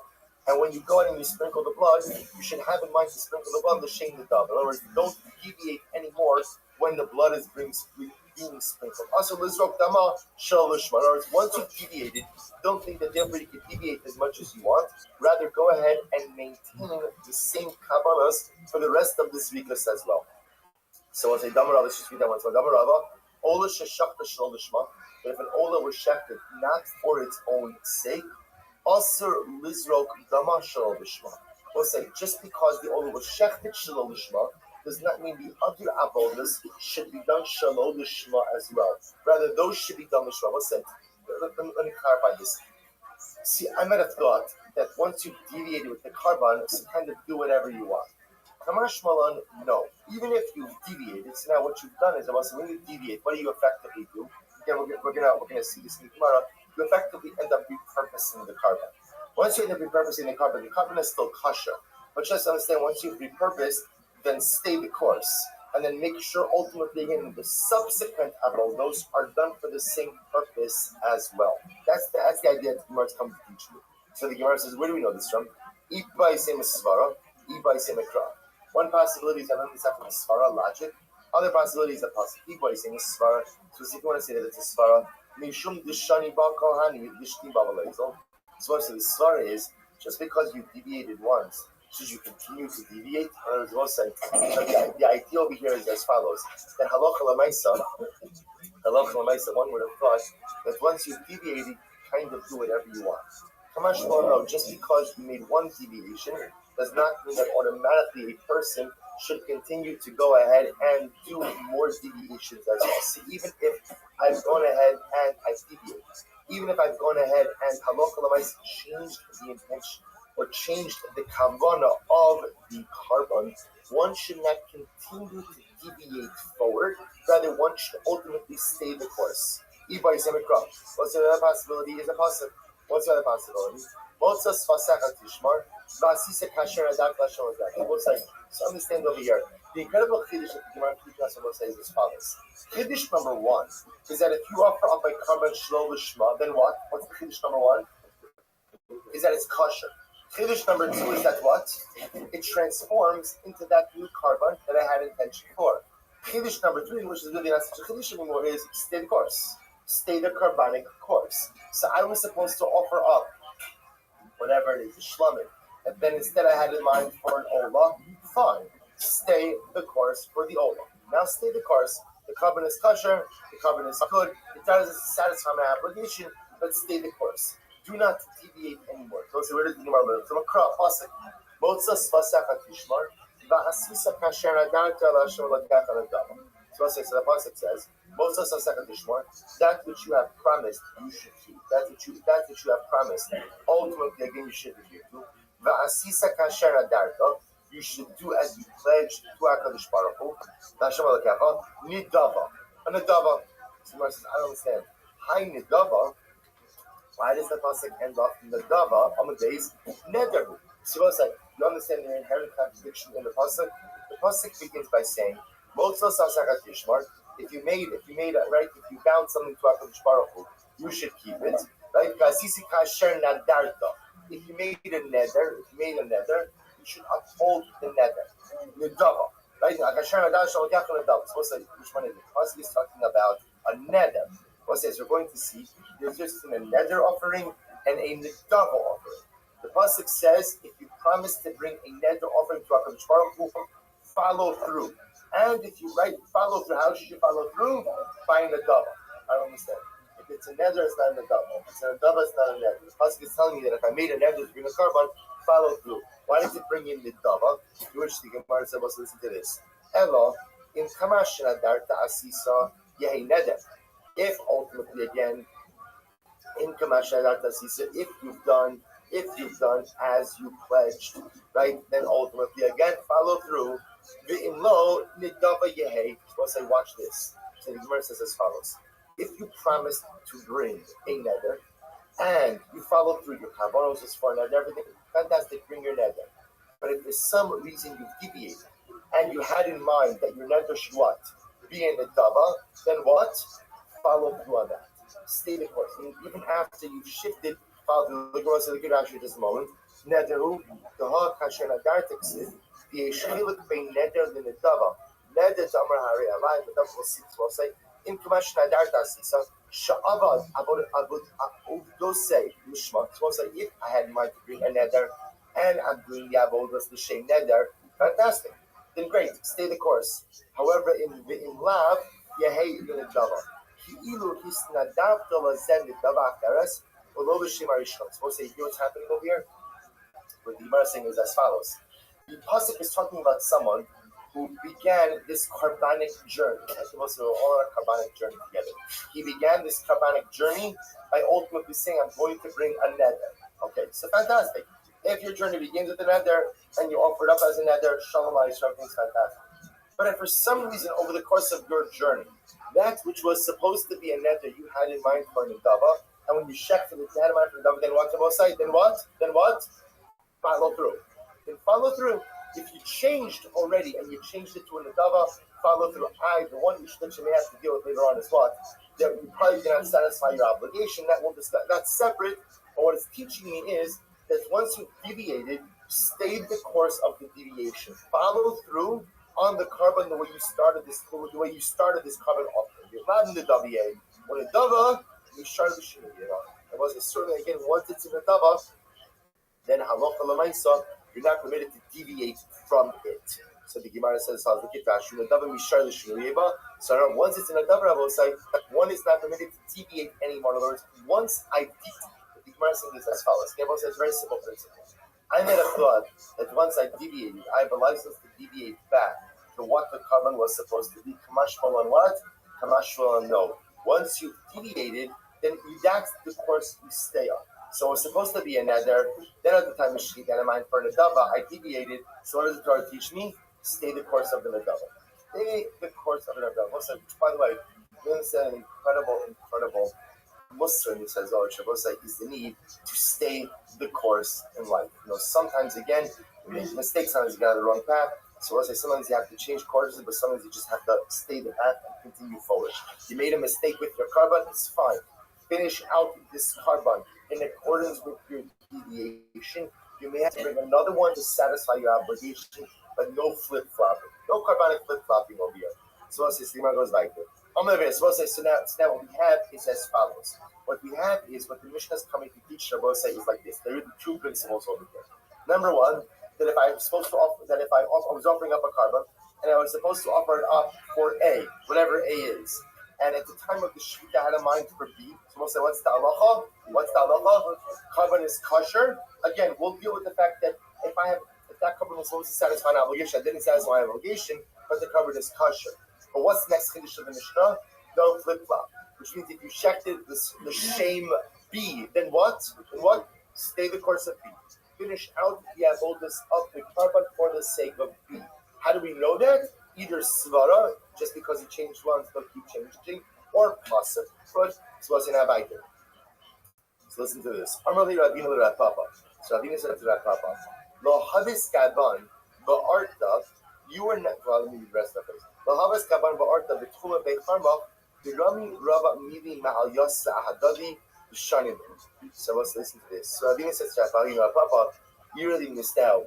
You were not with us, right? You were not with us the other evening in the Tchum of Beichama. Beichama is a place where Rava was, that Rava said some incredible things because he brought up some contradictions and he resolved them. So Rava said, these are the kind of friends you have to find in life. The kind of friends who give you a stuff. Boy, did you miss a night out with the guys last night, right? We were at the Tchum of Beichama, and Rabbi Mamish was reconciling prices like nobody's business. And Mamish, you missed it. I'm so sorry you missed it. But it was an incredible evening. Well, like, these are the kind of chaverim we have to have. So these are the kind of nights out you have to have also. But okay, so it says the Gemara. My miri mal yasa. So we'll say, what is it that Rabbi was contrasting? And what are the reconciliations that he brought up that was so amazing? Let's listen to this. Tanan. Let's listen to this. So what he quoted over here, so the first thing that Rabbi quoted was our Mishnah. Which means all karbanos, that were offered up, shelo l'shman. So remember again, our Mishnah says, this is just from our Mishnah? Sherim. Right? Halacha is that they're kosher. So we'll say, so what do we see from this Mishnah? Taima the shelo l'shman.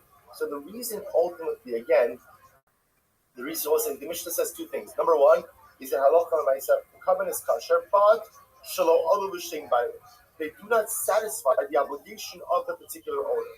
Now, what Rabbi inferred from this is as follows. Taima yeshel l'shman. The reason that the carbon mentioned by the Mishnah does not satisfy the owner's obligation is why? Because it was being offered up shelo l'shman. Meaning it was actively being offered up for another purpose. Hastama alu nami l'bayim l'shem kova. They'll say, but what can you infer from here? What you could infer from it is, what happens if when the owner offered up the carbon, he had no kavanas? It just checked the he didn't have in mind for anything. Obviously, he has in mind that it's a carbon, but he has absolutely no das what type of carbon it is. So I'll say, what do you see from here? It sounds like from based on the Mishnah that if the owner offered up the carbon, what we call stama. Stama means with no particular intention. Nami alu lebailam l'shem tova. It would satisfy the owner's obligation. I will say, now remember again, where is that deal coming from? Because the Mishnah's case of Osa is what? Kol azvachim shenizbechu shelo lishman. Osa, remember again what shelo lishman means? What does shelo lishman mean? For something else. Shelo lishman means I have active das for something else. That Rabbi says that's when it doesn't count towards the owner's obligation because he actively has in mind for something else. But what we can infer from this is if it was stam das. Stam das means I have das for nothing. Almost like some people go through life like this. Right? I have stam das for nothing. Right? I don't have das for A, I don't have das for B, I have stam das. It sounds like in that case, not only is the carbon kosher, but what? It also counts towards the obligation of the owner. So that's deal number one. Almost stam and nami kilishmanda. Also, we see from here, we can even die from here that stam, no das, is the equivalent of lishma or mini. I would say that Rabbi contrast. This is amazing. Kalaget shenechtav shelo l'shem isha. Puzzle. Then I will say, what do we learn? That any get that was not written for a particular woman. In other words, I will say this goes back to l'shma din of Gish. That if the get was not written expressly l'shma for a particular woman, puzzle ustama nami puzzle. I will say, so what do you see from Gish? Let's say again, somebody just wrote stamaget. So obviously, if a get was written shalo l'shem isha, so shalo l'shem isha means the get was actively written for another woman. It was actively written for Rachel, right? Or was actively it was actively written for Rachel A. So Rachel B can't use it. Okay, because Lamaisa again, it was actively written for someone else. Stamanami pasal. I will say ultimately again, but you can infer from that is as follows. The Mishnah over here says, "Kol get shnichtav shelo l'shem isha" means that the get is only kosher if what? If it's expressly written for the particular woman in question, who's stam and ami puzzle. So we see from here that a stam das of outside, which means like a parrot das, does not work. So which one is it? From Karbanos, it sounds like that what? Stam das, right? In other words, is good, works. Because on the Mishnah again of outside, that as long as they don't have active das for another carbon, stam das will allow the carbon to count towards my obligation. Yet by Gittin we see that stam das doesn't work. So which one is it? Bishani, Rabbi resolved this. Zvachim bistam lishman om. Also, this is amazing. So Rabbi said, when it comes to Kavanas Avosai, so Zvachim bistam lishman om. Look at Rashi for just a moment. Stama lishman om. Then Hilcha kol kamadol akar shemayu ba'adeh lishman. So Avosai, remember the way a carbon works. Is that a person either said this animal is a carbon, or a person said, I have an obligation, I obligate myself to a carbon, and circumstantially is an obligation to a carbon. So we'll say, by Karbanos, the way it works is, it's the Shema until you ruin it. In other words, we'll say that by Karbanos itself, and this makes sense, because the only time a person means the Karban Avosai is held is either A, if circumstantially is obligated, or B, if he obligates himself. So the idea is that even if at the time of the Shechita, I don't have any express intent, the Karban itself is the Shema. And the only time that Lishma of the carbon is ruined is when Rabbi is when I actively uproot it by having kavana for a different type of carbon. However, Isha b'stam alav l'gerishin omedes. Rabbi says a stam woman is not omedes l'gerishin. Right? A stam woman is not in the parsha of gerishin. A stam woman is in the parsha of being a married woman. So in order to go ahead and then put her in the parsha of gerishin, there has to be expressed das for the purpose of gerishin. So Rabbi says this is actually quite amazing. Because what it's saying over here essentially is that once you get into the carbonic framework, by definition you are considered to be lishma until you do something to actively override that. But as long as you do not do something to actively override that or change that, the original circumstantial kavanah still remain in place. Now this, by the way, is going to be very important because this is going to dictate how kavanah works in terms of kavanas. So now what you're telling me is that Zvachan Bistamak Shem Shabosa means that by Karbanos, as long as I don't have the wrong mindset, then what? Then by definition we assume that the carbon is kosher.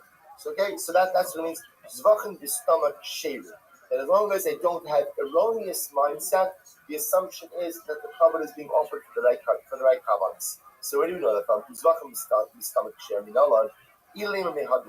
you'll say from the following. So let's remember again, what did the Mishnah say? The Mishnah said, all karbanos that are offered up shalom lishman. I will say, now what does it mean when a korban is being offered up shalom lishman? I will say, what does that mean? So remember again, Rashi already said, what did it mean? Where I have active kavanah for something else. It was supposed to be a shlamim, and I have actively in mind for an olah. So the fact that the Mishnah chooses to say, shalom lishman tells me that the only way to get myself in trouble is to actively have in mind for something else. Below katani, shalom nizbechu lishman. And Mosai doesn't say that zvachim shalom nizbechu lishman. So you hear the difference between that? The difference is kol hazvachim shenizbechu shalom lishman versus kol hazvachim shalom nizbechu lishman. Mosai mean two different things. Shalom nizbechu lishman. Mosai will tell me that what? That in order for a korban to be kosher, what do you have to have? Express intent lishma. Shenizbechu shalom lishman tells me that the only thing that ruins this is when I have active kavanah for something else. But as long as I didn't have active kavanah for something else, I'm good. So here's the problem with that. But here's the problem. Like it also says, also, if I get it also says, any get that was written, Shalo l'shem isha. Below katani, Shalo nichtav l'shem isha pasal. So here's the problem with this deal. We know again, if that's the case, that you can make the same deal by gin. That as long as the get wasn't in Shalo l'shem isha acheres, that's going to be good enough. But we know by get that's not the case. By get the only way it works is how? Is if the get is actively being ready for that particular moment. That deal doesn't work. Elamihal. Now that you can learn it from this deal. Remember again, we're trying to figure out by karbanos that stam das is good. That by karbanos, it's like even if I don't have express intention, active, we'll call it express positive, active intention for the korban being offered. As long as I don't have kavanah for something else, the korban is going to be kosher. We're going to know that from Elamihal. This time, keita lishman, v'shelo lishman. So again, we'll see the Mishnah says, what's the case of lishman and shelo lishman? L'shem Pesach or l'shem Shlamim. Tama, the Amar l'shem Pesach or l'shem Shlamim. So the reason ultimately, again, what's the case? Shalom Lishma, where a person actively says l'shem Pesach or l'shem Shlamim, ha l'shem Pesach ustama, kosher, almost staman kiddushman. So again, take a look at the Rashi over here. L'shem Pesach or l'shem Shlamim. So most of the case over here is where a person has in mind in the beginning of the korban l'shem Pesach, and at the end of the korban, and at the end of the process l'shem Shlamim. So Rashi says there, ha l'shem Pesach ustama, shelo chishev acharav l'shem Shlamim kosher, afagav b'sof shchita stama ishkin. So most like, you can refer from here as follows.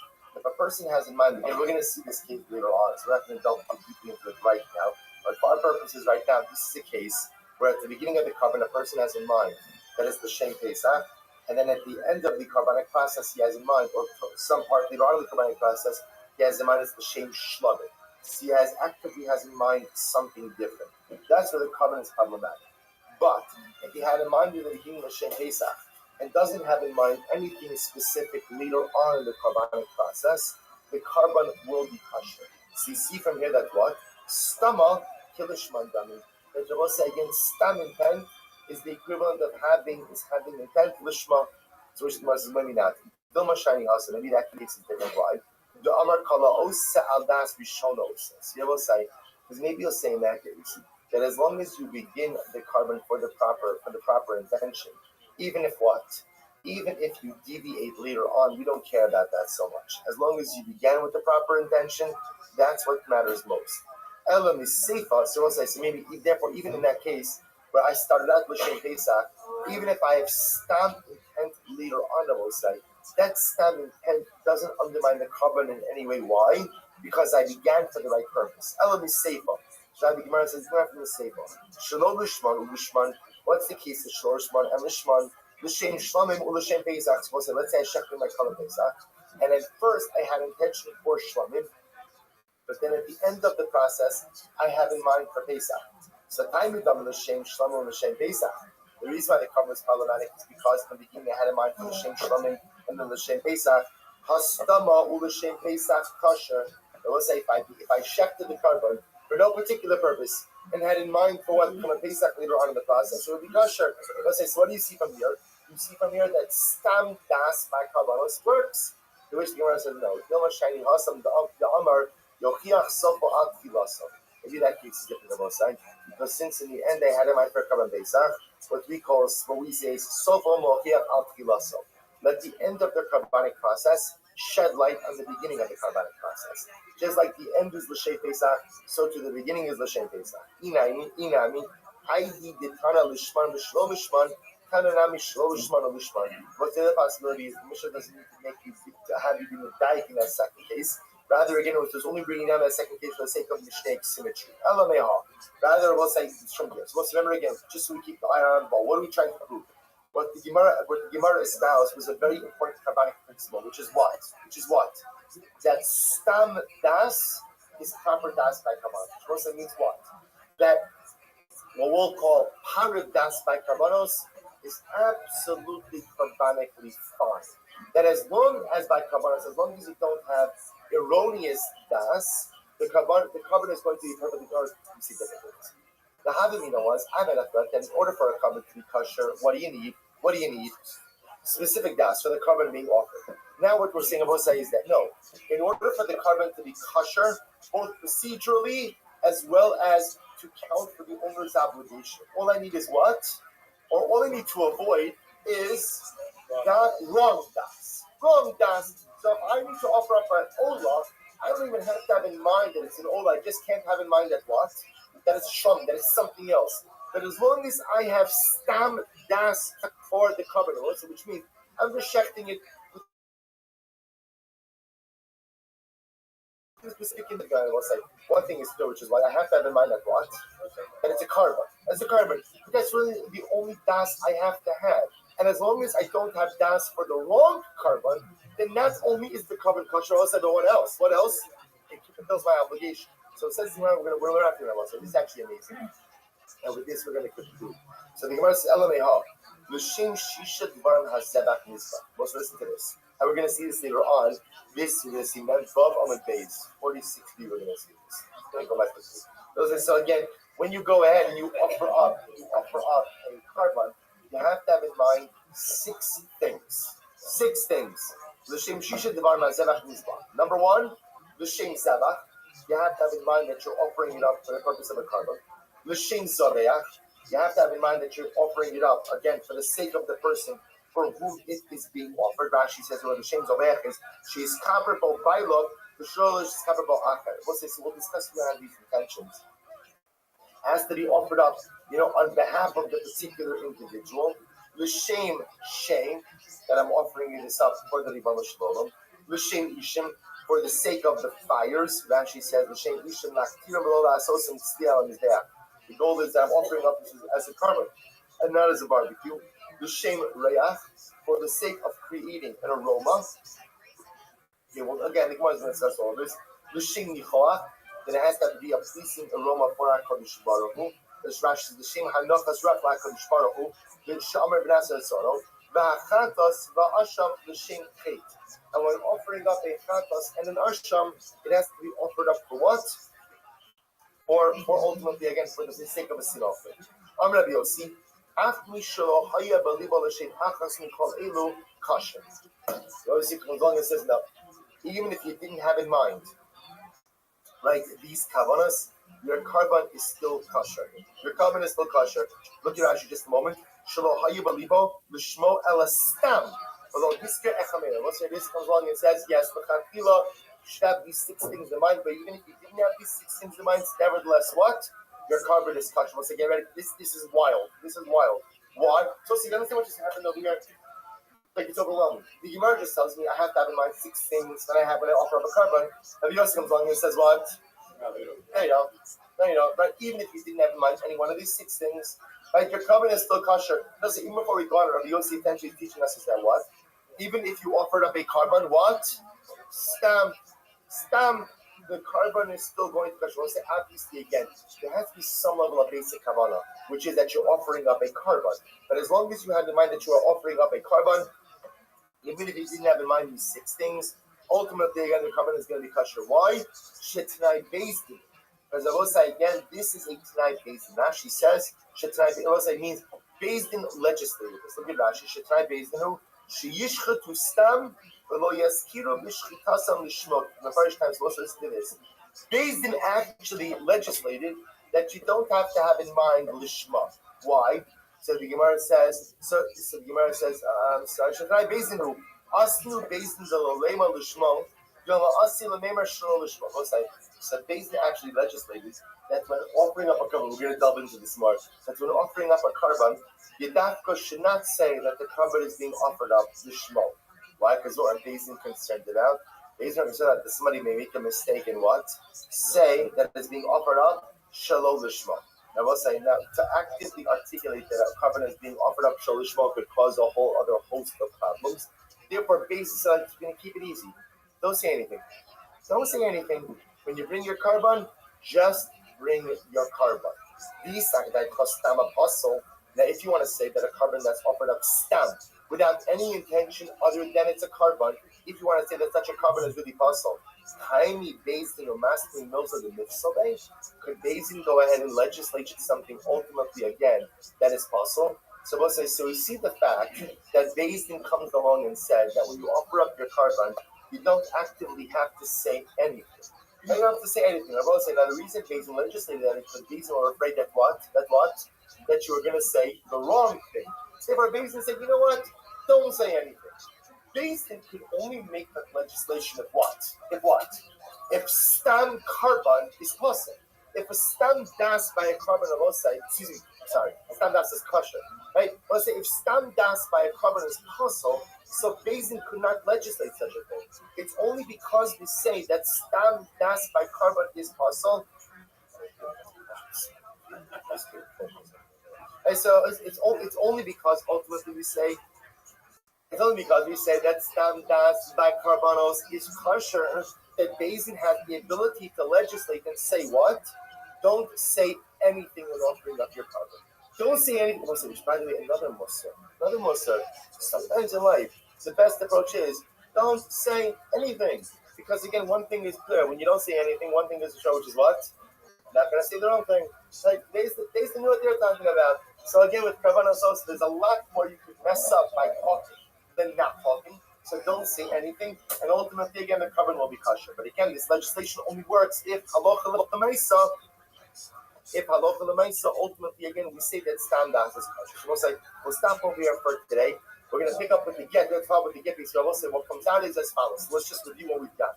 Number one is when you offer up a carbon shalom lishmo, in halacha l'maisa, again, the carbon is kosher, but it doesn't necessarily count towards the obligation of the Bible. That's number one. Number two, what we've seen is once you deviate and you offer up that carbon shalom lishmo, then what? Stay the course. Stay the course. Continue offering up the carbon for that particular deviation. Right? That's number one. That's number two. Number three is that halacha. Number three is that stam das by carbonos is going to be kosher. So once that even if halacha l'maisa again, a carbon is not offered up. So again, let me say differently. In order for a carbon ultimately to encounter some type of carbonic problems, one would have to actively offer it up for the sake of something else. That's when the carbon is still kosher, but not necessarily misafis to the violent. But if a carbon is offered up with stam das, or it's just for the sake of a carbon, even without what we'll call specific as for which type of carbon, not only is the carbon kosher, but we'll see ultimately again if we count towards the obligation of the owners. Also, stop there and pick up the Emirats Hashem tomorrow. Just a reminder, tomorrow is also Rosh Chodesh. That begins in Emirats Hashem at 5:45 tomorrow.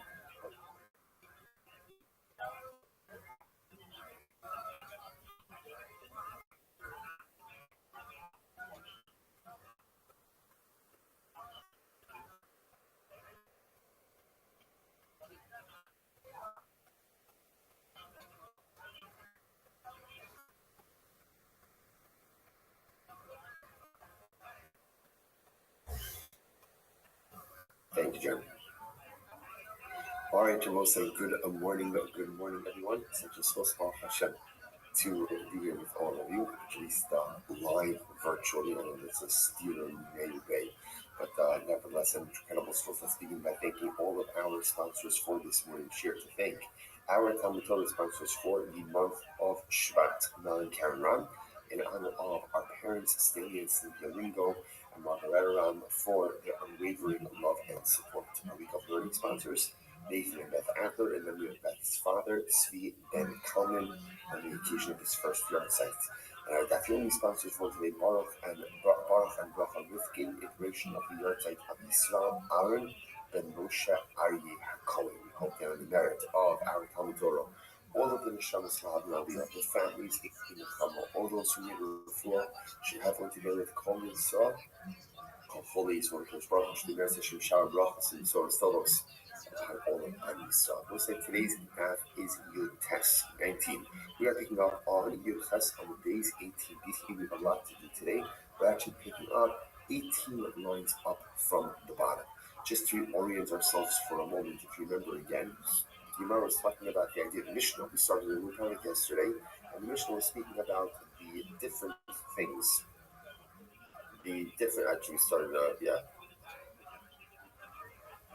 So we started Mishnah about 2 days ago. So the Mishnah was talking about the things that halacha l'maaseh, if you go ahead and you leave off of a carbon mincha, that you are yosei. So one of the things that came up was this concept of yitzika, of pouring of the oil.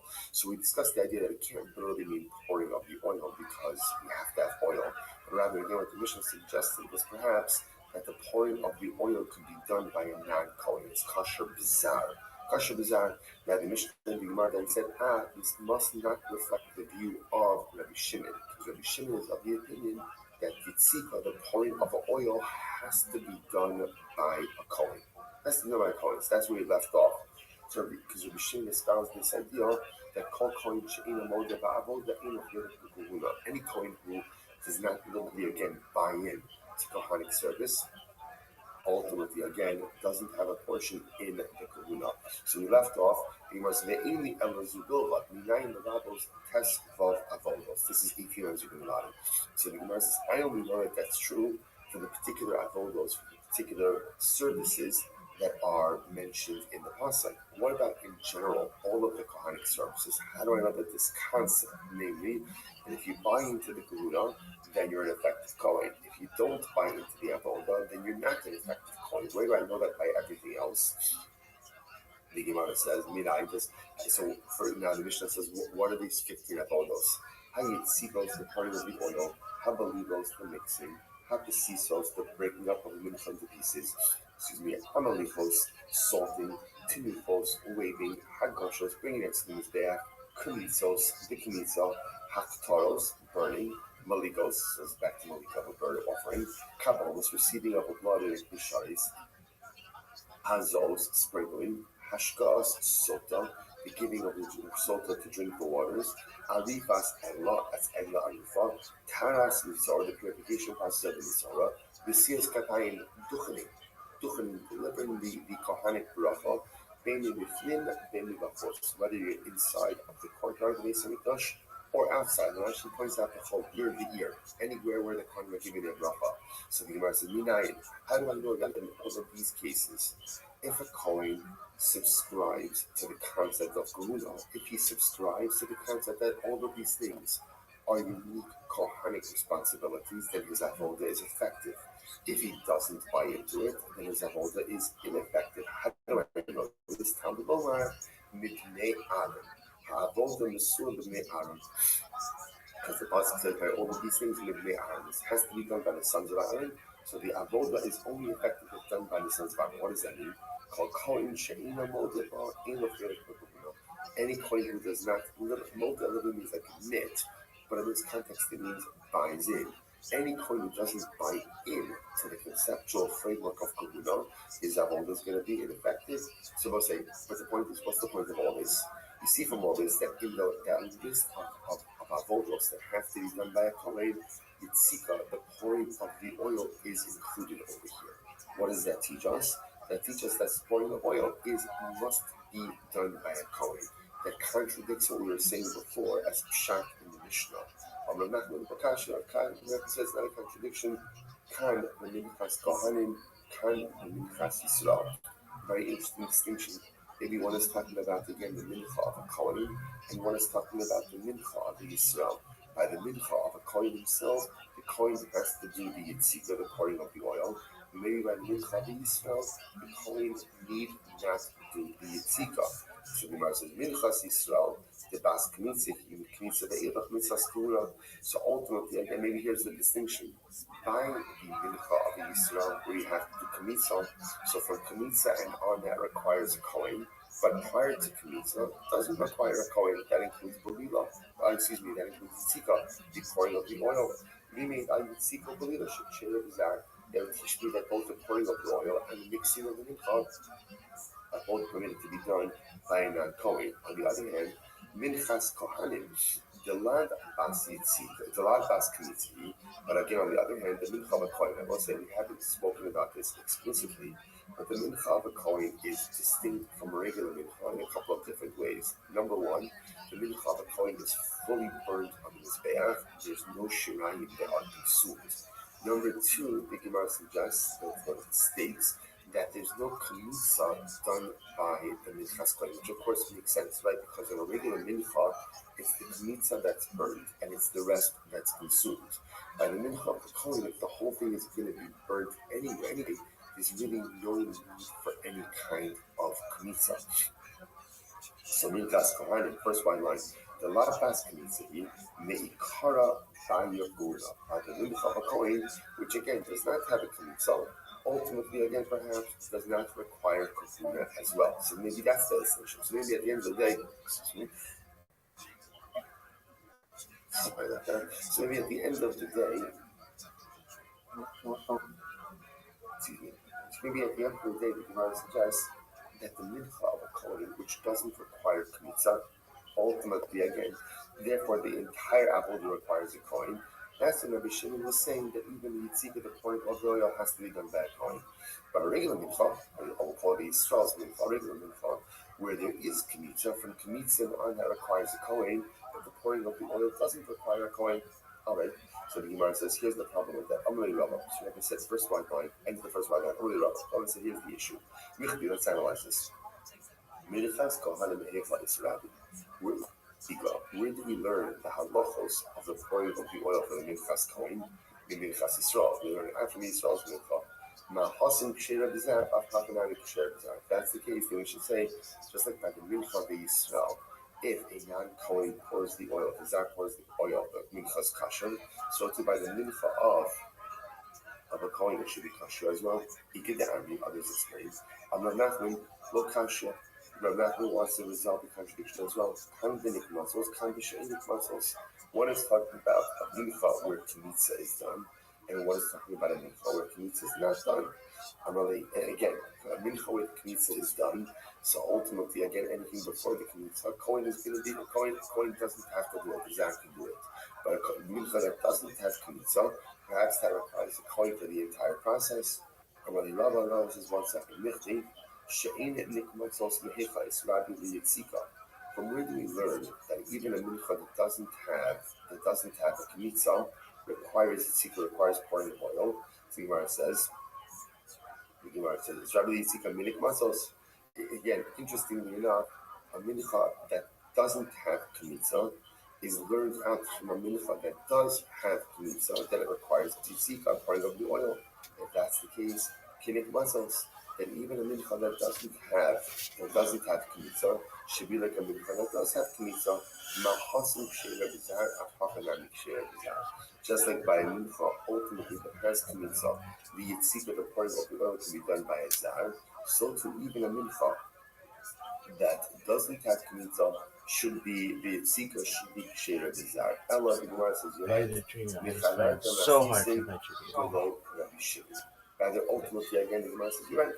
Our Mishnah does not reflect the view of Rabbi Shimon. So also, this is a very important point. So at the end of the day, what the Gemara suggests is the follows. Our Mishnah says that halacha l'maisa, if a non-kohen poured, remember when we spoke about the idea that there's 3 different pourings of the oil. There's pouring of the oil into the klishars before the flour is put there. Then there's pouring of the oil ultimately again once the flour is there. Then there's beliva, then there's mixing, then there's the pouring of the rest of the lug of the oil. What our Mishnah said is that if halacha l'maisa non-kohen came along and poured the whole lug in at once, that halacha l'maisa, or even poured it into the same stage, that the mincha is effective. The mincha is effective. So ultimately, again, that the yitzika is shira bizar. So the Gemara said, that again, and then the Gemara explained, Rabbi Shimon disagrees with that. It's machlokas. Rabbi Shimon holds ultimately again that the yitzika, the pouring of the oil, must be done by a kohen. We tried to reconcile the 2 opinions, but it turns out they're irreconcilable. Rabbi says a tremendous Musar Haskin as well. In life, and this is important thing as conflict resolution as well. It's always good to find common ground, even with people who we disagree with. What can we agree on? But it is important also to understand that sometimes there are irreconcilable differences, and that's okay. That's okay. You see, the beauty over here is that Rabbi Shimon and the Rabbanan could live on the same page of Gemara, even though halacha l'maisa they had irreconcilable differences. We think that reconcilable differences automatically means conflict. It's not true. It's important to see if you can reconcile. It's important to see if you can kind of get, on the same page. But even if you can't actually get, intellectually or logically or theologically or philosophically on the same page, there's still the ability to live together on the same page. Tremendous. So my time with Rabbanan, what's the logic of the Rabbanan? Look at the Gemara says. Now we're going to remember the Rabbanan say that Yitzika, the pouring of the oil, is kosher by a zar. So what's their logic? Because the pasuk says, the yatzak aleh hashemen, the nasan aleh halavona, the hedia el bnei Aaron hakohen b'kamatz. So the progression over here is very interesting. So the pasuk says, he will pour upon it oil, he will place upon it lavono, and he will ultimately bring it to Aaron HaKohen, the kamatz, and they will take the knitza. So the Rabbanan darshan, miknitza ve'ilach mitzvahs temuno. So the fact that, interestingly enough, Bnei Aaron is juxtaposed to knitza indicates to us that from knitza and on requires kohen. But the processes before knitza, i.e. Yitzika, the pouring of the oil, and Balila, and the mixing, are kosher even by a non-kohen. Incredible. That's the position of the Rabbanon. But Rabbi Shimon will say, Bnei Aaron, that phrase Bnei Aaron, top of Yudhesibos at 19a, Bnei Aaron, HaKohanim, Mikra, Nidrash, Lefanav, Ula Achra. This is very interesting. So the way that Rabbanon read the pasuk is like this. The pasuk itself speaks out the idea, right? So let's go through the progression. The Yatzak Aleh Shemen, he will pour upon it, the mincha, the flour, oil, the Nasan Aleh Lavona, place upon it Lavona, frankincense, and then it is brought to Aaron the Kohen, the kamatz, and will do the mitzvah. So the Rabbanan will say it's clear that it's brought to Aaron, and then Aaron does the mitzvah, which means that from Kmitza and on, that's the obligation of the Kohen. But anything before Kmitza, which is two parts, which is again, Yitzika, the pouring of the oil, and Belilo, the mixing, that can be done by a non-Kohen. Rabbi Shimon says, no, that phrase Bnei Aaron modifies both which comes before it, as well as that which comes after it. Now, what comes before it is Yitzika and Belila, pouring and mixing. What comes after it is Kmitza. So it's fantastic. So the Machlokes in Rabbi Shimon and Rabbanan ultimately, again, is how to actually darshan this particular pasuk. Incredible. So the Gemara says, 1 second. Rabbi Shimon, Nikra, Nedrash, Lefanav, La'achra. This is Rabbi Shimon really called that way. Now, this, of course, seems to be an exegetical concept. Now, is that true that Rabbi Shimon actually holds that halacha l'maisa, pasuk can go ahead and be darshan both ways, right? Is that actually the way that is, that a pasuk can be darshan both ways, both before it and after it? In other words, that it modifies that which comes before and after. So the Gemara says, Vatani we learn, so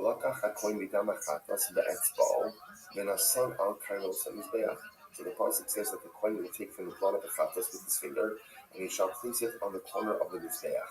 So the Gemara says, "V'lachach melamed shelo take hapala ela biyamin." The Amin be'etzbal. What do we learn from this? We learn from this that when the Kohen does Kabbalah ultimately again, ela biyamin.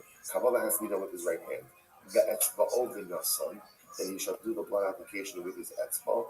Lamed shelo take nesina ela biyamin. That also teaches me that the blood application can only be done with the right. So two things being learned over here. Number one, that Kabbalah is done with the right hand, and number two, that blood application, the etzbal, is done also with his right hand. Amr Shimon, the yad the Kabbalah doesn't say the word yad when it comes to Kabbalah. Hoyo below yad the Kabbalah kibel the small caution.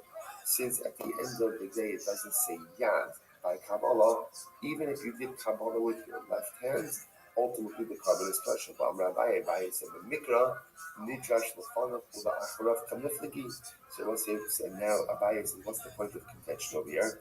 The point of contention is how to darshan the pasuk. Is a pasuk darshan just kind of like in a linear sense, or is it darshan both before it and after it? And yet in this case, Rabbi Shimon is not darshaning the pasuk before it and after it. In other words, it's not darshaning before and after the key word. So that contradicts what we just said before. Ella, high time of Rabbi Shimon. Rather, what's Rabbi Shimon's logic? So that's going to jumping back. What's Rabbi Shimon's logic? Why does Rabbi Shimon say that ultimately, again, Yitzika, pouring of the oil requires a coin? Because the pasuk says the Heviyah vav mosif al inyan rishon. So Rabbi said this is very interesting. Rather, Rabbi Shimon's logic is like this: is because the word the Heviyah, the vav is like the vav achibor. The vav is a connector. So the vav of you shall bring it connects it to the vav of the kamatz. So remember again, the pasuk that the Gemara is referring to over here is the pasuk that covered mincha. The Heviyah of the Aaron coin, the kamatz misham. You will bring the mincha to Aaron coin, the kamatz, and he will go ahead and do the mitzvah. So you have two vavs, the Heviyah and the kamatz. So ultimately, again, the vav of the kamatz ultimately again connects itself to the vav of the Heviyah, indicating to us that all of these, just like mitzvah has to be done by a kohen, so too again that connector vav, connects us to ultimately again the beginning of the pasuk as well. So the Gemara says vav mosif al inyan rishon. So therefore, again, the vav says it's just so again just to understand it. The kamatz means and he will do the kmitza. Rabbi Shimon understands and he will do the kmitza indicates and he was already doing some other things beforehand. In addition to the things that he was doing beforehand, he must continue and do the kmitza. So what was he doing beforehand? Rabbi Shimon says, oh, that's the yitzika, that's the pouring of the oil. So the Gemara says, Rabbi Shimon vav mosfa in Rishon. That is Rabbi Shimon pulled that way. That when you see a vav connects to that which was occurring beforehand. So the Gemara says, anyway, after that, the case, what about the pasuk that I said before? The shachat is ben habakar, the hikrivo, and the arna koin and satan, v'zarku es hadam.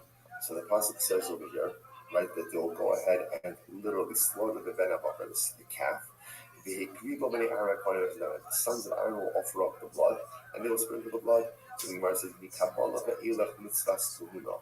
So ultimately, again, from Kabbalah, from receiving of the blood of a carbon of a kantos and on, that's when you require a kohen.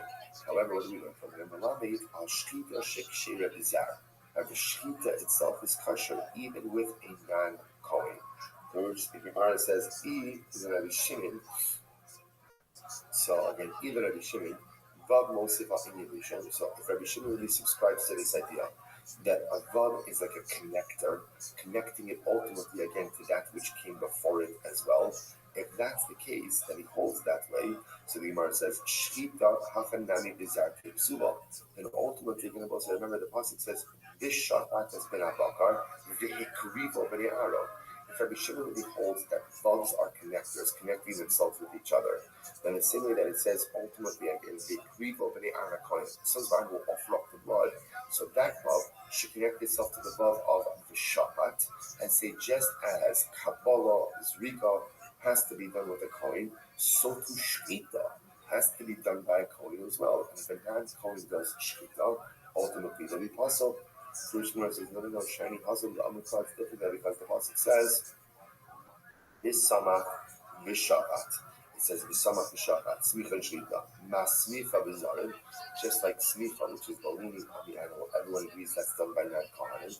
Af shlita v'zarim, so to shlita can be done by non-kohanim as well. Once 1 second.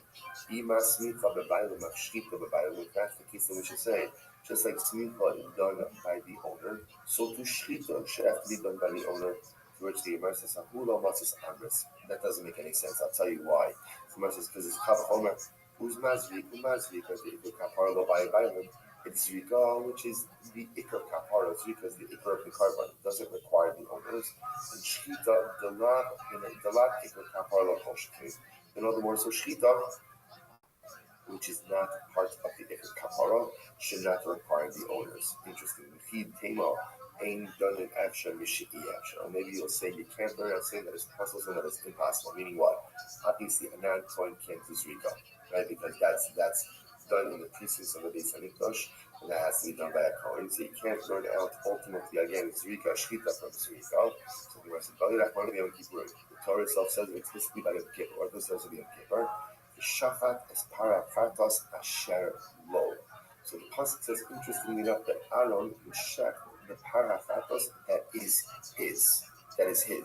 Right? Michal, the shchita ba'alma lo ba'ilabah. The fact that the Torah goes out of its way to say that on Yom Kippur, Aaron shecht his chatos indicates that that's a novelty. It's not on Yom Kippur that Aaron shecht his chatos, but ultimately, again, during the rest of the year, shchita does not require a kohen. Amarav, so Rav said, Chomakom shene emar Torah v'chuka eno elo la'akid. So it's okay, new topic. So therefore, again, halacha l'mayisov, we are still stuck with our machlokas between Rabbi Shimon and Rabbi. That is still our fundamental machlokas here. So therefore, halacha l'mayisov, when it comes to Yitzika, so we have the Rabbanon, which is reflected in our Mishnah, that the pouring of oil can even be done by a non-kohen. And now we have Rabbi Shimon who holds that no Yitzika must be done by a Kohen. Well, that's not my focus. New statement. Rav says, this is very interesting. So I'm saying, it sounds like what Rav is saying at the outset is like this. Anytime you see both the word Torah and Chukah, that indicates to us that particular process that is being mentioned in the pasuk is an indispensable part of the service. That's a Torah and Chukah. Remember, Torah is Torah, Chukah, everlasting statute. Whenever you see those two words, that tells you that whatever here is being discussed is ma'akid and must be done. So the Gemara says, now, again, the Havamina is that Rabbi is saying you need both of these words in order to make a particular process an indispensable reality. Yet the Gemara says, here's the problem. The paradigmatic example of this is Paratuma. So it says Zos both words, which tells you that every part of the Paratuma process is indispensable. Here's the problem with this logic. What about Nazir? The look Sivabe Ela Torah.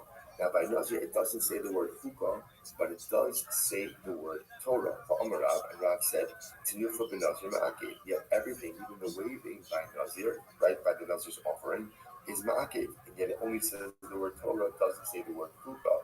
Shani Hasan Kiman B'Siv Kenye Asa Kiman B'Siv Chukah. Since there's another phrase by Nazir, it says Kenye Asa. This is the way it shall be done, indicating to us that every part of the process is that indispensable. Interesting, and that's as if it said Chukah. I already told that. What about the carbon Torah? The Lo Siva Bei Ela Torah. It only says the word Torah. It doesn't say Chukah. Which is not yet. We learned our Bosh of the Torah Ma'akin Zadzah. Remember again, in the Torah, there are 40 loaves. 10 loaves, 4 different types of loaves. And those 4 types are indispensable realities. You must have them. If you don't have them, the carbon is invalid. Yet, interestingly enough, it only says Torah. It doesn't say Chukah. To which the Gemara says, I should have told him that shiny Torah is Kishla Nazir. Torah is different because Torah is compared to Nazir. And therefore, again, just the Chsev al Zerach Todas Shlama. The Amar Shlama Labos Shamei Nazir. Okay, because again, that Shlama says refers to the stomach of the Nazir. So the idea here is that Torah is compared to Nazir. Just like we discussed that by Nazir, the Pasuk says,